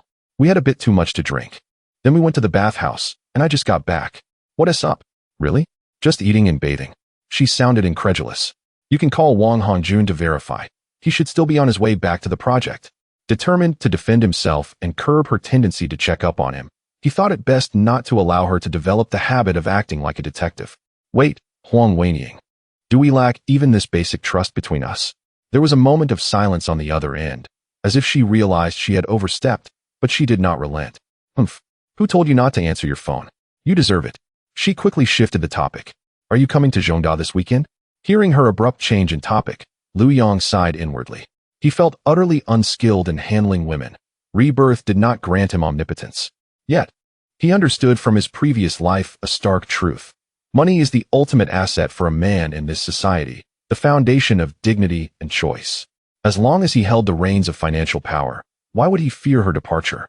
Even if she did leave, countless others would be eager to step in. With this realization, Lu Yong felt no need for further deliberation. "Of course I'll come. I also need to register for the remaining 3 exams at the Accountants Association. Great. Just remember to call me when you arrive. I have something very important to discuss with you. What is it? So mysterious. Can't you tell me now? I'll tell you when you get here. Bye. Huang Weining hung up before Lu Yong could inquire further. Listening to the busy signal emanating from his phone, he felt an urge to rush to Zhongda and drag her out for a few playful exchanges. Nothing inappropriate, just a couple's game. The following morning, Lu Yong arrived at the company early and rehearsed the speech he would deliver multiple times before joining his colleagues in the grand conference room of the group. The meeting proceeded smoothly. After a brief introduction from the host, Lu Yong was invited to the stage to share his insights. Standing before the audience of colleagues and the solemn leaders of the group, he would be lying if he claimed he wasn't too nervous. He began by recounting the details of capturing Ma Jiajua, subsequently expressing his heartfelt gratitude towards the company, the community, and the guidance from the party, attributing his achievements to the platform provided by Hengda, the nurturing of his leaders, and the education from his school. In conclusion, he raised his voice, infusing it with emotion. Therefore, I shall always remember that in both work and life, I must protect our Hengda company's brand reputation as if it were my own eyesight. This phrase, originally a slogan uttered by Boss Su after Hengda's listing on the Hong Kong Stock Exchange, was now repurposed by Lu Yong as his own closing remark. At that moment, seated at the center of the podium, Boss Su felt a subtle shift within him as Lu Yong spoke of cherishing the company's brand as one would cherish their own eyesight. It resonated deeply with a thought he had been nurturing internally. The award presentation segment heightened the atmosphere, with Boss Su personally presenting Lu Yong with the Hengda Group Outstanding Contribution Award and the Hengda Group Outstanding Party Member Certificate, followed by a grand plaque emblazoned with the figure 200,000, which Boss Su handed to Lu Yong. Previously, the HR department had informed Lu Yong that the actual bonus would be deposited directly into his salary card after the ceremony. Finally, Boss Su delivered a passionate closing speech, calling upon all Hengda employees to emulate Lu Yong's courageous spirit and his sense of responsibility towards the company. He specifically highlighted Lu Yang's earlier statement. Lu Yong said we should protect our Hengda company's brand as if it were our own eyesight. I believe this is an excellent and profound statement. It should not merely be a slogan, but rather a guiding principle that each of us at Hengda internalizes and manifests in our actions. He turned to the head of the publicity department and instructed, make a note to include Lu Yang's phrase in our company's corporate culture promotional materials. This embodies the spirit of Hengda. As the meeting concluded amidst fervent applause, Lu Yong had yet to return to his workstation when his phone, nestled in his trouser pocket, vibrated gently. He retrieved it and opened the notification, revealing a message from the bank.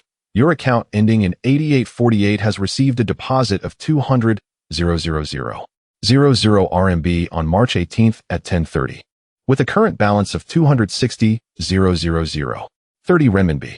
Chapter 73. The loss. The 200,000 was a bonus from the group, along with the previous 50,000 awarded by the Sanya government and an additional 10,000 from Jiangxing University of Science and Technology, bringing the total balance to 260,000.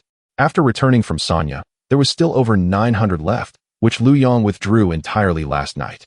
He spent 500 treating Fatty and Hongjun to a meal and a bath, leaving him with over 400 in cash for daily expenses. Upon returning to his workstation, Lu Yong logged into the stock trading software and quickly scanned the recent market trends of Matai, which had been rising for 6 consecutive days. The stock price was fluctuating around 35 yuan per share, indicating a promising upward trajectory. Lu Yong promptly executed a buy order for 400 shares at 35 yuan each, completing the transaction in an instant, including transaction fees. He spent a total of 259,800 yuan, leaving his account balance at a mere 230 yuan. After finalizing the transaction, Lu Yong reviewed his holdings. Matai stocks, 21,730 shares, average holding cost, 27.85 yuan per share, current market price, 35.00 yuan per share floating profit, 7.15 yuan, total floating profit, 155,369. 50 yuan, profit percentage of holdings, 25.67, total account value, 760,550 yuan. Gazing at the numbers on the screen, Lu Yong felt a surge of excitement. Although his previous life had more assets, they were all tied up in real estate, representing entirely different states of mind. With an initial capital of less than 610,000, he had transformed it into 760,000 in just 1 year, earning over 150,000. At that moment, a single thought consumed him: gratitude to the Buddha for granting him a second chance at life, promising to offer more incense in return. For a reborn individual, the speed of wealth accumulation could evoke a pang of bittersweet nostalgia. However, compared to his past self, who ultimately ended up destitute, he now found himself in paradise. He enjoyed a promising job, had a beautiful girlfriend, and several companions with whom he could share drinks and laughter. He felt content. Wealth arriving too swiftly might not necessarily be a blessing, and he was not an omnipotent being, only capable of earning within the realm of his understanding.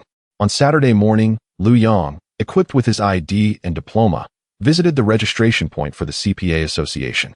He registered only for the subjects of accounting and auditing, as he deemed financial cost management, primarily composed of intricate calculations and numerous formulas, too daunting for the time being.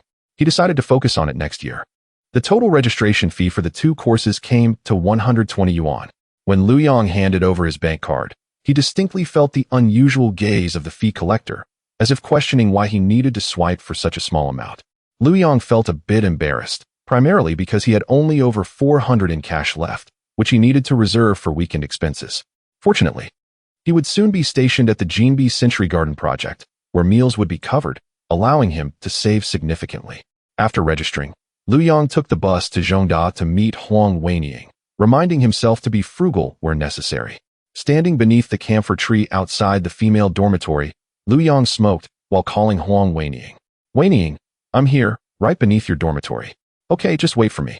Huang Weining's voice sounded slightly different from usual, but Lu Yang dismissed the thought. After hanging up, he leaned against the tree and observed the flow of students exiting the dormitory, appreciating the commendable quality and demeanor that a prestigious university nurtured. Before long, he spotted Huang Weining hurrying out with her backpack. Lu Yang instinctively opened his arms, anticipating a warm embrace. However, as she approached, she completely ignored his outstretched arms and instead pinched the inside of his arm with considerable force. "Ouch!" Lu Yang winced. Inhaling sharply, he intended to scold her for her odd behavior, but upon glancing down, he noticed her eyes were red, glistening with unshed tears.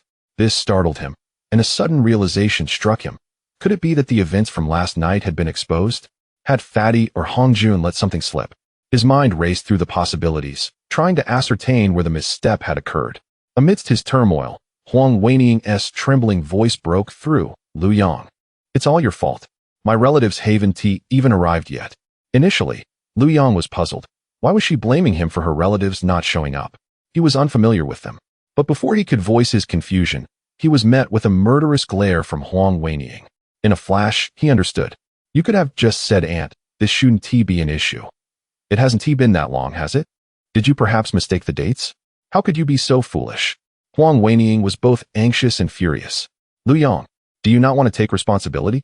As she realized she was still in school, tears finally fell from her eyes. Lu Yang had never encountered such a situation in his previous life, leaving him momentarily at a loss. Observing Huang Weining's distress, he pondered briefly before speaking. "Weining, please don't cry. Let us go to the pharmacy and buy a test to confirm, rather than speculating here. It's better to know the truth. Then, you go buy it." "All right, I'll go buy it." Lu Yang readily agreed.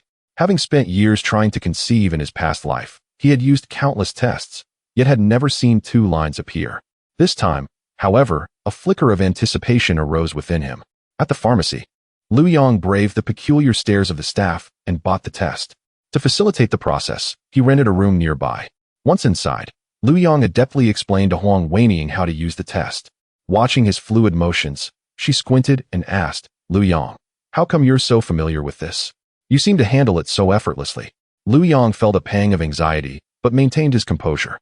"I specifically asked the lady at the pharmacy for guidance." He hurriedly handed the test to Huang Weining. "You take it, following the instructions strictly. I'll step outside." Without awaiting further questions, he swiftly exited the restroom, fearing that lingering too long might reveal any inconsistencies. Lu Yang sat on the bed, distractedly watching the popular series Dai Zhang Jiam, when suddenly, a startled scream erupted from the bathroom. "Ah?" Lu Yang, startled, immediately sprang from his bed and rushed towards the bathroom, nearly tripping in the process. He feared that Huang Weining had discovered 2 lines on the test and was thus frightened. What's wrong? What's wrong? He anxiously inquired as he pushed open the bathroom door. To his surprise, Huang Weining, upon seeing him, joyfully brandished the test strip and exclaimed, "Lu Yang, look, there aren't 2 lines. There's only 1. Haha, I'm not pregnant."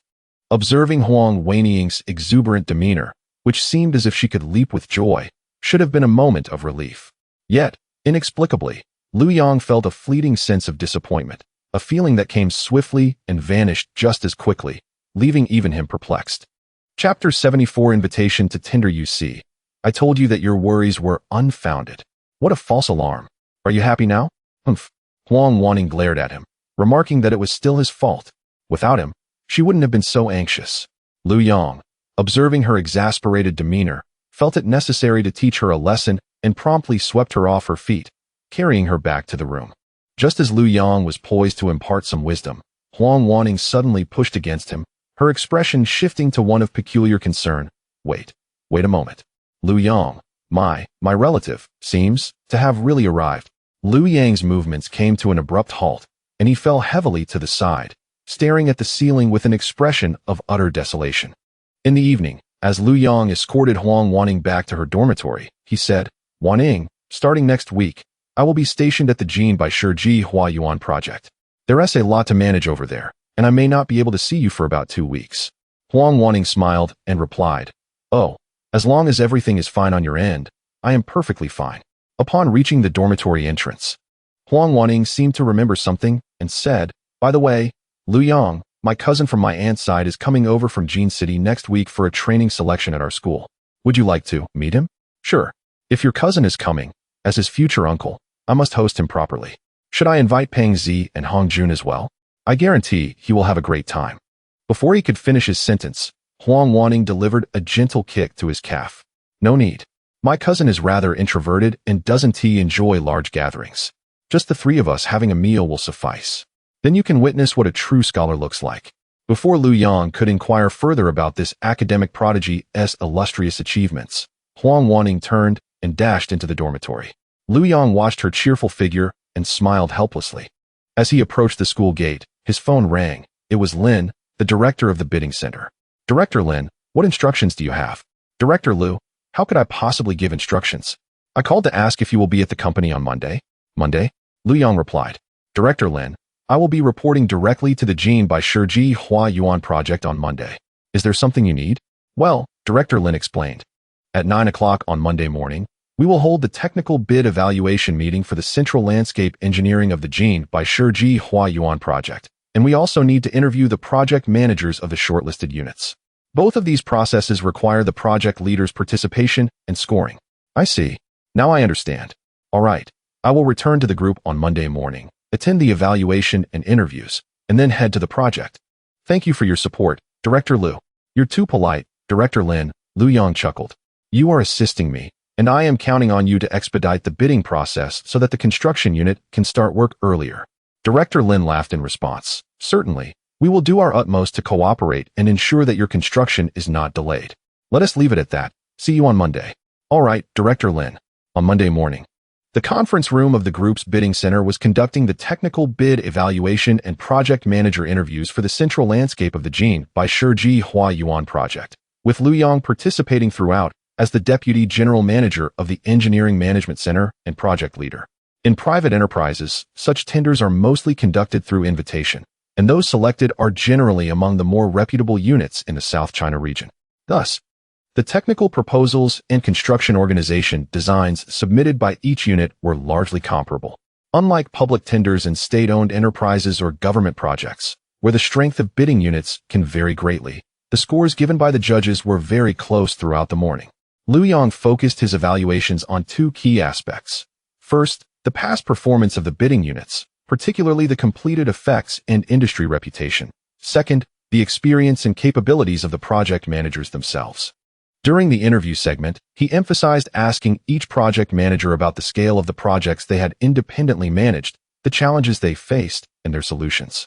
As for whether the project managers held various certificates, Lu Yang placed less importance on that. In the construction industry, There is a common phenomenon where not all certified individuals make suitable project managers, and those who are capable may not necessarily hold certificates. There is a distinct difference between theoretical knowledge and practical leadership in the field. Naturally, if one possesses solid achievements alongside high-value certifications, it is an added bonus and a priority consideration. As noon approached, all processes were finally completed. Liu Yang noted that the subsequent discussions would primarily involve the internal business negotiations of the bidding center, and he had no further responsibilities for the time being, so he began to pack his things in preparation to leave. Wang Fei, the assistant manager of the engineering department, was already waiting for him downstairs to drive him to the project site. Although Liu Yang could have gone on his own, Wang Fei had insisted on picking him up, and Liu Yang felt it inappropriate to refuse. Previously, during Liu Yang's inspection, the two had had a direct confrontation, and now that Liu Yang had become his superior, Wang Fei clearly sought to mend their relationship and express his attitude. Liu Yang was quite open-minded about it. Although the saying goes that a new ruler brings in new ministers, he understood that he was only temporarily responsible for this project. Once the Center Garden's effects were presented, he would likely be reassigned back to the group. Rather than changing leadership on the spot, it was more beneficial to retain someone who was already well acquainted with the project, as familiarity would facilitate the swift advancement of work. As he exited the conference room, he was called back by Director Lin. "Director Liu, are you heading to the project now?" Lin asked, hastily catching up. "Yes, Director Lin. There's a significant amount of work awaiting me at the project," Liu Yang nodded.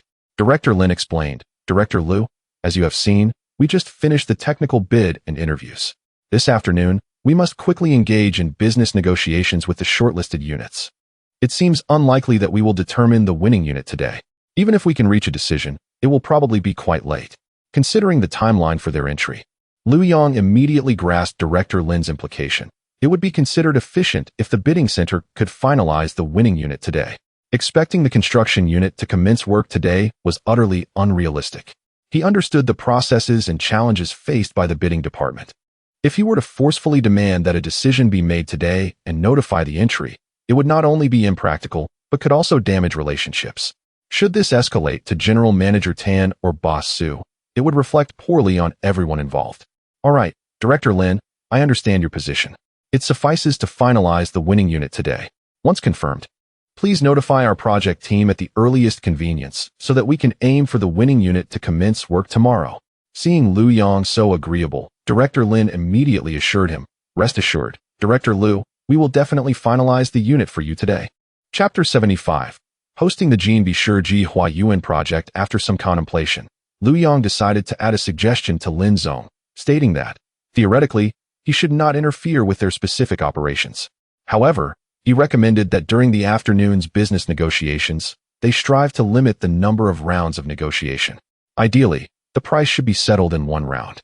He expressed concern that multiple rounds of price reduction might lead to excessively low bids, which, while superficially saving money for the group, could result in the winning bidder cutting corners on materials and craftsmanship due to thin profit margins or lacking motivation in construction. This would leave them in a precarious position on site, ultimately affecting the project's outcome and timeline. Lin Zong understood Liu Yang's apprehensions. As a member of the bidding department, he naturally wished for the lowest possible price, but recognized the need for a balanced approach, avoiding excessive compression. "We will seriously consider your suggestion, rest assured. We also have a cost baseline, and bids that are clearly below cost, indicative of malicious pricing, will be disqualified. We will not allow such companies to win the bid." Liu Yang acknowledged Lin Zong's considerations and pressures, sensing the conversation should not be prolonged. "Thank you, Lin Zong. I await your good news on the project." "Absolutely." After parting ways with Lin Zong, Liu Yang took the elevator down to the parking lot, where he spotted Wang Fei standing beside a black Santana, craning his neck towards the elevator. Upon seeing Liu Yang emerge, he hurried over. "Director Liu, long time no see," Wang Fei exclaimed, instinctively reaching for the backpack Liu Yang was carrying. "I admit, regarding the last inspection, I did not perform adequately, and my attitude was also lacking. Liu Yang raised his hand to halt Wang Fei's further apologies. "Manager Wang, let's not dwell on the past. In your position, it is essential to fulfill your responsibilities and duties. I understand your need to protect the project's interests under those circumstances." Hearing this, Wang Fei repeatedly expressed his gratitude. "Thank you for your understanding, Director Liu." "Thank you." Liu Yang settled into the front passenger seat as Wang Fei started the car. However, I have one requirement moving forward. You must closely monitor the construction of the central landscape garden. From the receipt of materials to every construction procedure, from the evenness of stone paving to the care of plantings, I will not tolerate any compromise on quality. You are well aware of the project's significance. Chairman Su personally laid the first stone, and national media are observing. If this project fails, not only will you be dismissed, but I, Lu Yang, will also face the consequences. Thus, from this moment on, we are inextricably linked. There is no retreat. We must succeed, not fail. Winning this turnaround is crucial for both of us. Do you understand? Wang Fei recognized this as his sole opportunity for redemption at Hengda. Director Lu, rest assured, I, Wang Fei, guarantee to fulfill the task. I will not betray your trust. Lu Yang nodded and refrained from further interruptions as Wang Fei drove directly to the living quarters of the Jin Ji Huayuan project. It was a temporary two-story building, and Wang Fei exited the car first to guide Lu Yang. Director Lu, your dormitory is this way. Wang Fei opened the door. The room was modest yet clean and tidy, featuring a single bed, a wardrobe, and a desk. The bedding and toiletries were evidently newly purchased. Originally, this room was used by Su Zong for midday rests, Wang Fei explained. We disposed of the old items, including this new bed. Very well, I appreciate the effort. Lu Yang then recalled something and inquired, by the way, was that Santana that picked me up a project vehicle or one from the construction unit? Wang Fei quickly clarified, Director Lu, that is our project department's vehicle, registered under the company. Previously, it was mainly used by Su Zong for commuting, as he lives quite far from the project site. Lu Yang considered this and formulated a plan, realizing that since the Group S dormitory was not yet vacated, he could manage both the group and project simultaneously. All right, let us head to the office. The office was the same one previously used by Su Dezhong. Lu Yang had entered during his last inspection, and while the layout remained unchanged, Su Dezhong's personal items had been cleared out. With some time left before the end of the workday, Lu Yang checked the time and instructed Wang Fei, please notify all project management personnel to gather in the meeting room in 10 minutes for a brief meeting. Understood, Director Lu. 10 minutes later, upon Lu Yang's arrival, everyone was present. Due to the current structure, with the marketing, cost, and design core departments under direct group management, the project team was relatively small, comprising about 10 individuals. Lu Yang surveyed the room and addressed them directly. Everyone should be familiar with me by now, so I will skip the self-introduction. I am somewhat acquainted with a few colleagues from the engineering department due to Su Dezhong's previous matters, but I have not yet interacted with others. Let us do a brief introduction, starting with Manager Wang to set an example. Just state your name, department, and main responsibilities. After Lu Yang glanced at Wang Fei, he began, I am Wang Fei, Assistant Manager of the Engineering Department, currently responsible for overall coordination and project progress on-site. With Wang Fei's lead, the introductions continued in succession, from the safety officer, quality inspector, and documentation officer to the only representative from the comprehensive management department, Engineer Wu, and 2 accountants from the finance department, each succinctly outlining their roles and responsibilities. Once the introductions concluded, Lu Yang gained a basic understanding of the project department's organizational structure and personnel allocation, and he proceeded to assign tasks. First, the construction unit is likely to arrive tomorrow. Once on site, Manager Wang will be responsible for organizing a review of the drawings with the design, construction, and engineering departments. It is imperative to resolve any issues with the drawings before work commences to avoid conflicts with underground pipelines or other facilities later on, as that would incur significant losses. Wang Fei nodded in agreement. Understood, Director Lu. Secondly, once the workers arrive, a comprehensive pre-job safety education and technical briefing must be organized. I want to see signed records. None should be missing. The safety officer nodded affirmatively. Understood, Director Lu. Thirdly, have the workers' dormitories been cleared out? Lu Yang turned to Engineer Wu from the Comprehensive Management Department. They have all been cleaned, he confirmed. Fourthly, Manager Wang takes charge of material acceptance, with the quality inspectors assisting, adhering strictly to the samples provided in the design for comparison and acceptance. The specifications, parameters, and visual appeal of the materials must be of superior quality, never inferior. Any non-conforming items should be returned immediately, without the need for consultation. Wang Fei and the quality inspectors responded in unison. Understood, Manager Lu. Lastly, the computer in my office is rather outdated, struggling to handle drawings efficiently. Engineer Wu. Could you please assist in initiating the process for its disposal and request a new one? Engineer Wu inquired. Certainly, Manager Liu. Would you prefer a desktop or a laptop? After a moment's reflection, Liu Yang concluded that a laptop would be more convenient and replied, a laptop, please. Understood, Manager Liu. Wu noted, I will proceed to procurement shortly. Liu Yang added, before you go, remember to consult the finance department for an advance on the expenses. You shouldn't have to cover it out of pocket. Hearing this, Wu felt a sense of appreciation for his new leader's consideration for his subordinates. Thank you, Manager Liu. The meeting concluded in less than 20 minutes. Upon returning to his office, Liu Yang took a moment to survey the space, feeling that something was amiss. It was only when he picked up the water cup on his desk to take a sip that he realized the absence of a complete set of kung fu tea utensils, which is nearly a standard in the corporate culture of Yu Province. Chapter 76. Liu Yang. This is my cousin Zhang. He picked up his phone and called Wu Gong. Wu Gong, it's me, Liu Yang. Liu Zong, do you have any further instructions? Oh, yes. When you go to purchase the computers, could you also help me find a simple set of kung fu tea utensils to bring back for my office? Understood, Liu Zong. In the evening, Liu Yang declined the invitation from the general contractor, primarily due to his unfamiliarity with the situation and his reluctance to make commitments. Thus, he had a light meal in the project cafeteria. Just as he set down his chopsticks, his phone rang. It was Lin Zong from the bidding center. Lin Zong, do you have good news for me? Yes, Liu Zong. The unit has finalized the bid. The winning bidder is Yushi Yuanjing Company, which has a solid reputation and strength in the South China region. Their project manager's contact information has already been provided to Manager Wang, and the official construction contract will take about a week, but it won't affect their entry for preparation tomorrow. All right, thank you, Lin Zong. When I visit the group, I must treat you to a meal. You're too polite, Liu Zong. I should be the one treating you, Lin Zong chuckled. Well, I won't keep you any longer. You should hurry up and prepare. Goodbye, Lin Zong. After hanging up, Liu Yang called Wang Fei, who confirmed that he had received the news and had made preliminary contact with Yushi Yuanjing Company. They promised that machinery and advanced personnel would enter the site tomorrow morning. Liu Yang instructed, fine, once they arrive, you coordinate throughout the process. If any issues arise, communicate with me at any time. Understood, Liu Zong. After finalizing these arrangements, Liu Yang returned to his office and saw Wu Gong placing a cardboard box and a set of packaged tea utensils on his desk. Liu Zong, you're back, Wu Gong exclaimed. The computer has been purchased, an Apple iBook G4, ultra-thin and portable. I chose a relatively simple set of tea utensils. It will be convenient to take them once the project is completed. Liu Yang walked over to inspect the tea set, which included a pot, cups, and a tray, sufficient for use.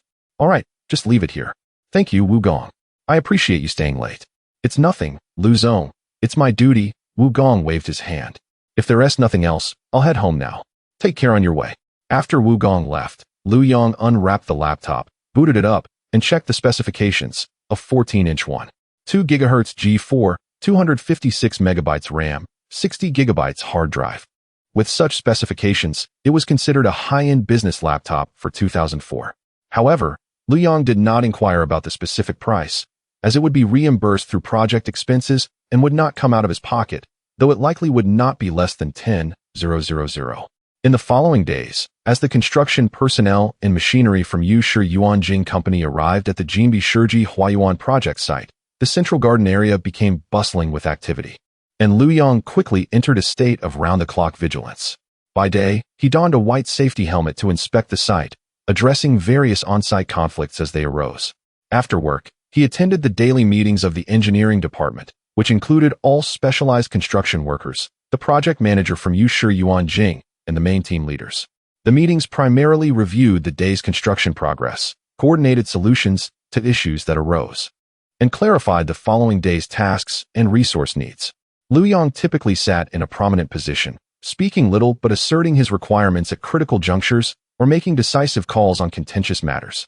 Through these days of collaboration, a preliminary understanding and rapport had been established within the project team and with the construction unit. Liu Yang inevitably participated in the banquets arranged by the general contractor, Shanshe Construction, and the subcontractor, Yushi Yuanjing.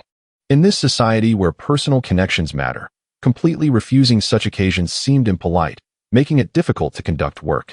However, Liu Yang remained cautious, aware that individuals with years of experience in construction often employed various cunning tactics. one must be wary of the sweet-coated bullets they might use. Unless one truly knew and trusted them, it was easy to be drawn into their schemes. Fortunately, Lu Yang was not short on funds, thus adhering to a principle of accepting meals but avoiding any substantive exchanges of benefits. Before he knew it, Saturday arrived. Lu Yang had initially planned to finish the daily meeting early and head to the city, but the project had just commenced, and a myriad of tasks delayed the meeting until 6 in the evening. After quickly briefing Wang Fei, he hurried downstairs and drove to Zhongda. On the way, he received several urgent calls from Huang Weining. Lu Yang, where are you? Are you coming soon? We've all arrived. Why are you so slow? When Lu Yang finally found the inexpensive restaurant near Zhongda, as per Huang Weining's address, it was already 7 o'clock in the evening. After parking in an available spot, he retrieved a bottle of mitai from the trunk, thinking it appropriate to bring a gesture of goodwill for meeting Huang Weining's family, especially her close cousin. He was uncertain about how well her cousin, still in university, could handle alcohol, but he decided it was better to be prepared. The dining venue was chosen by Huang Weining, a typical restaurant catering to students, simply decorated and filled with the warmth of everyday life. Lu Yang had intended to suggest a more upscale restaurant, but Huang Weining insisted that it wasn't necessary, as she and her cousin had grown up together and didn't concern themselves with such superficialities. Just a simple meal would suffice. As Lu Yang pushed open the glass door of the restaurant, he quickly spotted Huang Weining at a table against the wall, alongside a young man in an ordinary jacket with his back to the entrance. Huang Weining noticed him immediately and waved with a smile. Just then, the boy turned around. And at the moment Lu Yang saw his face, he felt a buzz in his head, nearly dropping the bottle of mitai. This face, he had seen it countless times online in his past life. Delicately handsome with a hint of shyness, radiating a clean, introverted aura, even appearing somewhat fragile. I can't believe it. Doba, Zhang Yiming. Lu Yang felt a wave of dizziness. What an incredible coincidence. Huang Weining's cousin was this remarkable individual? He looked so refined, and when he smiled, he resembled a petite girl. Lu Yang, what are you daydreaming about? Come over. Huang Weining called out as she noticed him standing frozen at the door. Lu Yang snapped back to reality, thinking, why should I be afraid? The current Zhang Yiming is merely a junior at Nankai University. He is nothing. The tables have turned. Now he should be calling me brother-in-law. With that thought, he straightened his posture. As he approached, Huang Weining pulled him close and introduced him to Zhang Yiming, saying, Xiao Ming, let me introduce you. This is my boyfriend, Lu Yang. He works at a real estate company. Chapter 77. Exemplary Acts of Valor. She turned to Lu Yang, saying, Lu Yang, this is my cousin, Zhang Yiming, a third-year student at Nankai University. By the way, Xiao Ming, you are in the microelectronics major, right? Zhang Yiming, slightly embarrassed, corrected her. Ingjia, I just transferred to the software engineering major. I mentioned it to you during the new year. Huang Weining playfully stuck out her tongue and replied, oh dear. All those engineering majors sound so similar. I can never keep track. Lu Yang extended his hand with a smile, saying, hello, Yiming. Just like Weining, I'll call you Xiao Ming, shall I? I've heard so much about you from Weining. She says you are a super scholar. I have always admired those who excel in their studies. Zhang Yiming, clearly not accustomed to social situations, shyly shook Lu Yang's hand, showing the unique politeness of a student. Hello, Lu Gu. Jia mentioned that her boyfriend was the one who apprehended Ma Jiajua. I found it hard to believe. But now that I see you, I believe it. You will be my idol from now on. Lu Yang teased, haha. Your sister was terrified and cried at that moment. Lu Yang, you were the one who cried. Don't ruin my image in front of my cousin. Huang Weining pinched Lu Yang's arm, and then turned to Zhang Yiming, pretending to threaten. Xiao Ming, you are the first in the family to know about my relationship. You must not tell my parents. Do you hear? Don't worry. Jia, my lips are sealed. Lu Yang picked up the Maotai on the table and asked Zhang Yiming, Xiao Ming, you can drink, right? How about we have a drink tonight? Lu Yang, maybe it's better not to drink. Xiao Ming isn't good with alcohol. It's fine. Jia, Lu Gu looks like a straightforward person. I'll accompany him for a drink. Lu Yang patted his shoulder, reassuring him, don't worry, brother-in-law knows his limits and one tea let you overindulge. During the meal, Lu Yang intentionally steered the conversation towards college life, the computer industry, and future development trends. He noticed that Zhang Yiming was indeed somewhat reserved in front of strangers, but once the conversation shifted to his interests in programming, algorithms, and the internet, he became noticeably more talkative. After finishing the meal, Lu Yong casually draped his arm over Zhang Yiming's shoulder as they walked out, appearing as though they had become fast friends, while Huang Weiniang lagged behind to settle the bill. Lu Yong leaned closer to Zhang Yiming, speaking in a familial tone. Xiaoming, I know that those of you in computer science spend a lot on books, software, and tinkering with hardware. If you ever run short of funds at school and feel embarrassed to ask your parents, just come to your brother-in-law. I have plenty of money. Just as Huang Weiniang emerged after paying, she shot Lu Yong an exasperated look. Xiaoming, don't listen to his boasting. And what else with all this brother-in-law nonsense? It sounds awful. Zhang Yiming, perhaps emboldened by a bit of alcohol, blushed and defended Lu Yong. Jie, I think. Brother-in-law is quite nice, generous, and open-hearted. I really like his personality. He is much better than I am. Huang Weiniang observed the two of them, playfully engaging in their banter, and decided not to argue further. All right. I can see you're a bit tipsy. Hurry back to the hotel and get some rest. She turned to Lu Yong and asked, Lu Yong, can you drive back to the project tonight? Or, you and Xiaoming can stay at his hotel for the night and head back tomorrow. Lu Yong had been hoping for a chance to be alone with Huang Weiniang, but before he could voice it, Zhang Yiming eagerly interjected, sure, brother-in-law can stay with me tonight. I booked a standard room, just for myself. With the invitation already made, Lu Yong could only nod in agreement. All right then. After dropping Huang Weiniang off at her dormitory, on the way back to the hotel, Lu Yong curiously asked, Xiaoming, you don't smoke, drink, or date in college. What do you usually do at school? Not much, really. I just read, write code, and occasionally participate in programming competitions, he replied, then turned the question back. Brother-in-law, what about you? What are your hobbies? I smoke, drink, and wash. The last word, bathing, caught in his throat, and he quickly amended, wash cars. Wash cars. Zhang Yiming blinked in curiosity, puzzled by this hobby. Lu Yong maintained a serious facade, spinning a tale. Yes. You wouldn't believe how much pressure there is in real estate projects. Especially for someone like me who is in charge of projects, dealing with a myriad of issues daily. The most relaxing and stress-relieving moment is when I take a high-pressure washer to clean my car.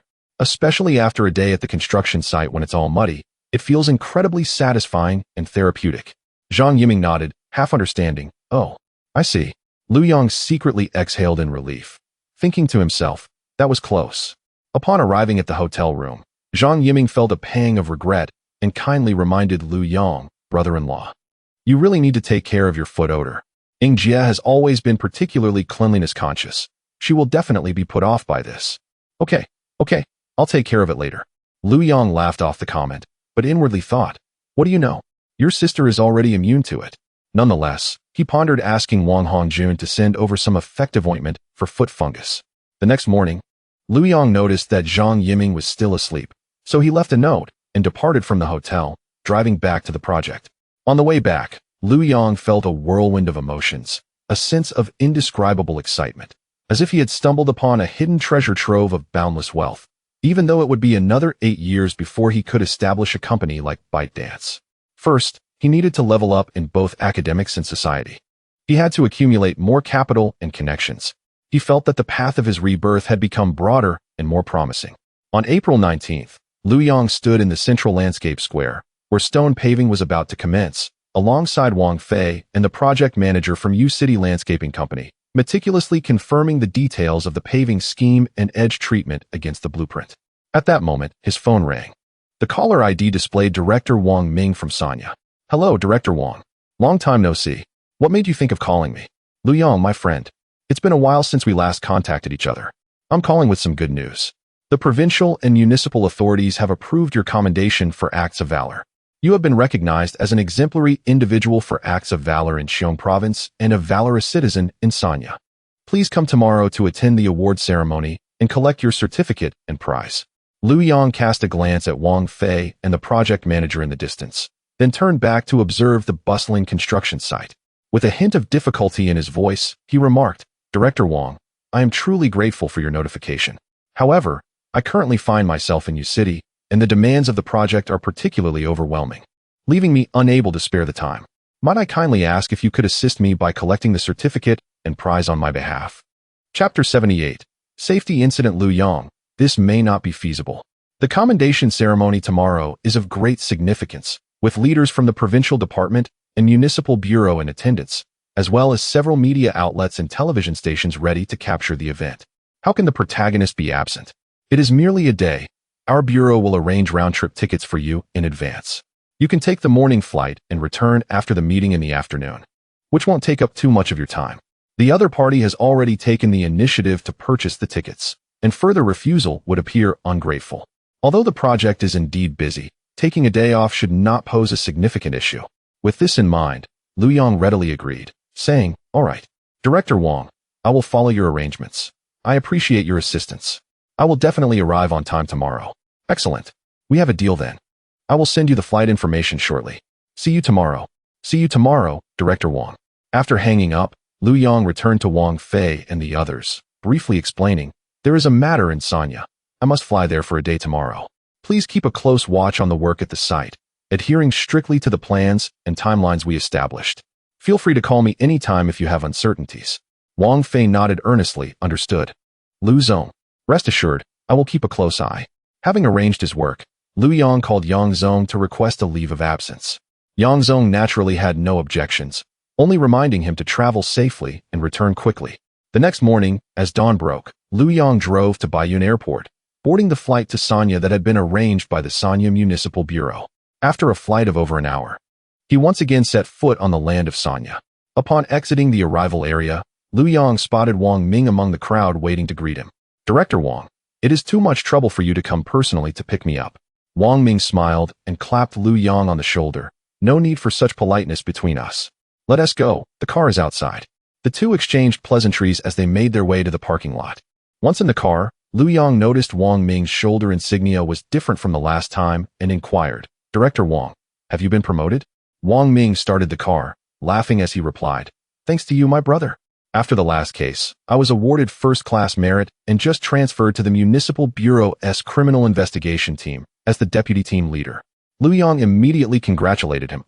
This is splendid news. Congratulations, Director Wang." "No, I should say Team Leader Wang now. Wishing you a prosperous career and a bright future." Wang Ming waved his hand, laughing, "Let us not dwell on that. Regarding the commendation for bravery, the provincial and municipal governments are each awarding 30,000 yuan, totaling 60,000. Brother, please don't do as you did last time and donate it all at once. Helping others is commendable, but one must also consider their own circumstances and those of their family. I saw the news. Save some of this money for yourself." Lu Yong felt the sincerity in Wang Ming's words and smiled. "All right. This time I will heed Team Leader Wang's advice. I want to donate this money and will use it to improve my life and buy some things for my parents." He had no intention of donating again. The previous donation of 200,000 was due to the situation's necessity. Now that his goal had been achieved, he naturally wished to keep the tangible 60,000 yuan for himself. By the way, the trial for Ma Jiajue is scheduled for the day after tomorrow. Lu Yong was not particularly worried, as he knew the outcome from his previous life, but he still followed the thread of conversation, asking, "Oh, what do you think the verdict will be?" "Rest assured, brother. This highly publicized case has a solid chain of evidence, and he himself has confessed without reservations. Even if he does not face the death penalty, he will definitely receive a life sentence. You need not worry about any threats to yourself." Lu Yong nodded. "That's good to hear. At least this matter will finally reach a conclusion." The vehicle soon arrived at the Municipal Bureau, where the commendation ceremony took place in one of the conference rooms. As Wang Ming had mentioned, numerous leaders from the provincial and municipal levels attended, and several local media outlets and television stations had cameras set up. The proceedings were straightforward, yet filled with ceremony. Leaders took turns speaking, highly praising Lu Yong for his sense of civic responsibility and courage in the face of a violent fugitive, referring to him as a model for the youth of the new era. Amidst warm applause and flashing cameras, Lu Yong received 2 vibrant red honorary certificates for being an exemplary citizen in acts of bravery, along with a cash prize of 60,000 yuan. Lu Yong also delivered a brief acceptance speech, expressing gratitude to the organization, the leaders, and the police, and pledging to cherish the honor while continuing to strive for excellence. After the ceremony, Wang Ming drove Lu Yong to the airport, during which he specifically reminded him, "Lu Yong, those 2 certificates for acts of bravery you received earlier must be well preserved. With these certificates, You can enjoy free public transportation and access to all tourist attractions when you come to visit Xiong Province. Is that so? That is wonderful. Thank you for the reminder, Team Leader Wang. I will definitely take good care of them. However, Luyang thought to himself that while the provincial and municipal certificates offered benefits limited to Xiong Province, the individual who captured Ma Jiajue in his previous life had seemingly received a national commendation for bravery. If he could also attain the title of National Model for Bravery next year, it would be truly delightful, granting him free access to public transportation and attractions across the country, significantly enhancing the value of the recognition. Of course, he would keep such thoughts to himself. After bidding farewell to Wang Ming at the airport, Luyang passed through security with his boarding pass, arriving back in U City just as night fell, not too late. He made a special stop at an industrial and commercial bank ATM to deposit the money. The next morning, as usual, Luyang donned a white safety helmet and patrolled the planned scenic main axis line. Manager Wang, the six-sided protection for this batch of Huangjima stone must be meticulously executed, especially the cut surfaces. We cannot afford to be negligent. Once it is laid and contaminated, the cost of cleanup will be high, and the quality will suffer. Luyang instructed, pointing to the stones piled nearby. I understand, Lu Zong. I will personally oversee this process, Wang Fei replied earnestly. At that moment, the Project S safety officer, Xiao Chun, hurried over to Luyang, panting, Lu Zong. This is bad. Something has happened ahead. What is the hurry? Speak slowly. What has happened? After catching his breath, the safety officer replied, It's the workers from U City Landscape Company. They fell into a pit. What? Luyang felt a chill surge from the soles of his feet to the crown of his head, nearly losing his balance. A safety incident. This was the news he dreaded most as the project leader, especially on a high-stakes project like Jinbi Shijihua Garden. If a serious safety incident occurred, particularly involving personal injury or fatalities, he would have no face to remain at Hengda. Chapter 79. A blessing in disguise. Fortunately, Lu Zong merely fell into a rainwater well, which is just over 2 meters deep. A preliminary examination revealed a fractured leg, but there is no danger to life. Upon hearing this, Luyang experienced a sense of having narrowly escaped death, his back instantly drenched in cold sweat. He paid no heed to the safety officer's incessant chatter and hastily ran in the direction indicated. The others quickly followed suit. The accident occurred at the southeastern corner of the construction site, near the completed building of Phase 1. Here, outdoor pipeline work was underway. Upon Luyang's arrival, a crowd of workers had gathered, several of them carefully preparing to lift an injured worker, who bore a pained expression, onto a pickup truck for transport to the project office. The project manager of U City Yuanjing Company was initially directing the rescue efforts on site. Upon noticing Luyang approaching with a pale visage, he felt a wave of despair wash over him and hurriedly approached. Lu Zong, why did you come here personally? It's just a minor accident. The individual is fine apart from a broken leg. We will take him to the hospital for a plaster cast immediately. Did anyone call 120 for emergency assistance? Manager Zhang immediately grasped Luyang's concern. In such a sensitive period, the arrival of an ambulance with sirens blaring could easily provoke unnecessary attention and rumors. He quickly reassured, rest assured, Lu Zong, we understand this protocol. Luyang nodded and inquired, what exactly happened? What is the situation with the well? Manager Zhang explained with a pained expression, Lu Zong, this rainwater well was excavated by the outdoor pipeline unit and falls within their scope of work. We are unsure how it occurred, but although the well was excavated, the pipes have not yet been installed, and no warning signs or protective measures were established around it. Our workers, passing by, inadvertently stepped into the void. Upon hearing this, the anger Luyang had managed to suppress surged back to the surface. This was a completely avoidable oversight in management. He turned sharply to glare at the safety officer, Xiao Chun, who was trailing behind him. Explain this. How could this happen? I emphasize safety in our daily meetings repeatedly. Safety. Safety. Safety is paramount. A pit of this size, and there isn't even a warning tape or a guardrail. What is the safety department even doing? How is the routine inspection conducted? Where are your eyes?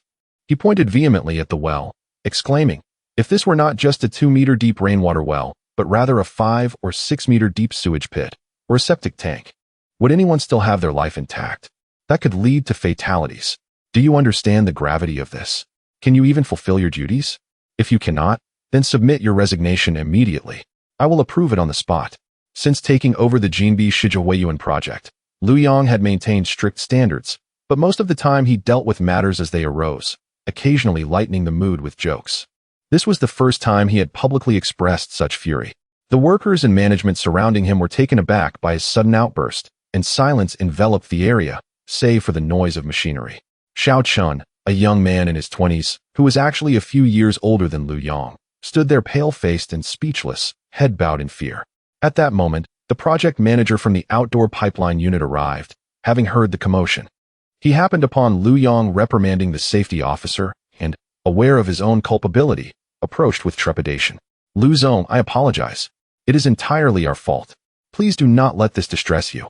He quickly clarified, "We had indeed set up safety measures, with warning tape and cones placed around the well. It seems that the strong winds last night may have blown them away, and we failed to notice this during our morning inspection. This incident is truly not Xiao Chen's fault. It is fundamentally our responsibility." He turned to Manager Zhang of U-City Yuanjing, assuring, "Zhang Zong, please rest assured, we will cover all medical expenses, nutritional support, and lost wages for the injured worker. We will take full responsibility." Liu Yang's outburst stemmed partly from genuine anger over the negligence, and partly from a desire to make an example of the situation. Workers and management often need continual reminders to reinforce their safety awareness. Today's incident was fortunate, but if it failed to provoke serious concern, the next incident might not be so lucky. Seeing that his message had resonated, and the project manager from the outdoor pipeline unit was sincerely admitting fault and promising accountability, Liu Yang decided to temper his response. "This time, I will let it pass, but starting today, ensure that daily safety education begins 5 minutes earlier. You will conduct the sessions yourself, explaining every detail thoroughly. Afterward, I want a comprehensive inspection of all foundation pits, pipeline wells, edge openings, and all fire safety measures. I demand to see inspection records and rectification photographs." Xiao Chun, as if granted a reprieve, quickly lifted his head and assured, "Understood, Liu Zong. I will strictly implement this. I guarantee there will be no further oversights." With the tempest subsiding for the moment, Liu Yang ensured the injured worker was properly transported and personally oversaw the installation of standard protective railings and warning tapes around the rainwater well before he solemnly made his way to the project office. After such turmoil, it was now 11 o'clock. Liu Yang's initial plan had been to return to the office early to await the stock market opening and spend the recently acquired 60,000 yuan bonus. However, the sudden safety incident had disrupted his rhythm. He opened his Apple laptop, connected to the internet, and logged into the stock trading software. Upon seeing that today's opening price for Matai was 37.39 yuan per share, which had since dropped to 36.3 yuan per share, he felt a sense of serendipity. Last Monday, the 12th, was payday, and due to his recent promotion, his salary had increased by 1,500 yuan at each level, raising his base salary from 8,000 yuan per month to 12,500 yuan. After taxes, the total amount received was 14,800 yuan. Upon receiving his salary, he bought 300 shares at a price of 38.5 yuan per share, spending 11,585 yuan, leaving him with 305.8 yuan in his account. With the addition of the 60,000 yuan bonus, he now had a total of 63,305.8 yuan in his bank account. Seeing the price of 36.3 yuan per share on the screen, Liu Yang promptly purchased 700 shares. The transaction was completed swiftly, and after deducting the fees, his account balance stood at 1,410.67 yuan, aside from the remaining cash of over 200 yuan he had on hand. Upon completing his operations, Liu Yang reviewed his holdings. He possessed 23,730 shares of Matai, with an average acquisition cost of 28.59 yuan per share.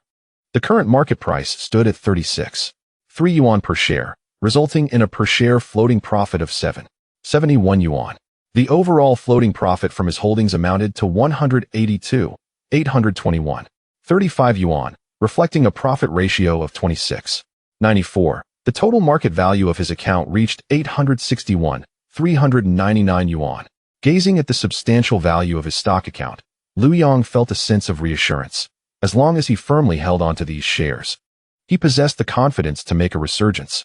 Ultimately, while cultivating connections and resources at Hengdao was undoubtedly significant, the fundamental purpose remained the accumulation of capital for future endeavors. Chapter 80. Ultimate experience. Having concluded matters concerning stocks, Lu Yang dialed the number of Engineer Wu from the Comprehensive Management Department. Within minutes, a knock resonated from the door. "Come in," he beckoned. Engineer Wu entered. "General Manager Lu, you summoned me? Please, take a seat." Lu Yang gestured towards the chair across from him. This morning, a worker from the U City Landscape Company suffered a fracture on the construction site. He has been taken to the hospital. Fortunately, the situation is not too grave.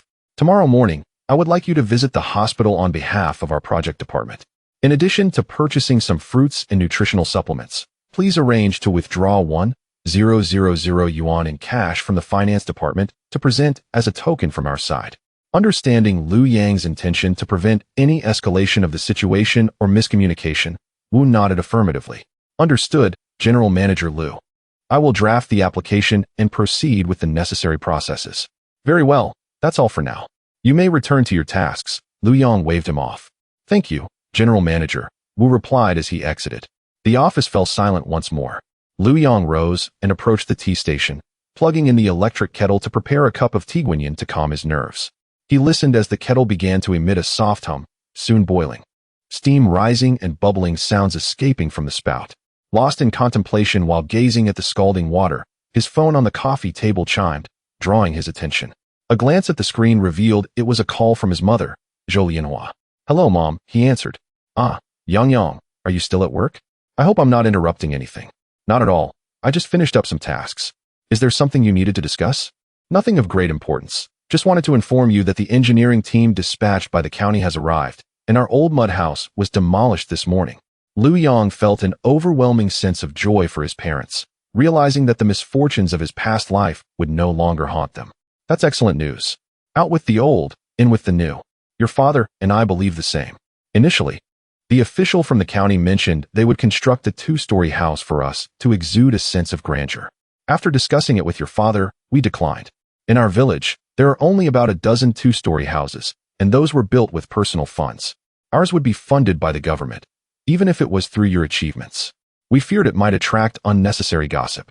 Though his parents were humble farmers, they possessed keen insight, which was why they had sacrificed to ensure Lu Yang received an education. "Mom, you and Dad made the right choice. A tall tree catches the wind.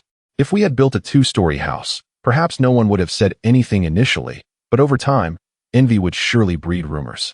"Exactly. We felt the same way." Encouraged by her son's validation, Zhou Lianhua continued. "Later, we negotiated with the county to construct 3 brick and tile rooms, along with a separate toilet and kitchen. This arrangement will be sufficient, respectable, and not ostentatious." "That sounds splendid. Now that the old house is gone, where are you and Dad staying?" "You need not worry about that. The government wouldn't let us sleep on the streets, would they? For now, we have temporarily stored our belongings at your third aunt's house, and your father and I are residing in the town government's dormitory. The conditions here are even better than our old house, and it's convenient for work." "That's good to hear. You and Dad can settle in comfortably. Once the new house is completed, I will find time to visit." "Yes, indeed," Zhou Lianhua responded, suddenly recalling something important. "Oh, Yang, there's another matter I need to mention. If Uncle Zhong, the village committee secretary, tries to call you, please avoid answering if possible. If you must take the call, be cautious not to agree to anything hastily." Curious, Lu Yang inquired, "Uncle Zhong? What is going on with him? What else could it be?" "The village is about to hold the June 6th ceremony, and he has never been so eager to inquire about us. He is merely looking to see if he can extract more money from our family because of your newfound fame and accolades from television appearances. Rest assured, I understand. If he calls again, just tell him I'm busy with work. As for contributions, if every household in the village is contributing, we will match whatever amount they decide, without any special treatment. However, we will not be taken advantage of. You don't understand. Uncle Zhong is cunning beyond measure. If he genuinely intended to treat everyone equally, he wouldn't have come to you specifically. He is merely testing the waters to see if he can coax more from us. Just leave this matter to your father and me. Focus on your job. We can handle things here. I'll hang up now." On the other end, Lu Chang's muffled voice interjected, "Don't hang up so soon. Let me speak with Yang for a moment." "What is there to say? Long-distance calls don't come free, you know. Yang is busy at work." The line then filled with the beeping sound of a busy signal. Lu Yang shook his head, bemused by the exchange between his parents. Since the last incident where Lu Yang had lost his temper over the safety accident at the rainwater well, The project had progressed remarkably smoothly in the following month. Coordination became seamless, processes interconnected tightly, and even the weather seemed favorable, with no substantial rain disrupting construction.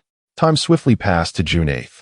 Thanks to the relentless efforts of the project team, U-City Landscape Company, and associated units, the central landscape engineering of the Jinbi Century Garden was completed a full week ahead of schedule. On that day, Liu Yang personally led the team to organize an internal pre-acceptance inspection with the engineering department and U-City Landscape Company, yielding satisfactory results. The following day, a formal acceptance inspection would be conducted with the group's design department, cost department, supervisory unit, and construction team. More importantly, group leaders, including Mr. Su himself, would be present for the inspection. To meet the timeline, Liu Yang had devoted himself entirely to the project during this period, scarcely leaving. The only exception was on the evening of May 29th, when he had taken Huang Wanqing to the cinema to watch the newly released Hollywood disaster film The Day After Tomorrow. Liu Yang had always been fond of this film in his previous life, particularly the stunning special effects of the tsunami engulfing cities, New York frozen in ice, and the super hurricane. Regrettably, he never had the opportunity to experience such breathtaking effects on the big screen. His rebirth had thus allowed him to amend that small regret from his past life. Chapter 81. Scenic Seasons. Floral splendor. The following day, as dawn broke, the living quarters of the Jinbi Shiji Huayuan project were illuminated with vibrant lights. Liu Yang arose earlier than usual, and after a brief morning routine, he made his way to the construction site. The workers from various construction units were already bustling about, not with construction tasks, but rather with their final preparations. The water truck was washing the asphalt of the main thoroughfare, while workers wielded brooms and shovels to clear away scattered construction debris and fallen leaves from the greenery. Specialized personnel diligently polished the railings of pavilions and ornamental structures, creating an atmosphere reminiscent of an impending grand event. The project management team was dispersed throughout the community, conducting a final round of inspections to ensure that no significant oversights would occur before the arrival of the group leaders. After confirming everything was in order, Liu Yang returned to his office. Before long, the clock struck 8:50. He adjusted his attire and, accompanied by several management colleagues including Wang Fei, stood at the entrance of the project department, ready to welcome the leaders from the group. 10 minutes later, a familiar Toyota coaster approached the project department. Once the vehicle came to a halt, Liu Yang quickly jogged over to greet the arriving guests. The door opened, and Mr. Su was the first to step out. Dressed in a dark polo shirt and sporting a neat crew cut that made him appear quite spirited. Following him were the Group's president, Mr. Luo, general manager of engineering management, Mr. Yang, cost management director, Mr. Tan, and tendering center director, Mr. Lin, along with a host of other senior executives, creating a truly impressive assembly. Good morning, Chairman Su. Good morning, President Luo. Good morning, Mr. Yang. Good morning, Mr. Tan. Good morning, Mr. Lin. Liu Yang stepped forward with a smile, greeting each leader in turn. Chairman Su looked at Liu Yang, the diligent student and valued aide, and jovially patted him on the shoulder, saying, Liu Yang, today is the day of reckoning. After all this preparation, how confident are you in your results? Meeting Chairman Su's gaze with a youthful confidence, Liu Yang replied, Chairman Su, I certainly have confidence. We have meticulously reviewed our work multiple times, and now we await your esteemed evaluations. As for the scores, that depends on whether you are willing to grant high marks. Mr. Luo chuckled heartily at this and pointed at Liu Yang, saying, Look at Liu Yang. He is truly one of our own. It seems he is well prepared, and everyone must keep their eyes sharp today to help this young man improve. Laughter ensued among the group, lightening the atmosphere considerably. Chairman Su raised his hand with a smile. All right, enough jesting. Hearing is one thing, seeing is believing. Let us begin and witness the fruits of your labor over the past few months. Immediately, Liu Yang signaled to the safety officer, Xiao Chun, who understood the cue and quickly brought over a box of pristine white safety helmets to distribute to the leaders. Once the leaders were equipped with their helmets, Liu Yang gestured for them to follow him, saying, Esteemed leaders, let us enter through the southwest gate and inspect along the main route. This will provide the most direct experience of our central landscape's overall effect. With that, the large entourage, comprising group leaders, supervisory personnel, and construction teams, followed Liu Yang towards the southwest gate of the project. As they walked, Liu Yang began his introduction. Esteemed leaders, the Jinbi Shiji Huayuan project is fundamentally designed in the style of European royal gardens. emphasizing the grandeur and elegance of courtly aesthetics and a sense of ceremony. The grand entrance before us showcases a classic symmetrical column structure and exquisite wrought iron embellishments, setting the tone for the entire community. Walking alongside Lu Yang, Mr. Yang, unable to resist a bit of teasing, remarked, "Lu Yang, it seems you've not only tanned during your time away from the group, but you've also sharpened your eloquence. You're almost on par with our marketing team now. Do remember, though, you still hold the title of Deputy General Manager of the Group's Engineering Management Center." The group erupted into laughter, and Lu Yang recognized Mr. Yang's subtle attempt to commend him, quickly responding, "You are absolutely right, Mr. Yang. In my effort to ensure the project's flawless execution, I have indeed neglected my responsibilities at the Engineering Management Center. Rest assured, once this project concludes, I will promptly return to the center and await your directives." Mr. Yang smiled and turned to Chairman Su, saying, "Chairman Su, you heard that. This is Lu Yang's own pledge. Once the project wraps up, I will be requesting his return, and you must not intervene." Chairman Su, in high spirits, nodded with a smile. "It is a good thing for young people to bear more responsibility. We, too, have traversed this path step by step. One must be capable of engaging in the frontline battles while also maintaining an overarching perspective. Lu Yang possesses this potential." As they conversed, the group had passed through the impressive southwest gate and entered the community. The first sight that greeted them was the expansive and grand central water feature. Lu Yang continued his introduction. "Esteemed leaders, the redesigned central landscape garden comprises 3 core viewing areas, which are interlinked through garden paths and visual corridors, each independently distinct, yet mutually permeable. Before us lies the central water feature, the theme plaza ahead, and the unique scenic nodes scattered throughout the community. The central water feature spans an impressive 20,000 square meters, serving as the visual and activity center of the entire community.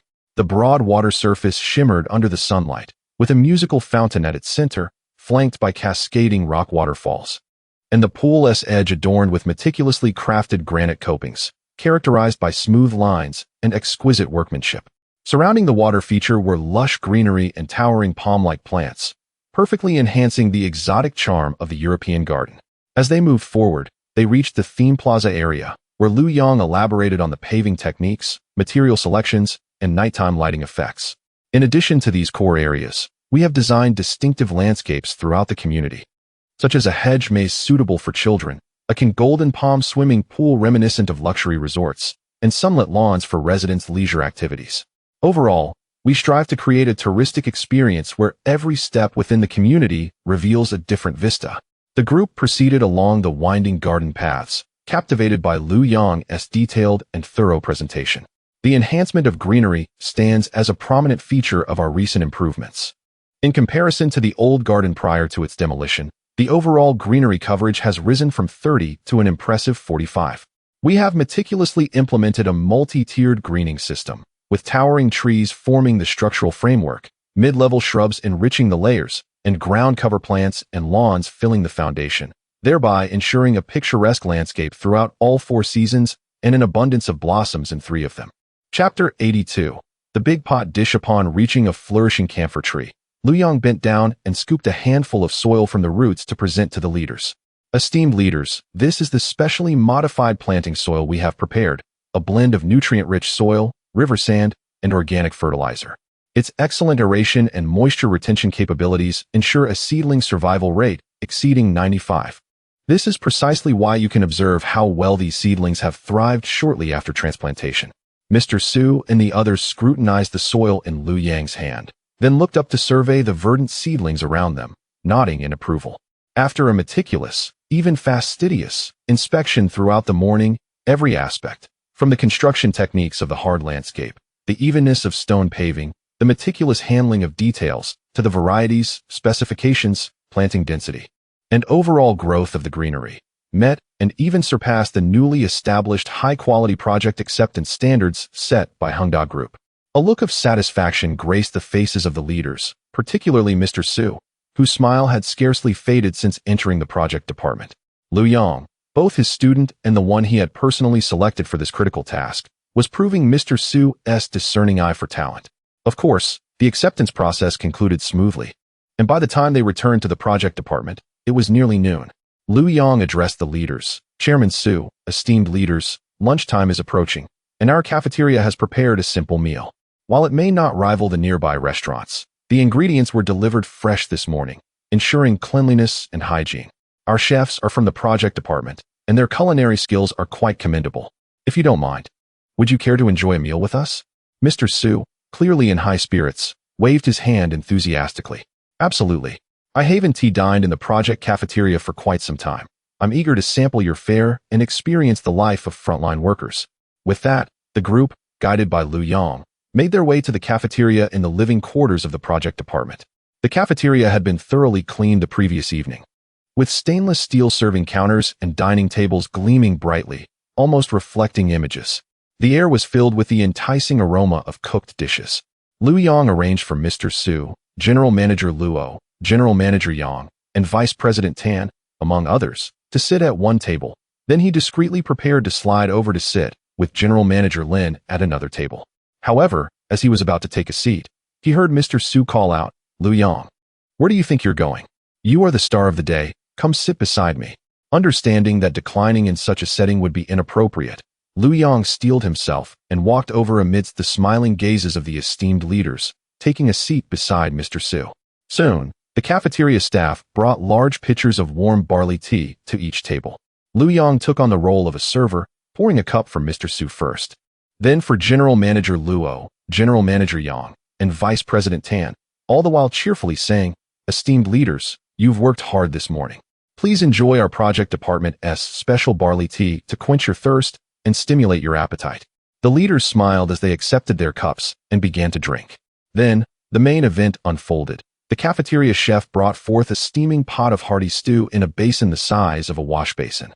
One basin contained braised pork with potatoes, glistening in a rich sauce that made one's mouth water. Another featured stir-fried cabbage, tofu, and vermicelli with slices of meat, along with scrambled eggs with tomatoes, a dish of stir-fried seasonal vegetables, and a large pot of seaweed and egg drop soup.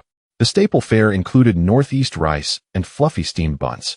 The sight momentarily stunned the group leaders, but they quickly broke into laughter.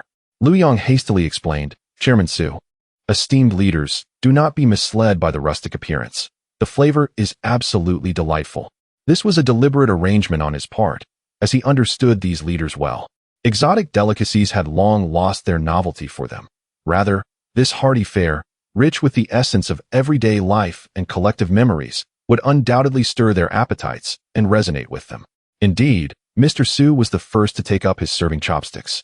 Picking up a generous piece of braised pork, chewing thoughtfully before exclaiming, "Delicious. This flavor takes me back to my early days when I first started working at the steel factory and enjoyed communal meals. So flavorful." With his lead, the others followed suit, with General Manager Yang nodding vigorously as he devoured the steamed bun alongside the stew, while even the usually stern Vice President Tan couldn't resist taking several more bites of vermicelli. Observing the leaders sweat and savor their meals, Lu Yong realized his objective had been achieved. This seemingly simple cafeteria meal was far more effective than an extravagant banquet. After the meal, the leaders took a brief respite before preparing to return to the group by vehicle. Lu Yong accompanied Mr. Su and the others towards the parking area. Seizing the opportunity, Lu Yong leaned in closer to Mr. Su and inquired, "Chairman Su, I recently heard that our company plans to send a contingent of elite personnel to various first and second-tier cities for market expansion in the second half of the year." Mr. Su continued walking, casting a glance at Lu Yong. "Oh, you seem quite well informed. What is this? Are you tired of being at the group and eager to venture out?" Lu Yong chuckled, "Not at all. With such a vast platform, how could I ever tire of it? I merely feel that while I am still young, venturing out to explore the market would be a valuable experience and allow me to better utilize my strengths in contributing to the company's national strategy." Mr. Su pondered for a moment before responding, "Indeed, there is such a plan. The group has just completed a recruitment of high-end talent, and they are currently undergoing systematic training at headquarters. It will be at least until the end of July before they can embark. If you truly wish to go, it is not impossible, but there is one prerequisite. Please, Chairman, you must ensure the meticulous and seamless handover of the Jinbi Shiji Huayuan project. There can be no loose ends or hidden risks. This is your most pressing task at present." Lu Yong straightened his posture and assured him, "Chairman, rest assured. I will ensure that the Jinbi Shiji Huayuan project is completed and handed over flawlessly, bringing no disgrace to the group or to you. Mr. Su, observing Lu Yong's earnest demeanor, smiled and said, "Very well. We shall determine the specifics of your assignment once the project is fully handed over. Keep up the good work." "Indeed. Thank you, Chairman Su." As they bid farewell to the group leaders and watched the Toyota coaster disappear at the end of the road, Lu Yong felt a significant weight lift off his shoulders. Returning to the office, he immediately called for Manager Wang. "Manager Wang, the acceptance of the central landscape and garden has been successfully completed. The most crucial next step is the handover. Have we contacted the cleaning and maintenance team?" Wang Fei promptly replied, "Director Lu, the communication has been successfully established. We will commence work early tomorrow morning." "Excellent. Once the initial cleaning and maintenance team arrives, I need you to assign all management personnel from the project department, including those from engineering, safety, and documentation, to the construction site.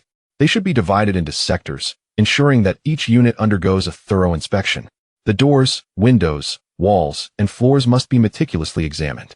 Any issues discovered must be recorded immediately, with a strict deadline for rectification."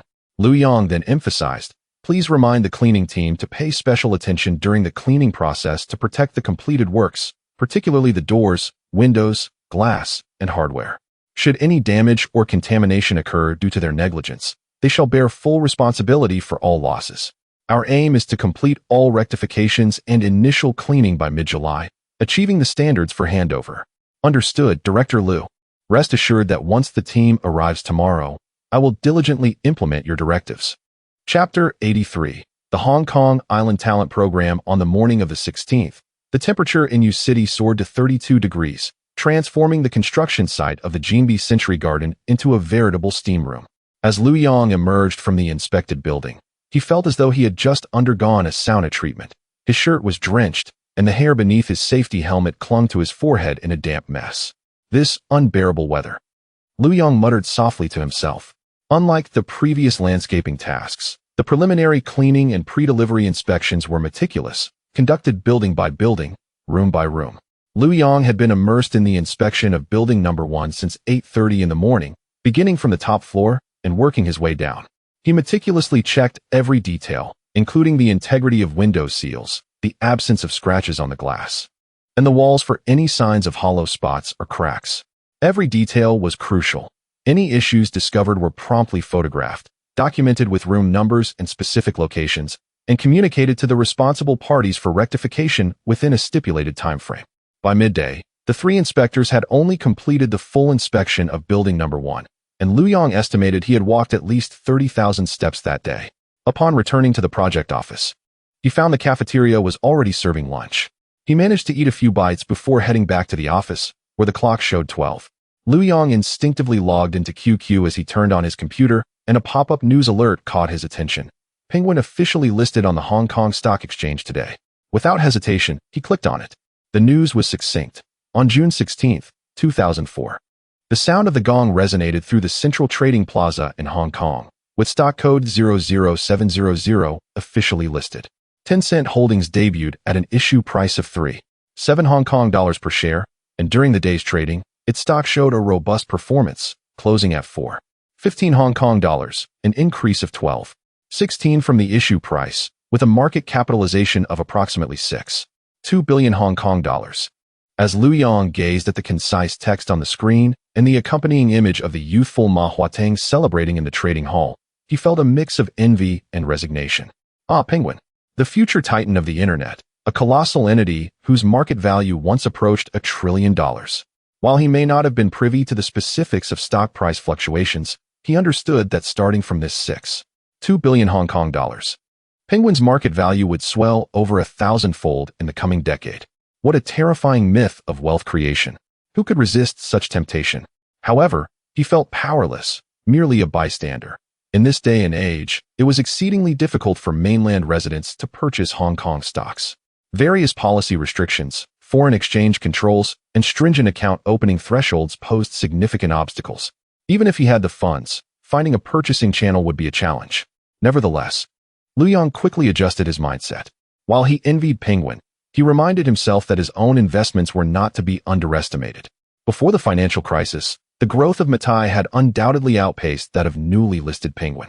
For no other reason than Matai's tradition of issuing dividends annually, which Penguin could not rival, Lu Yong felt a sense of relief. However, the news of Tencent's listing triggered another thought within him regarding Hong Kong. If Hongda were to list in Hong Kong in the future, might there be a talent program that could facilitate obtaining a Hong Kong identity? Lu Yong began to search on Baidu and indeed found a program specifically aimed at professional talents from the mainland. As long as one could provide a work consent letter from a Hong Kong entity, a 2-year work visa could be applied for, and after 7 years, one could attain permanent residency while retaining their household registration in the mainland. An ideal situation. Not only would it facilitate overseas investment, but it would also lower the barriers for his future children participating in the overseas Chinese student examination for admission to top mainland universities. He pondered whether Hongda currently had a branch in Hong Kong, and while he was musing, he searched again on Baidu. The first result was the entry for Hongda Group, Hong Kong, Limited. Lu Yong clicked to browse through it. Established in 1996, Hongda Group, Hong Kong, Limited serves as an important strategic platform for Evergrande Real Estate Group overseas, primarily responsible for international financing, overseas investments, and brand promotion. Indeed, there was one. Boss Su had established a presence in Hong Kong as early as 1996, demonstrating remarkable foresight. With an existing branch in Hong Kong, the matter would become much simpler. With this thought in mind, Lu Yong took out his phone and composed a text message to Boss Su. Hello, teacher, this is Lu Yong. Could the company assist in applying for the Hong Kong talent program? I would like to inquire in advance. Thank you, teacher. After sending the message, Lu Yong awaited Boss Su's response. 10 minutes passed, then 20. But instead of a reply from Boss Su, he received a notification from QQ indicating activity in the Hongda 3 Swordsman Group. Lu Yongjua, the Red Army, is impressive. Liang is generous. Promoted to assistant manager upon confirmation. When's the celebration? Wang Hongjun. Haha. Anytime you decide. Lu Yong. What's happening? Hongjun got promoted? Lu Yongjua. Oh, Lu General. The busy man has finally surfaced. Too busy to pay attention to the dynamics of U.S. subordinates. Huh?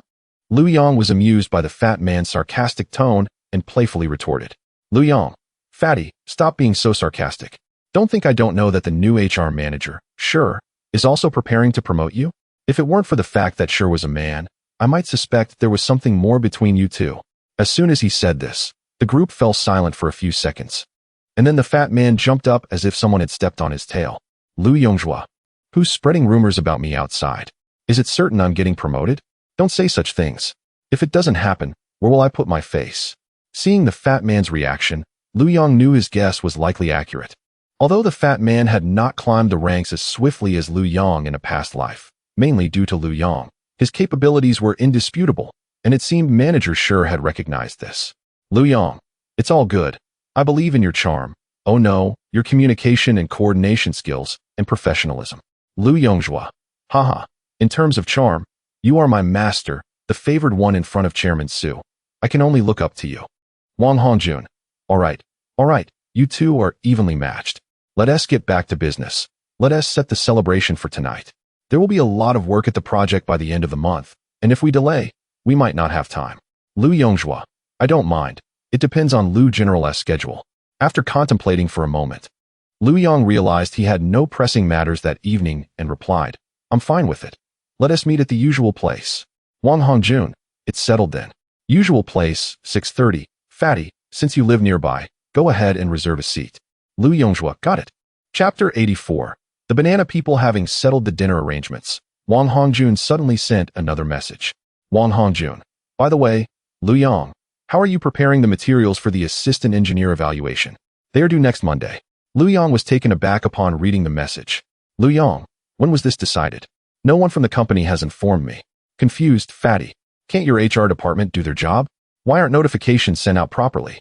Lu Yongjua responded with a peeved emoji. Lu, please calm down. Our HR department only has a handful of people. How can we notify everyone individually? It's always been the case that those who apply should take the initiative to sign up. Sweating following this, he uploaded several documents in the group chat. Hongda Group Professional Technical Position Qualification Review Notice, Professional Technical Position Qualification Review Form, Summary Table for Applicants of Assistant Engineer Qualification, Professional Staff Assessment Registration Form, a lengthy list of application materials and requirements. Lu Yong glanced at the files and felt a headache coming on, overwhelmed by the myriad of forms, supporting documents, work summaries, and performance reports, all filled with dense requirements. Lu Yong, fatty, you are utterly useless. What good are you? Knife emoji. Despite the insults, Lu Yong knew he had to get the work done. Lu Yong, Hongjun, please send me a packaged copy of your completed materials. I will modify them according to your example. Fist emoji. Lu Yongjua immediately sent a series of disdain emojis. Wang Hongjun was straightforward. Sure, the files are quite large, so I'll email them to you. You'll need to adjust some content to fit your situation. Don't just copy everything. Lu Yong, oh, rest assured, I know what to do. Fist emoji. After concluding the group chat, Lu Yong logged into his email and indeed found the compressed file sent by Wang Hongjun. After downloading and extracting it, he discovered a well-organized array of templates and documents. Wang Hongjun was meticulous in his work. Lu Yong praised him silently and began to revise the documents accordingly. Just as he finished filling in his personal information and work experience, his phone rang. A glance at the caller ID revealed it was Boss Su. Hello, teacher. Yes, Lu Yong, I just saw your message. What made you suddenly think about obtaining a Hong Kong identity? Lu Yong explained. Teacher, it's like this. I heard some friends mention that after holding a Hong Kong identity for 7 years, one can directly convert it to permanent residency, and the policy allows retaining the mainland household registration. I thought, coming from an ordinary family like mine, it wouldn't be realistic to send my children abroad for studies. However, if I obtain permanent residency in Hong Kong, my children can participate in the Overseas Chinese Student Joint Examination, making it relatively easier to enroll in mainland universities. He refrained from mentioning his desire to invest in Hong Kong, knowing it would not be believed given his current status. You're quite the planner. Even considering your children's university admissions? Teacher, I'm just pondering. If the opportunity arises, it's always good to prepare in advance. Plus, if the company's business expands in Hong Kong in the future, having a Hong Kong identity might facilitate things. Your thinking is sound. Boss Su affirmed Lu Yang's perspective, noting that as an international financial hub, having a Hong Kong identity does offer certain conveniences. Our Hongda has an office in Hong Kong and also a registered company. So, you should directly contact the Hong Kong office and through an internal transfer, sign a separate contract with the Hong Kong company. The colleagues at the office can assist you with the specific application process and materials. Fantastic. Thank you, teacher. Lu Yong expressed his gratitude, feeling as if Boss Su had given the green light for this matter. Don't mention it. Just follow the process for the Hong Kong identity. Your primary task now is the delivery of the Jinbi Shiji Huayuan project. There can be no slackening in this matter, understood? Understood. You can rest assured, teacher. Lu Yong promptly assured him. Good, as long as you're aware. Is there anything else? Nothing else, teacher. All right, then let us leave it at that. Goodbye, teacher. After hanging up with Boss Su, Lu Yong dug through the group's internal directory to find the contact information for the Hong Kong office. Contact person, David Wong. Position, Director of Hong Kong office. Phone number, 852-8848-XXXX-TSK. David Wong. Lu Yong muttered to himself, wondering why he wouldn't use a proper Chinese name. He suspected he was cut from the same cloth as Boss Su's son, Peter Su, exhibiting that typical banana people demeanor upon returning from overseas. Though he silently criticized this, Lu Yong knew he needed to maintain a good posture since he was the one seeking assistance. He picked up his phone and dialed the Hong Kong number. After a few rings, a male voice with a distinct Hong Kong accent answered. Hello, Hongda Hong Kong office. Hello, is this Director Wong? I am Lu Yong from the Group Engineering Management Center. Hello, Lu. Please just call me David. The other party's tone seemed quite cordial. All right, David. I'd like to inquire about the process for applying for the Hong Kong talent scheme. I wonder if our office could provide some assistance. Lu, I'm familiar with this scheme. However, according to the Immigration Department's regulations, the applicant's employer must be a locally registered company in Hong Kong, and a formal employment contract must first be signed with the Hong Kong company before we can assist with the application. David continued. Moreover, the approval authority lies with the Hong Kong Immigration Department. We can only provide guidance on the process and suggestions for preparing materials, but we cannot guarantee success. Lu Yong detected the underlying reluctance in David's words and, opting for directness, wielded his trump card. David, I understand what you're saying. I have already reported this to Chairman Su, and his intention is to allow me to sign an employment contract with the Hong Kong company in the form of an internal transfer, with our office providing full assistance in the process. There was a brief silence on the other end, followed by a subtle shift in David's tone. Oh, Chairman Su has already agreed? Then it's no problem. David was unconcerned about Lu Yong misrepresenting authority, knowing that the final employment contract required the company's seal and Chairman Su's signature. Certainly, Mr. Lu. Tomorrow, I shall send the standard employment contract template, along with the list of required materials and considerations for the specialized talent program, to your corporate email. Please review it. And if all is satisfactory, print it out, sign it, and send it back to me. Additionally, I would appreciate it if you could prepare the other supporting documents, such as your academic certificates, professional qualifications, and employment verification, in advance. Lu Yong is well aware that this matter is largely settled. Thank you immensely, David. I will reach out to you promptly once I am prepared. Not at all, Mr. Lu. It is our duty. We may very well have further dealings in the future. David Wong remarked courteously before inquiring, shall we proceed in this manner for now? Very well, David. Farewell. Goodbye, Mr. Lu. Chapter 85. High Risks, High Rewards. After hanging up the phone, Lu Yong breathed a sigh of relief, feeling that this might be one of the wisest moves he had made since his rebirth. In anticipation of the turbulent years to come, he had at least secured a fallback option for himself and his family. It was as if he had redeemed himself. However, it was also true that Guangdao was part of our nation. In high spirits, Lu Yong glanced at the time, realizing it was nearly 5:30 in the afternoon. He decided it would be futile to try to finish the review materials at this hour. Closing his computer, he tidied up and prepared to leave. Recalling that last time he treated, Wang Hongjun had brought 2 bottles of Wulianya. He retrieved 2 bottles of Matai from the small cabinet beside his desk and sent a text message to Wang Hongjun. Hongjun, don't bring any alcohol tonight. I happen to have 2 bottles of Feiqian here. Within seconds, Wang Hongjun replied. Oh. Lu Yong then locked the office door, grabbed the 2 bottles of Matai, and drove towards the old haunt near the group. He parked his car at the entrance of an aged residential area close to the small restaurant and walked toward the establishment, just in time to see Fatty and Wang Hongjun approaching from different directions, arriving almost simultaneously. Fatty immediately spotted the 2 bottles of Matai in Lu Yang's hands, his small eyes narrowing into slits as he teasingly remarked, Oh, President Lu, it has been ages since we enjoyed your corrupt wine. We must indulge tonight.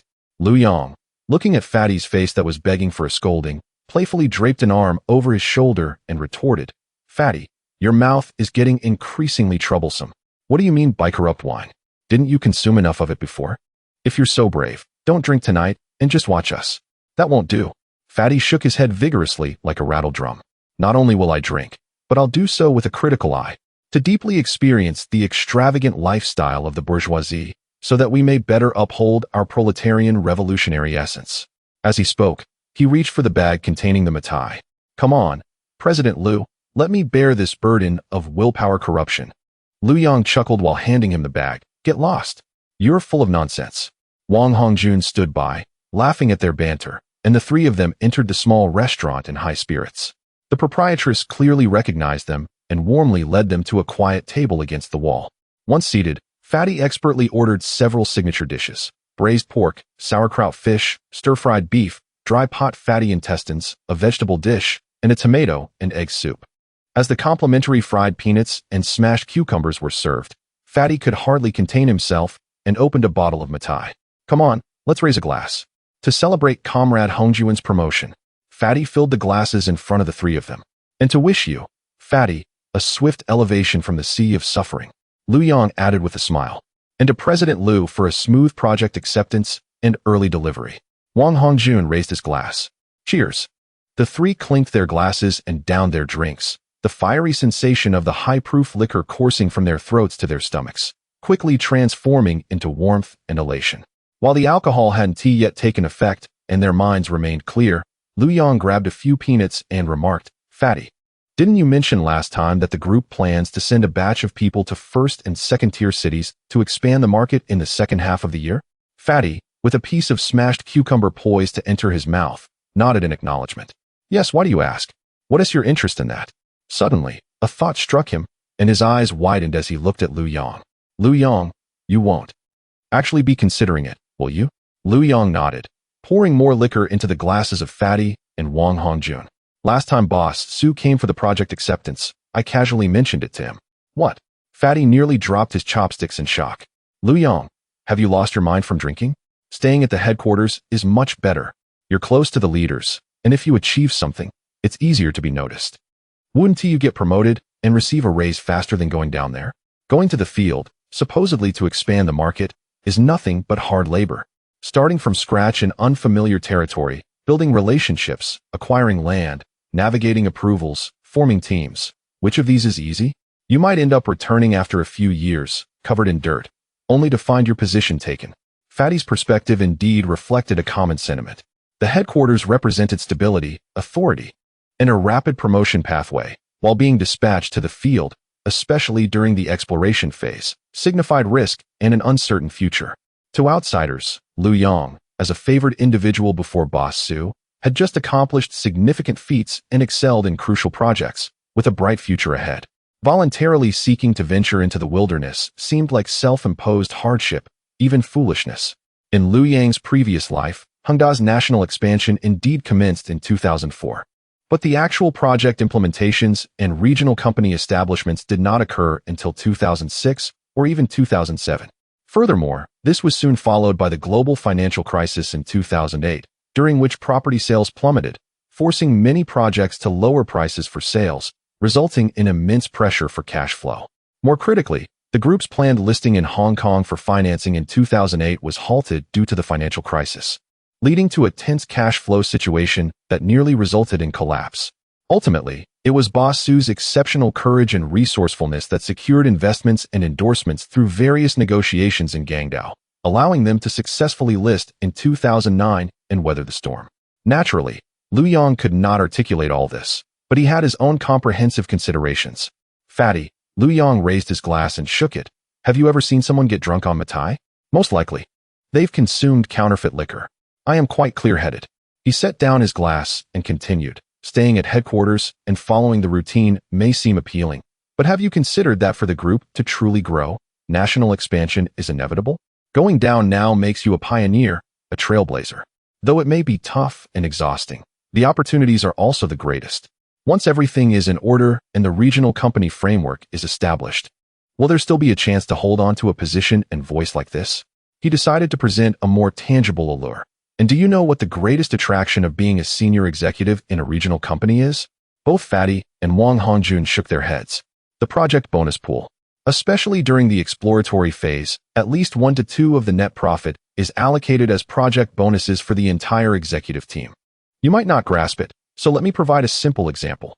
For a medium-sized project with a sales volume of 1 billion, achieving a 20 net profit isn't exaggerated, right?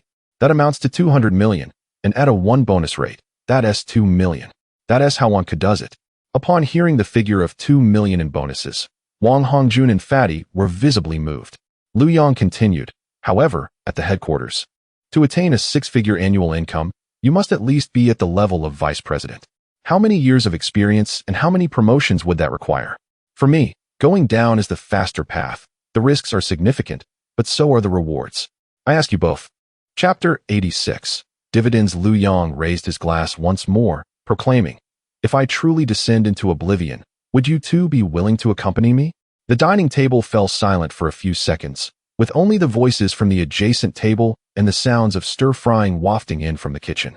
Wang Hongjun silently clinked his glass with Lu Yang's, uttering a phrase, "Lan Li Ma," before downing the majority of his glass of baijiu in one swift motion. Without a hint of hesitation, Lu Yong felt a surge of warmth in his heart, and, with a nod toward Wang Hongjun, mirrored his action, sharing an unspoken understanding. Meanwhile, Lu Yongzhua grew anxious and looked at Wang Hongjun, questioning, "But Hongjun, what does it mean that you did it? Did the drink run out? Or, did you toast with Lu Yong?" Wang Hongjun chuckled, the literal meaning. Lu Yong also laughed, recognizing that this was not the dialect of Jinling, and curiously asked, "Hongjun, aren't you from Jinling? How come you're speaking in Huai City dialect?" "My grandfather's generation hailed from Huai City, and they only later moved to Jinling. I lived with my grandfather for a while during my childhood." Lu Yong then turned to the still hesitating Fatty and inquired, "Fatty, what about you? Will you continue to stay at headquarters handling personnel affairs? Or will you join us in pursuing opportunities?" Fatty gazed at the glass filled with liquor before him, glanced at Lu Yong and Wang Hongjun, and with a determined bite of his teeth, raised his glass, declaring, "Damn it, I'm in. Fortune favors the bold." while the timid go hungry. Following Lu Zong means there will be meat to eat and wine to drink. With that, he tilted his head back and drank down the contents of his glass, choking slightly and turning red from the rush. Excellent. Lu Yong slammed the table with enthusiasm. Fatty, given your spirited demeanor tonight, I must arrange for you to have 2 masters in the second half. Ha. The 3 of them erupted into laughter, and the subsequent drinks were consumed with even greater fervor, the conversation revolving around potential future paths and strategies for advancement. Though still in its infancy, a silent understanding of mutual support and anticipation had begun to blossom among the trio. By the time they emerged from Dongfang Weini's, it was nearly midnight, and the streets of Yu City had quieted significantly, with only streetlights and the occasional passing vehicle. The 3 stood at the street corner awaiting a taxi to take Wang Hongjun back to the project. Since Lu Yong had been drinking, he decided it would be prudent not to drive back to the Jinbi Shiji Huayuan project. Instead, he would stay overnight at the group dormitory with Fatty, as his room was still available. While waiting for the taxi, Lu Yong cautioned Fatty and Wang Hongjun, "There's no rush on this matter.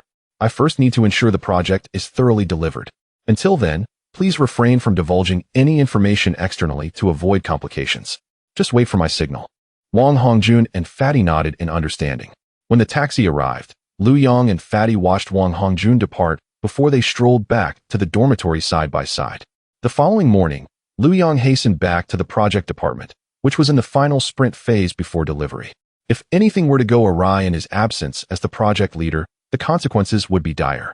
Upon returning to the office, the residual effects of last night's revelry combined with the forced overtime left Lu Yong feeling as if his temples were throbbing.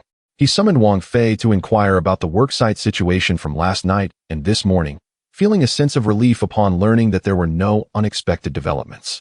After assigning Wang Fei to lead a site inspection, Lu Yong leaned back in his chair, intending to catch a brief nap. However, barely half an hour into his slumber, his phone rang, jolting him awake. "Hello, Lu Zong. This is David Wang." "Hello, David." "Lu Zong, I have packaged the employment contract and all the necessary materials for the special talent application into your group email. Please check it. The contract terms are based on a standard template, mainly concerning position, salary, and duration. Please review it for any issues. If all is satisfactory, kindly print, sign, and send it back to me along with the required supporting documents. Once I receive them, I will submit them to the immigration office. If all goes well, your work visa should be ready in a month, after which you can apply for a Hong Kong identity card, non-permanent." He had initially thought the process would take 2 to 3 months, and he expressed his heartfelt gratitude. "Thank you so much, David. Your efficiency is remarkable. I will handle this today and aim to send everything out by this afternoon." "You're welcome, Lu Zong. We must expedite matters as instructed by Chairman Su. Let us keep in touch. Goodbye." "All right, David, goodbye." After hanging up, Lu Yong logged into his email and indeed found a new message from David Wang, complete with a sizable compressed file as an attachment. Upon downloading and extracting it, he discovered numerous documents, a bilingual employment contract and a detailed checklist of required materials: ID card, household registration book, passport, academic degree certificates, technical qualification certificates, proof of previous employment, criminal record clearance, along with templates for various forms. Thankfully, his passport had been processed last year when he graduated and signed a tripartite agreement, thereby facilitating the transfer of his household registration to the company's collective account, which had now proven invaluable. As for the criminal record clearance, he drove directly to the local police station where the collective account was registered to obtain it. The entire morning was consumed with copying, scanning, organizing, and filling out forms. As soon as the afternoon work hours began, he dispatched a substantial stack of prepared materials to Hong Kong via express delivery. Completing this task gave Lu Yong a sense of accomplishment, and now he was left awaiting the outcome. Subsequently, Lu Yong began preparing materials for the assistant engineer title evaluation, racing against time. Ultimately, he managed to submit all electronic versions and the necessary signed hard copies to the group liaison before the end of the workday on Monday, marking a significant milestone in the title evaluation process.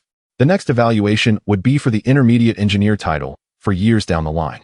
On the first day of July, Motai Stocks issued an important announcement: a cash dividend of 3 yuan, tax included, for every 10 shares, along with a bonus of 3 shares for every 10 shares from capital reserves, dividends, and stock bonuses. Moreover, These bonus shares would not incur the 20% personal income tax typically associated with stock gifts. In May, Lu Yong received a salary of 14,800 yuan, purchasing 400 shares at a price of 35.8 yuan per share, totaling 14,362.96 yuan. His account balance, including the leftover 1,410.67 yuan from April, became 1,847.71 yuan. In June, the salary remained at 14,800 yuan.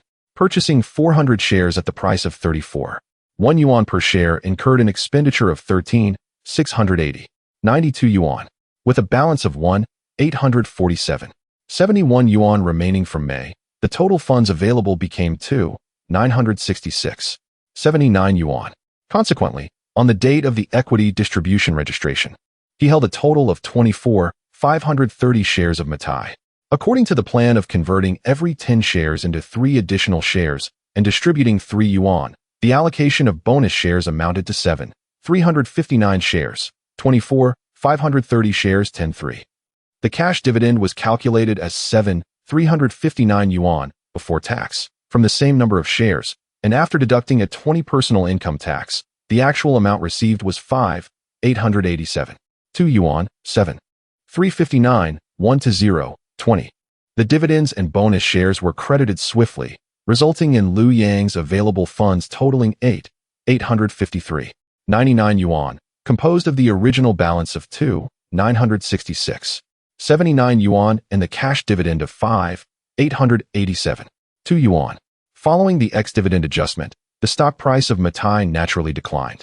Seizing the opportunity presented by the lowered price, Lu Yong purchased an additional 300 shares at 25.5 yuan, with a total cost of 7,672.95 yuan, including fees. After completing this transaction, his holdings comprised 32,189 shares, 24,530 original shares, 7,359 bonus shares, and 300 newly acquired shares. The account balance stood at 181.04 yuan after deducting the recent purchase. He glanced at the current stock price and total market capitalization, noting that the stock price hovered around 25.5 yuan post-dividend, with a total market value of approximately 820,000 yuan, reflecting a decline of over 40,000 yuan compared to April's total market capitalization. However, he felt no sense of loss, for the number of Matai shares he possessed had increased by over 7,600 shares. In contrast to the Penguin, which lacked a stock distribution plan, Matai's characteristic of consistently high stock dividends provided a significant advantage in long-term compound growth. Indeed, by the afternoon closing, Matai's stock price had rebounded to 26.73 yuan per share, and his total holdings market value surpassed 860,000 yuan, not only recovering lost ground, but also establishing a more robust market value foundation due to the substantial increase in share count. Chapter 87. A partnership on the road. As Lu Yong closed the stock trading software, his emotions surged.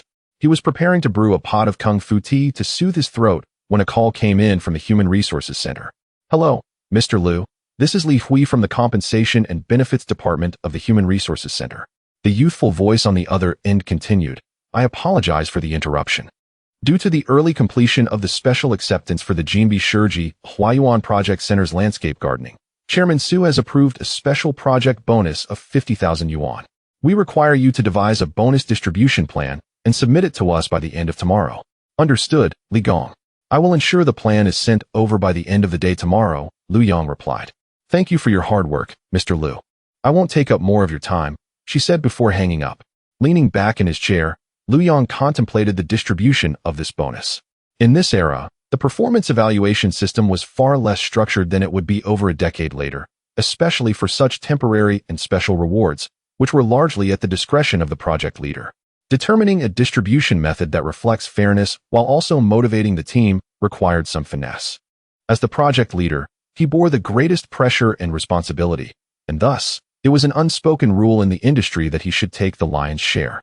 He decided on 25,000 yuan for himself, which was reasonable, as some project leaders even took more.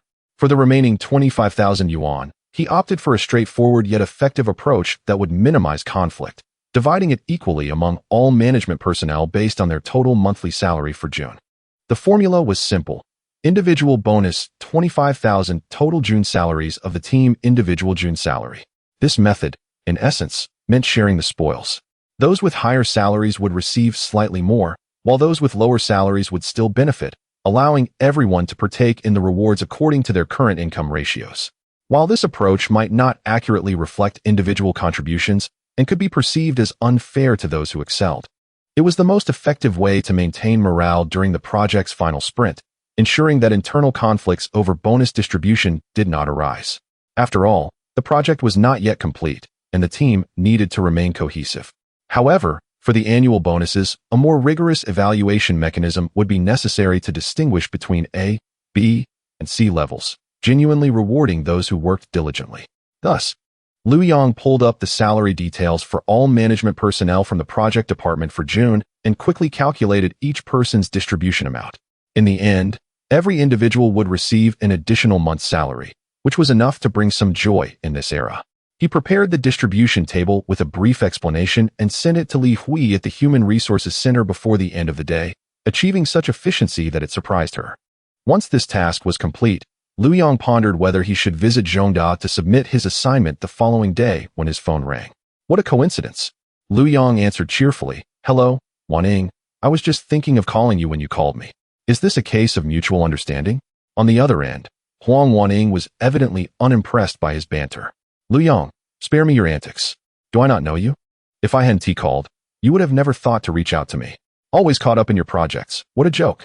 This time, Liu Yang was not at all worried about her teasing, swearing. "Waning, I'm truly not joking.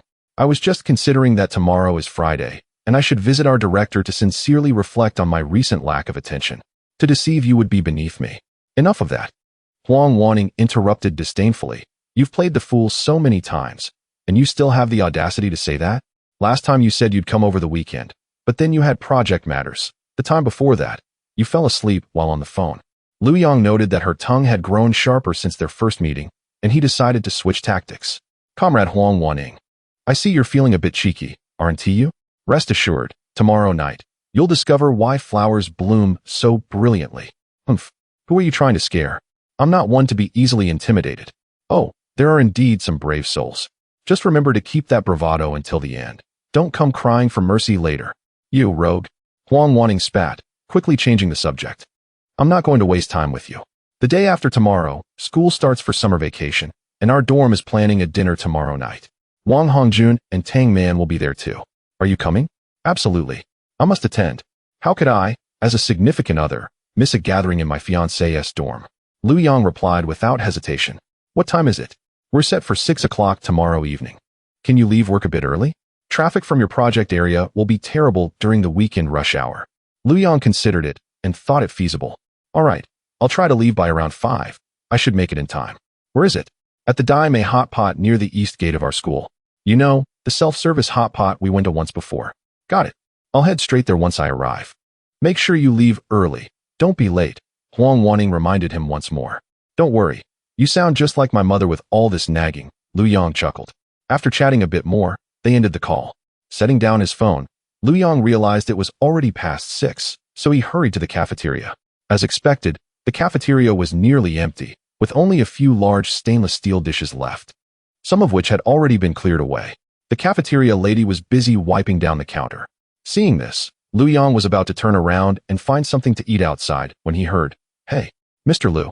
He turned to see Sister Huang, the cafeteria contractor, emerging from the kitchen with a covered stainless steel tray. "Mr. Liu, I figured you might be busy today, so I saved you a portion of food." As she spoke, she placed the tray on the table. Liu Yang was somewhat taken aback and quickly responded, "Sister Huang, you really didn't have to go through such trouble. I thought I'd missed dinner by this time." "Not at all, Mr. Liu. We can't let you go hungry while everyone in the project department is eating," she said with a smile, waving her hand dismissively. Liu Yang chuckled, refraining from further polite exchanges. Sister Huang's attentiveness was not without reason. After Su Daizhong was taken away, when Liu Yang took over, Sister Huang had been worried he would replace her, even going to his office to express her loyalty, almost causing him a significant loss. Liu Yang certainly comprehended her intentions. Considering her limited tenure on this project, she deemed it unnecessary to disturb the intricate web of interests as long as the cafeteria remained trouble-free, it was far better to avoid complications. After firmly establishing that she would not arbitrarily change the cafeteria contractor, she finally liberated herself from Sister Huang's incessant harassment. Subsequently, Lu Yang discreetly inquired and discovered that Sister Huang publicly claimed to be Su Daizhong's cousin, though a discerning observer would recognize their relationship as merely opportunistic. However, Lu Yang found no inclination to concern herself with such petty matters. This time, Sister Huang wisely chose not to linger nearby, remarking, "President Lu, please take your time. If you need more, there is plenty in the pot," before turning to attend to her own duties. Chapter 88. Stirring up a hornet's nest. Lu Yang quickly finished his meal and thanked Sister Huang before leaving the cafeteria. Upon returning to his office, he took out the Shunji textbook and began to study. As his workload and social obligations increased, the time available for quiet study diminished significantly. He could only seize the fragmented moments in the evenings, forcing himself to read a chapter or two. Fortunately, in this era devoid of smartphones and the incessant barrage of short videos and social media, he managed to preserve even this scant amount of time. The following day, Friday, Lu Yang intended to leave early to avoid the evening rush hour. However, plans often falter against reality, and he ended up departing at 5:30. One can hardly fathom the despair of the traffic in Yu City on a Friday evening. The vehicles on the main thoroughfare moved as slowly as tortoises, and with red lights appearing one after another. By the time he finally found a place to park, it was nearly 6:30. The third floor of the Dai Mei Hot Pot Hall was nearly full, the air thick with the aroma of hot pot spices. Scanning the room, Lu Yang eventually spotted Huang Wan-ing in a corner by the window, engaged in conversation with Tang Man. Wang Hongjun sat beside Tang Man, along with two other girls, presumably Huang Wan-ying's roommates, Li Shanshan and Zhang Mei. Lu Yang hurried over, apologizing profusely for the delay caused by the traffic. Huang Wan-ing turned her head upon hearing his voice, and upon seeing Lu Yang, she pouted slightly, exclaiming, "Always late. Can't you be a bit more punctual?" Her voice was low, yet everyone present could hear her. Evidently feeling somewhat embarrassed that Lu Yang had kept her waiting in front of her roommates. Wang Hongjun, noticing the tension, quickly intervened, saying, "You can't blame Lu Yang entirely. Their project is on the brink of delivery, and this is the final sprint phase. Of course, the responsibilities are numerous and complex for the person in charge." Sitting next to Wang Hongjun, Tang Man discreetly kicked him under the table, signaling him to refrain from further commentary. This was a matter between the couple. He, an outsider, should not interfere, especially when Wan-ing was clearly displeased. Aware of his fault, Lu Yang took a seat beside Huang Wan-ing, gently patting her thigh under the table while addressing the whole table. All right, it's all my fault. Tonight's hot pot is on me. Feel free to order whatever you like, as a means of atonement and to celebrate the end of your semester." Initially, this gathering was meant to be split equally among everyone, but upon hearing someone was treating, Li Shanshan and Zhang Mei, who came from average backgrounds, were naturally delighted. Wang Hongjun, noticing he and Lu Yang were the only two men present, quickly added, "Since Lu Yang is treating, how about we go sing after dinner? That's on me." "Wow, that's wonderful." Li Shanshan and Zhang Mei clapped joyfully, thrilled not only by the dinner invitation, but also by the prospect of karaoke. Once the waiter brought out the hot pot base and the first batch of ingredients, the two girls raised their drink cups, beaming at Lu Yang and Wang Hongjun. "Thank you, handsome gentlemen. We'll toast you with our drinks instead of wine." Lu Yang and Wang Hongjun smiled and raised their cups in return, and the atmosphere grew lively. Huang Waning's expression finally brightened, and she lifted her cup as well. As they dined and chatted, the conversation swiftly shifted from summer plans to the current sensation, Supergirl. Lu Yang and Wang Hongjun adeptly morphed into invisible bystanders, occasionally laughing in agreement, but resolutely refraining from interjecting into the girls' discussions. They regarded participating in the girls' dormitory chatter as a high-risk endeavor, fraught with potential backlash. Just as the atmosphere was harmonious and the group was sweating from the heat of the hot pot, Tang Man, who had been relatively quiet, suddenly set down her chopsticks and turned to Lu Yang. "Lu Yang, I heard Hongjun mention that you're planning to leave the group headquarters to explore markets in other cities, and you even encouraged him to join you?" With this revelation, the table fell into a momentary hush. Huang Wanning paused mid-bite, turning to Lu Yang and demanding, "Lu Yang, you're leaving the city? Such a significant matter. Why have you never mentioned it to me? Am I no longer your girlfriend?" Lu Yang regretted attending this dinner, having inadvertently stirred two hornets' nests. He quickly sought to placate Huang Waning. Please don't be anxious. This matter is not yet fully confirmed. It's merely a preliminary idea, and the specifics regarding where and when remain undecided. I intended to discuss it with you once there was more clarity, but he wanted to advise her against complicating things, but swallowed the words. Huang Waning glared at him, clearly unconvinced by his explanation. She felt foolish, realizing her boyfriend was contemplating leaving this city, perhaps even the province, while she remained oblivious, learning about it from another girl. However, she could not afford to escalate the situation too much, so she pinched Liu Yang's thigh fiercely and said, "We'll settle this later tonight." Wang Hongjun had not anticipated that Tang Man would bring up this topic so bluntly in front of everyone. He had divulged the information to Tang Man partly because they were a couple and partly as a precautionary measure, but he never expected. Liu Yang understood Wang Hongjun's reasoning. It was entirely normal to share such news with one's girlfriend, and besides, Tang Man was not a stranger to him. After calming Huang Waning, Liu Yang turned to Tang Man. "Indeed, I have such intentions, but there is no rush. I could take the lead, and once the project there is established, Hongjun can follow suit." "Liu Yang, there's an old saying, better to dismantle 10 temples than to ruin a marriage. You and Hongjun are not even married yet, and you are forcing a separation. Do you find that appropriate?" "Tang Man, I understand your concerns and dissatisfaction.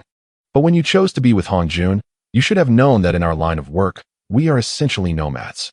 Wherever the project is, we must follow.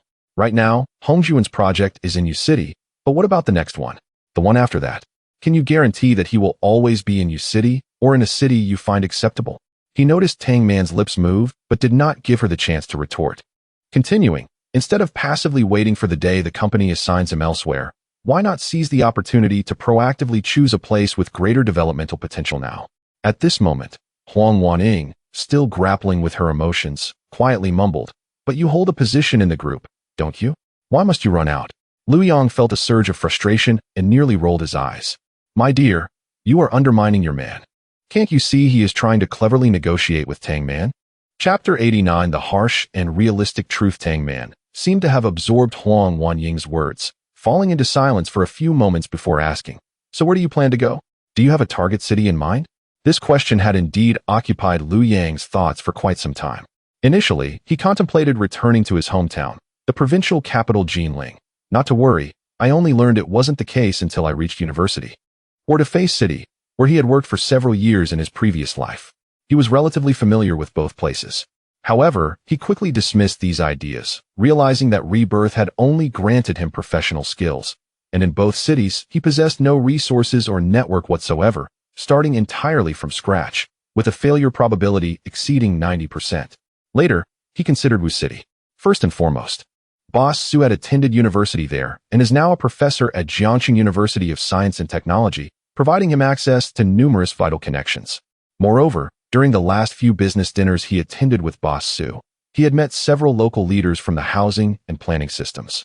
Although their relationships were merely acquaintances, they could at least converse and exchange business cards.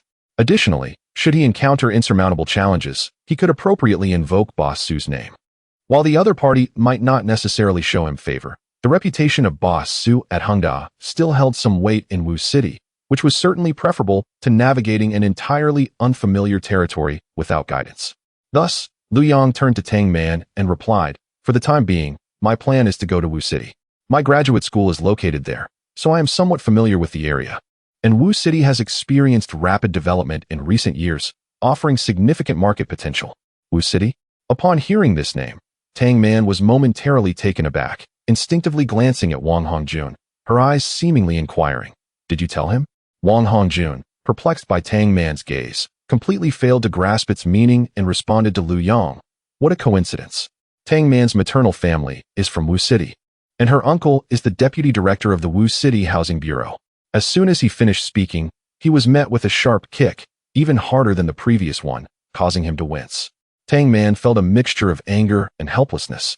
Her boyfriend was hardworking and of good character, but he could be overly straightforward at times, lacking any sense of discretion. How could she freely disclose her family's connections to outsiders?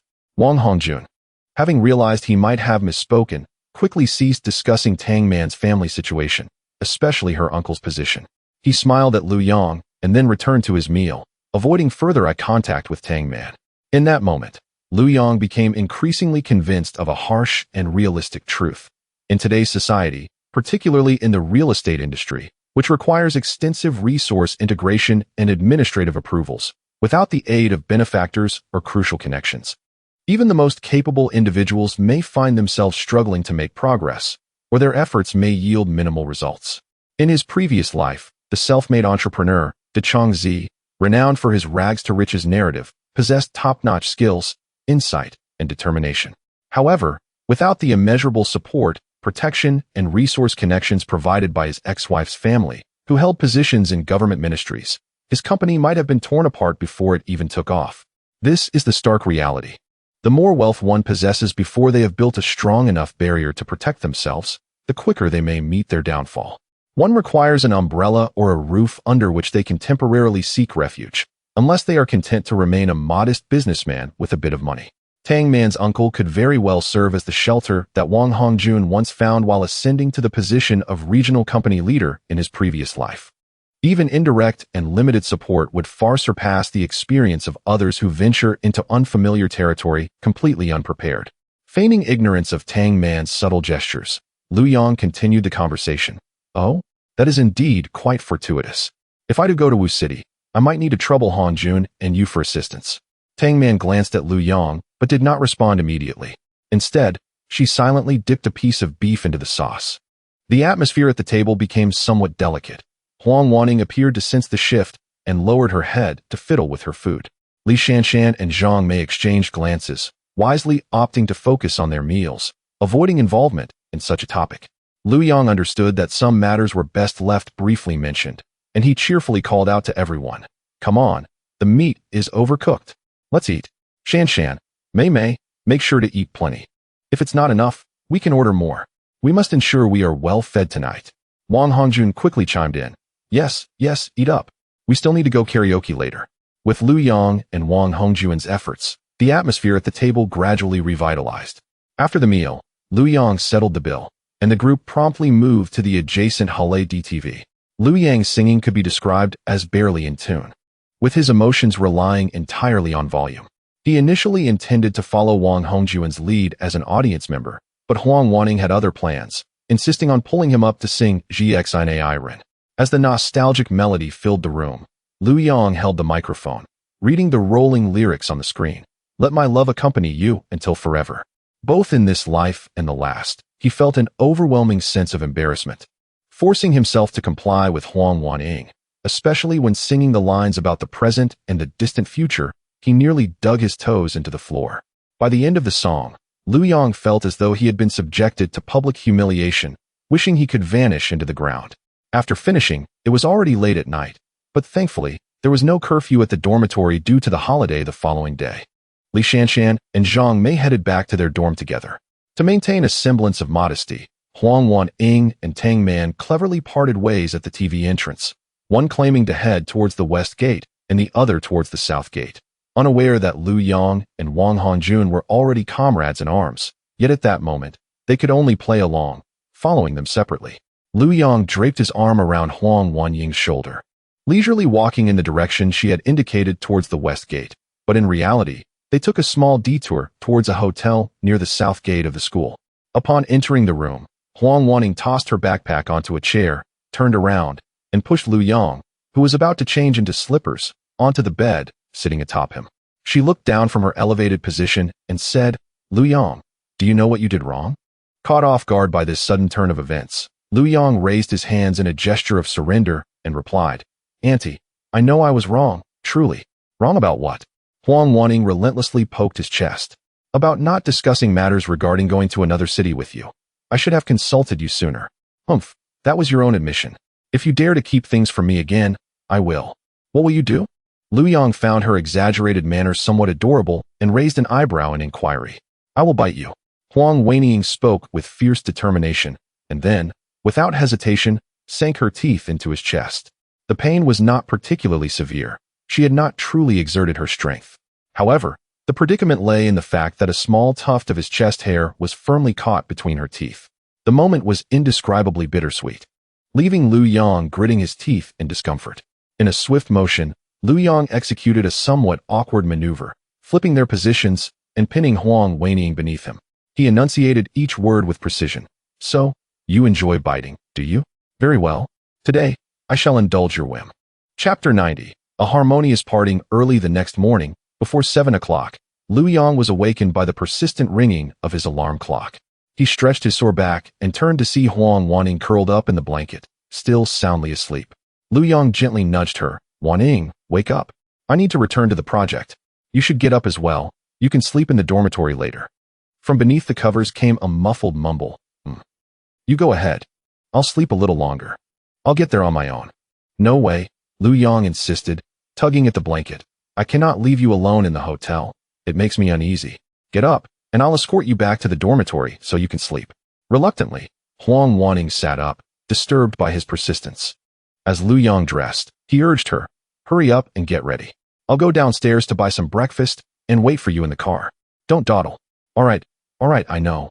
Huang Wanning replied, dragging out her words as she slowly climbed out of bed. You are just like my dad, meddling in everything. Lu Yong chose to ignore her complaints. After washing up, he grabbed the car keys and his wallet and headed downstairs. He purchased 2 servings of soybean milk, buns, and tea eggs. And as he settled into the car, placing the items down, the passenger door was suddenly flung open. Huang Wanning rushed in, head down and covering her face as if she were a thief, and exclaimed, Hurry, drive. Seeing her disheveled state, Lu Yong realized, with a hint of disbelief, Auntie, you didn't come down without brushing your teeth or washing your face, did you? With an exasperated glare, Huang Wanning shot back. I'm going to sleep again when we get back to the dorm. Stop nagging and just drive. I don't want anyone to see me. Lu Yong opened his mouth to retort, suggesting that if she wished to sleep in the coming days, perhaps she could forego hygiene altogether, but he opted to keep his thoughts to himself, adhering to the principle of avoiding unnecessary conflict. Driving to the female dormitory of Zhongda, he observed that there were indeed many people at this hour, some dragging suitcases ready to leave, others returning from early morning errands or workouts. As soon as the car came to a halt, Huang Wanning was poised to jump out. Wait, Lu Yong called after her, handing over the bag containing her breakfast. Take this back and remember to eat. Huang Wanning accepted the bag with a vague acknowledgement. By the way, I forgot to ask you, Lu Yong continued, when do you plan to return home? Mentioning this irked Huang Wanning. It's all your fault. Last year, you made me so busy that I couldn't study properly, and I failed one subject in the judicial examination. Now I have to spend this summer at school studying. She sighed. Enough about that. I'm off now. Be careful on the road. Goodbye. With that, she dashed into the dormitory building, leaving Lu Yong in the car, bemused. On Saturday, the roads were relatively clear, and Lu Yong arrived at the project office by 8 o'clock. As he stepped out of the car, he encountered Engineer Wu, who had just arrived. Good morning, Lu Zong. Morning, Wu Gong, Lu Yong replied with a nod. By the way, I might have exceeded the speed limit a few times while driving this car into the city recently. I suspect I have accumulated quite a few points. Could you take some time to visit the traffic police department to clear them? This Santana was the project vehicle, registered in the company's name, and minor traffic violations like speeding were typically handled by the administrative office of the project department. Sure thing, Lu Zong. It's primarily due to the unreasonable 60 km/h speed limit on the road to the city. The road conditions are good, and it's easy to accidentally exceed the limit, Wu Gong replied. Lu Yong recognized this as mere politeness, and he simply nodded. No rush. You can take care of it after the meeting. Understood, Lu Zong. I'll head to the conference room to prepare, Wu Gong responded. All right, go ahead. Back in his office. As Lu Yong brewed some kung fu tea, he contemplated the upcoming delivery of the Jinbi Shiji Huayuan project, which was only 2 weeks away. His next task was to persuade Boss Su to allow him to develop the market in Wuxi, followed by establishing a regional company. Just as he was deep in thought, a knock interrupted him. Come in. Wang Fei entered. Lu Zong, everyone is here and waiting for you. Lu Yong finished his tea in one gulp. All right, let us go. The two made their way to the large conference room of the project department, which was filled with a palpable energy. The oval-shaped long conference table was crowded, with even the extra chairs around it occupied. Present were not only the entire management team from the client's project department, but also the project manager and key technical personnel from the general contractor, heads of subcontracting units, landscaping, fire safety, elevators, smart technology, etc., and the supervisors and chief engineers from the monitoring unit, including the on-site supervisor from Hengda's own Jinbi property company. The once bustling conference room fell silent as Lu Yong entered, all eyes turning to him. Taking his seat at the head of the table, Lu Yong smiled and remarked, "Wow, this must be the most well-attended meeting for the Jinbi Shiji Huayuan project. Honestly, it's quite a rare fate that we VE all gathered from various corners to strive together for this project. I, Lu Yong, cherish this bond and hope that all of you do as well. Since it is a matter of fate, let us part amicably. We must not falter in these crucial final stages leading to delivery, which would tarnish our collective efforts and the countless days and nights we've invested in this project. Once the project is successfully delivered, I, Lu Yong, will treat everyone to a celebratory feast." As soon as he finished speaking, Wang Fei, seated to Lu Yong's left, led the applause, followed by the project department's other management personnel, as well as several heads from the general and subcontracting units. Lu Yong raised his hands, signaling for silence. "All right, now that the pleasantries are out of the way, let us get down to business. Which is the purpose of today's gathering, the overall pre-acceptance. I understand that many of you may not grasp why we are conducting this overall pre-acceptance, given that the completion acceptance reports from our 5 responsible parties, construction, surveying, design, construction, and supervision, were signed and sealed last week. We could simply apply to the Housing and Urban Rural Development Bureau for the completion filing certificate and proceed with the handover, correct?" Noticing many nodding heads in agreement, Lu Yong continued, "So why am I taking this extra step to conduct the overall pre-acceptance? I can now clearly inform you that this is not merely my request, but a mandatory process stipulated in the latest quality project delivery acceptance standards issued by Hengda Group. Furthermore, I am proud to disclose that I, Lu Yong, was the principal drafter and advocate of this quality acceptance standard." Once these words were uttered, a wave of discussion erupted from the audience. Lu Yong allowed them a few moments to deliberate before continuing. "Why have I established such regulations? Because the completion filing addresses the legal and procedural issues concerning the lawful delivery of the project. In contrast, our comprehensive pre-acceptance inspection aims to resolve the quality concerns regarding whether the homeowners are satisfied and comfortable after taking possession of their residences." Chapter 91. The first shot fired. Lu Yong raised his voice and declared, "I do not wish for the houses we have painstakingly built to be handed over to the owners, only for them to discover leaks, cracks, poorly sealed doors and windows, and elevators that frequently stall, leading to an incessant stream of complaints flooding our Hengda Property Center. I do not wish to hear owners disparaging us behind our backs. Many colleagues present may not have purchased a home themselves, but let us consider, how much does a house in U-City cost? It could represent the culmination of a typical family's savings over generations, coupled with a burden of loans spanning 2 to 3 decades, all in pursuit of a dream. If it were your life savings, painstakingly secured to purchase a home, only to uncover a plethora of quality issues, what would you think? Would you not curse the developer for their malice? Would you not condemn the construction team for their negligence?" The meeting room fell into a profound silence. Lu Yang's words carried weight. Only the property company personnel felt a sense of relief, for they were the ones most directly confronted with the owner's grievances, acutely aware of the immense pressure quality issues would impose on their future management. Lu Yang's mention of the concept of overall pre-acceptance, or unit acceptance, was significant, as it was not until 2006 that national regulations would formally be established, requiring such documentation as essential materials for the completion record of residential projects. Lu Yang's initiative was effectively incorporating this quality control requirement into Hengda's corporate standards a full 2 years in advance. Once national norms were implemented, Hengda Real Estate would not only seamlessly adapt, but also emerge as a pioneer and benchmark within the industry. With the brand premium and reputation effects being immeasurable, Lu Yong lit a cigarette, allowing them time to digest his words before continuing. "All right, that concludes the grand principles. Now we shall discuss the specific implementation details and division of responsibilities. The overall pre-acceptance work will be led by our Party A engineering department, which will establish a joint acceptance team. The team will consist of the supervisory unit, the general contracting unit, various specialized subcontractors, fire safety, elevators, landscaping, smart systems, etc., and our Jinbi Property Company on-site team. Our task is to conduct an exhaustive, all-encompassing inspection of the entire community, including all residential buildings, basements, public facilities, such as power distribution rooms, pump rooms, property management rooms, and landscape features.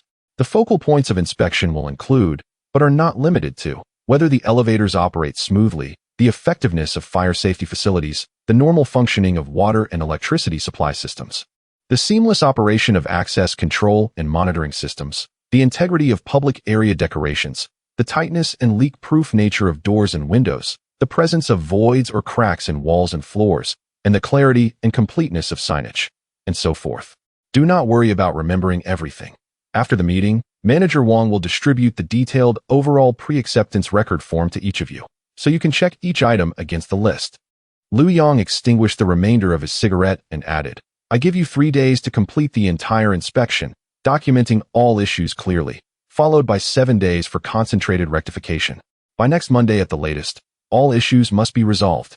Subsequently, we will immediately process the completion filing procedures, tentatively set for concentrated delivery on the weekend of the 17th and 18th. I must be clear, from inspection to rectification to final delivery, if any link, any unit, or any individual encounters an issue that impacts the overall schedule and delivery quality, I, Liu Yang, will hold that person accountable. This is not a threat. Anyone who thinks they can withstand this should try. Without my signature, I challenge anyone to claim the final progress payment for this project. This final statement rendered the faces of several construction unit leaders grim. Though they found Liu Yang somewhat unreasonable, they understood his authority over the final signature, compelling them to do their utmost. Now, the specific personnel distribution for the acceptance team and building responsibility assignments will be managed by Manager Wong. Liu Yang indicated for Wang Fei to continue, while he retreated to his office. Upon closing the office door, Liu Yang intended to rest briefly, as the previous night's intense negotiations had drained his energy. However, he was startled awake just 10 minutes later by a knock at the door. Liu Yang rubbed his eyes and said, Come in. Wang Fei entered. Mr. Liu, there's a situation I need to report. Speak, Liu Yang replied, taking a sip of the strong tea on his desk. It concerns the personnel for the pre-acceptance team. Based on our earlier decision to complete the inspection in 3 days, we will need to divide into at least 6 groups working simultaneously. However, our engineering department only has 4 capable leaders available, which creates a significant shortfall. If we involve colleagues from other departments, their professional skills may not suffice. Could we possibly extend the inspection timeline by a few days?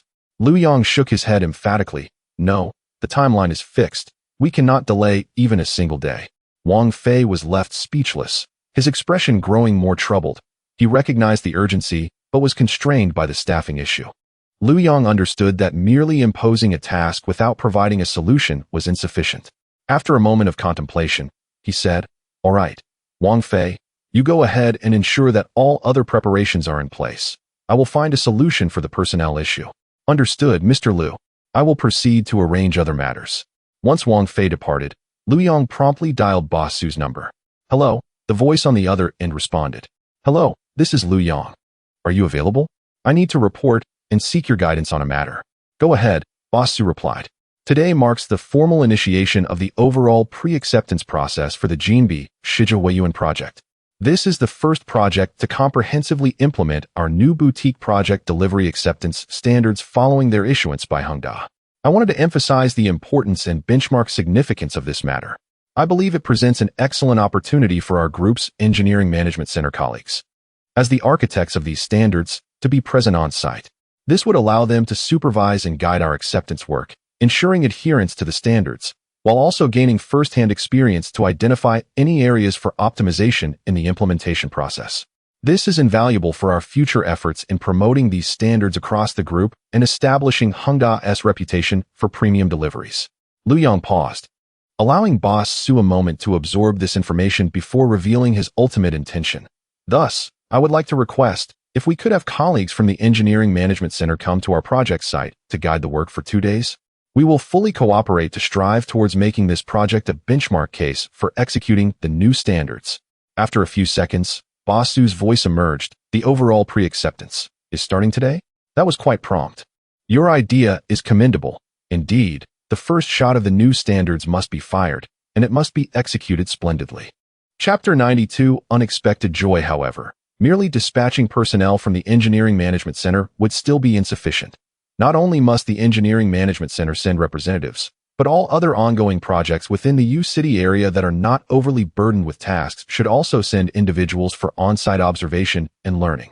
Let us regard Jinbi Shijiqing as a practical teaching site, allowing them to witness firsthand the exemplary projects of Hengda and understand the standards that must be met prior to delivery. This also presents an excellent opportunity for internal training. Liu Yang initially intended to recruit a few free laborers from the headquarters in a moment of urgency, but unexpectedly encountered a pleasant surprise. He quickly remarked, "Teacher, your arrangement is splendid. This indeed enhances our ability to serve as a model and motivation. On behalf of all my colleagues on the project, I express our gratitude for the support and trust from the group leadership. We will certainly do our utmost to ensure a warm reception and not squander this invaluable opportunity for observation and exchange." Mr. Su replied affirmatively. "You and General Manager Yang, along with other projects, will coordinate the specific personnel. The inspection must be thorough, but we must also ensure progress. Let us proceed this way." "Understood, teacher. I will contact them immediately. Please continue with your work." After hanging up the phone, Liu Yang promptly called General Manager Yang and the engineering managers from Jinbi Huafu and Jinbi Huayuan. Upon learning that this observational learning opportunity was personally arranged by Chairman Su, they all expressed their willingness to cooperate actively. Around 1 o'clock in the afternoon, the support team began to arrive at the Jinbi Shijiqing project office.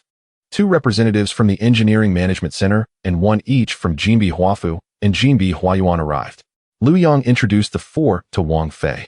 "Manager Wang, these 4 are colleagues sent by the group's Engineering Management Center and the Jinbi Huafu and Jinbi Huayuan projects to observe our pre-acceptance work."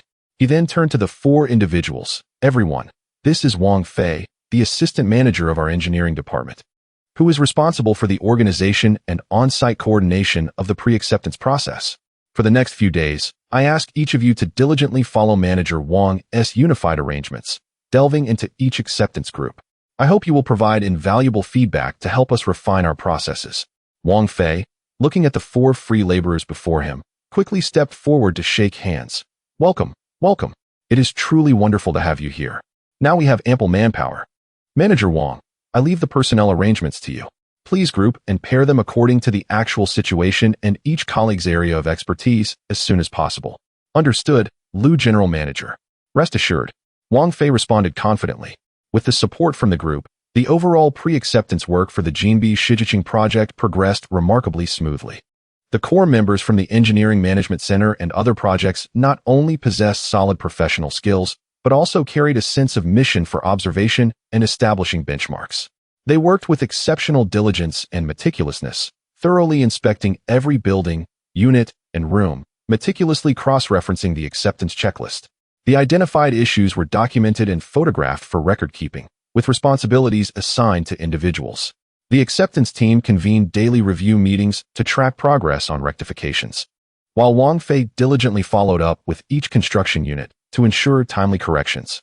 Under this high-intensity and highly collaborative approach, Wang Fei knocked on Liu Yang's office door on Monday morning, holding the final rectification review list. "Liu General Manager, everything is completed. All issues identified by the acceptance team have been rectified, achieving a 100 closure rate. Here is the final closure report and acceptance summary." Liu Yang received the thick stack of reports and quickly skimmed through them. "Excellent. You all have worked hard during this time. Notify everyone that there will be a brief meeting at 10 a.m. in the project office." "Understood, Liu General Manager. I will notify them immediately." At 10 a.m. in the project office meeting room, Liu Yang sat at the head of the table, ready to commence the meeting. "First, I have some good news to share. Thanks to everyone's collective efforts over the past week, the overall pre-acceptance work for the project has been completed this morning, with all identified issues fully rectified." As Liu Yang finished speaking, spontaneous applause erupted in the meeting room. "Next, we must prepare for delivery. I will outline the final phase of work by category."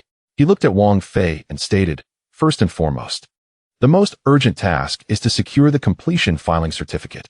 Manager Wang, you will take the lead on this matter, coordinating the collection of all necessary documentation for the filing. Should you encounter any obstacles, please promptly liaise with the group's early development department for support." Wang Fei nodded while jotting down notes, responding, "Understood, Liu General Manager." Liu Yang then turned his gaze toward the on-site supervisor from the Jinbi Property Company. "How is the customer notification work progressing on the property management side before delivery?" "General Manager Liu, last week we already notified all owners according to the list via phone and text messages, informing them of the centralized delivery time, location, and required documentation. Feedback indicates that most owners plan to arrive on time. Excellent. The centralized delivery will take place on the 17th and 18th. You and property management are on the front lines, facing the owners. The pressure is immense with house inspections, guidance, document distribution, and issue recording. There are myriad tasks at hand. Be sure to promptly apply for additional support personnel from the property management headquarters to ensure sufficient staffing at the delivery site.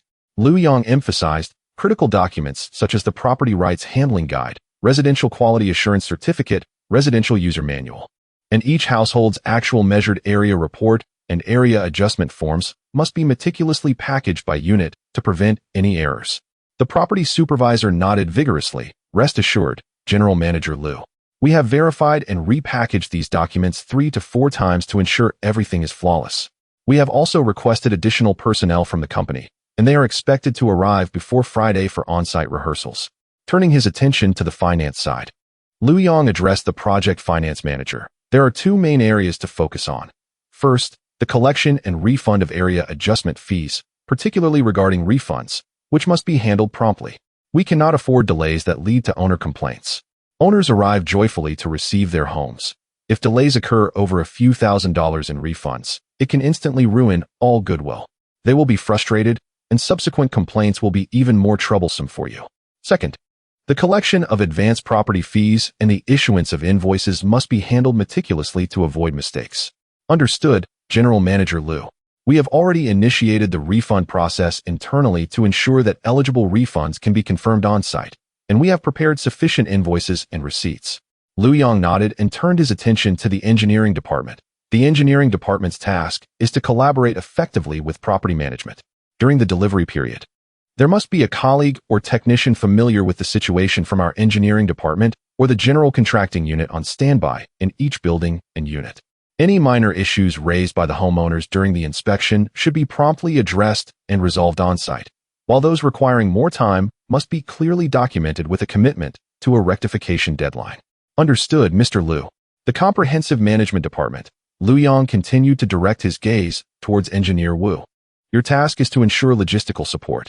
Additionally, please set up a festive arch on-site, hang several banners welcoming the homeowners back, and display a few colorful flags. If the environment permits, consider releasing some balloons. These elements may not incur significant costs, yet the sense of ceremony and celebratory atmosphere they create can provide substantial emotional value to the homeowners, making them feel that returning home is a joyful occasion rather than a contentious one. Chapter 93, Revealing One's True Nature. Very well, General Liu. I shall contact the advertising company shortly to ensure the atmosphere is perfectly set.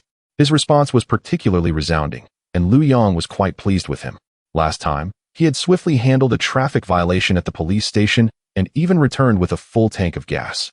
Responsibilities were clearly delineated, and Liu Yang concluded, Ladies and gentlemen, the Jinbi Shijiqing Garden Project, from design and construction to its current delivery, embodies the dedication of each one of you present here, as well as many colleagues who are not. We are now at the final stage, and I hope everyone will fulfill their roles and collaborate wholeheartedly to achieve a splendid delivery. The meeting adjourned. After the meeting, Liu Yang returned to his office and checked his text messages. During the meeting, he had felt his phone vibrate in his pocket several times, presumably indicating incoming messages. Your card ending in 8848 received 41 renminbi, 600, 00 at 11 o'clock on July 12th. Balance, 42 renminbi, 223, 10. Liu Yang calculated quickly. Aside from a specialized bonus of 25,000, his salary was approximately 16,000, indicating a performance coefficient that was certainly elevated, likely due to the early completion of the Central Landscape's specialized acceptance in June. Liu Yang immediately opened his stock trading software. For him, the successful delivery of the project was paramount for his career prospects and immediate income, while the stock market pertained to long-term wealth accumulation and future security. The current market price for Matai stock was 28.50 renminbi per share, a rise from last month's 26.73 renminbi per share, translating to an increase of 1.77 renminbi per share. He currently held 32,189 shares, meaning he had earned nearly 57,000 RMB in just 1 month, far exceeding his salary. A wave of satisfaction washed over Lu Yong. The exhilaration of earning through stocks was incomparable to salary and bonuses, perhaps encapsulating the allure of capital. It was no wonder that the investors in the A-share market were perpetually reaped, as they were never-ending. Lu Yong promptly purchased 400 shares at 28.50 renminbi each, totaling 40,019. 70 renminbi including fees, leaving him with a balance of 203.40 renminbi. This remaining amount was sufficient for his daily expenses. The project site had a cafeteria, and there were public buses for transportation. Aside from the occasional hotel stay near Zhongda, Lu Yong couldn't think of other expenditures. Time flew by to the 17th. Today marked the first day of concentrated delivery for the Jinbi Shijiqing Garden project. Lu Yong had just brewed a pot of tea in his office and was preparing for a final review of today's delivery process when his phone rang, displaying the name of General Yang. Good morning, Lu Yong. I expect to arrive at your project around 8:30. Isn't today the first day of concentrated delivery? I want to come and lend my support. Lu Yong felt both surprised and touched, promptly responding, General Yang. Your personal visit is a tremendous honor and support for our project. Thank you so much. All right, enough with the flattery. General Yang chuckled on the other end of the line. After all, you are still nominally the Deputy General of our Engineering Management Center. It is only natural for me to come and check on your project. I just want to see the situation on site. There are still many matters awaiting me at the group. Regardless, Lu Yong was profoundly grateful. I will be waiting for your esteemed arrival at the project department. After hanging up, Lu Yong glanced at the time. It was just past 8. He decided to take a stroll around the delivery site. The delivery location was set at the original sales office, now transformed into a temporary delivery center. Despite extensive preparations and rehearsals, the scene before him, compared to the ceremonious delivery sites of years to come, could only be described as chaotic. However, Lu Yong understood that this reflected the differences of the times. In 2004, the history of large-scale commodity housing development and delivery was still relatively brief.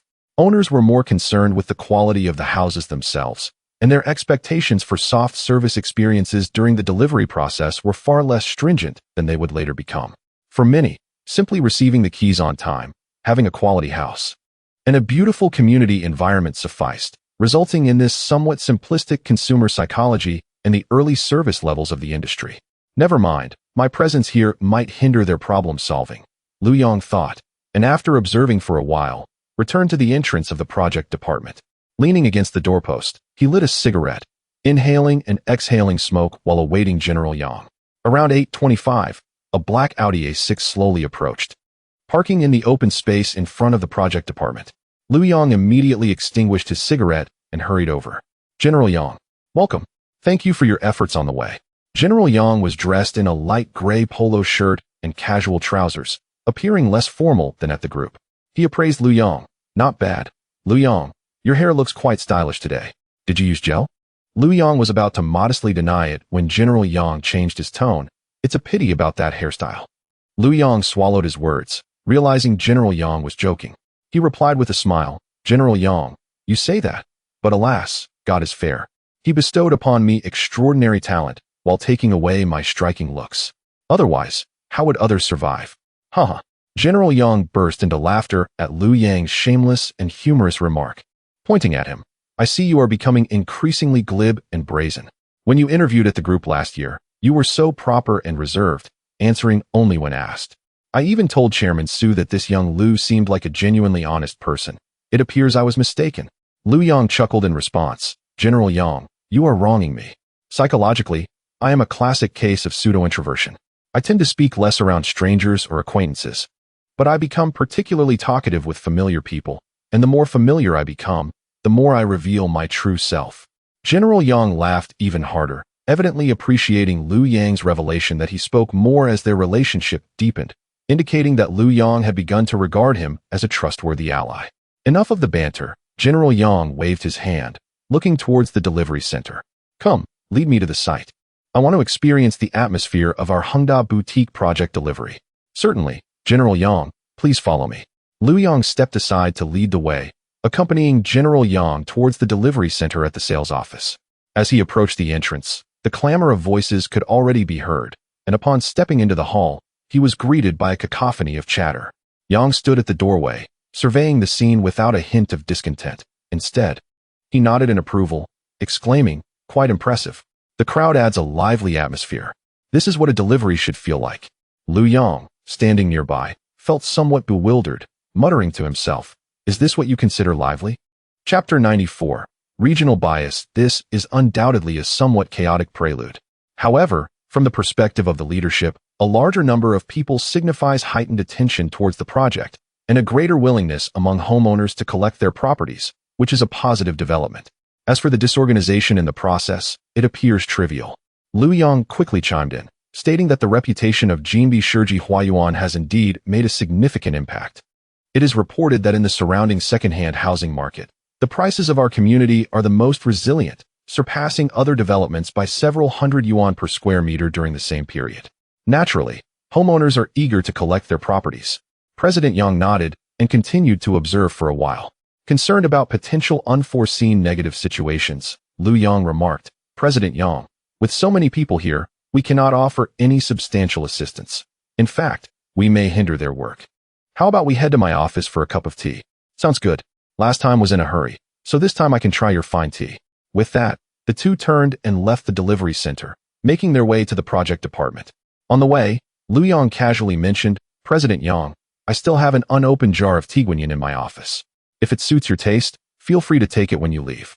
President Yang chuckled. "Oh, so generous? That tea must be quite expensive. Are you sure you want to part with it?" "Why would I hold back? I drink tea indiscriminately.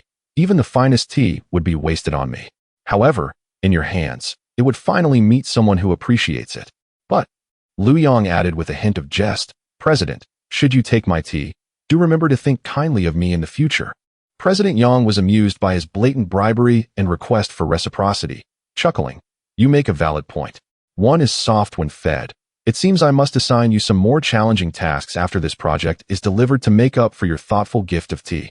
The two exchanged knowing glances and burst into laughter, their mirth encapsulating both the camaraderie between superior and subordinate, as well as a tacit understanding of the future ahead. The two-day concentrated delivery finally concluded.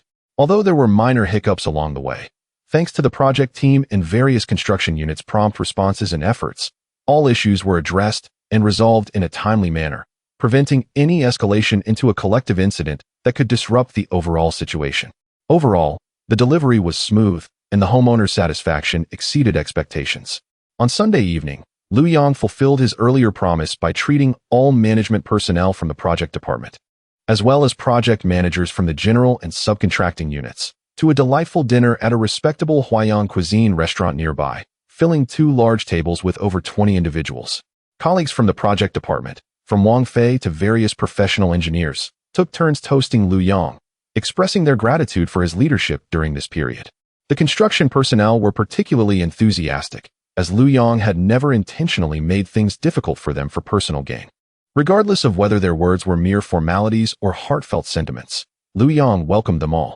Just as he began to feel the effects of the evening's libations, Wu Zhong, seated diagonally across from him, seized the opportunity during the toasting to discreetly place his wine decanter next to Lu Yang and softly said, "President Lu, I've added half a bottle of mineral water to this pot."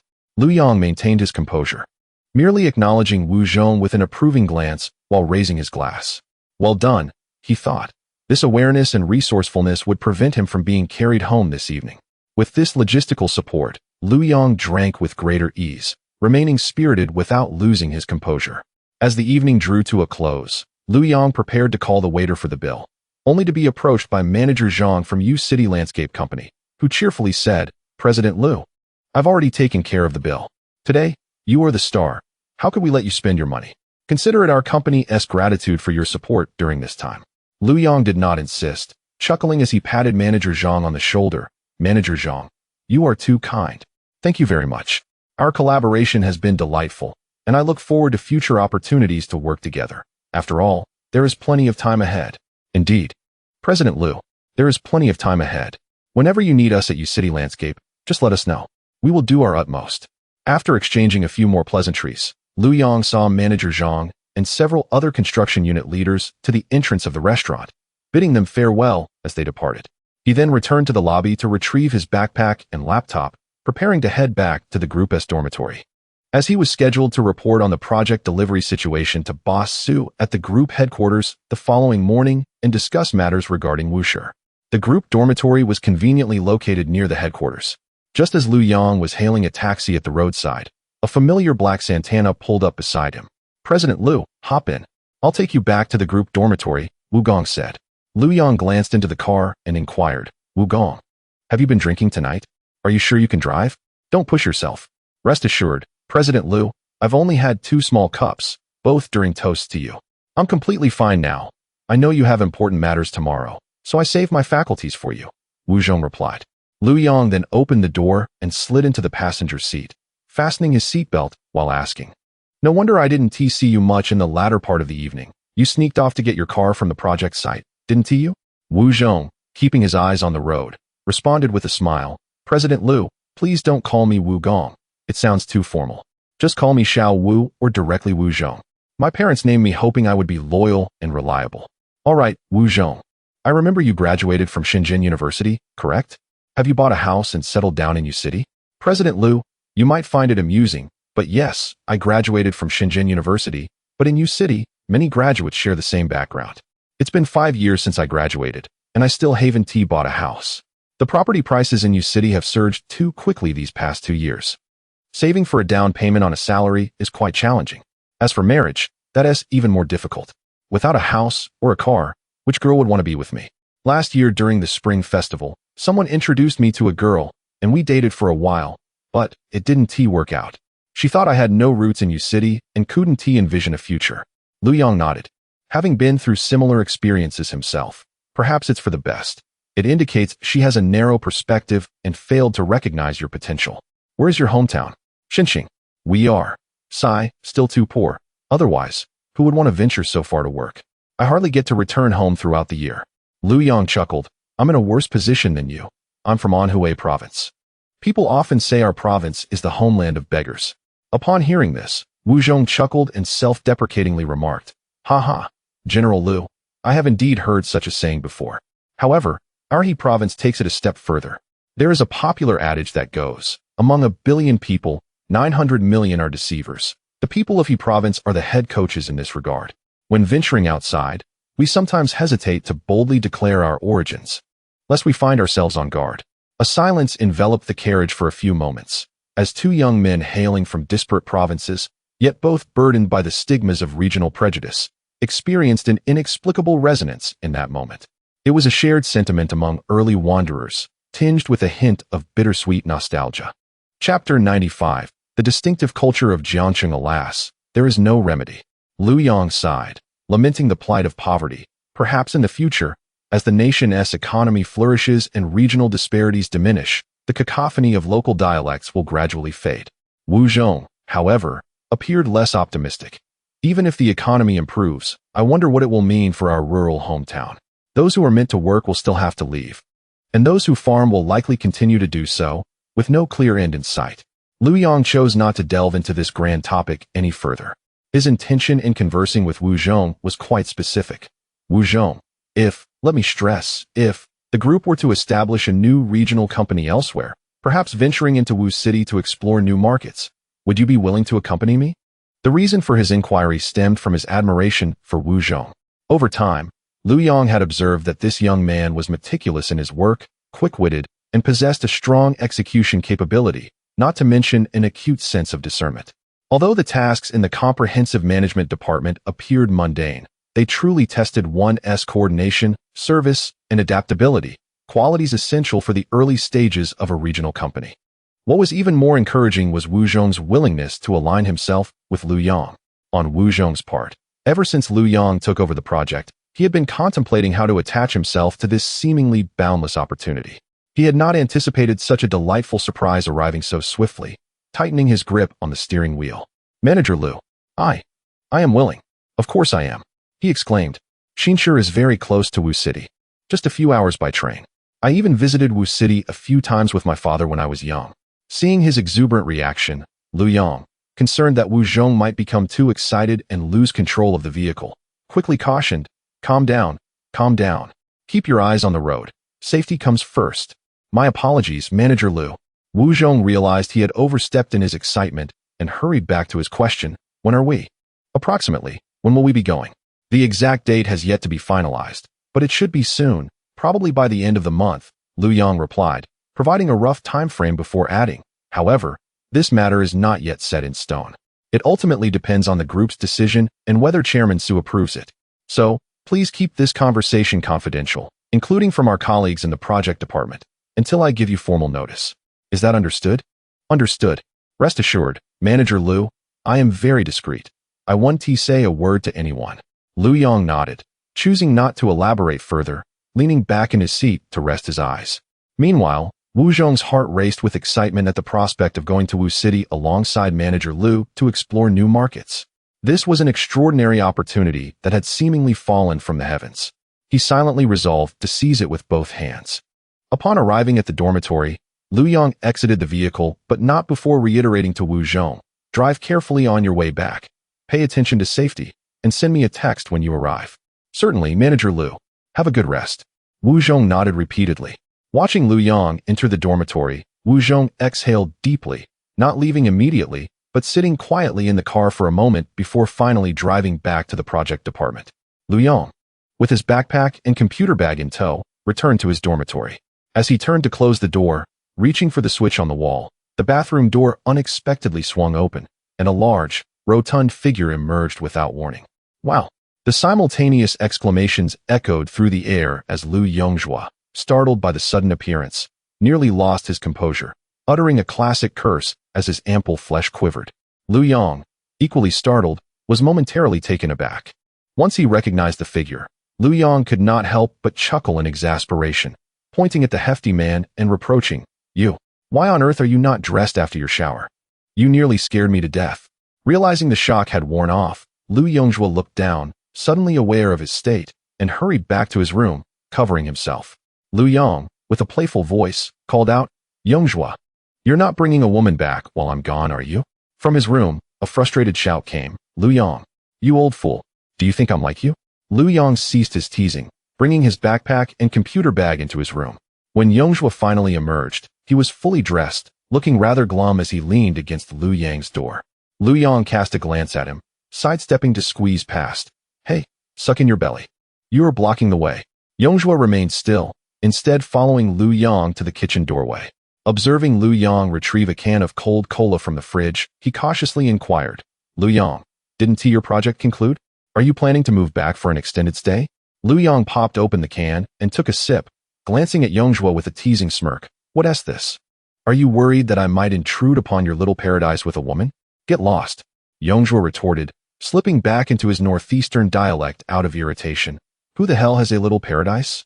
I'm asking you something serious." Fearing Yongzhua might genuinely become upset, Lu Yang decided to drop the jest. "Tomorrow morning, I'll report to Chairman Su about the project as completion. After that, I'll return to the project site. We still have the handover to finalize, so I'll be staying there for the time being. Are you satisfied now?" He could not suppress a chuckle afterward. "What's there to be satisfied about? You can stay wherever you please." Speaking seriously, when you report to Chairman Su tomorrow, are you planning to mention the move to Wu City for market expansion? Lu Yang nodded. "Yes, I'll bring it up casually to gauge his reaction." Suddenly recalling another matter, he asked, "By the way, has there been any update regarding the assistant manager position that Manager Shi mentioned?"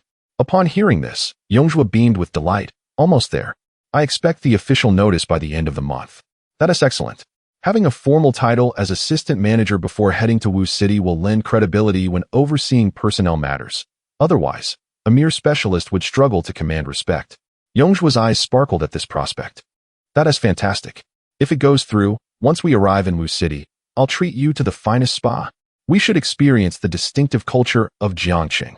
Lu Yang, somewhat exasperated, shot Yongzhua a disapproving glance. "Are you jesting? When that time comes, I'll be a regional manager.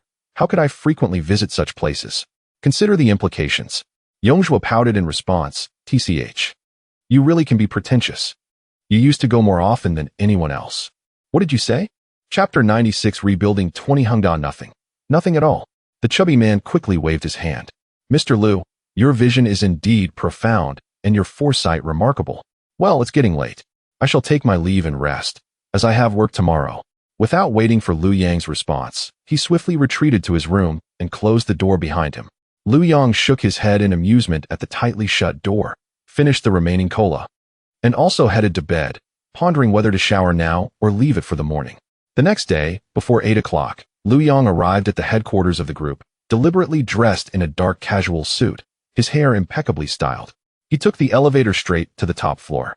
As the elevator doors opened, he was greeted once again by the same man in black, though this time he was accompanied by one fewer.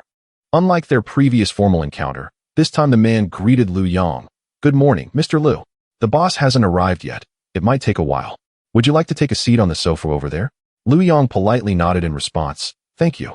He settled down on the very sofa he had occupied before, placing his backpack beside him. Moments later, with a chime, another elevator door opened, releasing a melodious laughter and a hint of floral perfume. Out stepped 5 or 6 young women in matching uniforms, each radiating youth and vibrancy. Their surprise was evident when they spotted a young man sitting outside the boss's office, and they exchanged curious glances and whispers among themselves. Lu Yong, in turn, regarded them with equal curiosity, albeit for different reasons. Around 8:30, Mr. Su's figure appeared at the elevator entrance, followed closely by another bodyguard clad in black, whom Lu Yong recognized from their previous encounter. Lu Yong promptly approached him. "Good morning, teacher." "Ah, Lu Yong, you are quite early. Come, let us go inside and talk." "All right," Lu Yong replied, stepping aside to follow Mr. Su. The bodyguard had already opened the door, and Lu Yong, trailing behind Mr. Su, relished the sensation of being ushered in, reminiscent of the widely circulated tales online about Mr. Su's grandeur. It was said that when he made an entrance, a mere shrug would send his coat cascading down, perfectly caught by his attentive bodyguard in a fluid motion that exuded authority. Lu Yong found himself instinctively leaning forward, contemplating whether to emulate such a display.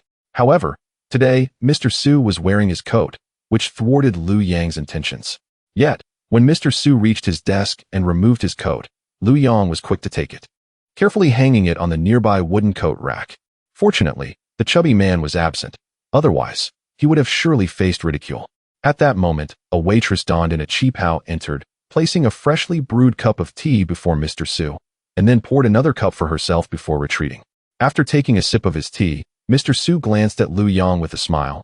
"I heard from General Manager Yang about the handover of Jinbi Shiji Huayuan. It seems to have gone remarkably well, even surpassing expectations. He speaks very highly of you." Setting his tea down, he inquired, "What are your plans moving forward? If the second phase is initiated, shall we continue to entrust it to you, or will you return to the group's engineering management center?" "Teacher, during your last visit for project acceptance, I mentioned an idea to you. Have you forgotten?" "Oh, you wish to give it a try?" Seeing Lu Yong nod, Mr. Su took a moment before replying. "Lu Yong, it is not that I doubt your capabilities. Your performance at Jinbi Shiji Huayuan was indeed impressive, demonstrating your potential to operate independently.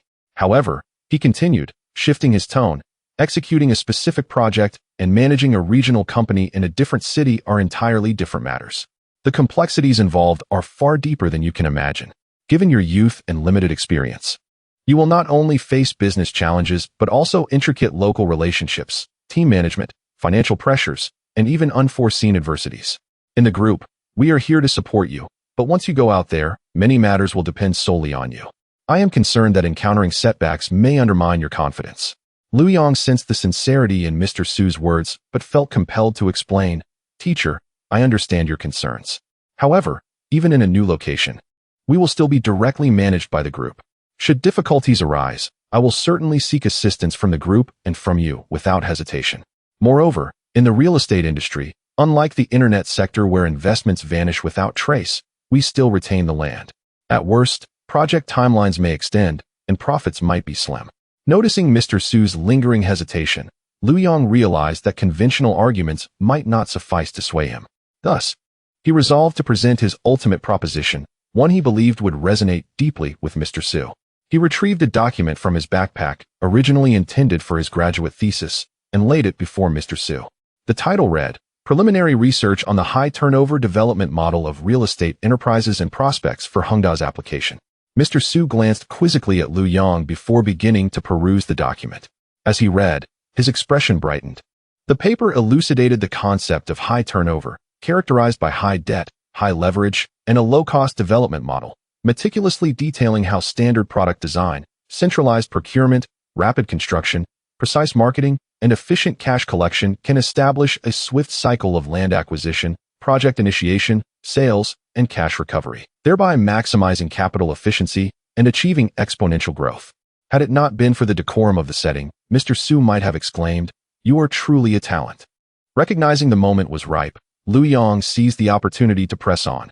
Teacher, the essence of the high turnover model is to apply financial thinking to real estate, leveraging time to amplify scale. Its core lies in 4 swift actions: rapid land acquisition, swift development, prompt sales, and quick capital recovery. Our Hongdao was established significantly later than Wank and Biguan. If we continue to follow the conventional path, the gap will only widen. To leapfrog and achieve transformative growth, we must think outside the box and triumph through scale. Only by scaling up can we enhance brand influence, reduce financing costs, improve procurement negotiation power, and attract talent, thereby establishing a positive feedback loop. The most effective weapon for achieving explosive growth and scale is the high turnover development model delineated in this document.